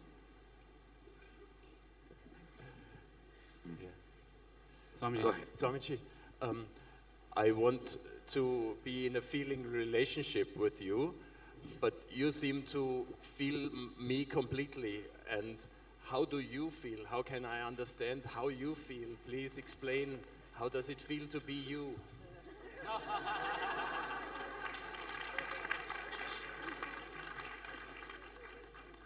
See, I should say, how much I feel I am alive in this body. I feel same amount I am alive in that body. Only difference between this and that, the ambitions and the future plans and desire to exist is for a different reason in this system, different reason in that system. That's all. So, I do have enough of compassion for that system to slowly learn and realign itself to the highest ambition. That's the way I look at the whole thing. Clear? So that means that I do not have to do anything. It's you feeling me makes me feel you. I should say, if you don't deny, that's more than enough. I'll do the job. Thank you. Actually, this feeling connection is a job beyond your logic. Job beyond your logic. People ask me, should I accept you as guru? I tell them, hey, just try to forget me as much as you can. If you can't forget me, I am your guru. If you can forget me and do your job. Carry on. My question is almost in relation to that, how you just said that different ambitions, but as you're going from length, which would be the I, the identity, into the higher consciousness, and that starts dropping, the identity starts dropping, then where does free will and will come in and Actually, purpose? the identity is a restricted will, ma. When patterns and restrictions drop, you experience pure will. Pure will is Sadashiva's will. Mama sangalpam Shiva sangalpam astu. Let my will be Shiva's will. So then would we all have the same will? See, actually, for example, if you understand that this hall is the best, you will try to rebuild this. If you see the same hall from outside, you will understand it is not RCC, cement, or permanent. And you will get an idea of some permanent structure. Then you will plan to build that. If you see from inside all this makeup, you may think this is the best I should have. But if you see from outside, your ambition and goal will change. With the expanded perception, restricted will starts losing its restrictions. Will withers away. When the will withers away, you develop a new will persistence. It's like only you will have power over you, not anything else.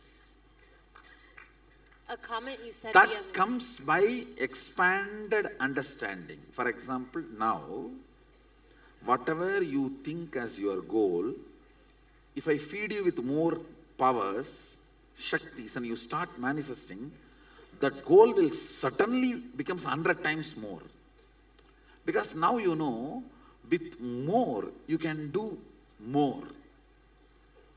The goal, reaching its completion, is what I call Jivan Mukti, living enlightenment. Now, with your identity, what do you understand as you? You plan for your future.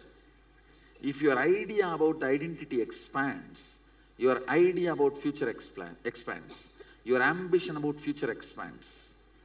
If the idea about you reaches its peak, your future plan and ambition and desire reaches its peak. Your ambition is your existence.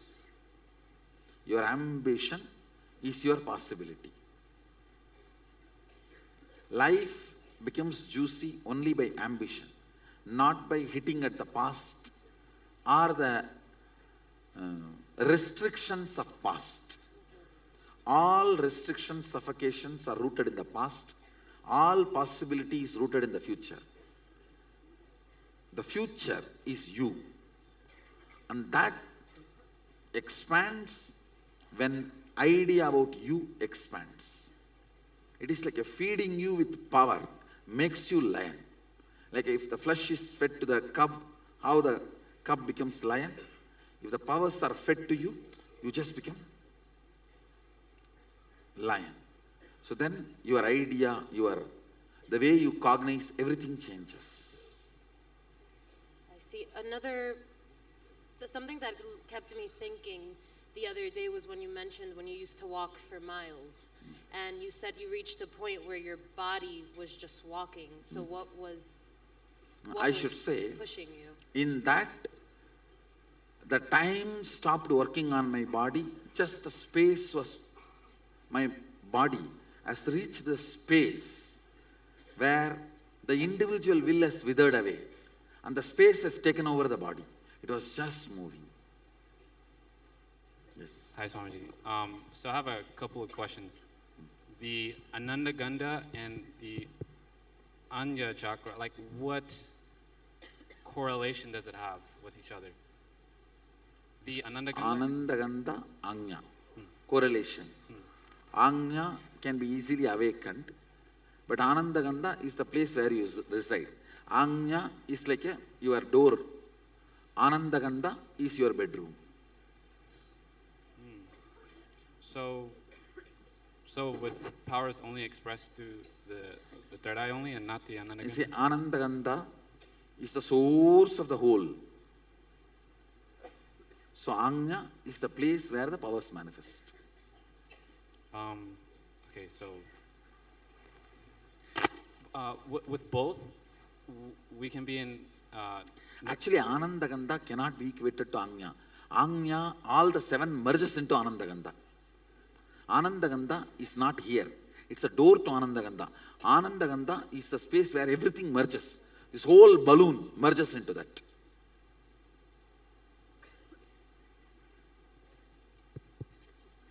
I've spoken elaborately on Ananda Gandha. We have even a healer's book. Yes. With a balloon, I'll explain. With a balloon, all the seven chakras will be on the balloon. If the balloon bursts where it merges, that is Ananda Gandha. So wouldn't that like be the ultimate... Ananda Gandha is ultimate. Okay, another question. So would both, would we be able to reach Nirvikas? There's no both. Ananda Gandha is of a different level. Ananda Gandha is not even a chakra. It's a space. Yes. Go ahead. Hi, Swamiji. I want to know, you were talking about Vishwamitra and how he used, like how he used the depth. How he used the depth to create another loka. So how did he do it? How did he physically do it? Did he just think of it and it appeared? No. Space is a material which you can use and do. It's a wax. So he knows how to do that, use that wax. That's all.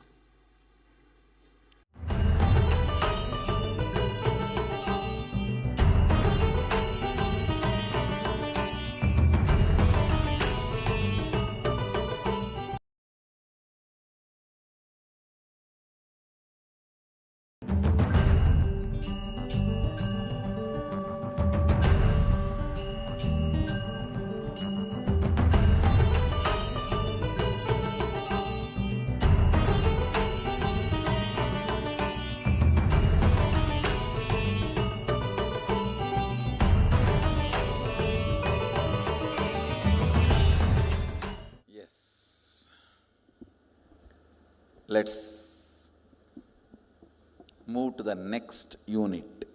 Atma Tattva, the unit of self. First we worked on Sattva Tattva, unity of purity. Now Atma Tattva. Understand your faith, your belief, everything is shallow. Everything is shallow. I am not at all asking your faith or belief.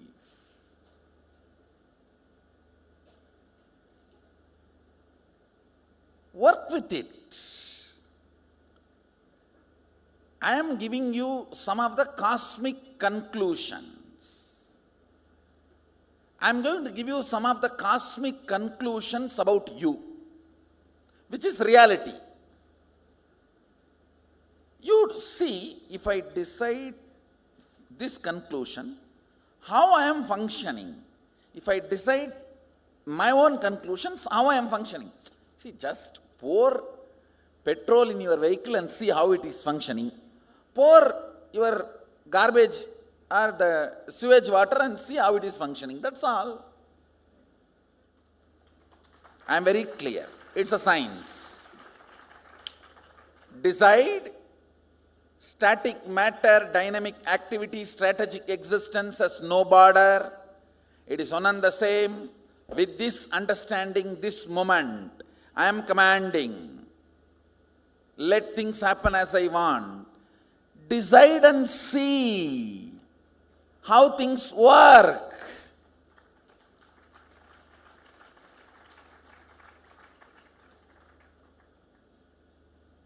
Power manifestation is nothing but I am giving you 21 types of way to taste the sugar. I have given you full pot full of honey. You can put your hand, right hand and lick, or left hand and lick, or pour on your mouth and drink. These are 21 methods to taste the honey. Honey is the sacred secret, that cognition, highest cognition. Power manifestation is just to taste that honey, to come to that conclusion.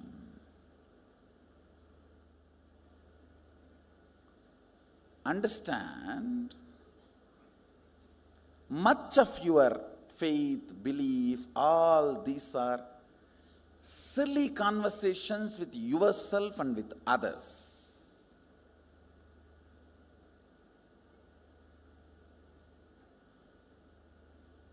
I neither believe your faith, I don't believe your belief. I am very clear. Come to conclusions. Understand, every moment you are driven by certain conclusions. You apply your own conclusions and see how the machine functions. You apply the conclusions I am giving and see how the machine functions. That's all. See, you are like this hardware. What kind of a software you download, that decides the quality of you. You can download, the software decides the quality of what it is going to perform. Same way, you can have your own software, I have no problem. You can try my software, that's all.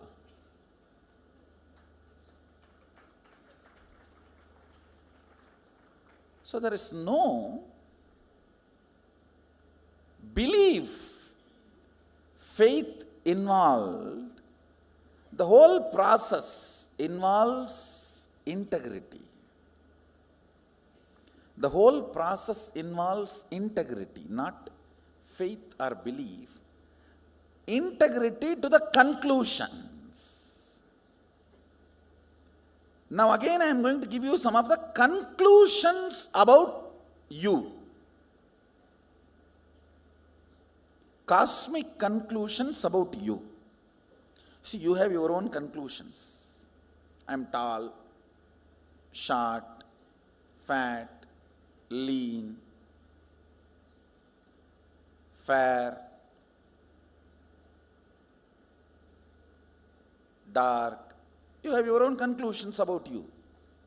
This language, this religion, that religion.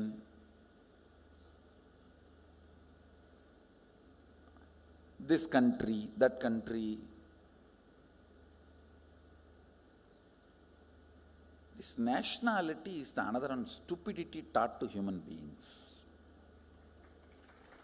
No, really. It's a conspiracy by politicians.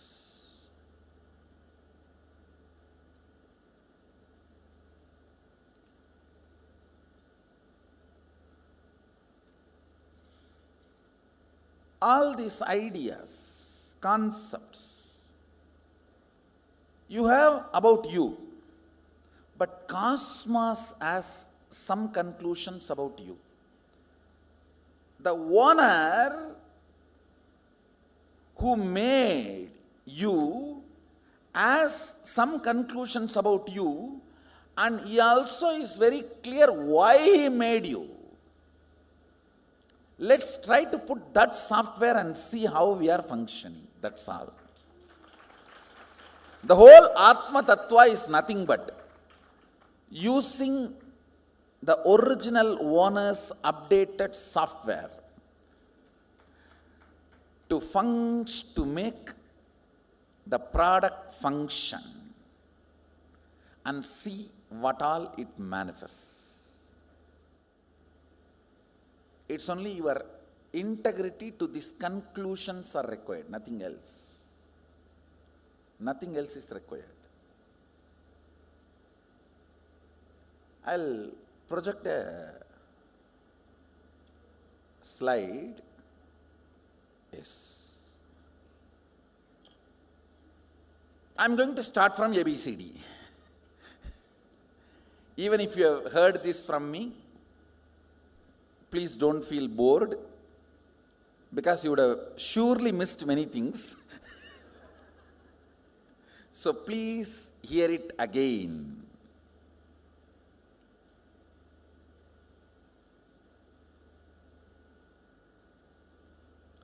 You have two levels of existing.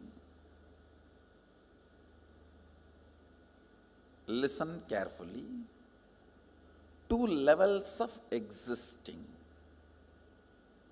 One with the thought currents, without the thought currents. With the thought currents means an active inner image, constantly spitting thoughts.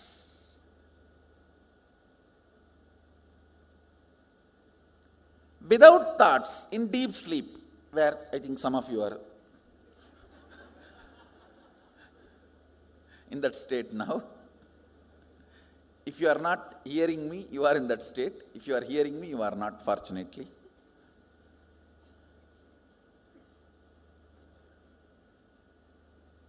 I'll repeat, listen. With thoughts, without thoughts. With thoughts, all of you know, constantly picking fight with everyone, everything. Actually, with thoughts is nothing but constantly picking fight with everything. When you stop picking fight with everything, there will be no thought.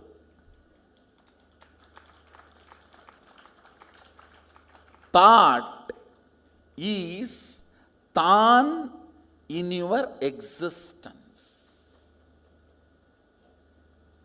When there is uneasiness and you decide to pick fight with some part of you or the other,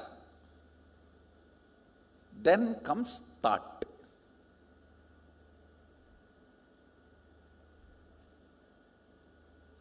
Without thought, you know, deep sleep, in the night time, or sometimes in the daytime. Whenever you are in the deep sleep, no thought. So these two, same way, listen. With thought, without thought. Same way, with your existence, remembrance of your existence, without the remembrance of your existence.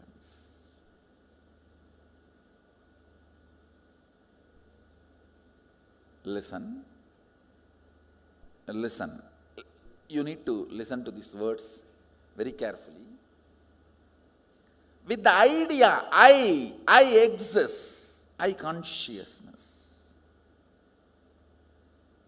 Without the idea, I exist. These two states, how many of you are able to understand? See, now, all of you have the idea, I exist. Am I right? The deep sleep, do you have that?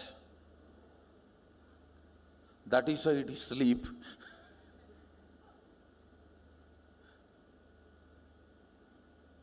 So, there are two ways and two states.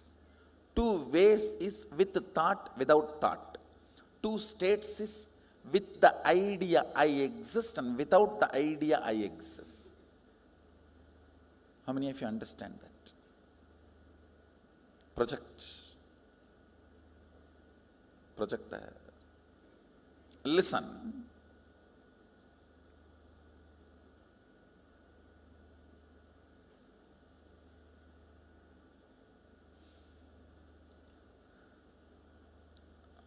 With the idea,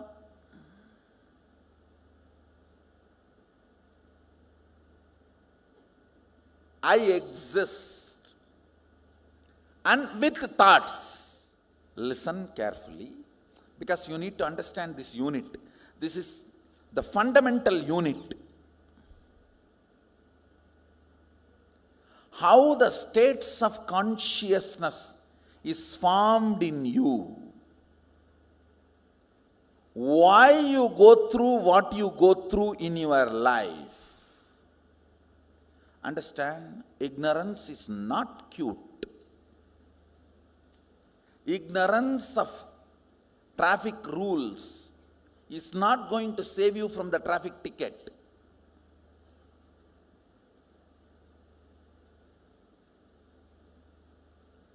Ignorance of traffic rules is not going to save you from ticket. Ignorance cannot be a reason for not following. Same way in the cosmos, ignorance is not cute. Yes, you can be victim, singing song, oh, I am ignorant, innocent devotee. Who is going to care? No. A devotee cannot be ignorant. Jnana varishta bhakti, devotion established on knowledge and understanding. That is devotion. Understand, I am talking about the fundamental units of life. This principles I am talking now is Atma Tattva, unit of self. We are going to see now next Shiva Tattva and Vidya Tattva, Brahmanda Tattva, various units of understanding.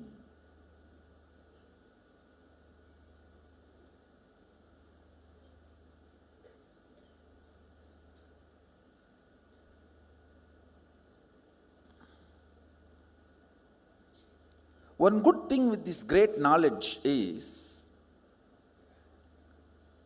it automatically becomes your conclusion. Anything which you don't need to remember, which becomes conclusion as deeply as your name, only can be called as knowledge.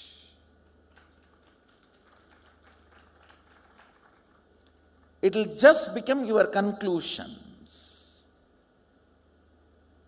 Because I am not talking any theory. Every line, I make sure that you cognize it.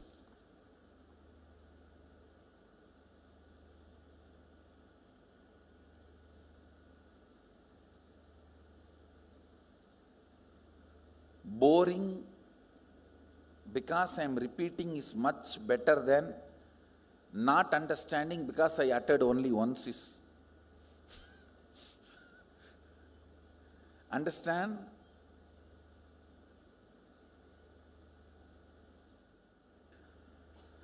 With thoughts, with the idea I exist, I consciousness, that state is called thinking, Jakrat. All of you are able to understand the word wakeful state, Jakrat? If you understand the word Jakrat, wakeful state, raise your hand. Great. I am using the Sanskrit word so that I will not forget, and all of you also will not forget. All of you need to know these are all from Agama, not cat yoga or rat yoga. So, that is why. See, all these downward dog pose, holy yoga. Is there no limit for stealing? I don't want that to happen. That is the reason I am keeping the original Sanskrit words. Why I keep all these Sanskrit words as it is? So it is not forgotten. I tell you, it is just Shastras keeps the whole knowledge bank available alive. Samskriti is in Sanskrit. Sanskrit is the container in which Samskriti is stored.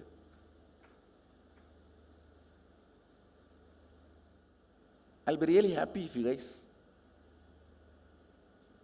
if you decide to work and develop your life full-fledged into this Sadashivatva, into this spiritual consciousness, a little bit of Sanskrit will do so much good. And nowadays, the internet classes have come. I think Samskrit Bharati is giving a program freely. In 10 days, they give you basic understanding about Sanskrit. And it's all free available in the internet. If some of you guys can get a link and put it in our Facebook group, people can follow. They will give you. These words can be kept alive. That's all I am looking at. So let me go to the next word. I am introducing these 4 words. With thoughts, without the idea that I exist. That's called swapna. You may say, no. In dream also I remember I exist. No, listen carefully. In the dream, you will be writing your college examination sitting with your son. How can that be? College exam you wrote much before the marriage. How many of you had this kind of a completely overlapping dream? You need to know the identity I you feel in the dream does not have independent understanding. It is just overlapping, crisscrossing of few thought currents.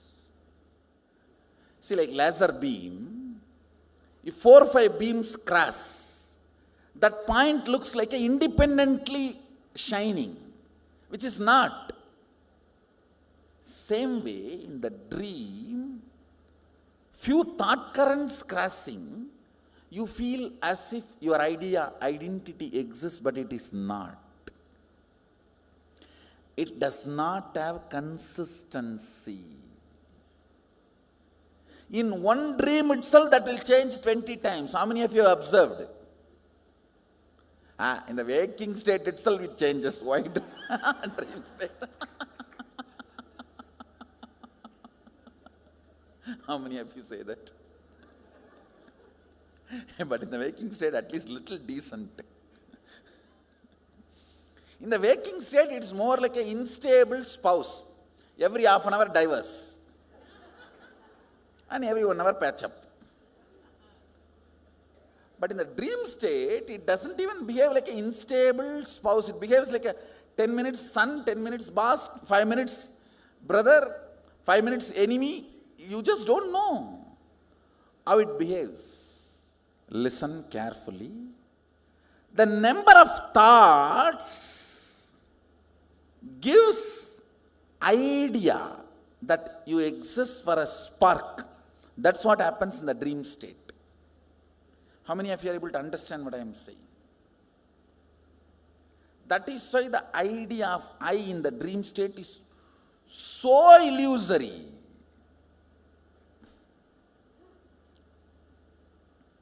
Many times you don't even remember you when you come back from dream. What was your idea about you? Seen but does not exist. That's a direct translation of the word swapna. Seen but does not exist. Where the idea of I does not exist but the thoughts exist. Means the frequency of the thoughts is much higher. The idea of I, it has no existence. That frequency is almost like a zero. Then third word I am introducing, listen, where neither the idea I exists nor the idea thoughts exist. That is what is called deep sleep, sushupti. These three all of us experience in our day-to-day life.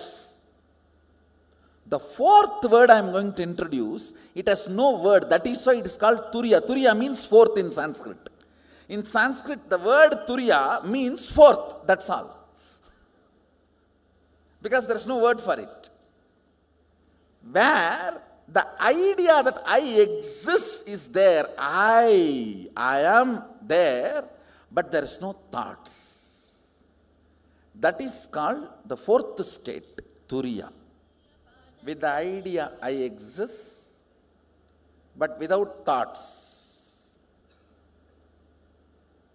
is turiya. With I plus with thoughts is waking state. Without I but thoughts is dream state. Neither I nor thoughts is deep sleep state. Only I, no thoughts is turiya. Now I want you to remember these four words. Let me repeat. Jakrat means waking state. Swapna means dream state. Sushupti means deep sleep state. Turiya means fourth state, awakened state. There is a fifth word Mahadeva introduces in Agama called Turyatita, means not only you are awake, you are alive, you can move anything you want. See, if you have manifested the powers of moving a matter, how many of you are successfully able to move a matter? You have seen the glimpse of Turyatita. Turyatita is the state where awakening becomes power manifestation. Means you are able to play with your awakening. These are the 5 states. Listen, let me repeat once more. Jakrat, waking state. Swapna, dream state. Sushupti, deep sleep state. Turiya, awakened state. Turyatita, alive state, where you are awakened to the higher reality and you are able to manifest it as you want. Alive with your awakening. Where when you say, hey, static matter, dynamic activity and strategic existence is one and the same. Move. You are a static matter. I am saying. And it moves. See, these 5 states of consciousness crisscrossing each other forms 25 states of consciousness. This is to give you why you behave the way you behave at some times, why you behave the way you behave at some other times. All your decisions are just because of the state you are in. Your state is so powerful, either to give you clarity or confusion. It can literally project what is not there and cover up what is there. I always tell this. If you see a restroom in your dream, don't use it. It's a trap. Understand, just when the bladder is full, it can just create a restroom and give you a very comfortable, secure feeling till you feel everything is wet.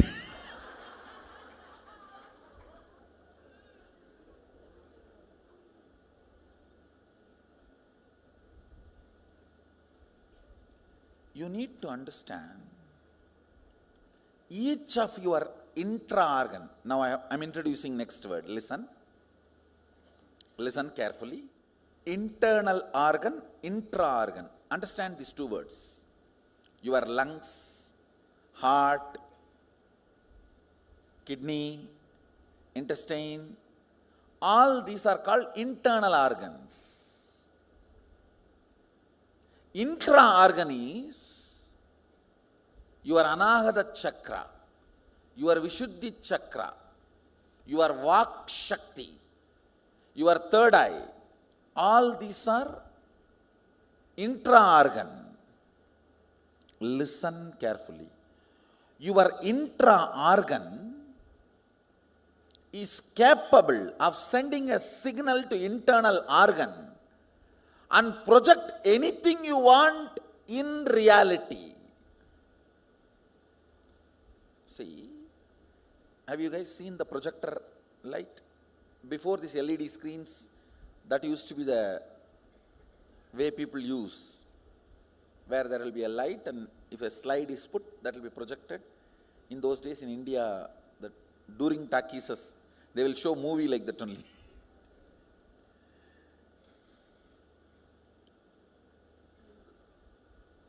Intra-organ is the light, internal organ is the slide, screen is the reality.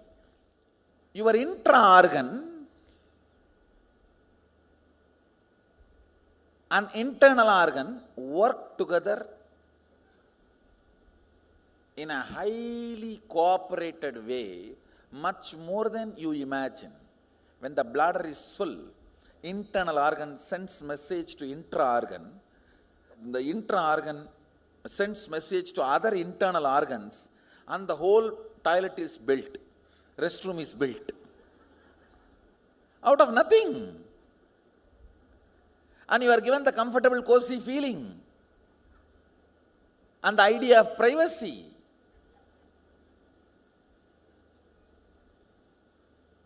Understand, I am talking about bedwetting, but this functions in multiple levels. If you have fasted without eating for 48 hours, you will feast in the dream. How many of you have seen that? How many of you experienced that? Same way in the next level, sexual fasting, wet dreams. Understand, in multiple levels, this internal organ, intra-organ states of consciousness plays a major role in your reality, either creating which is not there or completely covering which is there. How many of you understand this? Internal organs, intra-organs, and the states of consciousness you go through plays a major role in your reality, either projecting which is completely not there or covering which is there. all kinds of manifestation and manipulation of reality happens by the states of consciousness.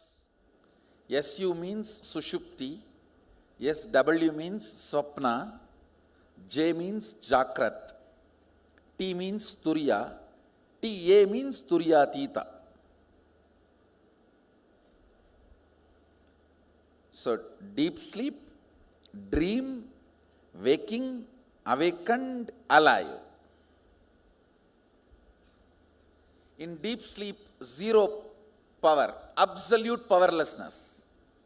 Dream, I can say that 10 unit of vibrant activity. And in the waking state, I can say 100 unit. In Turiya, it becomes almost million unit. It's a big jump from waking to Turiya. In Turyatita, it is just whatever exists, trillion or zillion, whatever unit of aliveness. The whole oneness. It's not even aliveness, oneness. 5 states crisscross within you. Listen carefully. You have binary existence, Chit and Jata, matter and activity. Understand? In you, there is a 2 platform. Bone, this body with a bone, blood, flesh, physical, and your activity means able to think, alive, being alive. You have binary existence. Roughly, I can equate as body and mind. These 2 components go through all the 5 states. Sometimes your body will be sleeping, mind will be very active. Sometimes your mind will be sleeping, body will be very fresh.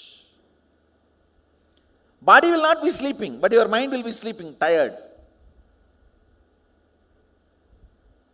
I should say the word tired is not right word. Bored.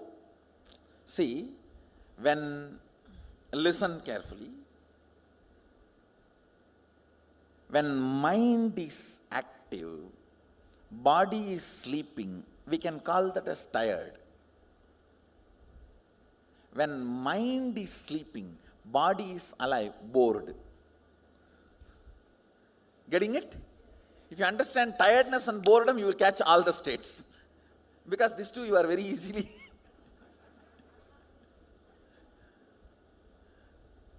Body is fresh, but you don't want to get out of bed. Means bored. Mind really wants to go and do the work, but body is saying, nothing doing, tired. How many of you are catching? Body is fresh in waking state.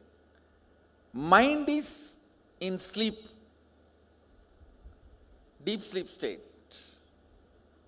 That's boredom. Body is in sleeping state. Mind is in waking state. That is tiredness. Your binary existence goes through all these 5 states independently.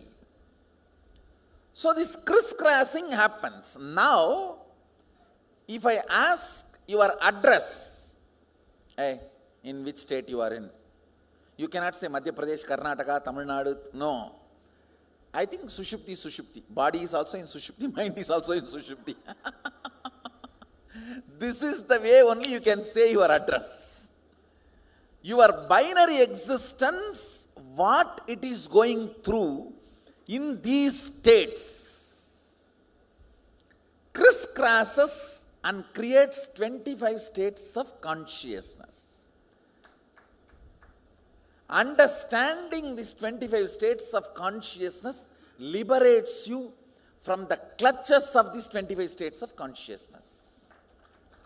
Understanding these 25 states of consciousness. First, sushupti means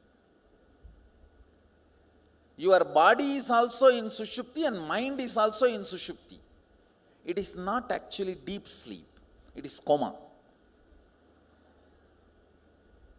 Understand, in deep sleep, only your mind is in deep sleep. Body doesn't fall into deep sleep. All the deep sleep you know. Listen carefully. I say, I'll give this x-axis body and y-axis mind. Okay? X-axis. Let's take that as a body, all the time lying. Mind, all the time jumping.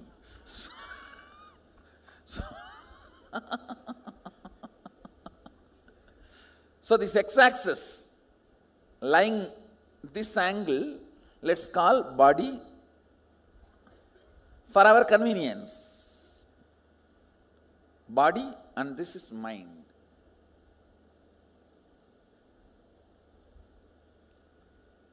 Understand, when body and mind both are in sushupti, it's coma. It is not deep sleep.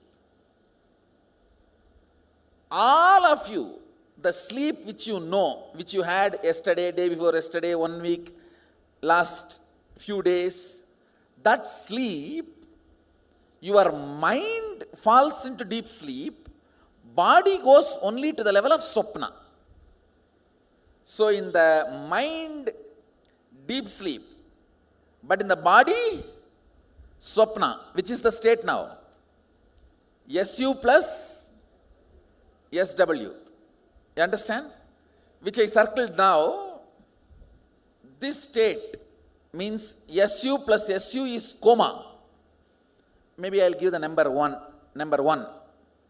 but that is not number one state.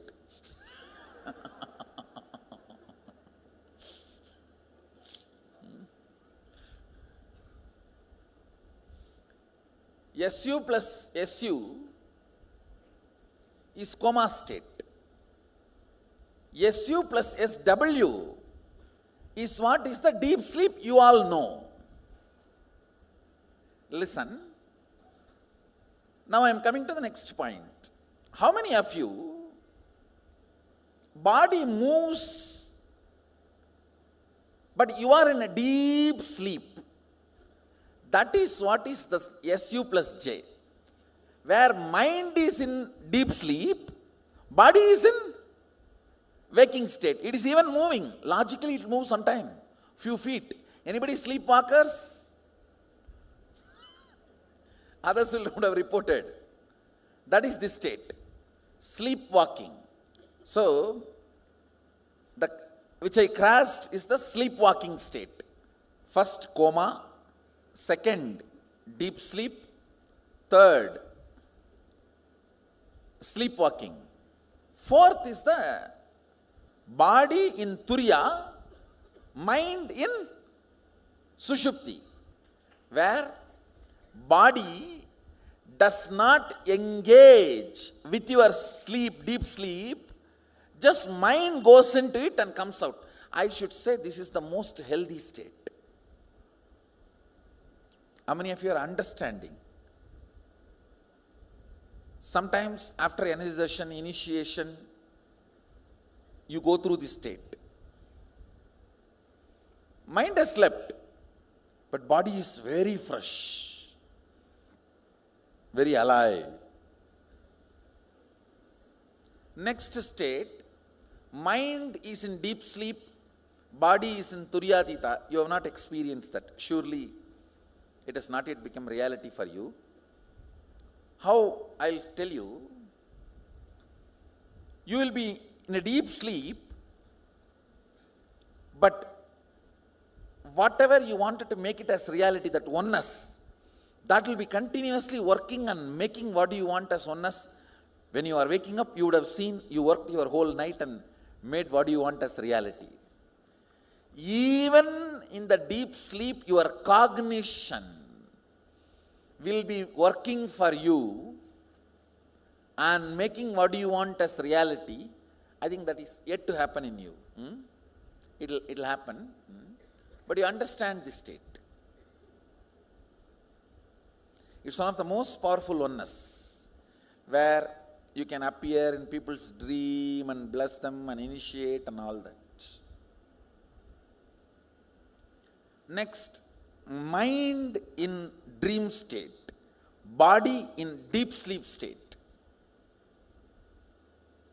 I should say body is like a completely tired, but mind is just dreaming. I should say most of your bedwetting happens here only, in this state only, where body is completely gone, but the mind is still dreaming. That is when the bladder is full, body doesn't even want to accept the signal of getting up and going to the restroom. So your mind itself finishes taking care of the whole thing. Body is completely tired, but mind is very active. Next, swapna. Body is also dreaming, mind is also dreaming. See, restless leg syndrome. Your legs are kicking and you are dreaming. Then mind is dreaming, body is in waking state. Listen, now listen carefully. How many of you felt early morning, you're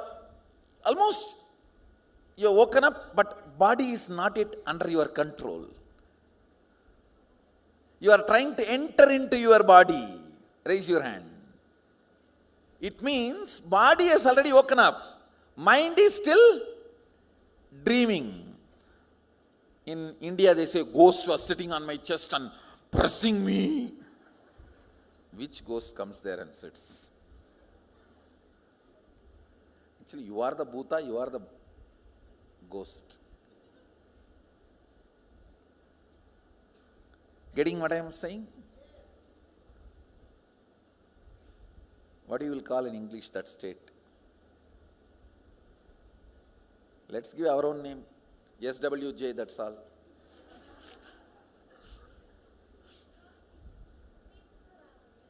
Sleep paralysis. It is nothing to do with sleep actually. Dream paralysis, it's actually. Where your body is in waking state, but mind is in dream state, not in sleep state. Only in sleep state you can perceive. Only in dream state you can perceive. In the sleep you can't perceive anything. Here you are perceiving, you are trying to enter into the body and you are not able to possess the body. All that perception happens. That can happen only in dream. Let's call it dream paralysis, that's all. We will give our own new names. More names are supposed to be self-explanatory. Dream paralysis. Next, mind is dreaming, body is in turiya. Listen very carefully. These are the states where divine interventions happen. Means, you get the darshan of gods and goddesses. Your body is so pure, it is in turiya, mind can perceive this is the frequency where gods visit you and give you darshan.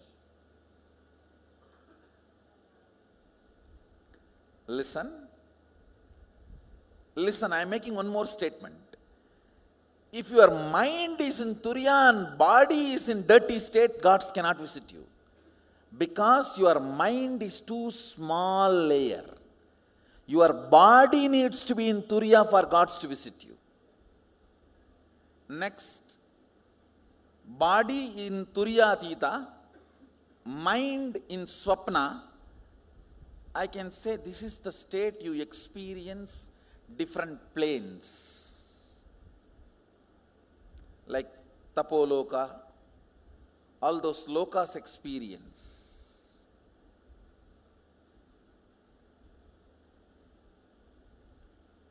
Your body needs to be absolutely resting in the space of oneness, alive oneness. See, I can say Turiya state is awakened oneness, Turiyatita is alive oneness. Awakened oneness means cognition of oneness. Alive oneness means practically applied oneness. Power manifestation oneness. In deep sleep and mind in waking state is chronic fatigue. Next comes mind in waking state, body in dream state. Listen to this very carefully. Mind in waking state, body in dream state. Like a mind is fully active, you are neither completely sleeping, just like restless leg syndrome, body is moving little bit. Mind is fully awake. But that doesn't mean your body is also fully awake. No. I can say this state can be called as tiredness. Because the earlier is chronic fatigue. This can be called as tiredness. JJ. Next is JJ. J and J.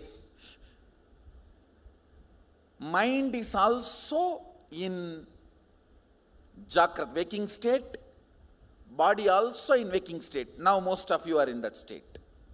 I only say most of you. All of you are supposed to be in that state. Most of you are in that state. Understand, this is the state not available for even the gods, goddesses, anybody. Just for this state only you assume human body. Only from this state all liberation is possible. Liberation is not possible from Turiyatita. It is possible from J and J. J and J is the airport of the cosmos. Whether you come or go, it has to be on J and J. Getting into the flight or getting down from the flight is always in J and J. This one state is unique to planet Earth.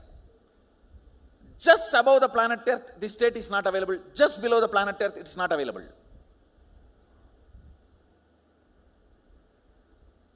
So only planet Earth, as the Vatavarana for this state, just for this state only you come to planet Earth. All enlightenment, liberation, moksha, Atmajnana, Tattvajnana, Sakshatkara, Tattva Darshana, everything happens in this state J and J. You need to meet Guru when he is in J and J, and when you are in J and J, only then initiation happens. Understand, my original state is TA and TA, means Turiyatita. But during all initiation, I come to J and J to meet you. J and J is the lounge where we both meet. That is why I insist on being awake, body and mind both being in waking state. Next, mind being in Jagrat, mind being in waking state, body being in awakened state. This happens in you when you sleep or when you sit next to my mandalas. The mandalas I give, they work on your body. They push your body to Turiya. So even your normal, you see, when you are in your office also have a mandala. Always your body will be held in a Turiya. So your mind is in the waking state, you will be constantly achieving success. Mandalas keep you in this state. This state helps you a lot in your success, decision making, negotiation. If you are a young entrepreneur and the other person negotiating with you is a young woman, never go without mandala.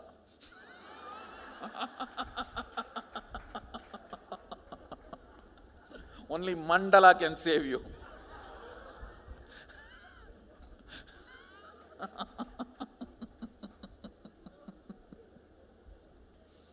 Otherwise, you will not bargain. You will bargain.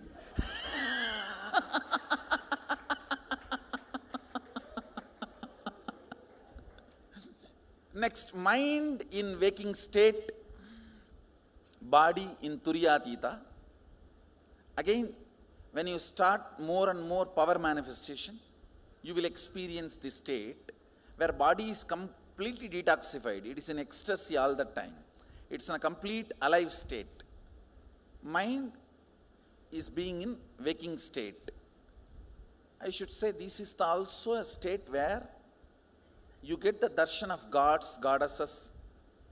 You visit various planes. This is more a higher fuel to your system. Next, mind is in Turiya, body is in Sushupti. How many of you heard Ramana Maharshi was in Samadhi for 9 months? Ramakrishna was in Samadhi for 9 months. This is the state where mind is awakened, body needs to accommodate that such a highly awakened mind.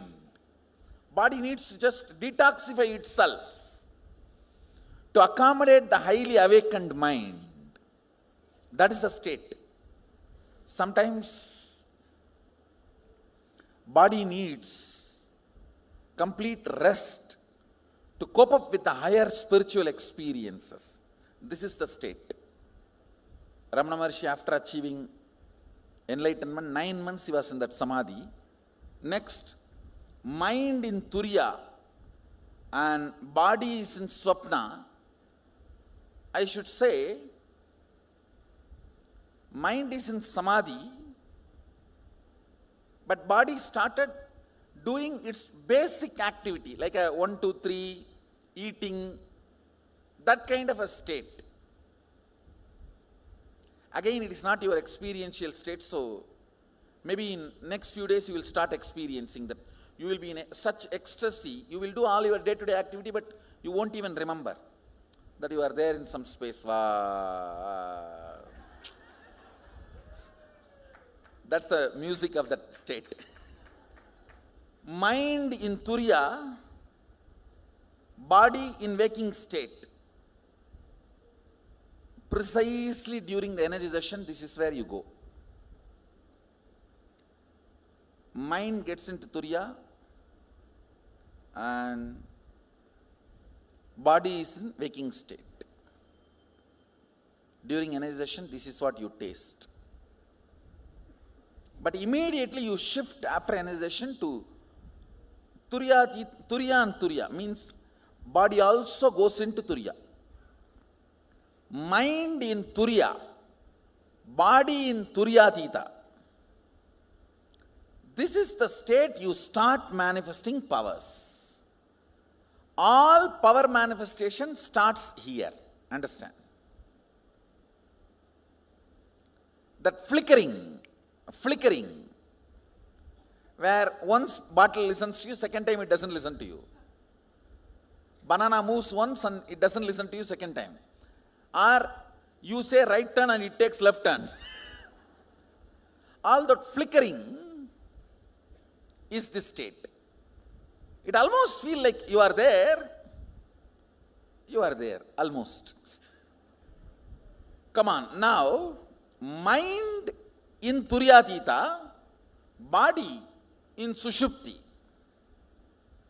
in deep sleep. I should say, this is the state my body goes through.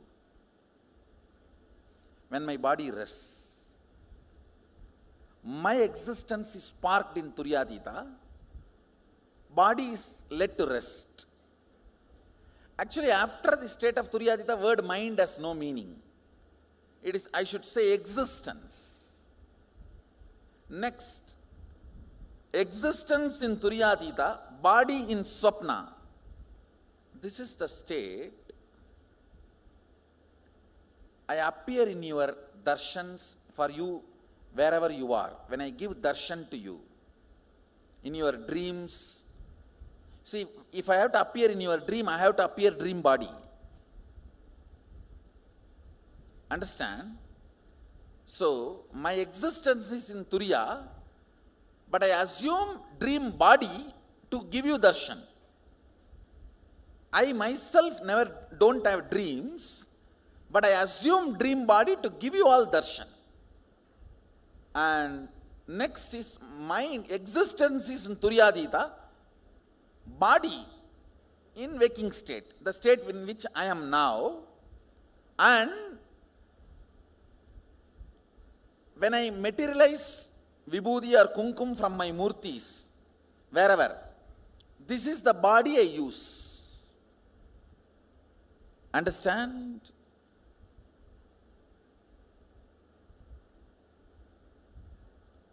Listen carefully. The body you are seeing now is in the state, not the body I am using. The body I am using is in Turyatita. The body you are seeing is in Turyatita Jakrat. Listen. I am here. You can see me only here.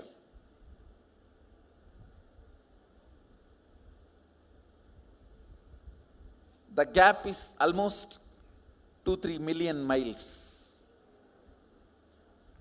That is what is the gap between Kailasa and Bhuloka. I exist here in this Turyatita. I perceive my body, my existence here. You perceive my existence here. Clear? Turyatita, mind in Turyatita, existence in Turyatita, body in waking state. This is the state in which I do the materialization and all in your home. If the vibhuti, kumkum, something is materialized in your home, in your place, for materialization. If it is only darshan, it is TA plus SW. All of you are getting? If it has to be matter, something materializing, it has to be TA plus J, Jakrat. Next is funny. If I have to initiate you and make you do power manifestation, it has to be TA plus T. Turyatita. Existence in Turyatita, body in Turya. I assume the Turya body. If you are manifesting powers through remote initiation, with physical Jakrat body, I cannot give initiation. I can only materialize. For initiation, it has to be Turyatita in existence and body in Turya. Only then your Kundalini will be awakened and you will start manifesting powers. So next, Turyatita, mind in Turya, existence in Turyatita, body in Turyatita. Welcome home. That is Kailasa, space of Mahasadashiva. Oneness, exuberating, radiating, and physically when you are initiated and you manifest oneness, that happens when I am in this space. Only from this space I can manifest oneness in me and oneness in you. Because You become literally part of my existence. Understand? In this state, body is also in Turyatita, mind is also in Turyatita. Anybody who is seen by me becomes part of me. That is why just like my body, your body manifests oneness. This is the way the initiation is given.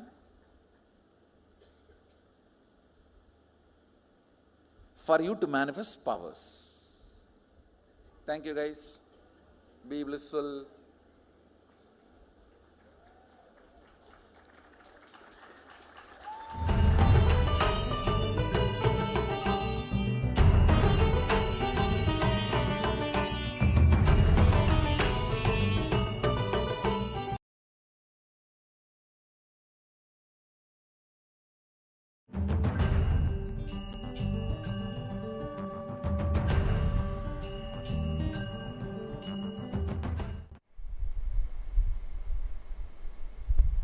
I'll introduce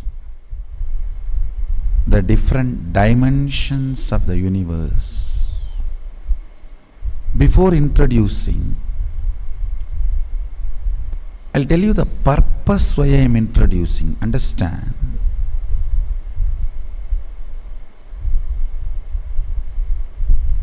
You need to logically, rationally, intellectually know all the possibilities available for you. If you know all the possibilities available for you, your life will not be silly. Listen. If you know $1 billion is in your bank balance, will you be fighting with your neighbor for the $1 coin or 2 cent? Oh, I think it is mine. No, my kid dropped, it is mine. Come on, let's fight and pick up the gun.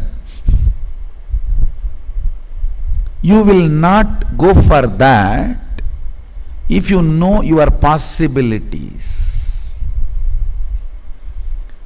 Understand? Life is all about getting matured. Taste getting matured, your greed getting matured, fears getting matured, needs getting matured. It is all about you getting matured. Please understand. At the age of 7, you want to play with a car toy. At the age of 17, you want a car. Then by 25, different style cars. Your desire is getting matured. That is what society calls as growth. But here I am telling you, not just only this level, even in this level, if your desire gets matured, even in your conscious level, you have conscious maturity happening. For example, depth of your existence. Listen carefully. Everyone tries to ask me what technique I should do. No, technique is not solution. I am not here to give you technique. I am here to give you depth of personality. Every time people ask me, if I don't manifest powers, what technique I should do? No technique. Your cognition about you need to be changed. That's all.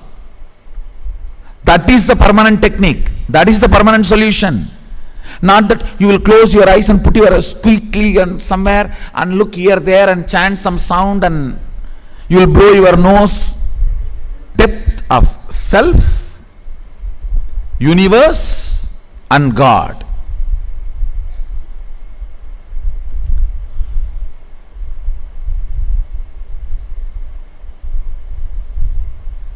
Your identity you are carrying is too silly. It may be, oh, I'm a successful businessman. How can Swamiji say I'm silly? I'm a successful social leader. I'm a successful political leader. I'm a successful educationist. Understand, in that the I you carry is amazing, but not the titles you carry after that. If the I is carrying depth, if that frequency of that I is powerful enough, the adjectives, the afterwards the titles added will not be adding glory to you. Understanding about this 11 dimension will make your existence frequency intense. Understand, life should be like everything around you should be just vibrating with you.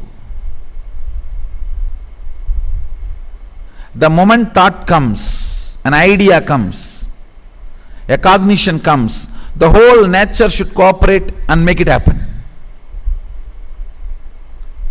Introduction to 11 dimension itself is to show you your multiple possibilities.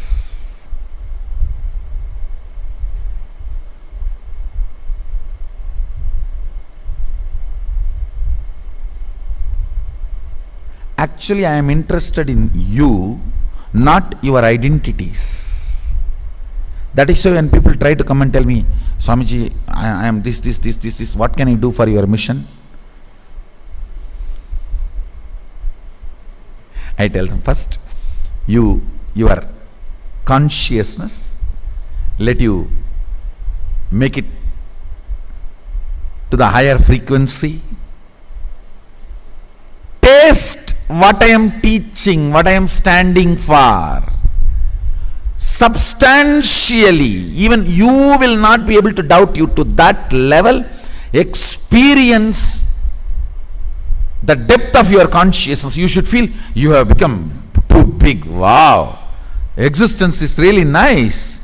The way I exist now feels great. Depth of personality is joy. Depth of personality is bliss. That consciousness you are carrying, that chit you are carrying, should be constantly manifesting powerful cognitions and power. That is the biggest help you can do to me. Because I am interested only in that. I am not interested in political revolution. I am not interested in social revolution. I am not interested in anything. I am interested in few people sitting around me, sipping cup of coffee and manifesting powers. That's the only way I visualize me. Whenever I find time, still even now, that's what I do. I'll catch few of these devotees. Whenever I have time for myself, I'll catch them and make them sit. All right, I have a cup of coffee and I'll do some aushadha, like this old ladies cooking in the home. I'll tell her, get this ginger, get this pepper, get this salt. I'll be playing with it and do some process and take this aushadha and now manifest power. That's all I am interested. Understand, my purpose is individual, having a breakthrough in consciousness and feeling you have now become multiple. Like earlier, if you felt you are in your body 100 unit, it should just become million unit. You should feel, wow, million unit, I am in my system now. That's all I am interested. If you have become million from 100, then you will know the whole dimensions of the universe, possibilities of life, powers of the consciousness, everything starts manifesting. It's all fundamentally integrating you and making you experience superconsciousness.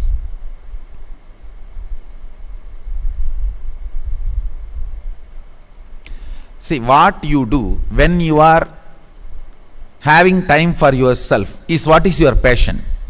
Whenever I have time for myself, I'll do this only.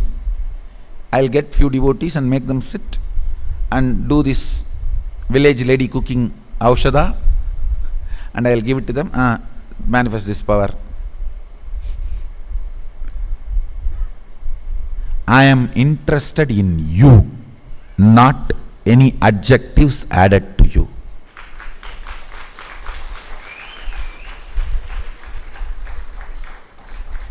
I am interested in you manifesting, you radiating.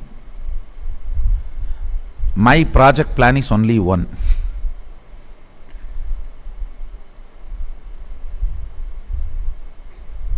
You manifesting, you having a breakthrough. I'll do everything for that. Whether I ask you to eat vegetarian food, or I ask you to apply the aushadhas and take bath, or I ask you to do the yoga on the pole and the rope, it is all centered on one. Now, I am going to introduce you the 11 dimensions of the universe, all only this purpose. Breaking the barriers you built around you and experientially manifesting, not just theory, word. Today I commit with you guys, before going to bed, you will all manifest that power of the aushadha I made yesterday. That you will be able to see for example, if a person comes to you with a question in the paper and he can keep the paper in his pocket, you will just read the question verbatim and read the answer for it. You may think, why this power? This will make you understand all knowledge is stupidity. What will you do after a few days?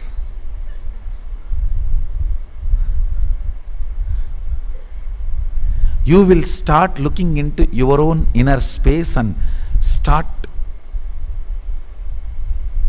evolving to the next level superconsciousness.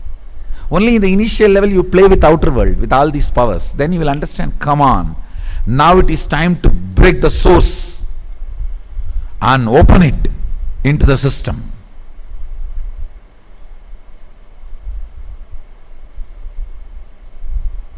So the source overflows into the system.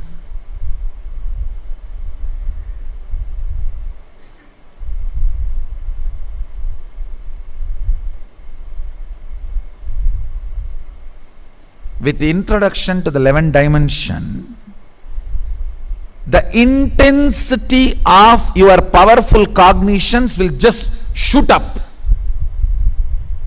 Understand? The amount of powerful cognitions, all of you need to understand the meaning of the word powerful cognition. For example, if you see somebody dying, are you going to cognize it as powerlessness, shaking, fear? Are you going to cognize the situation with a powerfulness? That is the way the reality is. What next?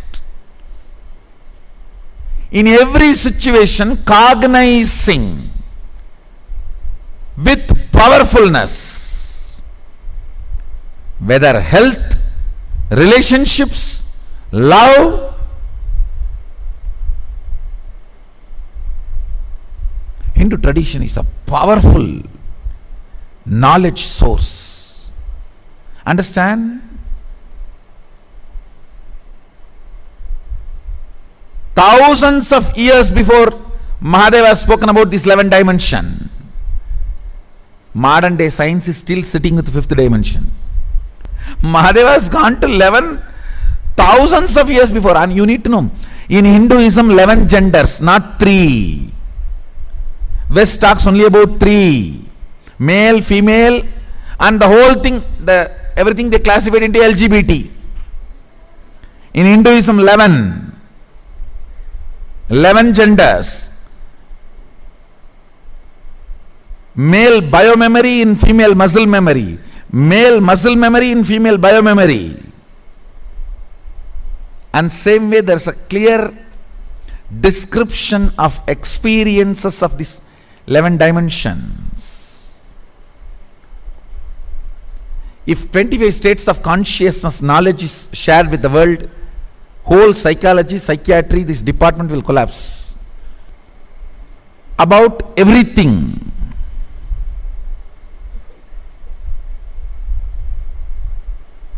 Life,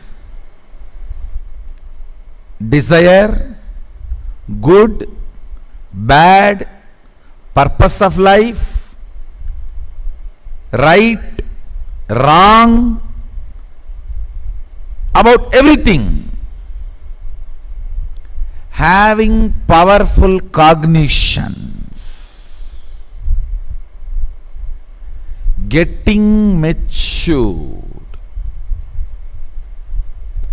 Having powerful cognitions, getting matured.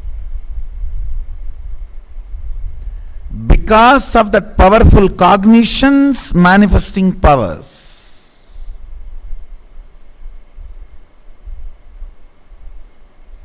Now, giving powerful cognitions to you about the universe is introduction to 11 dimensions of the universe. I tell you, if the 25 states of consciousness is introduced to the world, the whole business of psychology, psychiatry will collapse. Psychoanalysis, everything will collapse. And if this 11 dimensions of the universe is introduced to the world, the whole this cosmology, people who make money, make awards with these concepts of cosmology, the whole thing will collapse.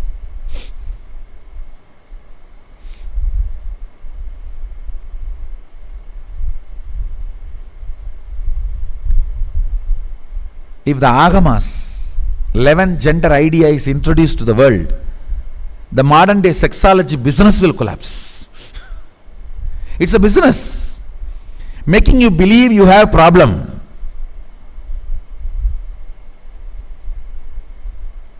And then exploiting you in the name of solution. Actually, everything related.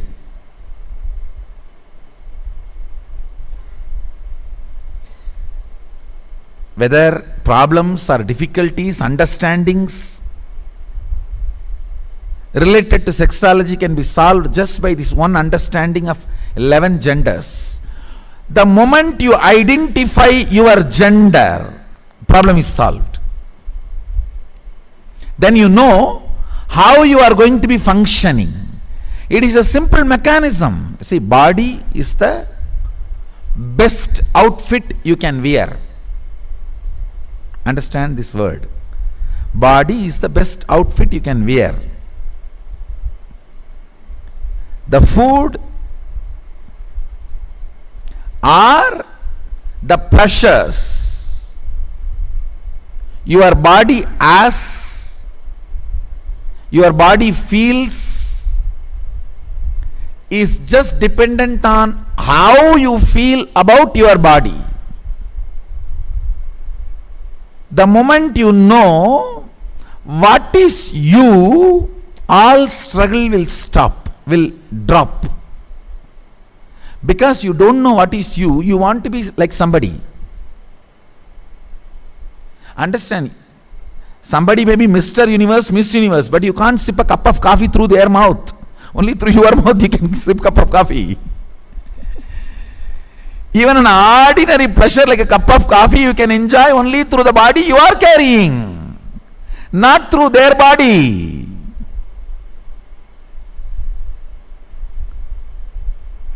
A simple clarity about you. What gender you are. In which universe you exist. Who is your source? This simple, powerful cognitions changes the whole way you exist. The whole way you exist.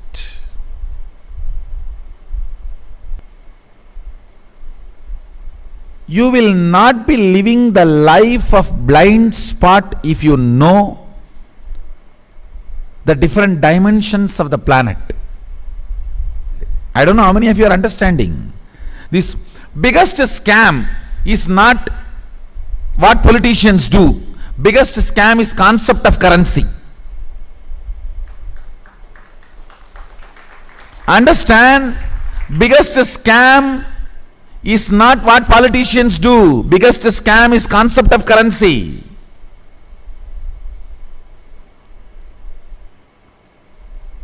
Everyone is running behind something which is not there, which exists only due to collective fear, not even collective greed. See, in those days, everyone used to be running behind the money, but the source of the money will be gold. Now, everyone is running behind the currency. The source of the currency is the fear. If you question my currency, I will destroy your country. Not that the people who are claiming to be source of the currency have something solid. They have only weapon to threaten you. That's all. Why don't you understand?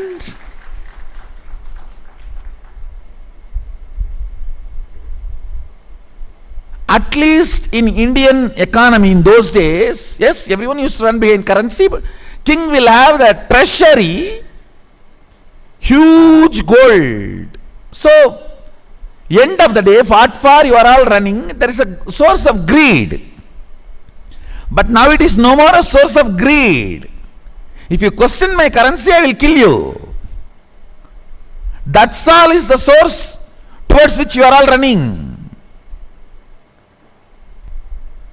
Understand, the concept of currency is kept alive by fear,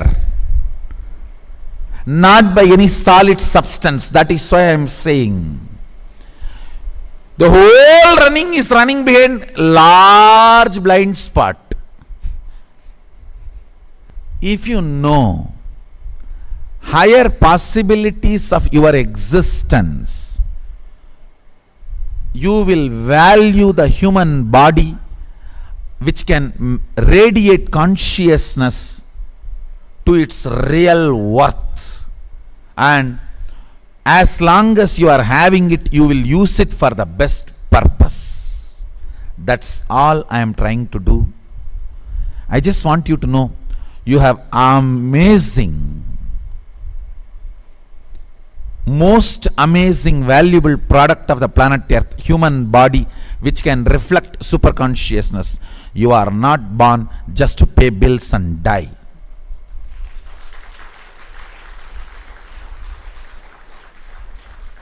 Get out of the grid by renouncing or by being super rich. Grid is not the place to exist. When I say grid, I mean middle class lifestyle, middle class mentality. It's not about money, how much of money you have. It is about the value you give for money. That is the stupidity.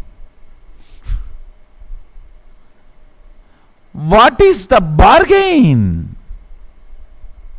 Understand, I am not against money. I am making it very clear. Please understand. But I am against you, what you are losing for the sake of imaginary money.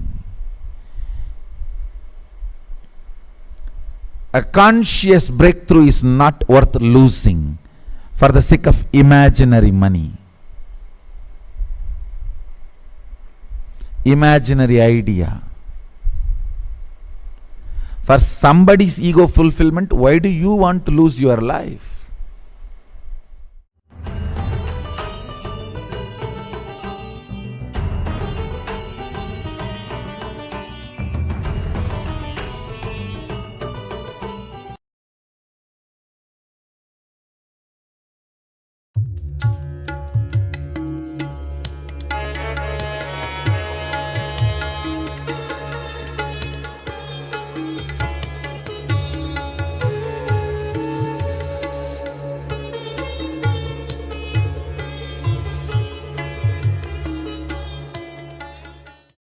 Nithyanandeshwara Sadashivasamaarambam Nithyanandeshwari Adishakti Madhyamam Asmadacharya Paryantam Vande Guru Paramparam.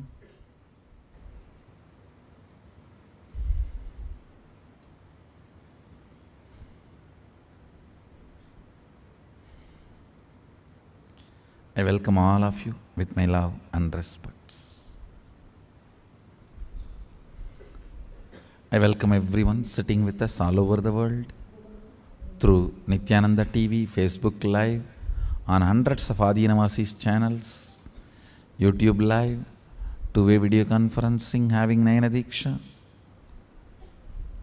I welcome every one of you with my love and respects. I'll expand on few fundamental truths on your ability to cognize higher powerful cognitions. Just before the satsang, I was having a very intimate discussion with some of the Mahants of the Sangha. Discussion was about the multi-dimensions of the universe.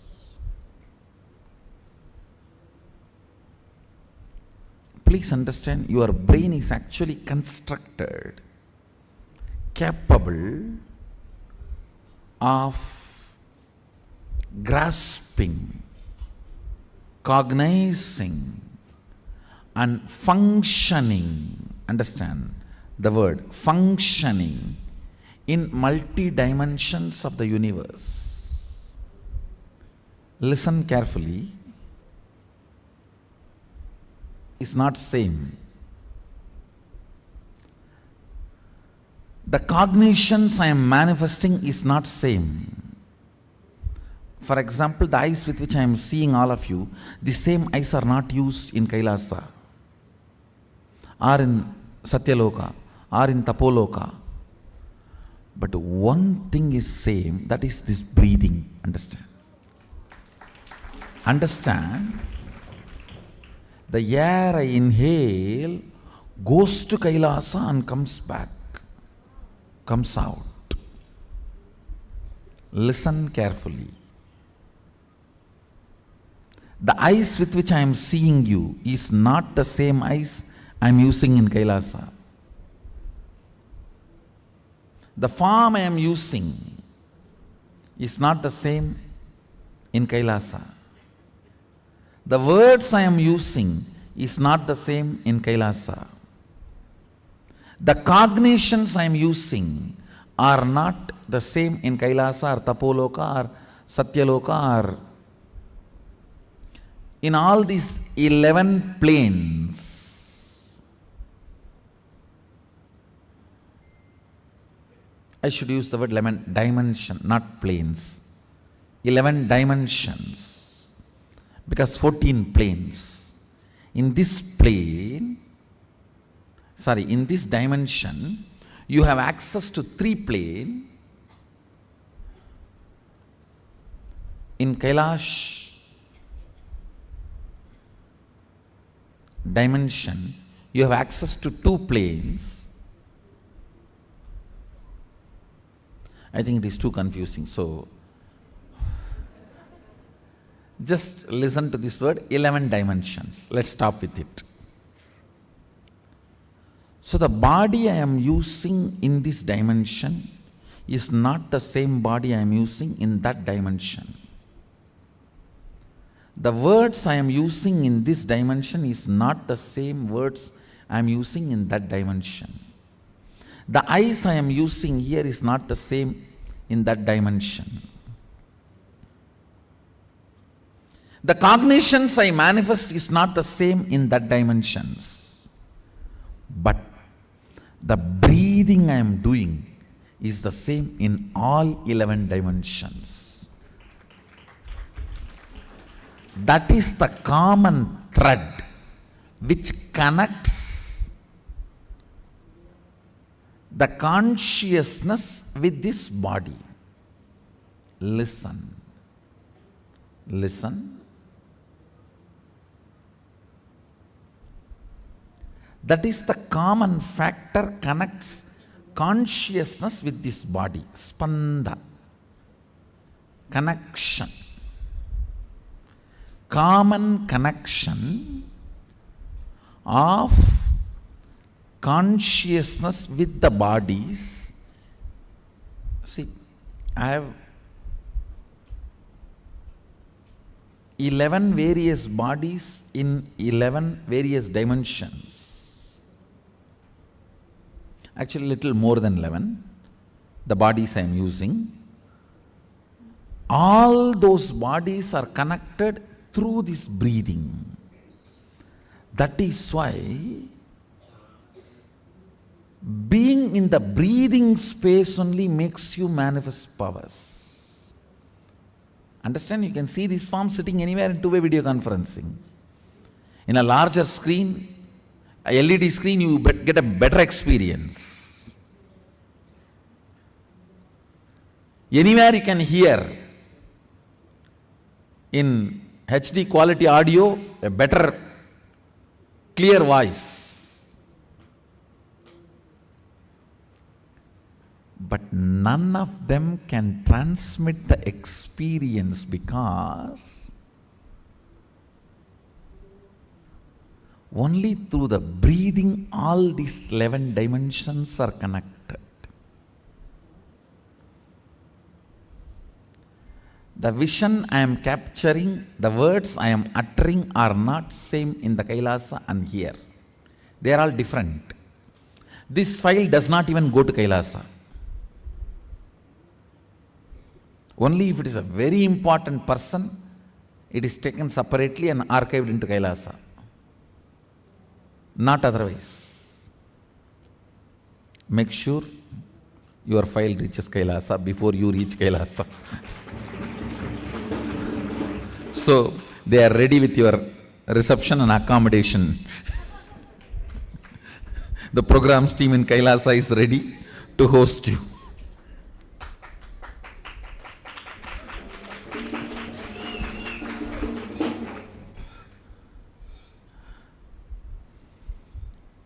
The cognitions I am manifesting here and in Kailasa are different. But the breathing I am doing is same. In all the 11 dimensions and 14 planes. Now the air I inhaled crossed all the 11, 14 and comes out.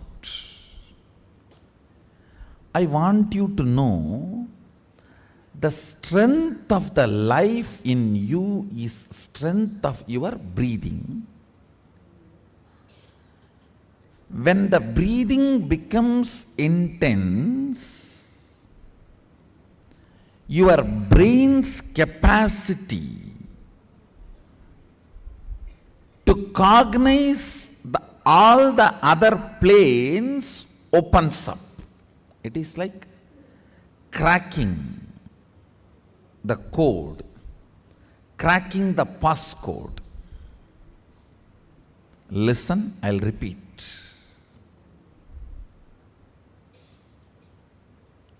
If your breathing is intensified, if your breathing is intensified by attentively listening to a truth, it will crack a component in your brain which will give you access to Satyaloka. Understand? If your breathing is intensified through dancing, kirtan, it will crack a component of your brain which will give you access to Kailasa, because our kirtan is directly from Sadashiva. Understand? This Tirukkailaya Vadyam, there are 27 items. Unfortunately, only 20 items are available now. The 7, we don't even know how to make them. And in the 20 also, our laziness, we have not procured all the 20. These Vadyams and this 108 Karana are directly from Sadashiva. Listen carefully. Totally there are 1008 asanas Sadashiva has described in Agama. We are able to lay our hands only on 600 to 700, not all the 1000, because we Hindus, as usual, losing scriptures is our lifestyle. Not maintaining, not teaching, not protecting, not preserving. So we lost, I should say, at least 400.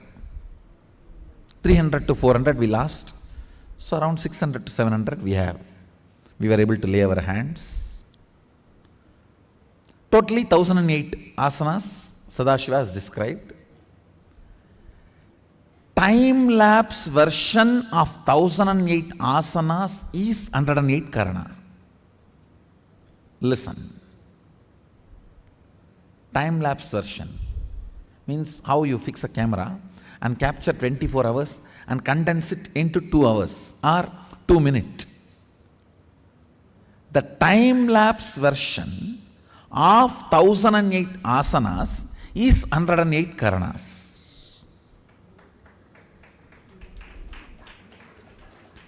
So, if your breathing is intensified through this 108 Karana based Kirtan, our Kirtan is completely 108 Karana based. Karana means Gana in movement. Intensity in movement. Length, breadth, depth is Gana. Gana in movement is Karana.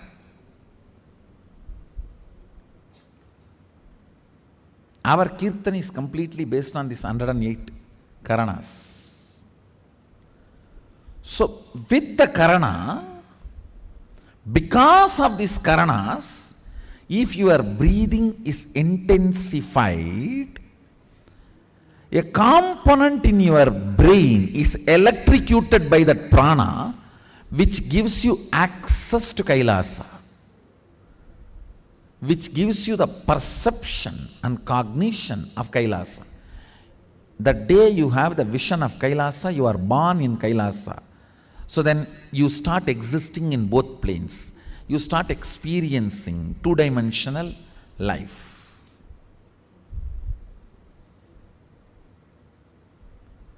The more dimension life you manifest, more fulfilling you are, more complete you are, more Sadashivatva manifests through you. Understand? Understand? Through puja, if your breathing becomes very, listen, intense does not mean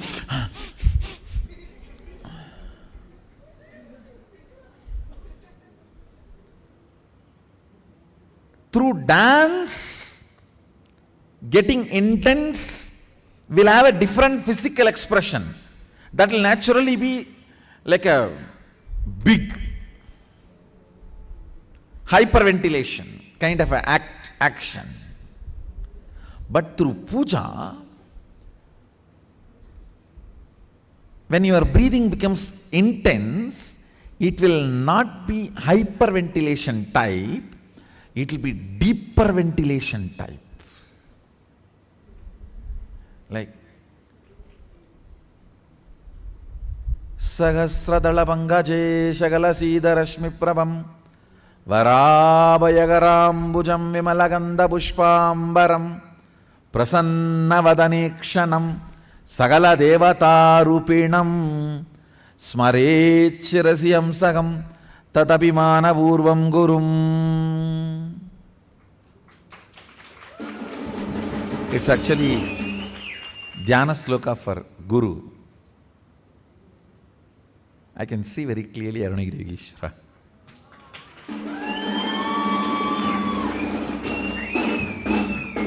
Sahasradala Pangaje Shagala Sida Rashmi Prabham Varabayagaram Bujam Vimalaganda Pushpambaram Prasanna Vadanikshanam Sagala Devata Rupinam. On the 1,000-petal lotus,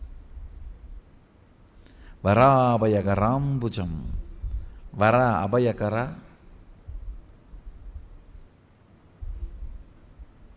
Prasanna Vadanikshanam, with a beautiful, alive, Prasanna Vadana, smiling, welcoming. Prasanna cannot be translated just as a smiling or welcoming. Prasanna should be smiling, welcoming, alive, illumined, graceful. All that words should be added.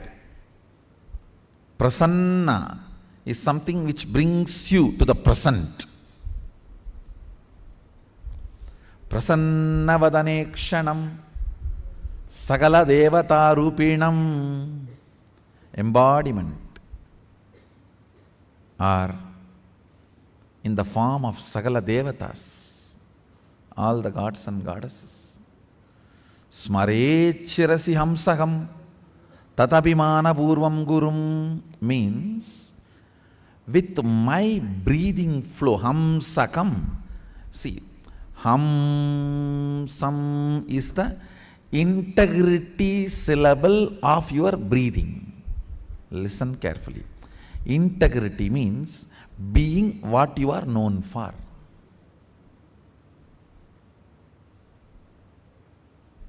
If a lion is known for something and it does that same, it is integrated to being a lion.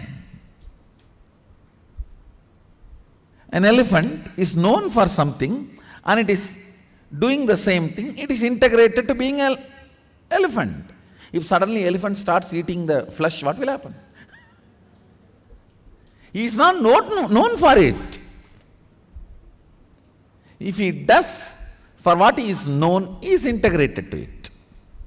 So, the integrity syllable of your breathing is Hamsam. Hamsam. This Hamsam is the Ajapa Japa mantra,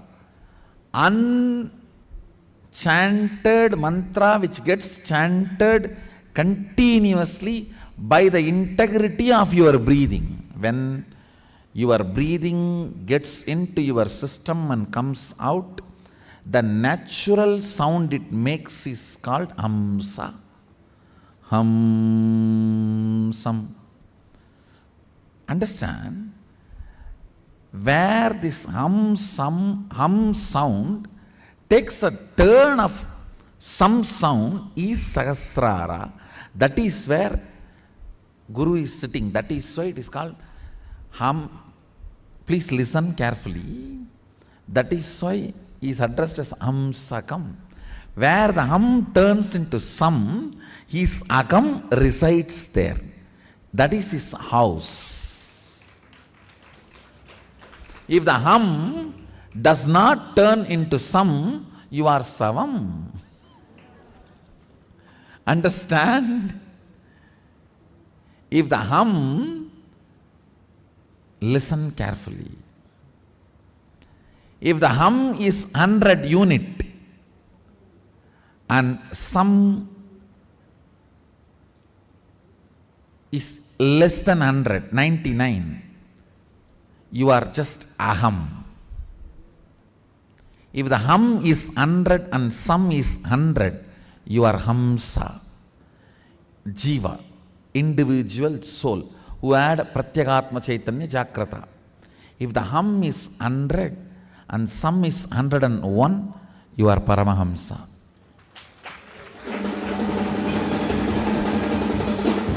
Listen carefully. This hum-sum proportion decides the level of integrity you have in your system. This hum-sum, that decides how many dimensions in your brain are open and available, accessible to you. Listen very carefully.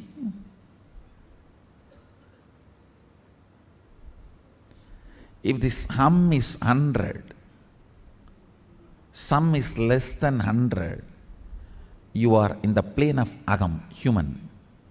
Boo. If the hum is 100, some is also 100, you are hamsa, jiva who is awakened. If the hum is 100, some is even 101, you started entering into the Paramahamsa dimension. Means the Guru component has started manifesting in your jiva. Means he started mixing in your taste of life. What is your desire? Your Guru's desires. What is your taste of life? Your Guru's taste. What is your joy? Your Guru's joy. What is your opinions about death? Your Guru's opinions. What is your opinion about life? Your Guru's opinions. His taste, if it has started mixing in your brain, the hum-sum proportion drastically increases. Understand? Actually, I am explaining the whole science of opening different doors of multi-dimensions of the universe to you. And now if you are opening your sleep dimension, your sushupti dimension, patala lokam only will open for you.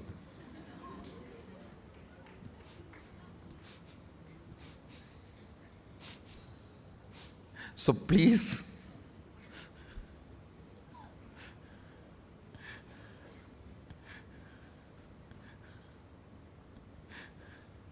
do not plan for Patala. Let's plan for Kailasa.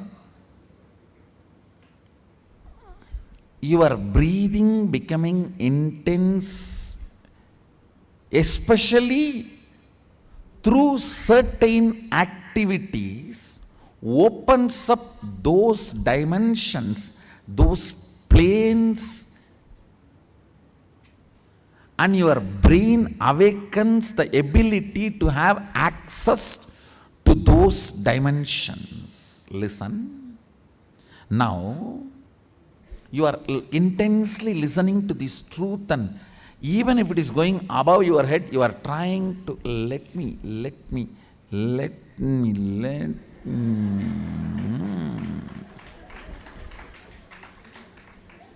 Then your breathing actually gets into certain subtle flow, which is intense. Subtle don't think means shallow. No. In subtle breathing also it gets intense. During the puja, that subtle intensity happens. During the kirtan, raw intensity. During the yoga, a programmed intensity. Understand? regulated intensity is yoga, raw intensity is karana kirtan, a subtle intensity is while during puja or during the satsang. Now, your breathing is getting subtle, it will go and hit a component in your brain which will open your ability to access Satyaloka.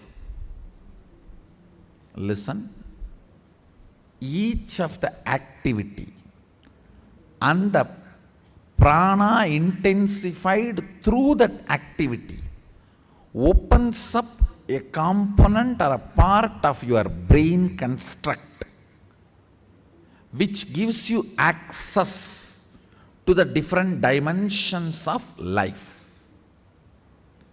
Today I told Mahayoga, I have decided I am going to initiate people into experiencing different dimensions from today.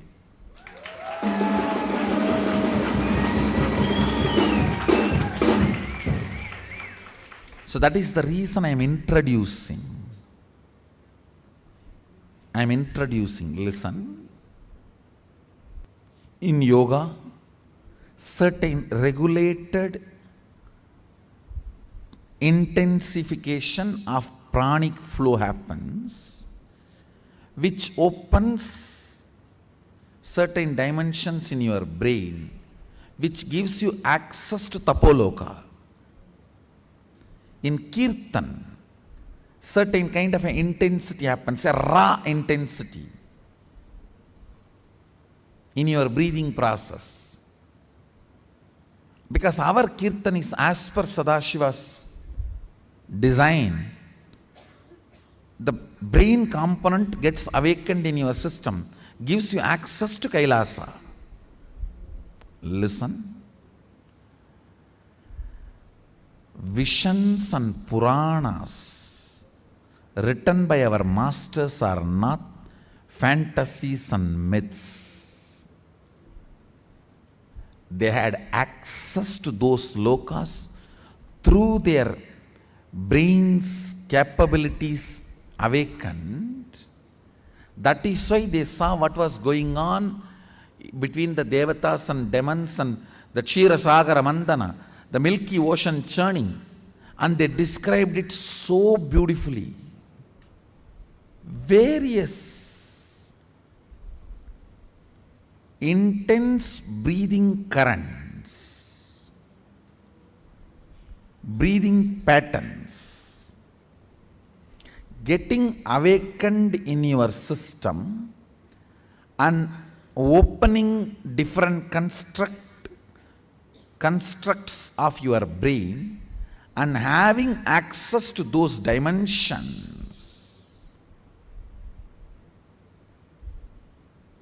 is what I call manifesting powerful cognitions and having access to multi-dimensional universe. That's really fun. Understand, it is fun to have this life.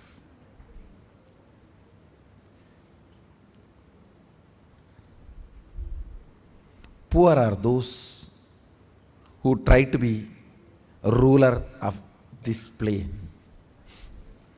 Your brain and its construction and ability to access multi-dimension are all theory few years before. Now the scientists have started smelling the broken facts and informations about this truth. And it's my responsibility to reveal it to them. If at all they access this video and they are interested, I welcome, come and be here. I will provide everything and give you this knowledge, but don't come with some big grants. No, I am not interested. I am not a researcher for your grant. I am a guru. If you want to come and sit in the style of Gurukul style, I am ready to share.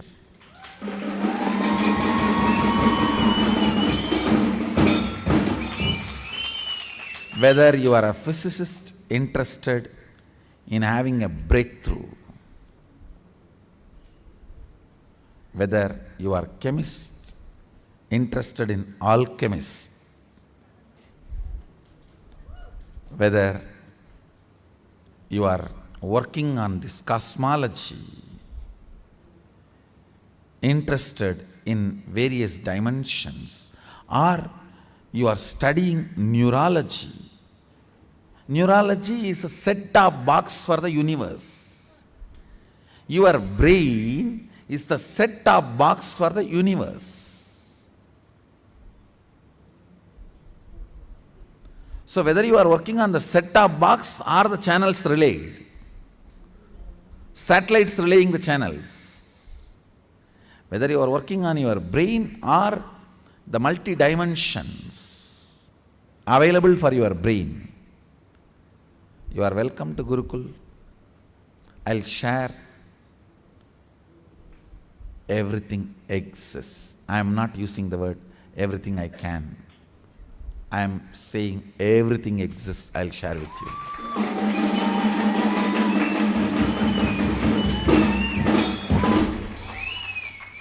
Understand, working for grants is not my integrity to me,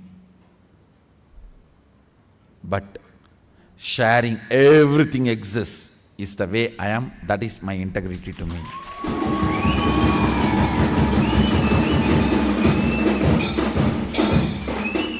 If I work for grants, it will look like lion eating the grass or the elephant eating the meat.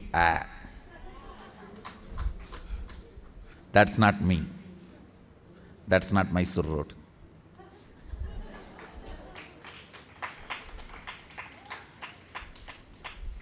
I'll tell you everything exists. I'll give you precise landscape of Sadashiva's quarters in Kailasa.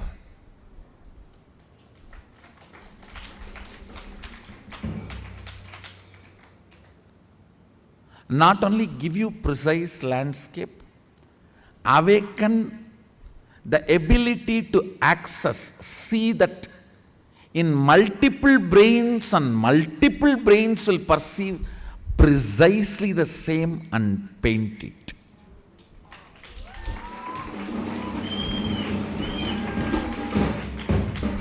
Nothing else. Your brain is constructed for this multi-dimensional access. Understand? Ability to access multi-dimensions of the universe is your nature. It is there with you. Just the breathing need to be intensified through different methodology to open up those dimensions so you can have access. When there is a heavy truth is told, still you have not completely cognized, but that does not mean you are not able to cognize. It is like a digestion is going on. It is like digestion is going on. It is there on your head, like a funnel, it is going inside, and you are.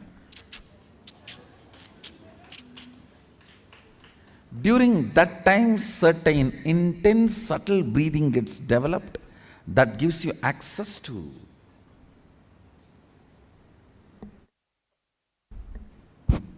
Satyaloka. And when you take certain kind of alcohols, Your breathing goes through again.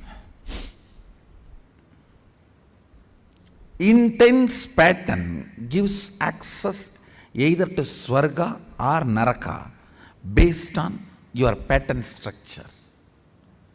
Deep pain or high joy.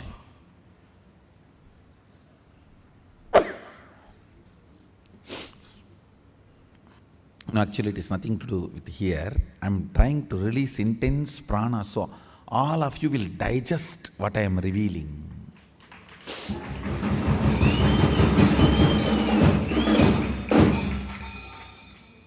The intensity of the prana is getting increased, so body is just balancing, that's all. So your brain cognizes what I am talking, because I am sending compacted files into your system. All the words I am using are only password, not information. Information is going through the intense files, the compacted files. The words I am using is only the password to open your brain. The words I am using are not informations I am conveying to you. It's only the password. The information I am sending it through the compressed files. The words are used only for opening up, means like a password. The prana only is used to send the compressed files into you. So the file goes and sits directly inside you and the cognition happens. That is why many times after the satsang you go and start talking many things which I never uttered verbally,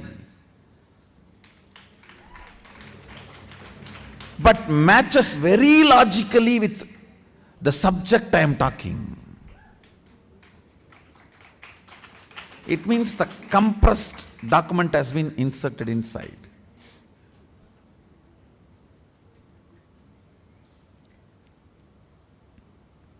I am not conveying what I want to convey through the words. I am only opening you through my words. What I need to convey, I am inserting into you through the breathing, through the prana. That is why for higher level initiation, the Shaktipada becomes very important. Being in the breathing space becomes very important. When you are away, of course you will understand what I am saying. You will not cognize what I am saying. You may not cognize what I am saying.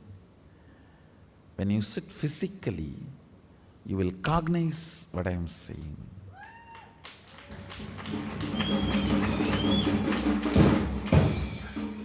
After the satsang, when you are doing your job, causing, or when you are talking to other people, Adinavasis, suddenly you will see so many ideas will open up and you will be talking. Then understand the file has gone inside and the file is opening up. Suddenly you will start talking and causing many things you never heard in the satsang or never expressed by me verbally.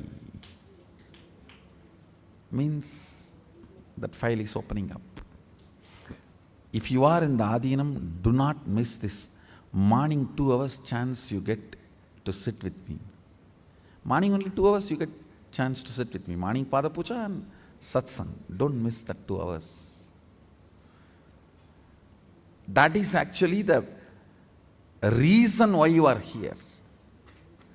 That 2 hours is the essence why you are here for remaining 22 hours.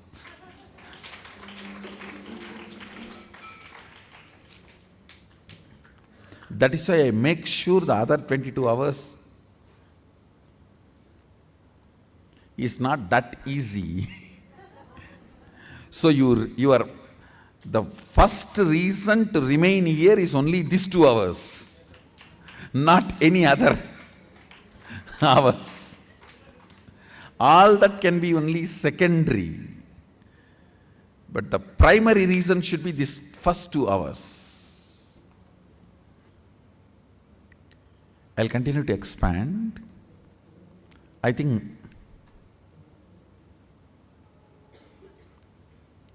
try to understand and have Jivartha Satas. Essence of today's satsang. 3 lines. 1. Integrity is being what for you are known. That's all.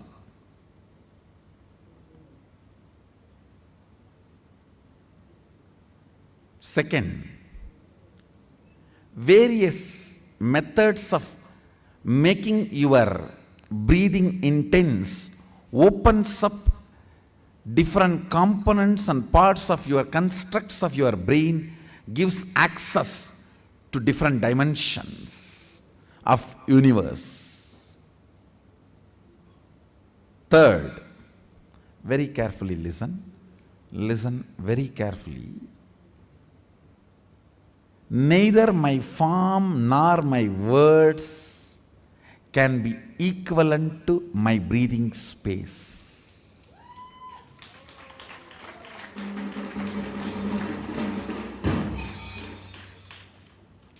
Because all these are different in other dimensions, but only my breathing is same in all dimensions.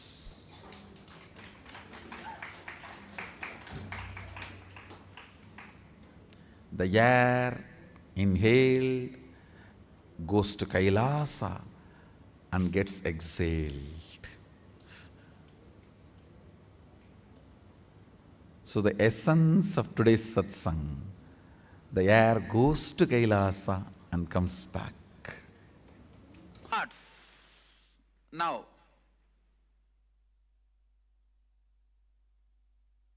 there are some moments in your life where you don't have thoughts. Every night, deep sleep. That is why you wait for that moment where you can forget your spouse and boss.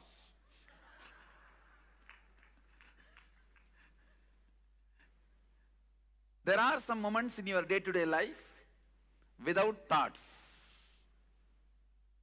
And there are some moments in your life where you have that clear I identity with I consciousness. Now, for example, now, how many of you feel you have that I identity clearly, I consciousness? If you have not raised the hand, you don't have. Okay. Waking state, you have that I, that idea. Listen carefully. In the dream state, you don't have that I clearly. That is why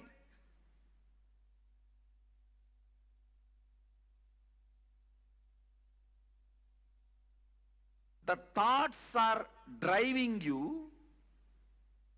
The I is not able to do anything in your dream. You can see your thoughts are acting, functioning in much higher frequency than your individual I. How many of you understand what I am saying? That is why I am saying in the dream state you do not have the I clearly. In the deep sleep, you don't have the I completely.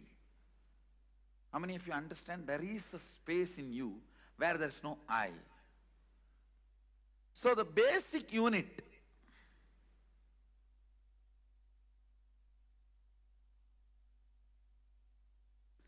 basic units of your life is with thoughts, without thoughts, with I consciousness, without I consciousness. These four crisscrosses each other. I'll explain. When you have thoughts and the identity, idea, I, both, it is called waking state, where almost 80% of you are. Not 100%, I'm seeing still. Some are in Pongal Samadhi, some are in Puri Samadhi, some are in Vada Samadhi, some are in Pav Bhaji Samadhi. I don't know what is the evening snacks. Huh? Mixture. Okay. Mixture and bundi Samadhi. Whatever.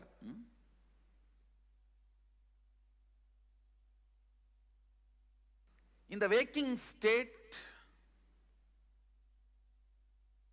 you have I and thoughts, both. How many of you are able to understand what I am saying? I want you to come along with me so that when I explain the 25 states, it will be literally experience for you. First understand, step by step. Where you have thoughts and eye consciousness, that is Jagrat state.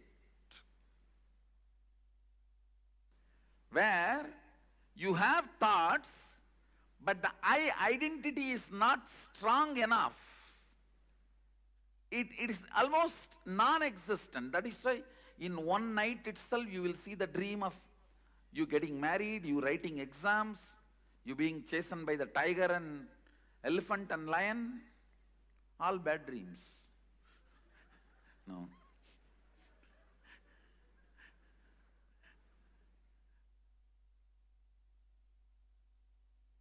The I is not that clear.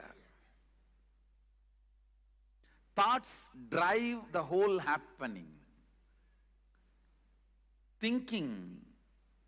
Thoughts are there, but I consciousness is not there. That is what I call dream state. If you have any doubts, I will further give you more examples and give you clarity. There is a space where you neither have I thought nor have thoughts. You neither have I consciousness nor have thoughts. That's what I call deep sleep. I think 20% of you are there.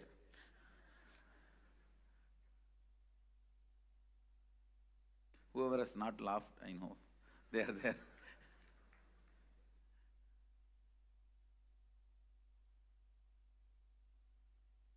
Where you do not have I consciousness and you do not have thoughts. Both are missing. That is what I call sushupti, deep sleep state. Then there is a fourth state, very rarely you experience, where you have I, but you don't have thoughts. Very rarely, when you are having energization.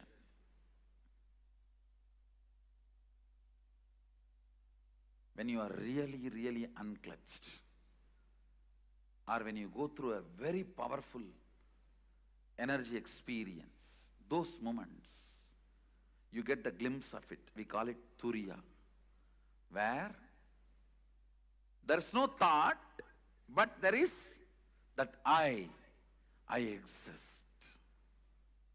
The whole Buddhist enlightenment is only up to Turiya.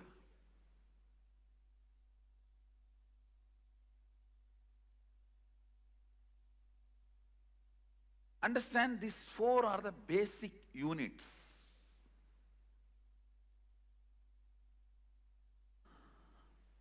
Of consciousness,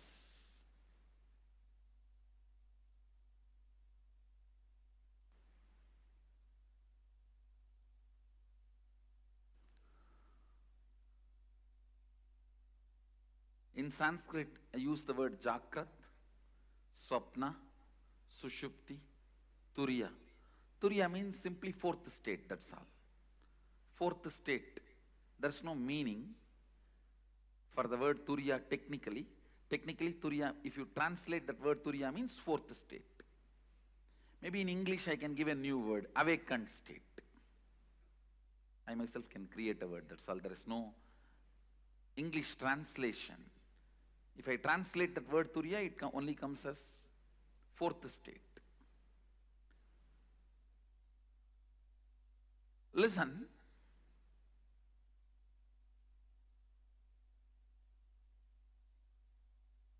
There is a fifth state on which all these four states operates. All these four functions, that fifth state is almost like this board.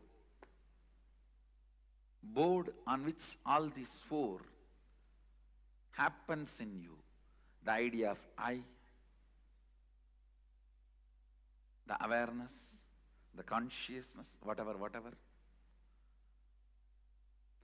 That is called Turiyatita, alive state, where the wax out of which your waking state and dream state is made is under your control. You can melt this wax and make whatever you want. Anything you want, it will be under your control.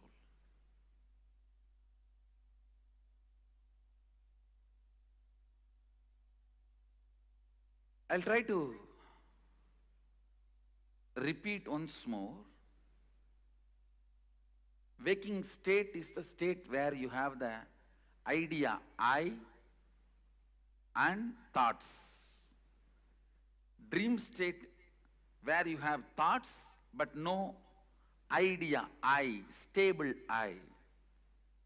That is why in one dream itself you will feel you are writing examination, and same way you will feel you have your son next to you. You would have written examination much before your marriage. This examination fear is one of the strong wedge inserted into your consciousness. How many of you, after 3-4 years of your education got over, used to have a dream that you missed your examination? God, please keep the hands up.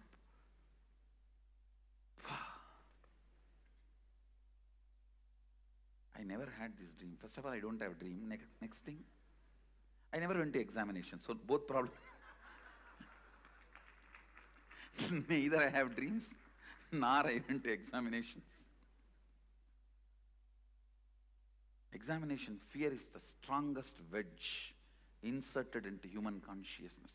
If we can remove examinations from our education system, world will become non-violent. Really, world will become non-violent. Examination is the worst thing.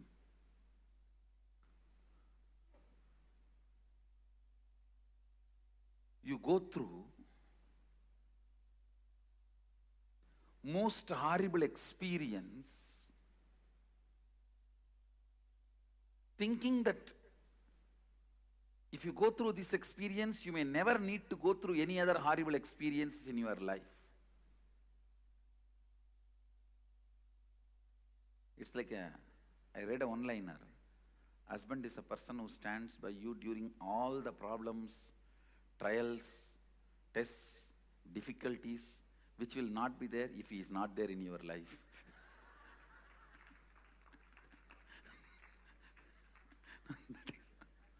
Now, examination is almost like that only.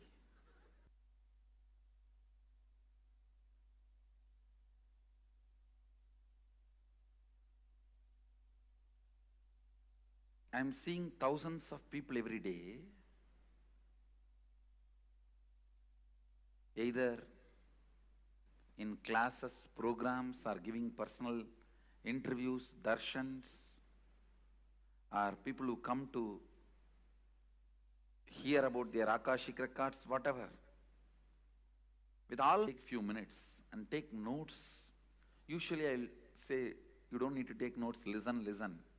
But now I want you to write also once more, so you are all clear. I can take you to the next step. Please listen. First, I want you to intellectually understand this column. Then I'll explain step by step and define the states of consciousness and give you the example and raise you to that experience. I'll do it literally like a process. When I'm doing that, I'm going to be sitting center of you guys. We'll be sitting in mandala and I'll be there down in with you guys. Now I only want you to understand intellectually. Listen. All these 5 states, deep sleep, dream, waking, awakened, alive. All these 5 states in Sanskrit, Sushupti, Swapna, Jakrat, Turiya, Turiyatita.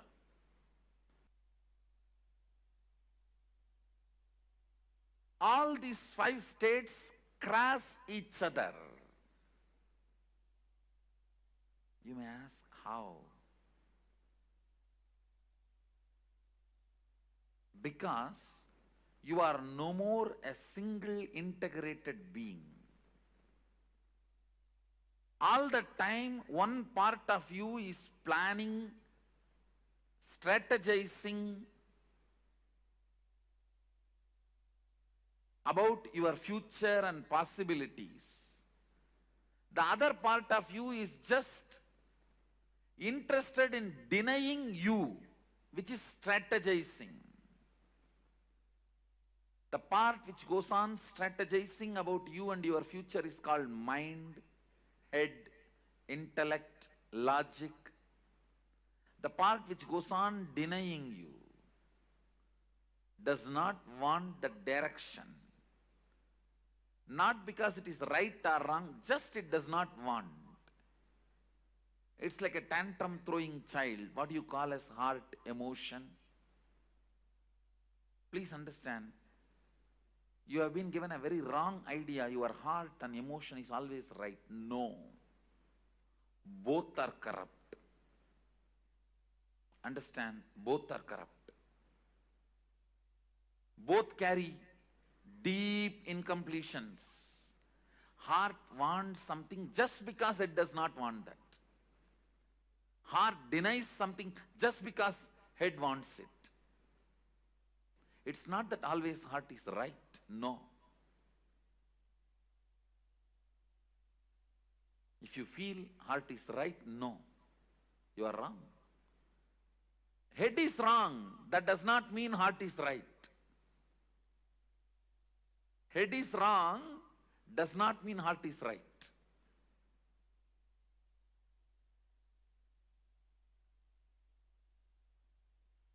Sometimes head is right. That does not mean heart is wrong.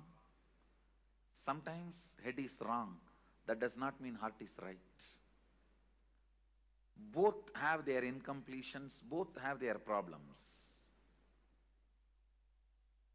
Because you are no more a single being.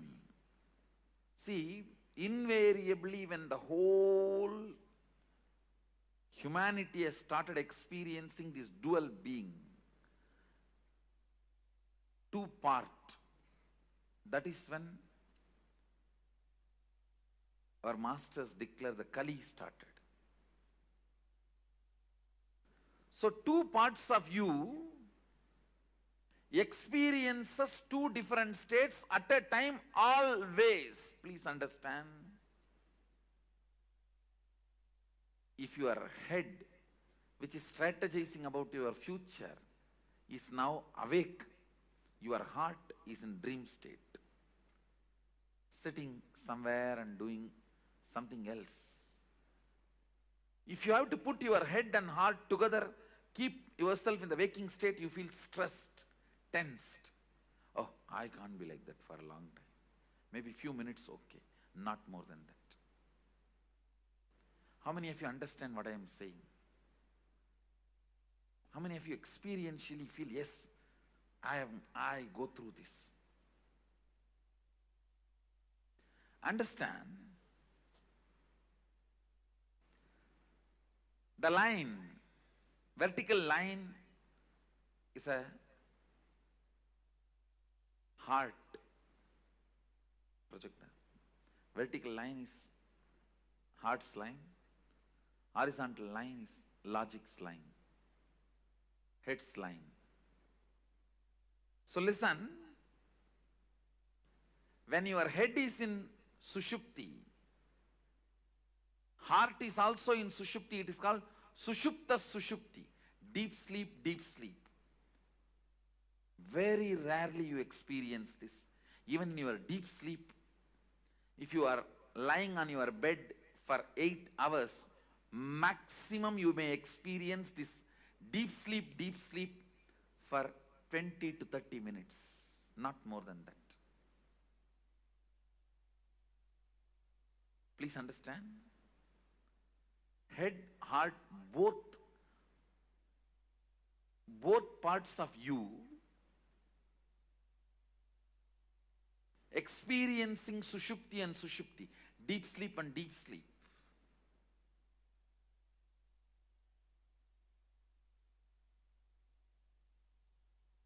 It may happen just for a few minutes in the whole 6 hours or 8 hours you are lying on your bed.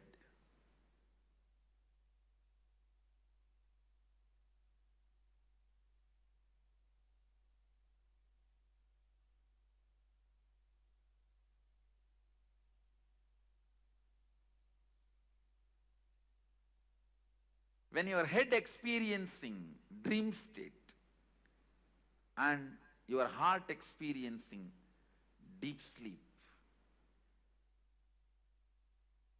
you can perceive this experience. When you dream and just fall asleep without even waking up, you will dream something and you will fall asleep without waking up. Again you will dream something, you will fall asleep. Maybe third time only you will wake up. How many of you have experienced this? When you wake up, you will remember all the 3-4 dreams. That is what this state, that Sushupti and Swapna. Then Sushupti and Jakrat. Sushupti and Turiya. Sushupti and Turiyatita. Understand that horizontal line is line of logic, mind. What is your strategy? See, one part of you constantly strategizes about your future, your life, logically goes on analyzing right, wrong, how to get the maximum out of everything. That line of head, logic line.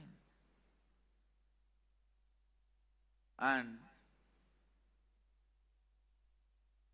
the other part, heart, emotion.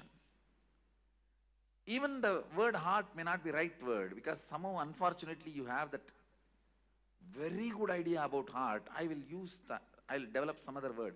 The crying child, the immature child inside you, which goes on throwing tantrum. Whatever your father says is wrong. Once you decide, just goes on saying no, no, no, no, no, that becomes mantra. The no becomes mantra for one part of you. A complete frustration about everything. Anything which can be seen and which can't be seen. People get frustrated because they can't see Sadashiva.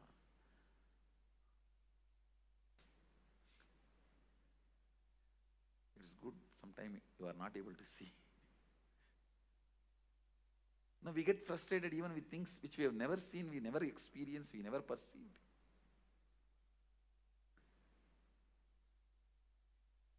The tantrum throwing child.